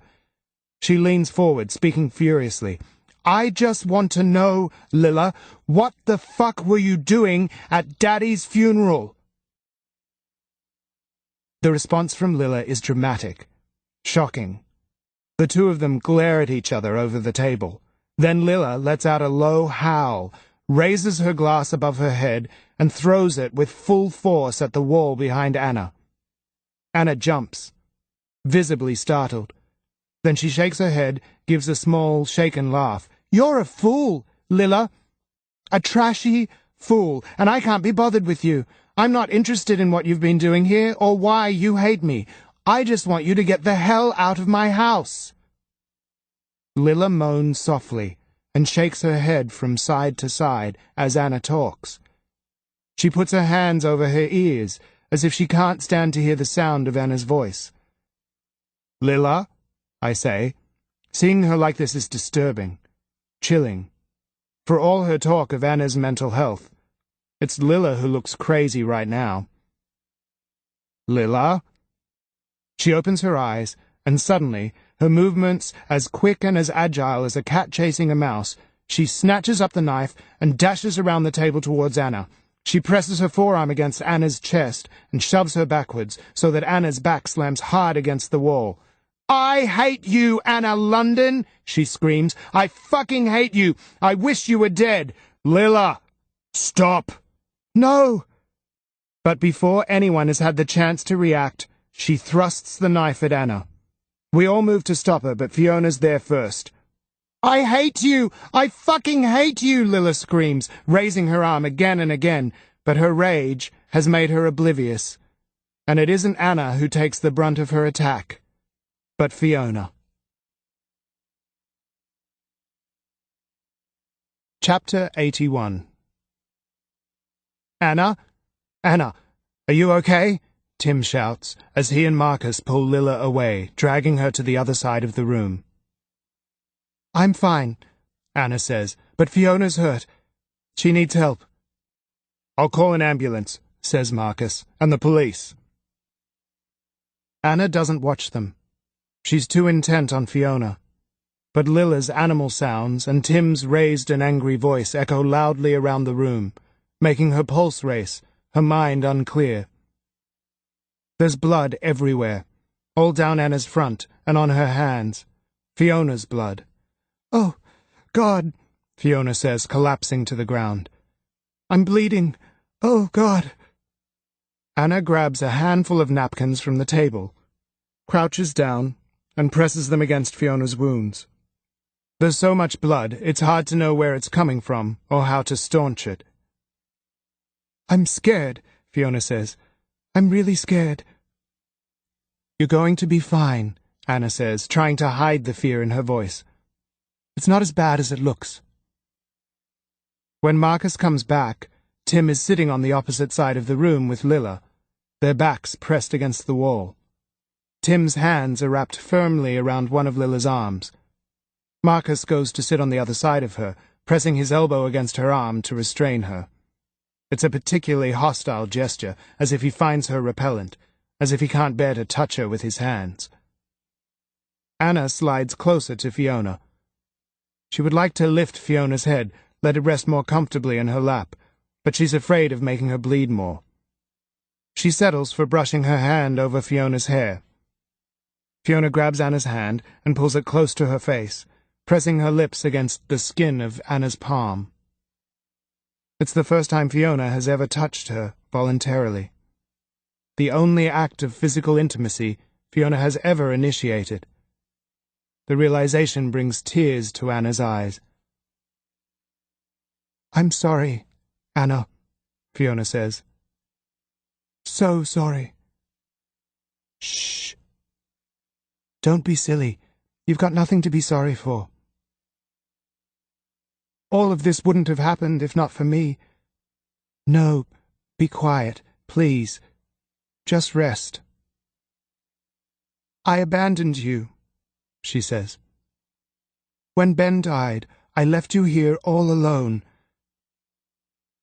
"It's okay. It's understandable. I would have left too." "No, you wouldn't," Fiona says, closing her eyes for such a long while that Anna grows afraid, leans over her, whispers her name. Fiona grimaces, opens her eyes, and Anna squeezes her hand gratefully, wills the ambulance to hurry.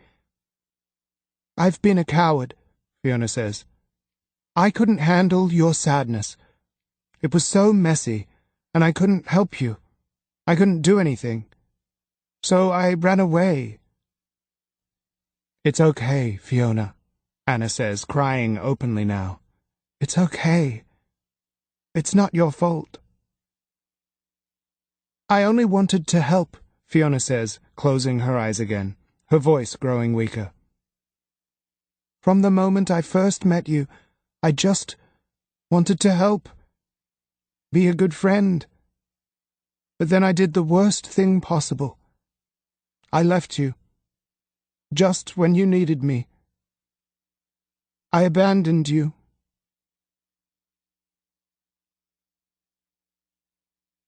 Chapter 82. There's a long silence in the room as we all wait for the ambulance and the police to arrive. Lilla eventually stops resisting us and slumps against the wall, her head down. Marcus sits there wide-eyed and pale. His face is covered by a thin sheet of sweat. He stares at Fiona as if he can will her to be okay with the power of his eyes, as if he's afraid she'll die if he doesn't watch her for a second. Suddenly, Lilla lifts her head, stares at Anna. I squeeze her arm tighter in warning, but she ignores me, takes a deep breath. "I had every right to go to that funeral," she says. Anna and Marcus both seem to sigh and grow tense at the same time. Nobody wants to listen to any more of Lilla's shit. Anna lifts a blank face and gazes at Lilla with cold eyes. "Every right," Lilla repeats. "Okay," Anna says. "Whatever you say." "But don't you want to know why?" Lilla says. "Don't you want to know why I had the right?" "I'm not particularly interested in what you have to say anymore," Anna says. "You can tell the police." Lilla smiles at this, shakes her head as though Anna is an amusing child. "Oh, but you would be interested. If you knew, you'd be very interested indeed." Anna turns away, gives her attention to Fiona. I can feel Lilla's mounting irritation. She's always hated being ignored. She sits up straighter, and I hold her arm more firmly. She feels poised and tight, ready for battle, like a gun cocked and ready to fire.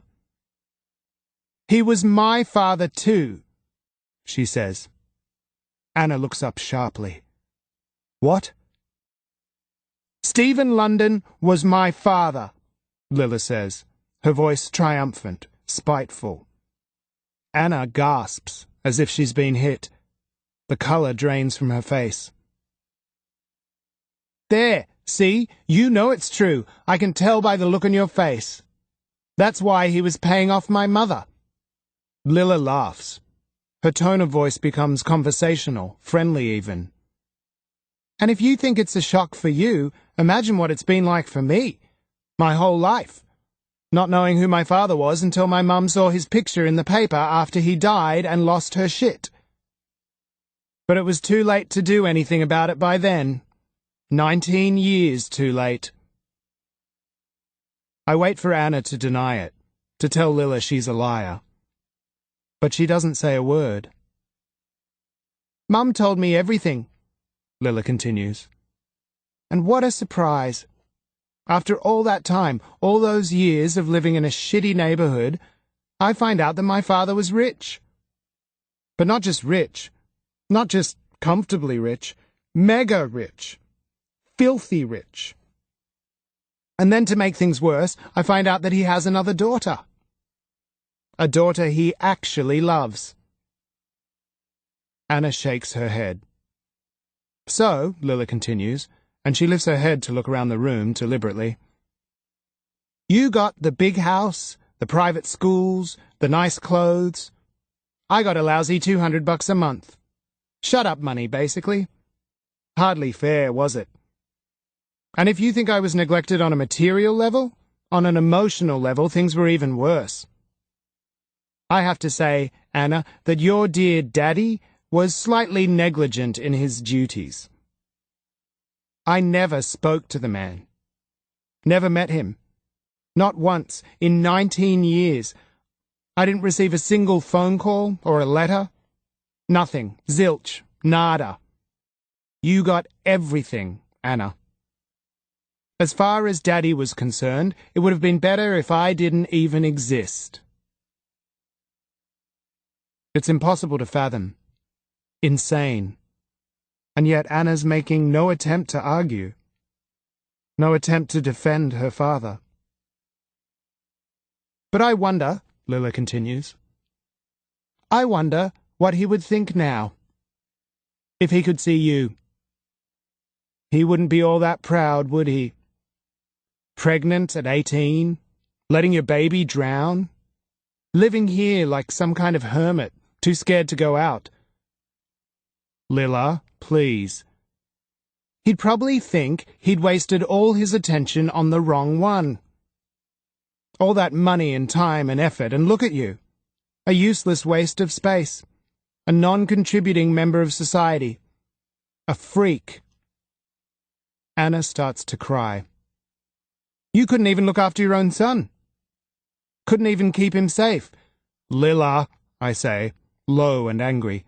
I pull her arm back tight against the wall, resisting a second urge to really hurt her, to smash her arm, break her bones. Stop it. Now. I'm warning you. But it's true, though, Tim, she says. Anna is so useless, she can't even manage to lock the wheels of a pram, stop her baby rolling into Manly Dam. Anna's head snaps up. What did you say? You heard me. I said you're... No, Anna says, and there's a fury and determination in her voice that makes us all pay attention. Not that. About Ben. The pram. What did you say? What? I can't remember what I said, Lila says dismissively, but I can hear the fear in her voice. And anyway, that's not the point. She said you didn't lock the wheels of the pram and that it rolled into Manly Dam, Marcus says, turning to stare at Lila with an expression of intense hatred. That's exactly what she said. Lila's eyes remain fixed on Anna's. We hear the sirens then, screeching up the street towards us. But neither Lila nor Anna move or react. They watch each other, the air between them thick with hostility and something even bigger. Some emotion more fundamental than hatred. Something so ugly It makes my skin crawl.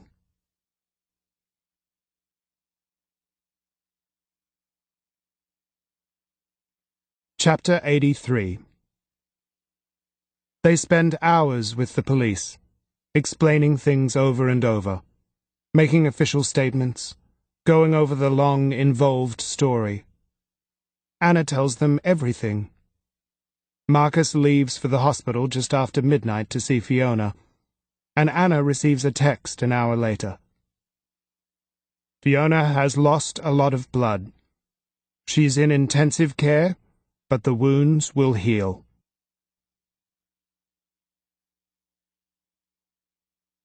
Chapter 84.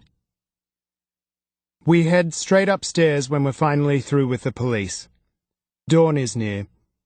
We don't talk, and we move slowly, like old people. I hold Anna's hand, stay close to her, but she feels distant and removed. She holds my hand limply and stares straight ahead, her expression blank. I just want to take her to bed and hold her, get her to see me again, bring her back from whatever internal hell she has retreated to. But Anna doesn't go to my room or hers. Instead, she heads to Lilla's room. When she gets there, she goes to Lilla's bed, lifts the pillows and blankets as if searching for something. "What are you doing?" "Looking." "For what?" "I don't really know," she says. She goes to the desk and rummages through the drawers. Then she goes to the wardrobe and opens one of the wide timber doors. Something makes her cry out and take a step back. I step up closer to take a look. On the inside of the door is an elaborate photo collage, and at first I don't see anything shocking about it. But when I get close enough, I see that they are Anna's photos. Anna's family. Pictures of what must be her parents, Fairview. Snapshots of the three of them on holiday at the beach. The bizarre thing is that Anna has been cut out of each picture. Wholly in some cases, just her face in others. The effect is surreal. Chilling. "Come on," I say. "Let's get out of here." And I reach out to take her hand, but she ignores me and turns around as if to take in the entire room. She pauses, then walks quickly to the bookshelves on the far side of the room. There's something broken on the top shelf. Shattered pieces of red ceramic stand out starkly against the white surface. Anna collects the broken pieces and holds the shards in both hands as if trying to put them back together. "Anna," I say, approaching, "careful. You'll cut yourself." But she shakes her head and moves away from me. A sob escapes her lips as slowly, deliberately, she opens her hands and lets the pieces clatter to the floor.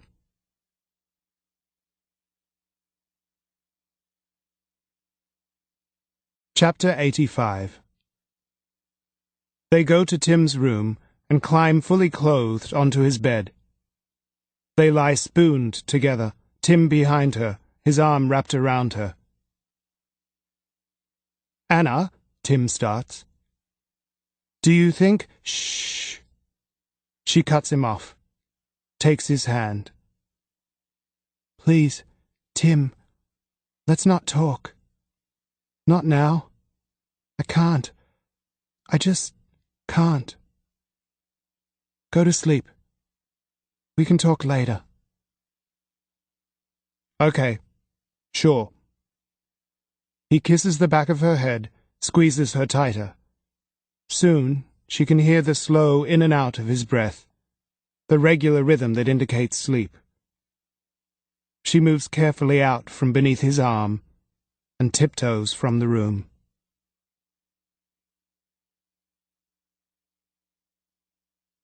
Chapter 86.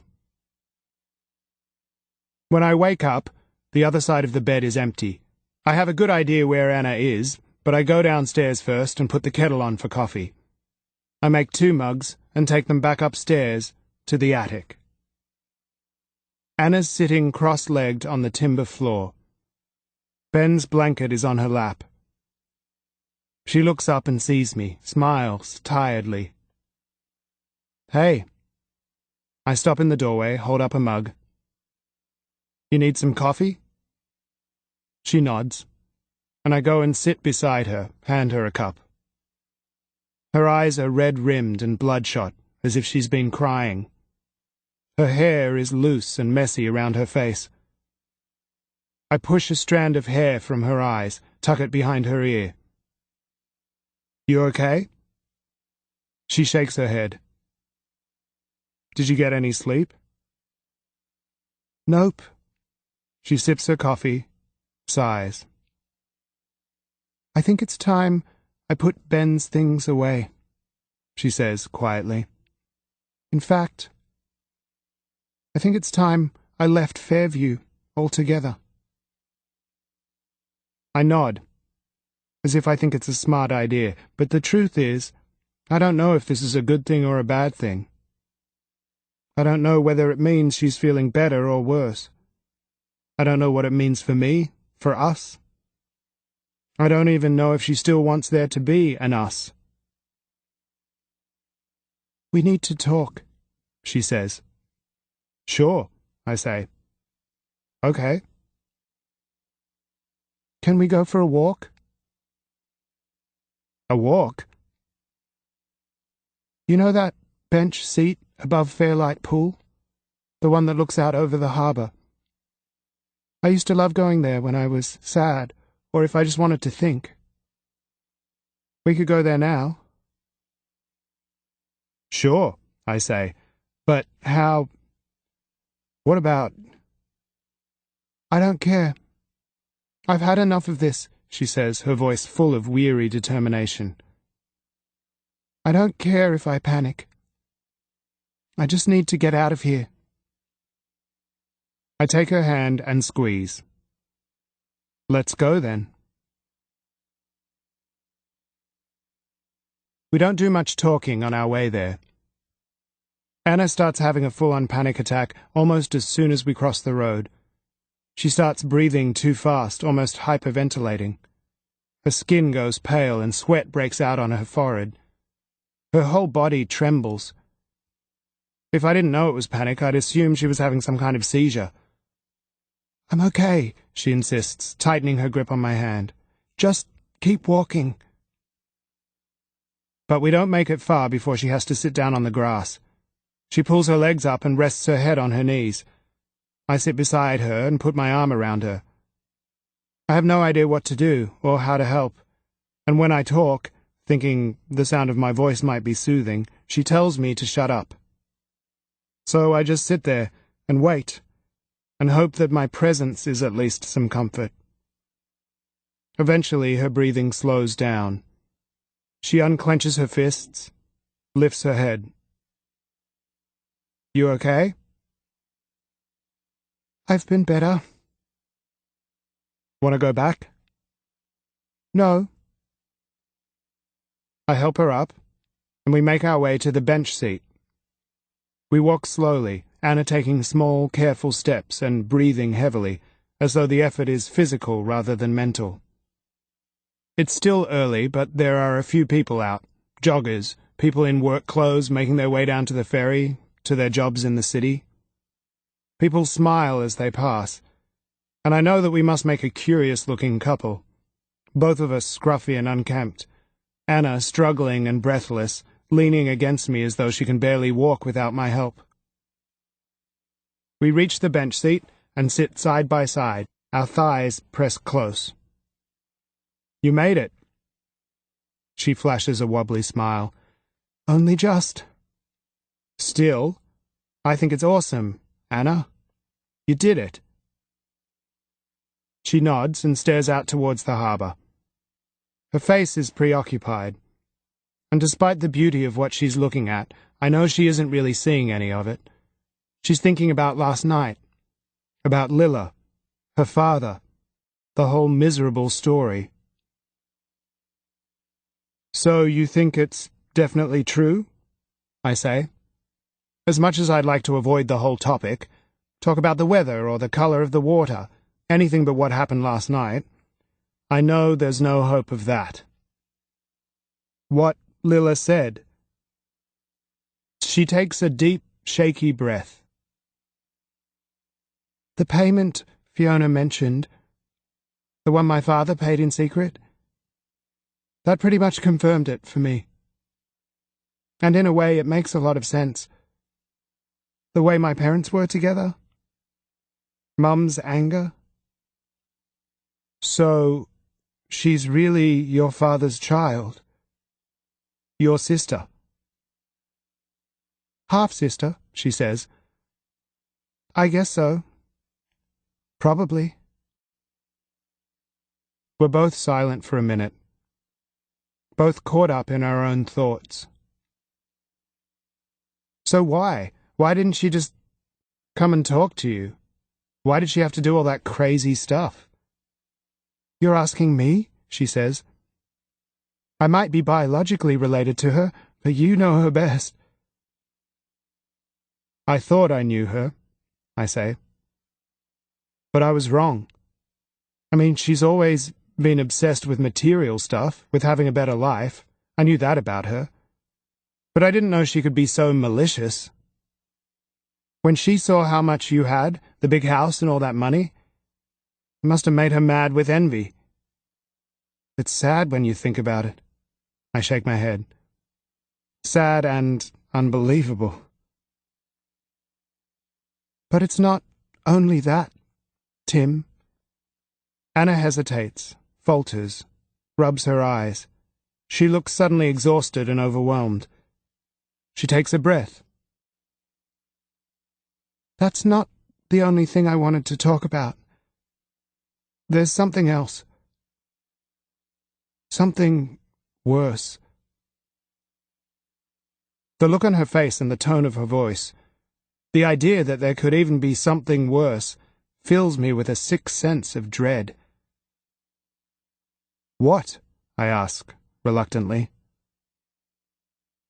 Do you remember what Lila said about Ben? She was very specific. She mentioned Manly Dam. She mentioned the lock on the pram. Remember? Yeah, I frown. And remember how I told you I was always sure I'd locked the pram, how I wondered if someone else, one of those kids maybe, had accidentally unlocked it, or knocked it down the ramp. I feel a rush of blood to my head. It's a feeling I've become far too familiar with lately.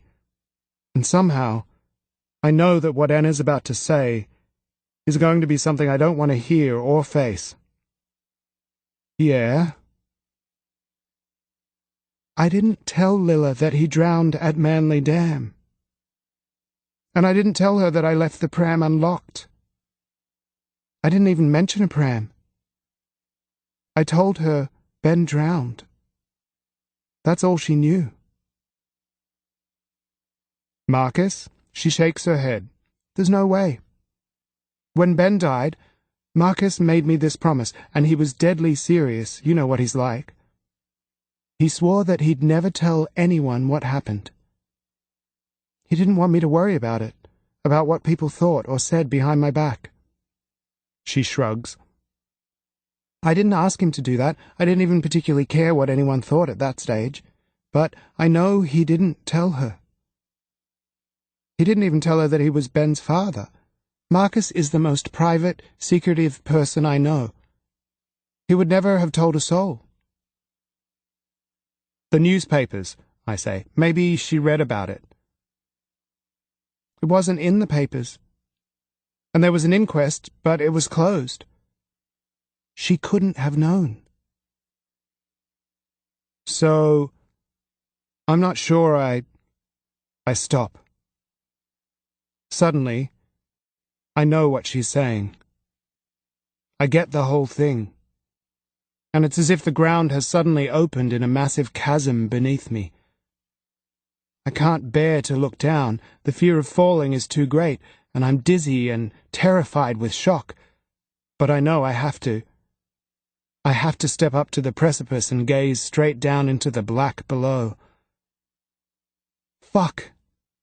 Anna, you think she... She nods urgently, as if to stop me talking, as if she can't bear the words to be said aloud. She bites her lip, stares straight ahead. I watch the tears run down her face while she tries to gather herself. Eventually she closes her eyes, takes a deep, shaky breath. I would say I can't be 100% sure that it's just a possibility, but I am. And it's not, she says. She was there. She did it. I saw the truth in her face. She knew I knew. Jesus, Anna. I breathe out heavily. Jesus. Did you tell the police? Yes, she says quietly. Last night. I don't know what they can do, but they know the truth. They know everything. It's up to them now. I have to remind myself not to apologize. I have this persistent but illogical feeling of guilt, as if the whole thing is my fault. I let Lilla into Fairview. I asked Anna if she could move in. Lilla was my friend. I keep forgetting the truth. That it was Lilla who started the whole thing in the first place. I wish... Shit, I just wish I'd known, I say. I wish too. So many things, she sighs. I wish my parents were still here. I wish Marcus had been more honest.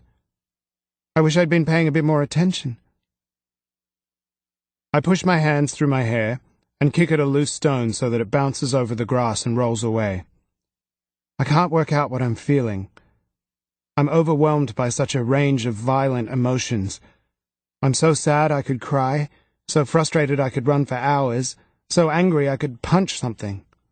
She fucked everything, didn't she? I say. She's wrecked your whole bloody life. Anna's quiet for a long time, and I feel a horrible ache in my chest, a painful fear that she's going to agree with me. She's going to tell me there's no point in anything, no point in us, in me and her. I don't think so. No. I really hope not. I'd hate to give her that satisfaction, she says, turning to me. There's so much sadness in her face. I notice it all the time now. And there's a definite stillness and wisdom in her eyes that's unusual for someone her age. I reckon it'll always be there, that sadness, like the scar on a tree where a big branch has broken off. It'll heal over a bit and change shape with time, but it'll never disappear completely. She took a lot, she says. She took my baby. Her voice breaks. But she didn't take everything. She gave me something too. And just now, I notice something in her face that's temporarily bigger than the sadness. She gave you something? What? She turns to look out over the harbour. We're both silent as we take in the view. The impossible blue of the water and the sky. The Manly ferry approaching in a smooth glide from the city. She takes my hand and links her fingers between mine. I'll let you figure that one out, she says.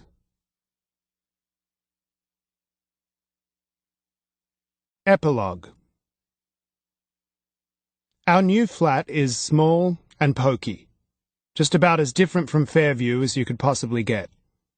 It only consists of 3 rooms, one living space which functions as both bedroom and lounge, a kitchen that has definitely seen better days, and what must be the smallest bathroom ever. Anna could afford something much bigger and flashier, of course, but I want to be able to pay my way. And Anna doesn't scoff or tell me I'm being stupid. She seems to understand. And for now, at least, this place will do. Lila is in a lot of trouble. The court case is coming up, and the charges are all pretty serious. I worry about Anna, how she's going to feel when she has to rake through everything again, but she seems surprisingly calm about it. And the truth is that ever since that night, she has seemed a whole lot lighter, easier in her skin, as if at least one burden has been lifted. Sometimes I think about what Anna said about Lila that day, how not everything she did was bad. And sometimes I watch Anna when she's in the kitchen, cooking us a meal from scratch. She's getting pretty good at cooking these days, and she never gets pissed off about the inconvenience or lack of space. Our entire preparation area must be less than half a meter long. And I marvel at her determination, at her ability to adapt. And I feel lucky for the way things have turned out. Lucky to be with Anna, living here. The best thing about our flat is the big east-facing window. There's no fancy view, but sometimes at night, if I'm very, very quiet, I can hear the ocean. And in the morning when we wake up and pull the curtains open, the light pours in, a perfect rectangle over the surface of our bed, our own personal blanket of sunshine.